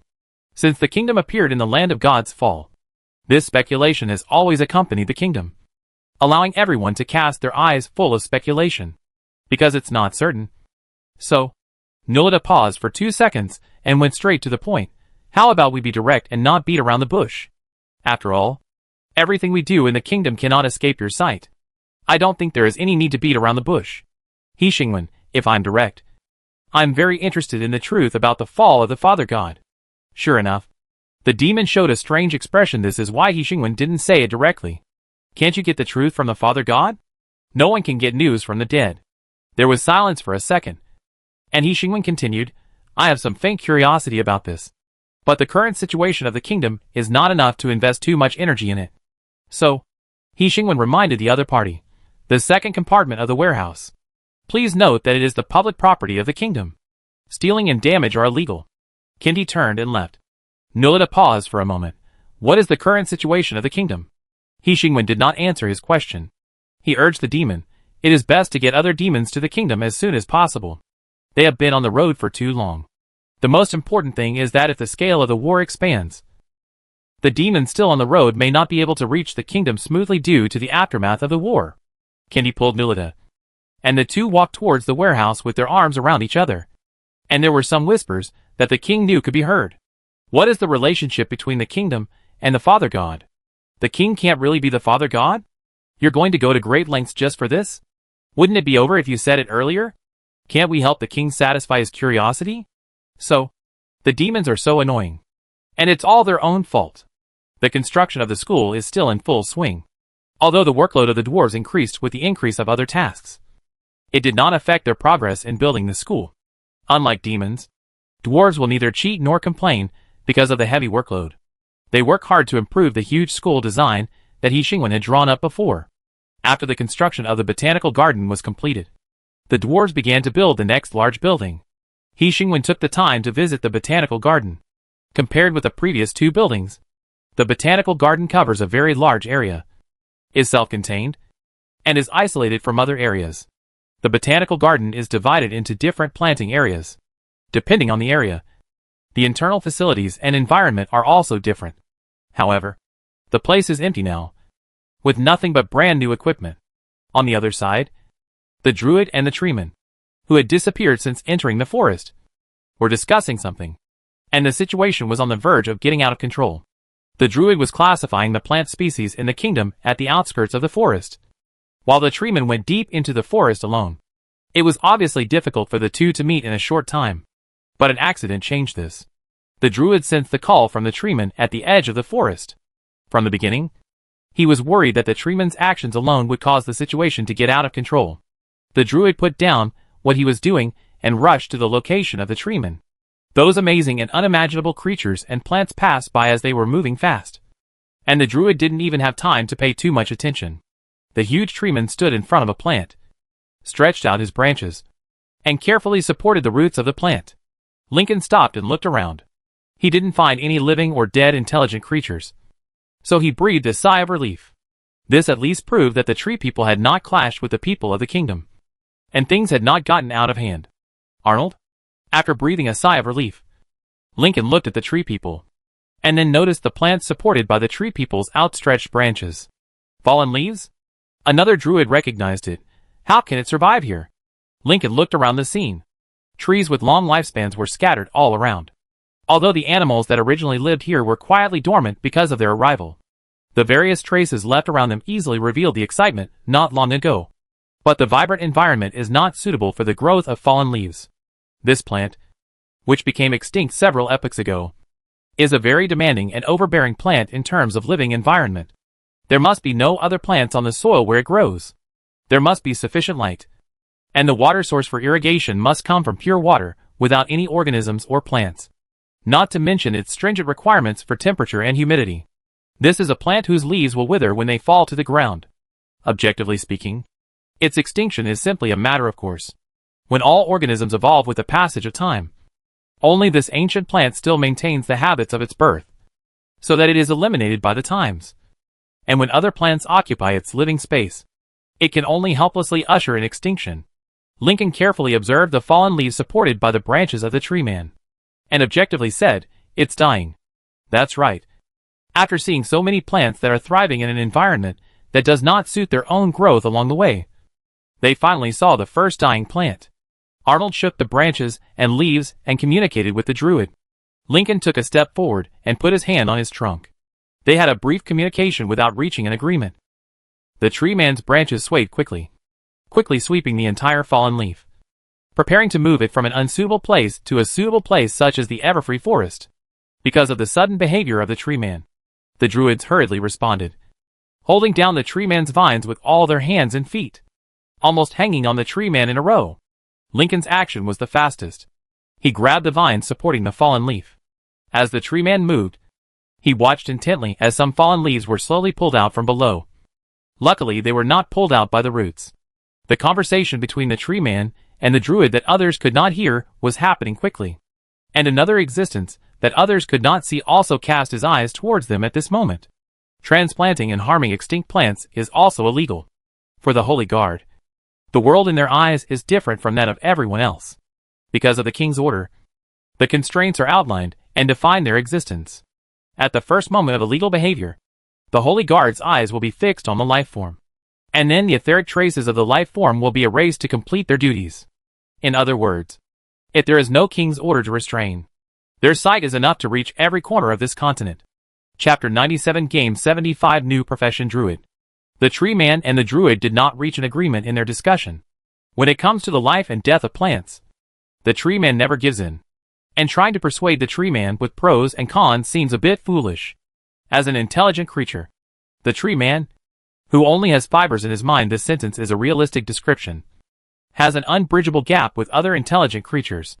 The communication failed. The tree man's branches firmly supported the fallen leaves. With just a little effort, the dying plants could be pulled out of the soil. Lincoln made a prompt decision and shouted, "King!" Countless voices emerged and disappeared. The whispers in the kingdom's territory were artificially screened because of the large amount of information, maintaining He Xingwen's normal perception ability. And this sudden sound, across a long distance, accurately reached He Xingwen's ears. Almost the next second, the fallen leaf was uprooted by the tree man. The tree man had a string of druids hanging on him, and his roots moved quickly at an amazing speed, turning the surrounding scenery into a blurred shadow. The tree man ran so fast not to avoid the attack, but to find a suitable living environment for the fallen leaf before it died. But this was obviously difficult. This oasis defined by the kingdom was full of plants. So the tree man continued to move. The situation was not good. He Xingwen blinked and came to this conclusion. The fast-moving tree man noticed something, and half of his roots were disappearing rapidly, gradually spreading to the other part of the tree man's trunk in a strange way. The druid witnessed the scene. This can't even be called an attack. There shouldn't be such an attack in the world that can't be detected, can't be resisted, and can't even find the attacker. But there is no doubt that this is indeed an attack from an unknown existence. It comes from the king's repeated reminders: don't violate the laws of the kingdom. Dangerous punishment for equal treatment. Lincoln took a deep breath and had an intuitive understanding of the king's confidence in facing all existence calmly. If the attacker can't be found, and the way to resist can't be found, then how can people stop and resist such attacks? As the devil said, all intelligent creatures should admire the king's noble moral character. The other party has too many chips in his hand that are enough for him to do everything. But the other party showed them his kindness, with restraint that doesn't match it. Before knowing what he can do, people think he is arrogant. After knowing what he can do, people feel his kindness. At that moment, Lincoln waited for the punishment given to him by arrogance. The tree man was not panicked. Plants have different perceptions of life and death than living things. He could even comfort the druids, who had intense emotional changes due to this change. In that extremely brief moment, He Shingwen lowered his eyes, and the world was distorted. Complex colors were smeared wantonly, outlining the chaos and the gorgeous nothingness. The sense of space, time, and even the cognition of being alive were lost, replaced by disorder and ubiquitous mumbling. As the vague mumbling gradually became clear, it also meant that He Shingwen had completely entered the demi-plane. Halos of different sizes were scattered on the void, and overlapped where He Shingwen was as he appeared. The whispers became extremely loud. Great existence. Everywhere. Eternal faith. Eternal life and death. The deafening sound echoed in He Shingwen's perception. When he encountered this scene again, He Shingwen was very calm, and he could even find time to distinguish the changes in the demi-plane. No change. You can't expect the void to change. Just like time will not stop because of your behavior. These objective existences are eternal. The deafening sound is still echoing. According to He Shingwen's understanding of them, he gave up the unrealistic behavior of communicating with them, and turned to look for the ongoing attack of the Holy Guard. Since they launched the attack in the demi-plane, we could always find how they attacked here. Right? The halo exuded different shades of color, and it approached layer by layer because of his appearance. Besides, there is obviously no behavior that can be named as order in the chaos and disordered nothingness. He Shingwen, who tried to find the attack method of the Holy Guard in the demi-plane, was like a primary school student trying to solve the Goldbach conjecture. He couldn't even understand the question. He knew nothing about the demi-plane, and his understanding of ether was not as deep as that of the mages. He Shingwen found nothing, so he had to change his approach and use words carefully. Stop attacking the plant tree man. As soon as he finished speaking, one of the countless halos paused for a second and spit out a light ball stained with its color. The light ball swayed away from its coverage, flickered irregularly for a few seconds, and then merged into nothingness again. He Shingwen closed his eyes, and nothingness quickly disappeared from his perception, and everything real and regular was perceived again. Elsewhere, the rapidly spreading traces of erasure suddenly slowed down until they stopped abruptly. The tree man, whose traces were half erased, looked a little strange at the moment. His roots had completely disappeared, and most of the trunk had also disappeared. Only a small part of the trunk and crown remained, just like a tree that had been chopped in half with a drastic axe. Under normal circumstances, it would not have survived. But given the special existence of the tree man, this would not cause a devastating blow to him. Just give him a little time, and the plant will grow branches and roots again, and return to its original appearance under the nourishment of sunlight and water. This is also why the tree man is dangerous. They have extremely strong survival ability. Unless the tree man is completely destroyed at one time, any harm will be useless to the tree man. The tree man's branches gave birth to a small root system, supporting his forward steps. It is worth mentioning that even in the sudden situation just now, the fallen leaves were still well preserved by the tree man. The tree man paused for a few seconds, and the druid communicated with him again. And this time, they reached an agreement. "Thank you for your tolerance," Lincoln said to He Shingwen. "It's a pity that it still happened, but we did not intend to violate the laws of the kingdom." As you can see, Lincoln stepped aside to let the tree man, who was much shorter, behind him out, and showed He Shingwen the fallen leaves firmly supported on the tree man's branches. It was on the verge of death, and Arnold just wanted to save it. The construction site still under construction in the distance obviously made the tree man very uncomfortable, although it was difficult to see any changes in his expression. The branches on the side that leaned towards the construction site could not help but lean to the other side, clearly showing his preference. "I know," He Xingwen glanced at the tree man. Besides, he has already paid the price. Lincoln turned his head to look at the acquaintance who had lost more than half of his trunk, and got straight to the point, if possible. We want to find a suitable environment for the fallen leaves to grow. He Xingwen looked at the uprooted, dying plant. It is not dying because of the unsuitable environment. It is just time to die. It is still very small. The tree man suddenly spoke, word by word. If there are no other factors affecting it, it will not face death so soon. It turns out that the tree man can speak. He Xingwen sighed, and then said, I don't understand the habits of plants, but in my territory. He Xingwen looked at the dying fallen grass again. My judgment is correct. Before the tree man spoke, Lincoln took over the conversation. This sounds a bit difficult to understand, since there is no factor that hinders its growth, and it does have a long enough growth cycle. Why is it time for it to die? He Xingwen thought about the wording. In other words, it became like this because it wanted to be like this. The druid who knew about plants instantly understood what He Xingwen meant. It chose to die by itself. He Xingwen said frankly, I don't know much about plants, and I don't care much about their life and death. That's the truth. When he has to worry about the whole kingdom, and even the two worlds, it would be too much to pay attention to the question of why a plant is dying for no reason. This is the difference between them and us, the druid thought. In their eyes, the life of plants does not have equal value. Lincoln, I think it can survive. He Xingwen turned his head and looked at the vast building behind him. This is a botanical garden. He Xingwen said straightforwardly. If you need it, you can transplant it here. Lincoln looked at the building along his line of sight, and suddenly felt a strange feeling of jumping into another pit. He took 2 steps forward and looked at the empty botanical garden. It seems that this place has not been used. It has just been completed. The tree man walked forward and entered the botanical garden, looking at this overly professional building, compared with the plants in the forest that ignore the growth needs and mix together. Different areas were even built here to meet the growth needs of different plants. The tree man saw the area marked with fallen leaves at a glance. He stepped into it, and the light shone through the transparent glass on the separate flower bed.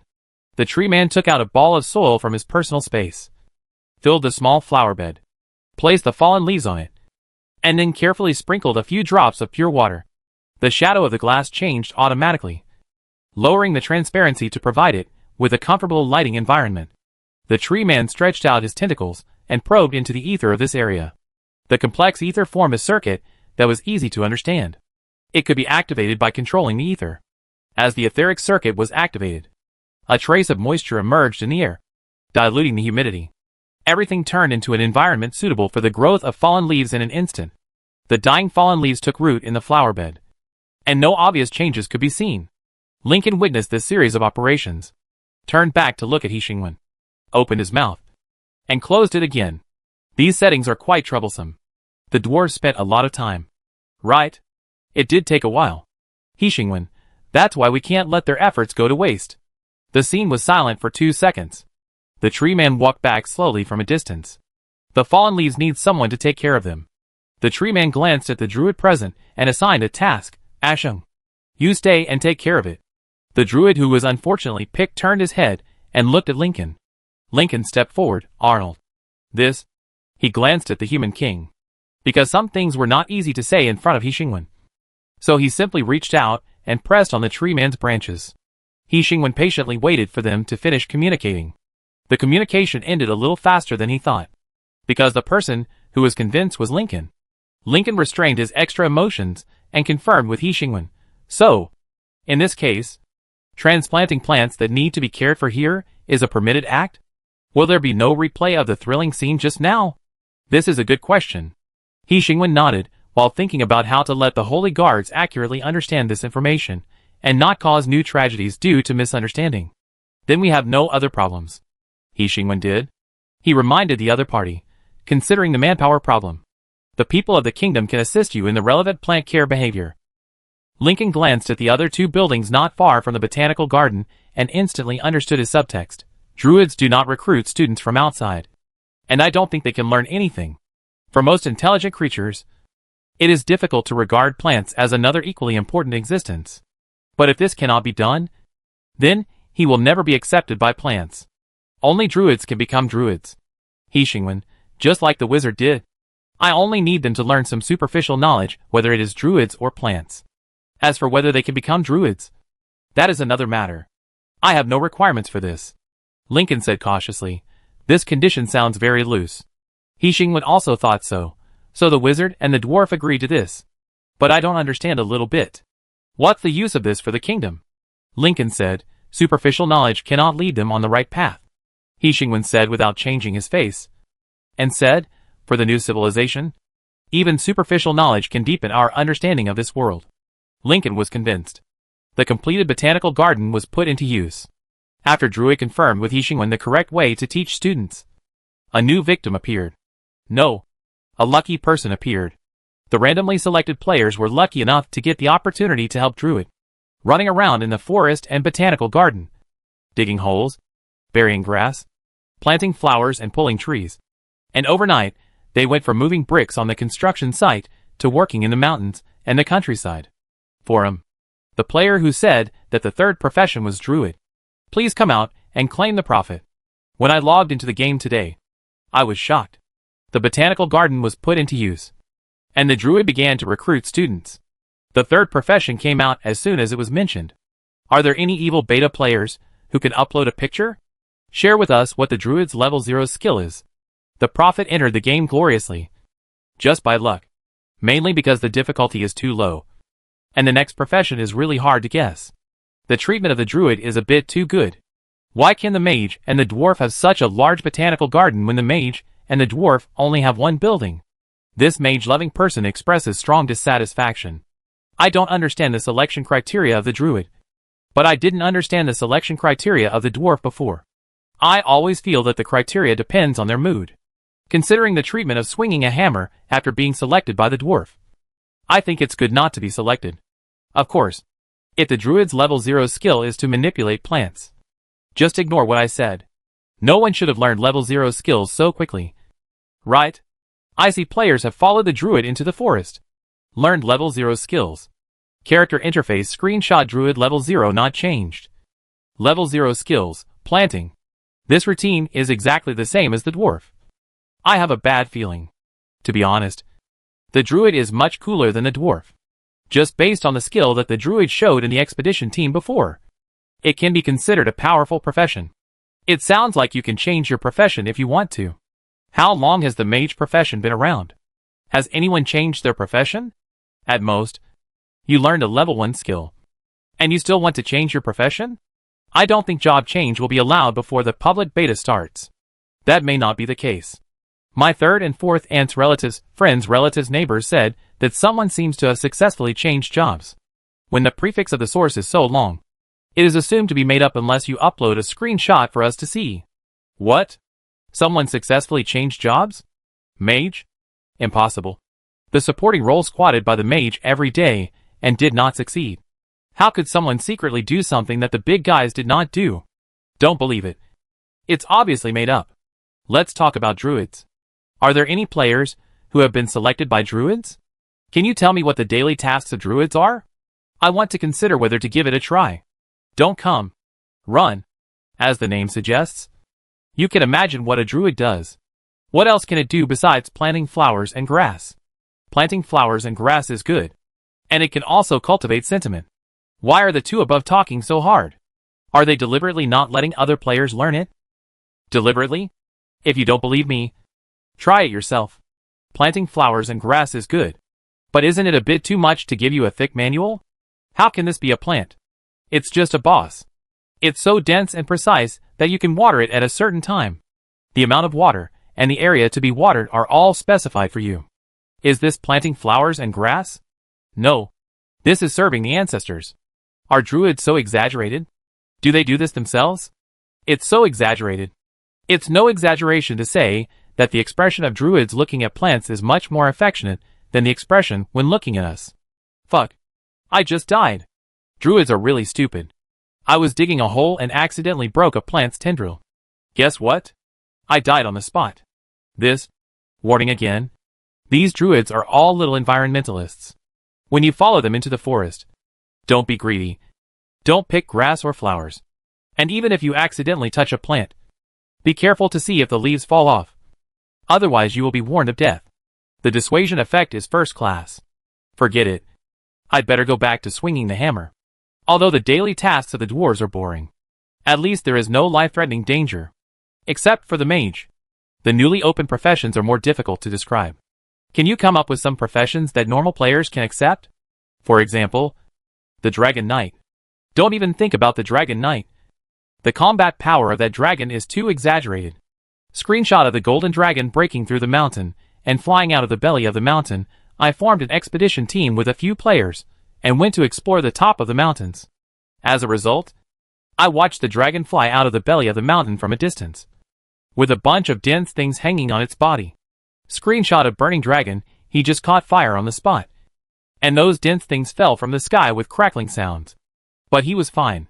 Screenshot of the dragon shape of the golden dragon. Screenshot of the golden dragon from a distance. Screenshot of the golden dragon from the side. But it's really cool. Although I am a die-hard fan of the dragon race, I must say that according to the combat power set by the planner, the possibility of the dragon race being the villain boss is higher than the possibility of the dragon knight appearing as a profession. Not all dragons are so awesome. Don't they have baby dragons? Of course. The dragon knight must cultivate feelings from the baby dragon. The premise is that you can beat his father, or the king can beat his father. To be honest, among so many races, I think the king has the lowest combat power. What kind of combat power does a mascot need? And don't underestimate his low combat power. An important NPC like the king has an undead buff. His combat power is a joke in front of him. And Yu's combat power is pretty good, I mean compared to normal humans. Not to mention mages, druids, and dragons. It's embarrassing. So, what will the next profession be? I'm so curious. It seems that no other races have come to the kingdom recently. Will there be no new professions in the short term? Ezigen? I don't know if Ezigen has high combat power, but he has a lot of equipment and money. By the way, after so long, haven't you opened up the plots of other human kingdoms? Looking at the previous map, humans are in the plains, which is far away from us. I guess the planners haven't started working on this plot yet. So, when will the public beta start? If it doesn't work, you can open up some more places for internal beta players. Players have started to explore other areas. It's a bit too much not to open up new places. What is your relationship with His Majesty the King? I just saw His Majesty the King posted a message saying that he would open up another batch of internal beta testers. Oh my god.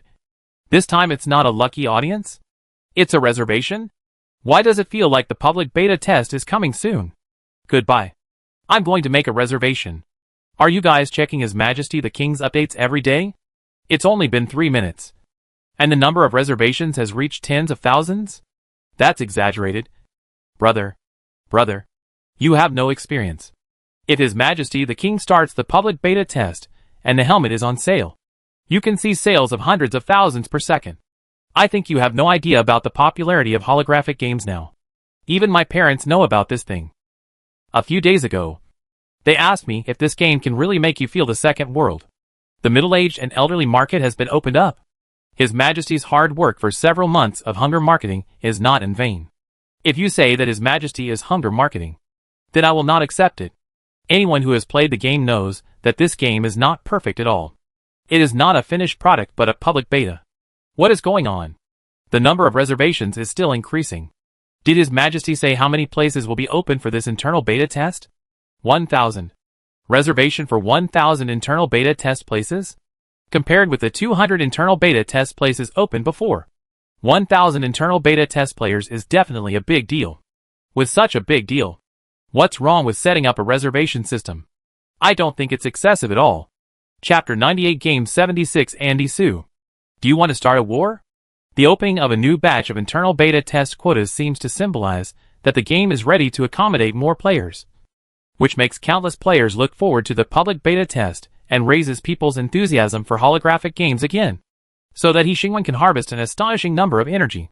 A long time ago, the amount of energy that He Xingwen could receive every day was already very astonishing. It's just the same. The number of players' skills and self-created skills are also increasing, and the ether they use their skills comes from the huge ether pool built by the game system. And the existence of this ether pool comes from the energy obtained by He Xingwen. This is the reason why the energy accumulated by He Xingwen is constantly consumed. Of course, at the same time, The number of NPCs has been growing in an orderly manner, but there is no explosive growth.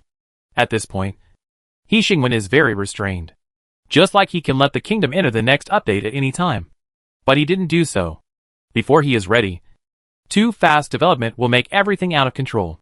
The existence of the system ensures that the behavior of losing control will not happen. The kingdom slowly follows the optimal solution planned by the system. Step by step improves the experience of players. And slowly increases the prosperity of the kingdom. And now, it has come to that critical time point. It cannot be said that the kingdom is ready. But if it does not take this step, then the kingdom will never be ready. With this awareness, He Xingwen waits for Andy Su Jin's return. The blazing bonfire, the meteors that constantly cross the sky, and the dwarves singing and dancing. The Qiuyuan tribe is holding a grand celebration. Andy Su Jin received an extremely warm welcome. Cheers to the dwarf. Clang. The unfamiliar dwarf held the wine jar and touched the wine jar in Andy Su's hand, and then began to drink. Andy Su took a sip, looked at the other party who was still drinking, and took another sip, and then drank half a jar of wine in cooperation. After the other party drank the whole jar of wine in one breath, he wiped his beard, laughed, and picked up another jar of wine. Cheers to you. Then he started to drink without saying anything. Andy Su looked at the half jar of wine in his hand, and then looked at the dwarves, who were queuing behind the dwarf opposite and waiting to drink with him. After why he came to participate in this celebration, he had another realization that he would never leave the celebration with a clear mind. 2 hours later, when everyone was drunk, the celebration reached its climax. To freedom! To the king! To the dwarves! Andisa stood on a crude platform made of several boards, holding a wine jar, and shouted to the dwarves below, "The dwarves can't go on like this." The dwarves below also responded drunkenly in unison, "No!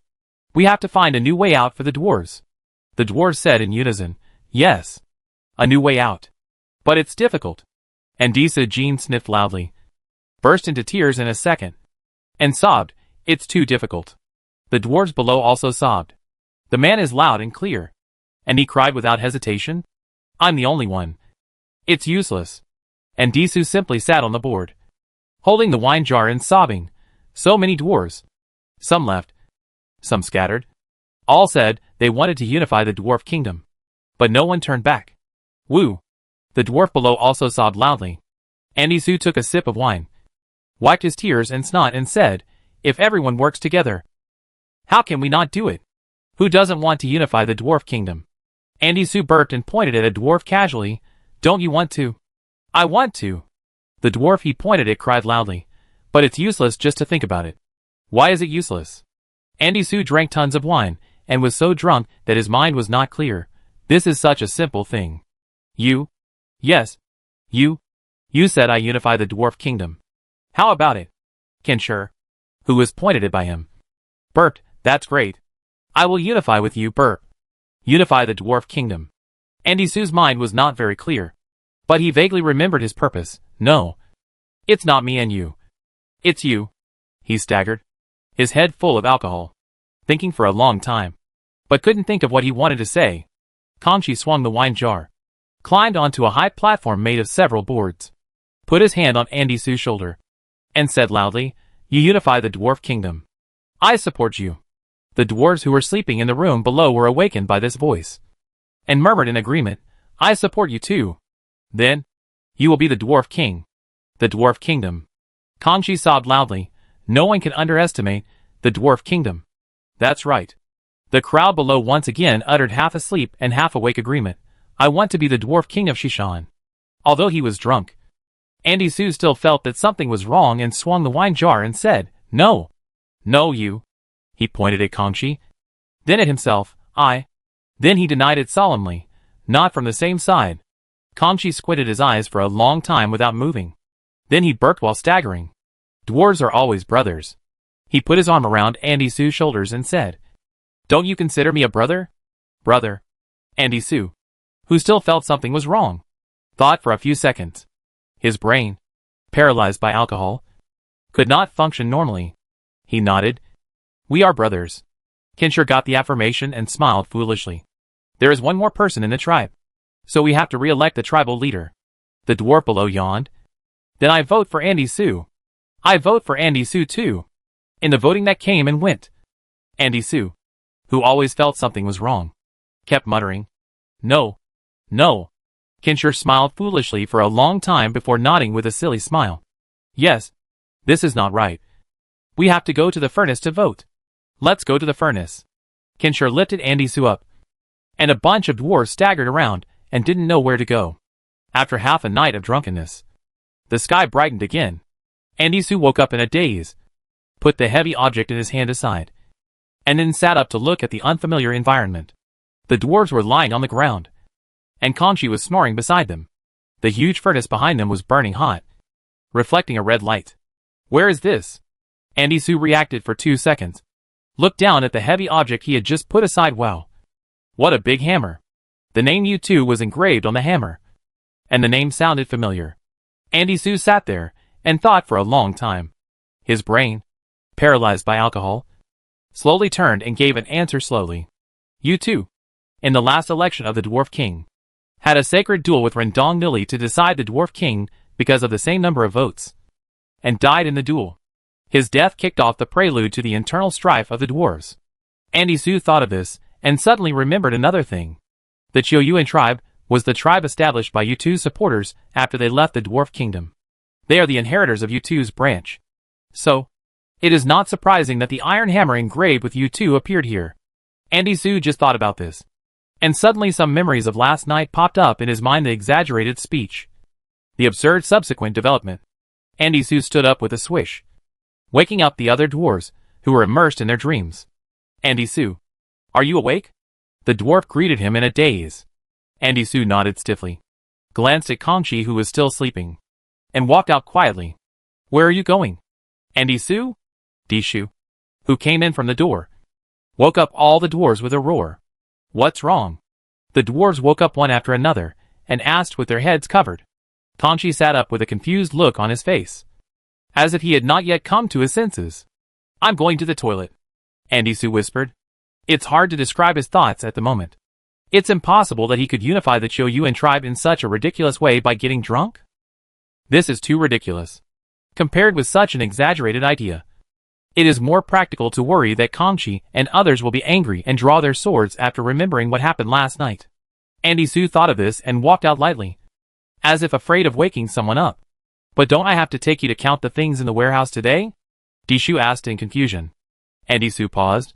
How could this guy remember so clearly? "I'm not drunk." Dishu seemed to know his doubts, and said happily, "I was born to be able to drink 1,000 cups without getting drunk." "So you watched your father sell the entire Choyuan tribe?" "No. Give it away? You are really your father's good son. I have cleaned up the house for you." Dishu is not good at anything, but he is the best at selling his father. "I put all my father's things in other houses." Ah. Kinshur made a sound of sudden enlightenment. And with Dishu's reminder, he remembered everything that happened last night. Andy Sue wiped his face, carefully recalled the steps of space transmission, and then said cautiously, "Everyone drank too much yesterday. But it didn't work at all." Conchi suddenly realized, "I remember. Andy Sue, you said you wanted to unify the Dwarf Kingdom." "What? Unify the Dwarf Kingdom? I seem to have some impression. I drank too much yesterday. I remember choosing a new leader." "Who was it? You also chose a new leader? Why did you choose a new leader? Did Conchi do anything wrong?" The words stirred up 1,000 waves, and the dwarves who woke up in a daze talked to each other, and didn't remember what big thing they did last night.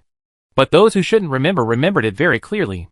Conchi stepped forward and put his arm around Andy Sue's shoulders, and said cheerfully, "I knew you came here this time. Definitely for something. Andy Sue, why didn't you ask me a single question before? You didn't even give me a chance to speak? If we had done it quickly last night, Andy Sue would have arrived at the Dong Nu Lai clan by now. And why would he be reviewing the steps of space transmission?" Kinshur put his arm around Andy Sue's shoulder and said as he walked, "The dwarfs are always talking nonsense. So hurry up and pack up and move in." "Andy Sue, why do you want to move in? You're the new leader."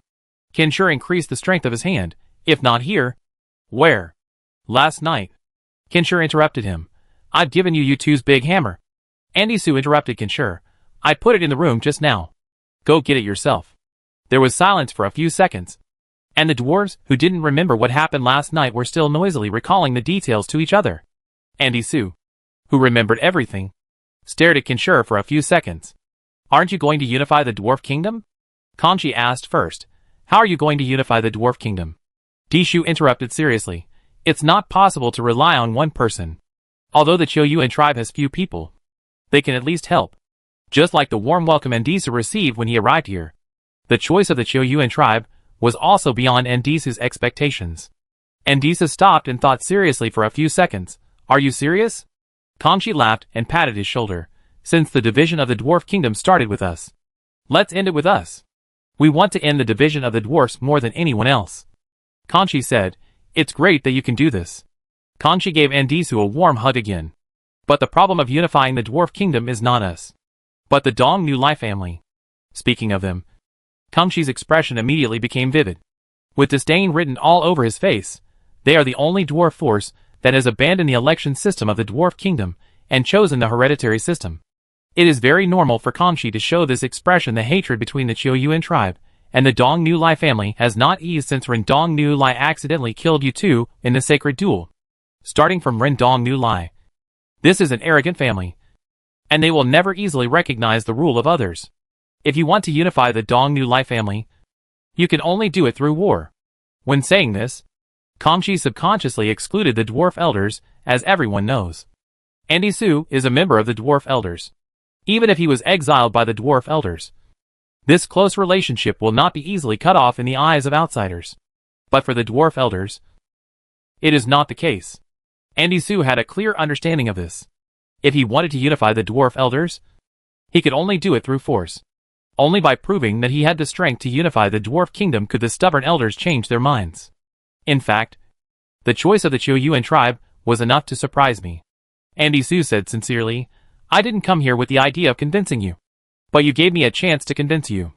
The ether was surging violently. The black hole had just unfolded. And the defenses and attacks against the uninvited visitors were ready, covering every inch of land where the space transmission appeared. The ether was tense, materializing into lines that cut through the space.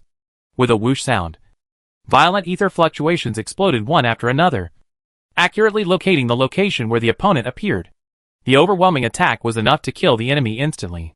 This is the treatment that a normal intruder should receive. Endisu reacted quickly, took out the alchemy device in his personal space, activated the ether space, and opened up a safe zone. In the countless attacks, this alchemy device came from Egypt gold. As the best equipment for self-protection, it had resisted the impact of the collapse of the entire mountain. After a round of attacks, Endisu was unscathed. So the second round of attacks came in an instant. A crisp startup sound came from somewhere in the Dong Nu Lai family, and a mechanical chain reaction shook from afar, accurately locking Endisu's position. The vibration reached the target through conduction, and the small piece of ground where Endisu landed quickly collapsed due to the high-frequency vibration.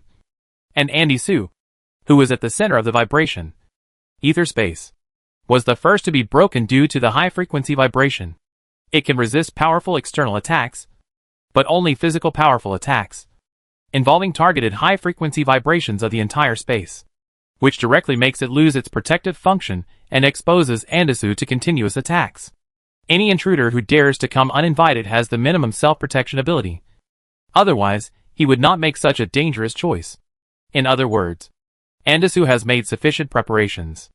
The ore and various expensive spellcasting materials provided by the kingdom give the dwarves enough space to replenish their weapons. Scenes that players have never seen are staged here.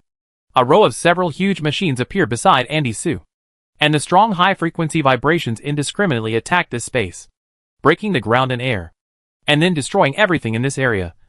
Whether it was a living thing or a non-living thing, the machine flashed a blue light indicating normal operation. After sensing the high-frequency vibration, it quickly responded. 1 second before Endisu was crushed, it unfolded, deformed, and reorganized. In the high-frequency vibration, while the parts were shaken off, the fully enclosed fortress was set up. This is not the end, but just a prelude to the attack. The ground under Endisu's feet has completely collapsed. The fully enclosed device suspended in the air can support a very short time under high-frequency vibrations, but it cannot survive by escaping from the space when the entire space is on the verge of breaking. So defense is not the best choice. Offense is, after ensuring safety in a short period of time. Andy Su controlled the ether to immerse in the machine he built. The sound of clicking continued to sound, and the dense small parts quickly reorganized after separating the large machinery, forming a dense army of machines in the space. As they reorganized, they were disintegrated in high-speed shock. But because there were enough of them, the disintegration of a small part would not affect the number of the mechanical army. The mechanical army formed a formation, and the black mechanical frenzy rushed forward directly and countered the third layer of protection arranged here, and the sound of fierce attack followed. The black frenzy paused, because the enemy had not been eliminated. A new attack was activated. In the center of the Dong New Life family, a violent ether fluctuation was brewing, locking the location of Andy Su. Andy Su was not anxious. If a layer of black frenzy composed of small parts was enough to be called the mechanical army of the dwarves, it would be too insulting to the dwarves. That was at most a tentative attack. With that said, everyone should understand why it is said that the dwarves' attacks cost money. Without sufficient financial support, the dwarves dare not even launch attacks casually, because their attacks are really generous. Andy Su determined the attack intensity of the Dong New Life family's defense against uninvited visitors. And then, he carefully released a small machine from his personal space. The appearance of the machine is not eye-catching, similar to the most common consumable parts of the dwarves. The only difference is that its entire shell is emitting a layer of blue light. Andy Su controlled it, shuttled through the lively attack camp, locked the place where the Dong New Life family really launched the attack, folded and jumped in space, passed through layers of blockades, and instantly triggered the countless defense measures originally placed by the Dong New Life family. The entire territory of the Dong New Life family began to be filled with violent ether rolling fluctuations, and this part stopped steadily above the Dong New Life family's attack, because of the countless attacks it suffered when jumping through space at that moment. The small machine at this moment became tattered and looked like it would crash in the next second. But it didn't. Not only that, it was able to open the control console below, aim at the bottom, and slowly start to brew an attack. Dwarves know dwarves. Even though the dwarf kingdom has been divided for 7,000 years, their attack methods have not changed much. The Shishan dwarf king formed a mechanical army and established the dwarf's subsequent attack mode. To this day, the dwarves are still adjusting and modifying the veins he established. This means that the dwarves can judge the attack strength of another dwarf through the brewing ether fluctuations, part changes, and external forms. The Dong New Life family completed the judgment of the brewing attack and responded quickly. Andy Su, do you want to start a war? The other party's voice was accompanied by a slowly stopping high-frequency vibration. It's not that the Dong New Life family can't resist this attack, but they judge that if they continue to fight, this defense, which was originally just a routine attack on the invader, will escalate into a small encounter. The encounter is nothing, but it costs a little money. When ordinary dwarves are stingy in reducing the number of attacks, the dwarf forces are also stingy in reducing unnecessary fights. After all, everyone doesn't have many minds at home, so this kind of burning behavior can be reduced as much as possible. Who doesn't live a tight life? Andy Su, who is backed by the human kingdom and sits on the top of the mountain mine that is being developed, laxative. Although I was before, I really am not now. Chapter 99 Game 77. See you on the battlefield. Andy Su, do you want to start a war? After the angry question from the Dong New Life family, the scene finally gained a brief calm. The machine suspended above the Dong New Life family's territory flashed blue light irregularly, like a nuclear bomb that had not yet fallen, laying the foundation for a brief conversation. Andy Su picked and chose in his personal space, and said, "You can't ask me to just take a beating and not fight back. That's too overbearing." The Dong New Life family adjusted the way of dialogue, and their voices came from around where Andy Su was standing. "You have entered the territory of the Dong New Life family without permission, which is very rude." The other party said, "I can't understand your intrusion. I can't find any other reason except to start a war." Another strange voice sounded, "We are not interested in your tricks, and we don't welcome rude outsiders, for the sake of being a dwarf. Now, leave here immediately." This is the treatment that Andy Su had expected at first. The attitude of a normal independent force towards intruders. The approach of the Qiuyuan tribe is a direction that normal people cannot understand. Andy Su made a quick decision. "I am ready to unify the dwarf kingdom." As soon as he finished speaking, the quelled attack was immediately restarted. The Dong New Life family immediately understood Andy Su's intentions. The other party was indeed here to declare war. No questions. No confirmation. No further dialogue. The next second, the overwhelming attack once again engulfed Andy Su's position. Andy Su had already selected the target in his personal space. When the pending attack he controlled fell, the alchemical product was held in his hand at the same time that the Dong Nu Lai family quickly built protective measures to resist the attack. The high-speed vibration transmitted from afar re-attacked the fortress. In this frequency of vibration, Andy Su did not have much time. With the physical fitness of the dwarf, appearing in the high-speed vibration space without protection would only usher in death. But Andy Su did not need so much time. How could it take so long to open a space transmission?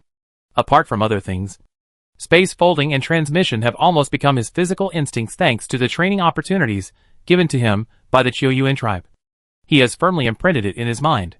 So what Andy Su has to do now is just a small reminder to the Dong Nu Lai family. Remind them that this is a very formal declaration of war. Please be well prepared on the battlefield at that time. In order to ensure that the reminder is strong enough, Andy Su glanced at the alchemical product in his hand. This is a semi-finished product. A semi-finished product with controllable energy output efficiency of black blood stone. It is made of a whole piece of pure crystal stone. And the magic whale bone is designed as an alchemical product with an etheric circuit. A space is cleverly set in the middle to place the black blood stone. On the surface of the pure crystal stone, small sea dragon stones are used as nodes to connect the dense etheric circuits. At this time, it was held in Andy Su's hand, and there was no reaction in the violent etheric fluctuations at the scene enough to prove that Andy Su and his team's research was half successful. As a catalyst, if thrown into the fire, the black blood stone will quickly catalyze the flames and release uncontrollable etheric energy. What if it is placed in a violent etheric fluctuation? It will instantly lose control and trigger etheric energy that annihilates everything. For other races, the black blood stone is like a bomb that can explode at any time.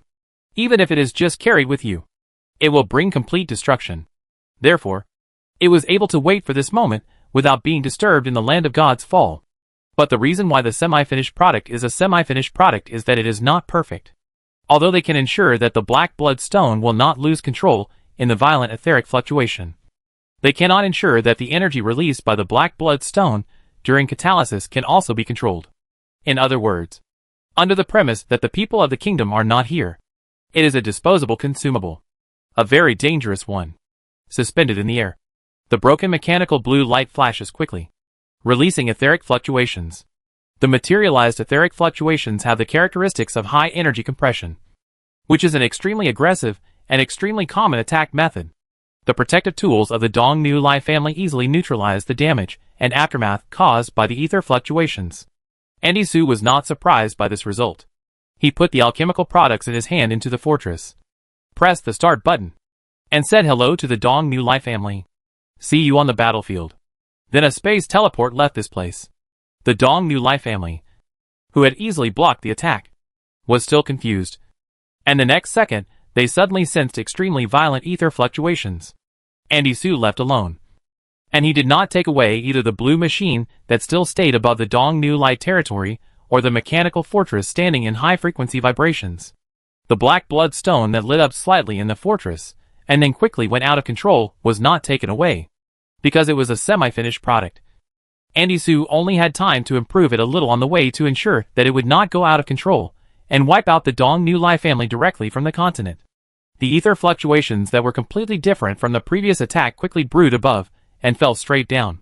The materialized blue flame directly penetrated several layers of physical protection and destroyed several layers of ether circuits. When the dwarfs left this place in time, several buildings were destroyed, along with nearly half of the protection and attack arrangements, and almost destroyed the territory that the Dong Nu Lai family had operated for thousands of years with just one attack. The reason why there was no next attack was that the fortress standing at the center of the high-speed shock was finally shattered, and the semi-finished product originally placed in the fortress was destroyed in time, and did not provide the suspended machinery with energy for the next attack. This was the only place that Andy Su improved on the way, ensuring that when this semi-finished product was destroyed, the connection between the black blood stone and the attacking machinery would also be quickly broken, and it would not continue to provide it with energy for the next attack. The etheric fluctuations gradually subsided, and the messy scene was empty, with only broken stones and tiles rustling. After a while, a dwarf returned to the scene. and after confirming that everything was over, the crowd began to sort out the debris at the scene. The machine that had just attacked disintegrated due to the excessive output of etheric energy, leaving behind completely damaged mechanical parts. When the dwarves cleaned up the scene, they handed the inconspicuous parts to the head of the family, while another group of dwarves went to the place where Andy Sue had just appeared, looking for the things left by Andy Sue in the fortress ruins that had been shattered into powder. Because of the high-speed vibration just now, a thick layer of powder accumulated here. They easily found the black blood stone the size of a fingernail under the thick layer of powder. When the dwarves were busy cleaning the damaged site, the mechanical debris and the black blood stone were placed in front of the family leader. The distance of space teleportation is limited by the ether that the operator can mobilize. Space teleportation over a long distance is not the same as space teleportation at a short distance. So even if Andy Sue wanted to reach the gods' falling land directly with one teleportation, the reality is that he had to do this through 2 short-distance teleportations. So after Andy Sue left the Dong Nu Lai family, he chose to settle at the border between the Neva Plain and the South China Sea. In addition to this direction, another direction is the Endless Forest. Considering the fact that the Endless Forest does not welcome outsiders, the border between the South China Sea and the Neva Plain became his only choice. But he really didn't expect that fate would be so dramatic. He could meet acquaintances at any coordinate he chose. It seems that since he decided to unify the Dwarf Kingdom, everything has become wrong. Andy Sue thought as he watched the ship sailing openly in the South China Sea. The natives would not do this. To be more precise, they would try not to enter the South China Sea.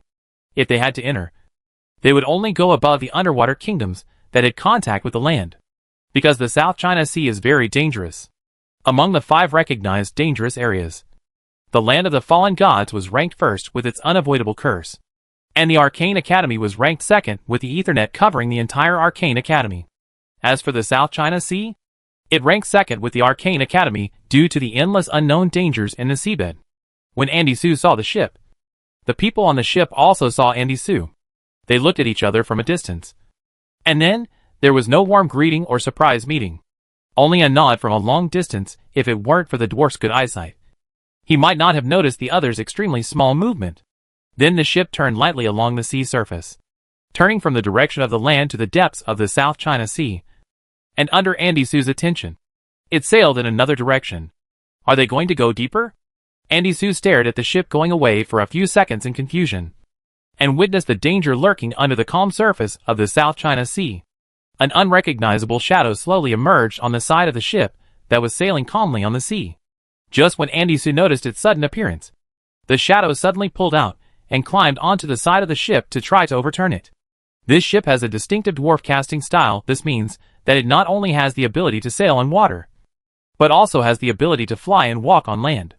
In addition, in order to cope with the changeable weather and hurricane waves on the sea, the ship is very large, and the materials used are all the best. From a distance, you can understand that the ship is expensive. The size of this team looks like an expedition team that set out with the king's permission. But in this emergency situation facing the destruction of the ship and the death of people, the expedition team has no intention of activating the ship's flight function. A huge shadow stretched out more than half from under the sea, and the light outlined its true face that was originally hidden in the shadow clearly. Dense small suckers grew on the tentacles, and several tentacles firmly clung to the ship and extended towards the inside of the ship. Most of its body was still lurking underwater, only outlining an extremely huge shadow underwater, and its specific appearance could not be seen clearly. Andy Sue thought for 2 seconds whether to support the kingdom's expedition team. Before he made a decision, everything had been settled. The huge tentacles that stretched onto the deck suddenly straightened, as if they were grabbed by something. The huge body hidden deep in the seabed was uprooted, and a body much larger than the ship fell from the sky and hit the deck, shaking the entire ship. This impact force was not fatal. The tentacles covering the entire deck kept scratching, still trying to overturn or kill the enemy. But after a few seconds, its scratching tentacles suddenly stopped moving, and the huge body quickly shrank into a small piece. The ship continued to move forward as if nothing had happened. After confirming that the other party was dead, the humans left the cabin and returned to the deck. They opened the special sealing device, and a golden color flashed by, and the jerky was thrown in. Andy Sue narrowed his eyes and keenly captured this brilliant color from a long distance. The brief encounter ended here. The expedition team, which did not need help from others, continued their original exploration plan. And Andy Su, who happened to see the scene, teleported back to the outside of the God's Fall. Andy Su took the latest train and returned to the kingdom from the outside of the God's Fall with passengers of various races. After the train effectively strengthened the connection between the kingdom and the outside of the God's Fall, players became the most frequent passengers. In addition, dwarves, mages, humans, and the transport team hired by Ezigen were also among the passengers on the train. The endless supply of ore, Ezigen materials, and the harvest of the expedition team were transported back to the kingdom from the land of gods by train, surpassing the previous accumulation in just a few days. If you want to be rich, you must first build roads, which is indeed a wise saying, because the number of various material reserves in the kingdom has increased dramatically. The warehouse has evolved from the initial simple classification to the current complex and detailed sorting method. And the warehouse itself has been renovated and expanded again, separating each space into independent spaces. He Xingwen turned the pages of the book and listened to Andy Su's report. When I came back, I met the kingdom's expedition team in the South China Sea. Andy Su confirmed with He Xingwen, "Is this the team you sent out?" He Xingwen, "Human? Humans are NPCs, and etheric bodies are players. Although both are expedition teams, they cannot be classified into the same category. Humans. I sent them out." He Xingwen closed the book, handed it to the NPC behind him, and asked, "What's wrong?" "The South China Sea is very dangerous, but they seem to be carrying something more dangerous." That glimpse of golden color made Andy Su very concerned. So far, they are all safe. He Xingwen was not surprised. In order to ensure the safety of the NPCs, who could not be resurrected, He Xingwen prepared some small safety precautions for them when the expedition team was about to go to the South China Sea. "Do you know that there is also a sea in the kingdom's territory?" He Xingwen walked into the warehouse. "Have you seen it before?" The dwarves were not interested in the ocean, and Andy Su shook his head. He Xingwen stopped in front of the compartment numbered 27, pushed open the door, and revealed the corpses of marine creatures kept in different categories behind the door. "Then you should go and see it," He Xingwen said. Andy Su glanced at the corpses of marine creatures. Familiar and unfamiliar creatures flashed by. Andy Su, who knew little about marine creatures, retracted his gaze and guessed what the king meant. "The extinct creatures on the seabed have also been resurrected in your kingdom?" He almost immediately remembered that the most famous extinct creatures on the seabed, which once became the nightmare of underwater civilization, Doodlin, was a marine creature that was forcibly extinct in the Dark Ages because the world was on the verge of destruction. It is currently the most toxic creature known. No wonder that golden color makes people feel so uneasy. The more dangerous the creature, the brighter the color. And that golden color can almost be called dazzling, the kind of dazzling that dragons can't take their eyes off. With its bright colors, it openly declares the fact that it is extremely toxic. "I don't know much about extinct creatures on the seabed." He Xingwen was too modest. He didn't know much about extinct creatures on the seabed. And he didn't know much about extinct creatures on the mainland either, but it shouldn't be an unknown creature. He Xingwen recalled his feelings when he first saw Doodlin. If the Asian bear brought a death threat with the breadth of the top of the food chain, then any existence that saw Doodlin would already be standing in front of death. For the safety of the expedition team in the South China Sea, He Xingwen went to the sea area within the kingdom. Doodlin was the only sea creature that appeared in front of him. Doodlin is a jellyfish. The golden halo radiates from the blood flowing in the transparent jellyfish when it appears on the seabed. The surrounding seawater seems to be dyed golden. From the appearance, it is very beautiful. From the essence, it is extremely dangerous. After it swam into the water tank, the water drops that slipped out of the water tank when it was lifted out of the water fell on the ground, directly causing the death of a large number of plants and insects on the land bordering the ocean. To this day, the land next to that sea area is still barren and lifeless. Doodlin. Andisa thought about the wording for 2 seconds. Doodlin is very toxic. Many races have tried to extract Doodlin's venom, but they have not been able to do so until Doodlin became extinct. Doodlin can control its own toxins. When the venom leaves the body, it becomes volatile, turning the toxins from being effective only by touch into a deadly killing intent that can kill by breathing. This is an existence that is equally threatening as the iron-eating ant. The extinction of some creatures will make people feel sorry, but the extinction of some creatures will only make people feel relieved for the world. Doodlin and the iron-eating ant belong to the latter. Andisu, who had just declared war on other dwarves, lost his hope of unifying the dwarven kingdom the moment he returned to the kingdom, and instead began to worry about the world. Doodlin once used its existence to curb the development of underwater civilization. If it reappears in the South China Sea, even if it is not its intention, its own toxicity is enough to cause large-scale death of creatures in the South China Sea. I don't think you need to worry so much. He Xingwen closed the door of compartment 27 and said, whether it is Doodlin or the iron-eating ants, they didn't destroy the kingdom, right? He Xingwen took him out of the warehouse. Did you see the iron-eating ants on the road? A very surprising scene. On the outskirts of the kingdom, on the plains not covered by forests, iron-eating ants are the most common creatures here. They are scattered in the grass, crawling slowly among the people passing by, peaceful like a weak creature that can be seen everywhere, rather than a dangerous existence that almost devoured the dwarf kingdom. When He Xingwen took Andy Su through the second compartment, the demon's discussion was faintly heard from inside. Every letter is similar. Is there any secret code we don't know? Andy Su glanced at the closed door of the second compartment, and quickly retracted his attention, although I am very puzzled about their food source. It seems that the kingdom's ecology has not been damaged, although this existence is very disturbing. The king seems to be familiar with creating miracles. He Xingwen, organisms will always evolve. If an extinct creature is resurrected again, it should learn a lesson. And Disu was thinking about what lessons a creature like Duranda, which was forced to die because of the destruction of the world, could learn from the last extinction?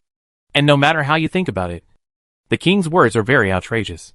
What does it mean that an extinct creature should learn a lesson after resurrection? Is it very common to resurrect again after extinction?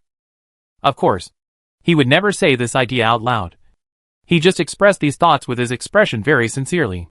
So He Xingwen frankly ignored his expression and brought the topic back to the point.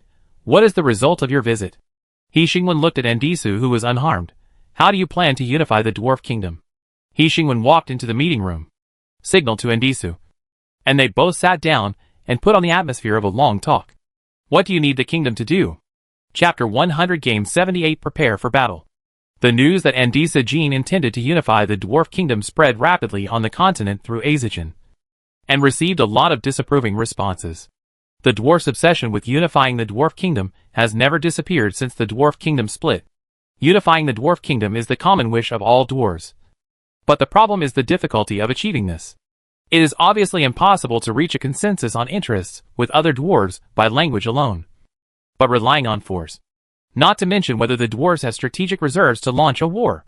Given the geographical location of the Dongyuli family and Choyuan tribe, it is difficult for the dwarf army to directly attack the two without attracting the attention of the Diamond Empire. And the intervention of the Diamond Empire will obviously make the dwarfs' actions to unify the kingdom complicated. The Dongyuli family is located in the Anwata Mountains, and the Choyuan tribe is located in the Neva Plain. The human kingdom is scattered among these two dwarf forces, but the geographical location of the dwarf elders group allows the army to reach directly. Therefore, when most races and forces received this news, they were slightly shocked and did not take the dwarves' overestimation of their own capabilities seriously. Instead, they were more interested in the latest developments in the Land of God's fall. This may be the first time that the human kingdom has appeared as an inconspicuous existence in the gossip circulating on the continent. But at this moment, other beings on the continent have not paid too much attention to its existence. Most races and forces do not take it seriously, but the dwarves scattered across the continent will not. Unifying the dwarf kingdom is the obsession of all dwarves, and Andisu Jin is very prestigious among the dwarves. The unification declaration initiated by him is obviously more credible than the shouting of unknown dwarves. Dwarves came from afar. They said they wanted to unify the dwarven kingdom. The dwarf lowered his head and wiped his hammer, explaining dully, I have confirmed with the wandering merchant. It is on the top of the mountains. That place is quite far away, said the old dwarf. After wiping the hammer, the dwarf put down the sermon in his hand. I will go and see. If there is nothing, I will come back. Have you heard about that rumor? It started again. The goblin who had finished selling the goods walked into the forging room at the back. After so many years, the dwarves have not given up. The forging room was a little too cold, and the furnace that had been burning all year round was not lit. The goblin was so angry that he jumped up and down. Why don't you work? Wait until the boss gets angry. I'll see what you will do. The dwarf put on the package on his back and was particularly calm about his jumping up and down. I'm leaving. Let the boss find the next employee. If we just slip away, isn't it not good? Will the elders be angry? The young dwarf squatted under the wall and said, even if the elders are angry, I will go to Endisu. It's scary when the elders are angry. And the gods' falling land is far away from here. Then I'll go. Wait for me. The bushes swayed, and the dwarves walked out stealthily one by one. Kambu, you're leaving too? Aren't you very interested in the space blockade project proposed by the great scientist not long ago? Azajan's news can't be wrong. I have to go and take a look. The dwarf tidied up the desk full of information and took nothing away. Only a big hammer, if there's nothing. I'll come back then. What if there is? Another person who persuaded the dwarf was an extremely rare elf on the continent. He said with some concern, your brain should not be wasted on the battlefield. If you are really worried about the situation of the dwarves, you can tell the great scientist. I am a dwarf. Kambu, if there is anything, I will stay and fight with my compatriots. The dwarf said goodbye, trekked, and then gathered at the top of the mountains. This is not a simple journey. Space teleportation is not a popular spell, and not everyone can really rub a black hole with their hands. In the vast continent outside the land of God's fall, there are more intelligent creatures who have never left their hometowns, and they cannot teleport. From before the war began to after the war ended, dwarves continued to travel long distances from afar to arrive here. A garrison was cleared outside the top of the mountains. All the dwarves in the kingdom stopped their tasks and moved to the top of the mountains to prepare for the war, replenish the machinery they carried with them, and forge large machinery on the battlefield. Dwarves continued to come from afar, and dwarves continued to join the forging team. After He Xingwen and Andy Su finished their conversation, the reservations for the new batch of internal test players also ended. New players poured in like a tide, further improving the prosperity of the kingdom while bringing NPCs, demons, and mages back to the hell of being harassed by players. The kingdom was very lively for a few days, but fortunately the main quest that appeared immediately afterwards diverted the attention of all players. Forum. If I'm not mistaken, this game finally has a main quest. Game quest screenshot. Main quest 1. You seems to be a little worried recently. Quest conditions. Confirm what you is worried about. Quest reward. Open the main quest 2 100 reputation some favor of you. Quest penalty. None. It's actually a serial quest? What game did the planner play all night and finally got it? Knowing the games not only have mandatory tasks, but also trigger type serial quests? Although I want to say that I know nothing about the content of the main quest. The news that Andy Su is preparing to unify the dwarf kingdom must be known to the whole continent. Right? Is this true? Andy Su looks no different from other dwarves. But I didn't expect him to be an elite NPC? Anyway, as these serial quests run, they will make you go ask Andy Su. And Andy Su will ask you if you want to join his team. Pay attention. Here comes the key. The number and level of your skills will directly affect the team you are assigned to next. So you must first brush up your skills before doing this hidden task. I didn't know this before, and was directly tricked into the transport team. So, is the war really going to start? Will the dwarves' combat power be enough? Aren't the dwarves making things? Their combat power is not good, but the weapons they make are good. Isn't that good? What is the task of the last link? Currently, the serial tasks have only reached the 9th link. Screenshot. Main quest 9. Congratulations on joining the dwarf team and dedicating your strength to the unification of the dwarf kingdom. Remember, the king is watching you. Please defeat the enemy under Andy Su's command and win the final victory. Mission conditions. Follow Andy's command and join the battle. Mission rewards. Open the main mission 10. Get different points based on your performance in the battle. Some dwarf reputation, some dwarf favor, some credit points. Mission penalties. If you betray the kingdom in the war, you will be expelled. The kingdom's reputation will be locked in a state of hatred forever. The kingdom's NPC will unconditionally kill the betrayer, and the player can claim a generous reward from the NPC after killing the betrayer. The previous large-scale mission to find the dwarf treasure gave a very generous reward. Such a large main mission should not be inferior. Right? This mission penalty. As expected, the kingdom is directly locked to the player. In theory, a normal planner would design 2 camps. One is the kingdom camp, and the other is the camp of other dwarves. Only with confrontation can the enthusiasm and desire of Krypton Gold be stimulated. It is said to be a normal planner. How can there be a normal planner in this game? So why do you bind the player to the kingdom as the initial camp? The world is so big. I want to see it. Just take a look. Although the punishment is a bit severe. It doesn't say that you can't rebel on the spot. Forget it. As a planner, I suspect that the information of other forces is not complete at all. I'm afraid there is no resurrection point. If you rebel on the spot and return to the kingdom directly after death, it will be too funny. Fuck. I actually think it is very likely. Anyway, I don't plan to do anything fancy. Isn't it better to just earn some points and then get a task reward? Of course. It would be best if I can be eligible to run for the mayor of the novice village. Speaking of this, I suspect that the quest for the novice village chief can only be completed after the public beta begins.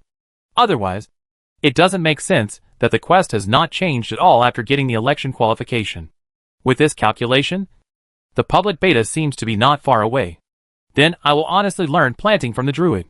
It is a new skill after all. Everything is in preparation for the upcoming war. And He Xingwen once again has a short conversation with He Xianwen. In fact, it is not short. But considering that most of it is roundabout temptation and back and forth, the truly useful conversation is only a short one. The country can provide support. The dwarves can handle this level themselves. And you don't need to intervene. He Xingwen, you can look further ahead. The fragmented dwarf kingdom can only be regarded as a training object. He Xingwen pointed to the map behind him. The other existences on the map are the ones that are truly worthy of your attention. In this preparation, China did not participate or intervene, but observed the war mode of the other world from the perspective of scattered players. Of course, in the same way, the wizard, druid, Ajin, dragon clan, and even the kingdom did not intervene. Strictly speaking, the participation of players cannot be regarded as the intervention of the kingdom. After all, players, to some extent, are a burden. After completing the pre-war preparations, a formal declaration of war was sent to the dwarven elders, and these who announced their upcoming attack with great chivalry. And then the ready-to-go team set out from the top of the mountains, through the space teleportation opened by Total Gene, and went directly to the outer side of the Neva plain, not far from the territory of the dwarven elders. The long team lined up on the plain, forming a huge square formation, following the front convoy in a mighty manner. Aren't there too few people? The players were mixed in the team, whispering, the NPCs haven't come yet. I feel a little panicked. Why panic? I heard before that the number of dwarf elders is not large either. So only so few people came? Aren't all the dwarves here? There aren't many dwarves in the kingdom to begin with. And they're all here. I guess the others didn't come because they don't want to interfere in the internal affairs of the dwarf kingdom? Do you think this is real? How can the background of this game be so particular, and not interfere in other people's internal affairs? Only so few people. Another player looked around at the dwarves around him, and couldn't help but complain. I feel like there are more players than dwarves. You left in a hurry. At least call more people. Call mages and so on. How safe it would be. The dwarf on the side couldn't help but look at the players, who were openly discussing in front of him. If he hadn't seen the unreasonableness of the players in the short run-in before, he would have interrupted and refuted. According to the dwarves, this is definitely a war that is well prepared and full of confidence. Of course, the small disagreement between the dwarves and the players will eventually be proven by reality to be the right side. After a short march, the mighty phalanx arrived outside the territory of the dwarf elders. The dwarf elders were built on the mountain, and a well-defended village or fortress was built in the depression of the mountain. The fortress has 4 watchtowers and thick walls. It is obvious that the enemy's attack was considered when this site was selected. The front convoy stopped at the foot of the mountain. The players looked up and looked at the building on the small mountain in front. It's a fortress, easy to defend and difficult to attack. The location is quite good. There is only one way up the mountain. If so many people stretch the battle line, it will be a waste. The player who doesn't know how to fight but is very good at strategy games talked freely. It would be better if we can occupy air superiority and bomb from the sky. But we are all dwarves. The degree of what we can do should be similar. Right? Andy Sue and the others can fly. And the other side can also fly? Air combat. My goodness. What has a good Western fantasy game been tossed into? Riding a dragon to fight is the romance of men. The players were talking enthusiastically, and the dwarfs on the side kept a distance from them silently, although they knew that this was a group of disordered, chaotic and crazy undead. It was still too exaggerated to say that they would ride a dragon to fight. With the highest individual strength in the world, the dragon race, as the existence at the top of the power, has been looked up to by many creatures. In short, the dragon race is the white moonlight of many races in their youth. Not to mention riding a dragon. Being able to get close to them is enough to make them excited. Of course, these unrealistic admirations will eventually disappear completely, as they understand the nature of the dragon race. Andy Sue stopped and observed the architectural layout of the dwarf elders from the attacker's thoughts. In the era of cold weapons, geographical advantages played an important role in war. This sentence means that when ether is widely used, and even has long-range strikes, geographical advantages can play a minimal role in war. When the dwarf elders first selected the site, they decided on the site based on the situation of that era. But thousands of years later, the problem facing the attackers was not the steep terrain. Andis's thoughts wandered away for a moment, but he pulled them back again. Let those kids from the dwarf elders stay away. Dorona responded, turned his head, and said to the other dwarves. After the square formation was adjusted, the dwarves who sneaked out of the dwarf elders to join them were moved to the end of the square formation. Dorona looked up at the motionless dwarf elders. Do they look like they are not going to talk to us? Andisa climbed onto the vehicle next to him. The elders will never surrender without a fight. Dorona followed him into the vehicle behind him. As soon as he moved, all the other dwarves standing next to the car also moved and followed him into their respective cars. Hello, communication is good. Dorona turned on the built-in communication tool in the car and muttered, a bunch of old antiques. Andy Sue, are you going to start? Andy Sue took a last look at the motionless fortress and pressed the start button of this conflict. Prepare for battle. There was a roar, and the vehicles parked in place were started and suspended in the open space. The players who were talking about it stopped talking, looked forward, and then turned on the video to record everything that happened next. The suspended vehicles did not continue to move, but the dwarves behind the convoy did. Click, click, click. The sound of mechanical operation was endless. Players in the queue who did not open the global perspective could not fully see the amazing scene in front of them, and could only make a series of exclamations from the actions of the surrounding dwarves. Fuck! Fuck! Fuck! The black wave emerged from the square, moving forward, covering the original color of the ground. Looking down from a high place, the small square was just a small dot that was difficult to identify on the vast land. But soon this dot continued to expand, and the black machinery drove across the ground and moved forward towards the mountains ahead, with an overwhelming momentum that swept the entire battlefield. Dwarves actually have such a trick. Think about it carefully. Since their design and forging are so awesome, the development of this kind of mechanical army is indeed reasonable. Why are there so few people? It turns out that the dwarves don't rely on numbers to fight at all. They rely on the overwhelming mechanical frenzy. The players were eating melons at close range on the front line. The mechanical wave sweeping forward crossed a certain line and advanced towards the nearby mountains. After crossing the first cordon set up by the dwarf elders, a hum sounded from the mountain, and the counterattack of the dwarf elders, who seemed calm and unresponsive, also came fiercely. From the mountain, the foot of the mountain, and even in the mountain, another mechanical army emerged and met the advancing mechanical army head-on, activating each other's battle mode. In an instant, countless mechanical sounds, collisions, and hitting sounds rang out. The energy attack after the materialization of ether flashed in the form of light, and the fight started in front of the mountain. The players once again made a series of fuck sounds. Although in the eyes of the players, this scene has already approached the level of a science fiction blockbuster. In fact, whether it is for Andy Sue or the dwarf elders, this is just the initial tentative attack again. It is normal for dwarves to be short of money, and their battle mode is destined to make them very expensive. Duolanda whistled. As a wandering dwarf, he had no special feelings for the dwarf elders, so he could say with great ease at this moment, it seems that the dwarf elders have accumulated a lot of reserves over the years. Andy Sue? Continue? Andy Sue's calm voice came from the communicator. Continue. So while the two mechanical armies in front were still fighting each other, the vehicles that always remained in a suspended state slowly moved. They made way. The machines controlled by different dwarves in the square quickly combined into a whole. The round hard disc was slightly raised. The hard metal shell shone under the light, and slowly started along the complex ether pattern, passing straight past the mechanical army that was fighting fiercely, and locked the dwarf elders' station in front. Almost at the same time, ether fluctuations were generated on the mountain to deal with the upcoming attack. A straight beam of light extended from the center of the machine, passing through the road that the convoy had cleared, and swept past the large-scale mechanical army in front of it. The beam of light swept straight past, and the large mechanical army that blocked its way forward was instantly destroyed. Regardless of friend or foe, the players in the square formation could be heard shouting again. The beam of light that had cleared the obstacles was still moving towards its goal.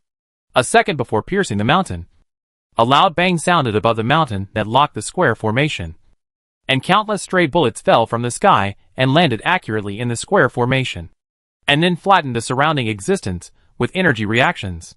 The white light in the square formation rose and fell.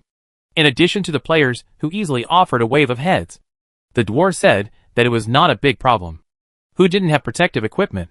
The players resurrected at the end of the square, and the temporary altar was set up on the flag at the back. In fact, the dwarves were not the main target of this attack. While the dwarves easily survived the attack, other machines standing on the ground showed violent reactions under the not-so-strong attack. The instruments in the car captured ether fluctuations of different frequencies, and the flashing green lights on the panel turned red one after another. The hovering convoy started and split to both sides. The dwarves following the convoy quickly retreated, and the machines emerged from their side. The dwarves held the hammer in one hand and controlled the machines with the other. They completed the rapid construction in a hasty retreat and hid in various forms of machines. At the same time, the machine that stood in place and launched the light column attack hummed, and quickly lost control. After emitting high-frequency vibrations, it disintegrated in the violent vibrations and transmitted the vibrations to the surroundings through the air. The machines made to avoid attacks became the natural conductors of this vibration, and the entire square fell into violent shocks almost in an instant. High-frequency vibration is a very powerful and wide-coverage attack method, and has only recently been used by the dwarves in the military field, because most of the dwarfs' machinery is made of metal, and most metals are natural conductors. This attack method can be more accurately described as a nemesis specifically targeting the dwarf mechanical army. When the mechanical army of the dwarf kingdom was crisscrossing the continent, other races had no way to restrain it, and could only rely on brute force. But now, countless years later, the dwarves have developed a way to crack the mechanical army. This may be the first time it has appeared on a large scale in a dwarf confrontation, but it will never be the last time.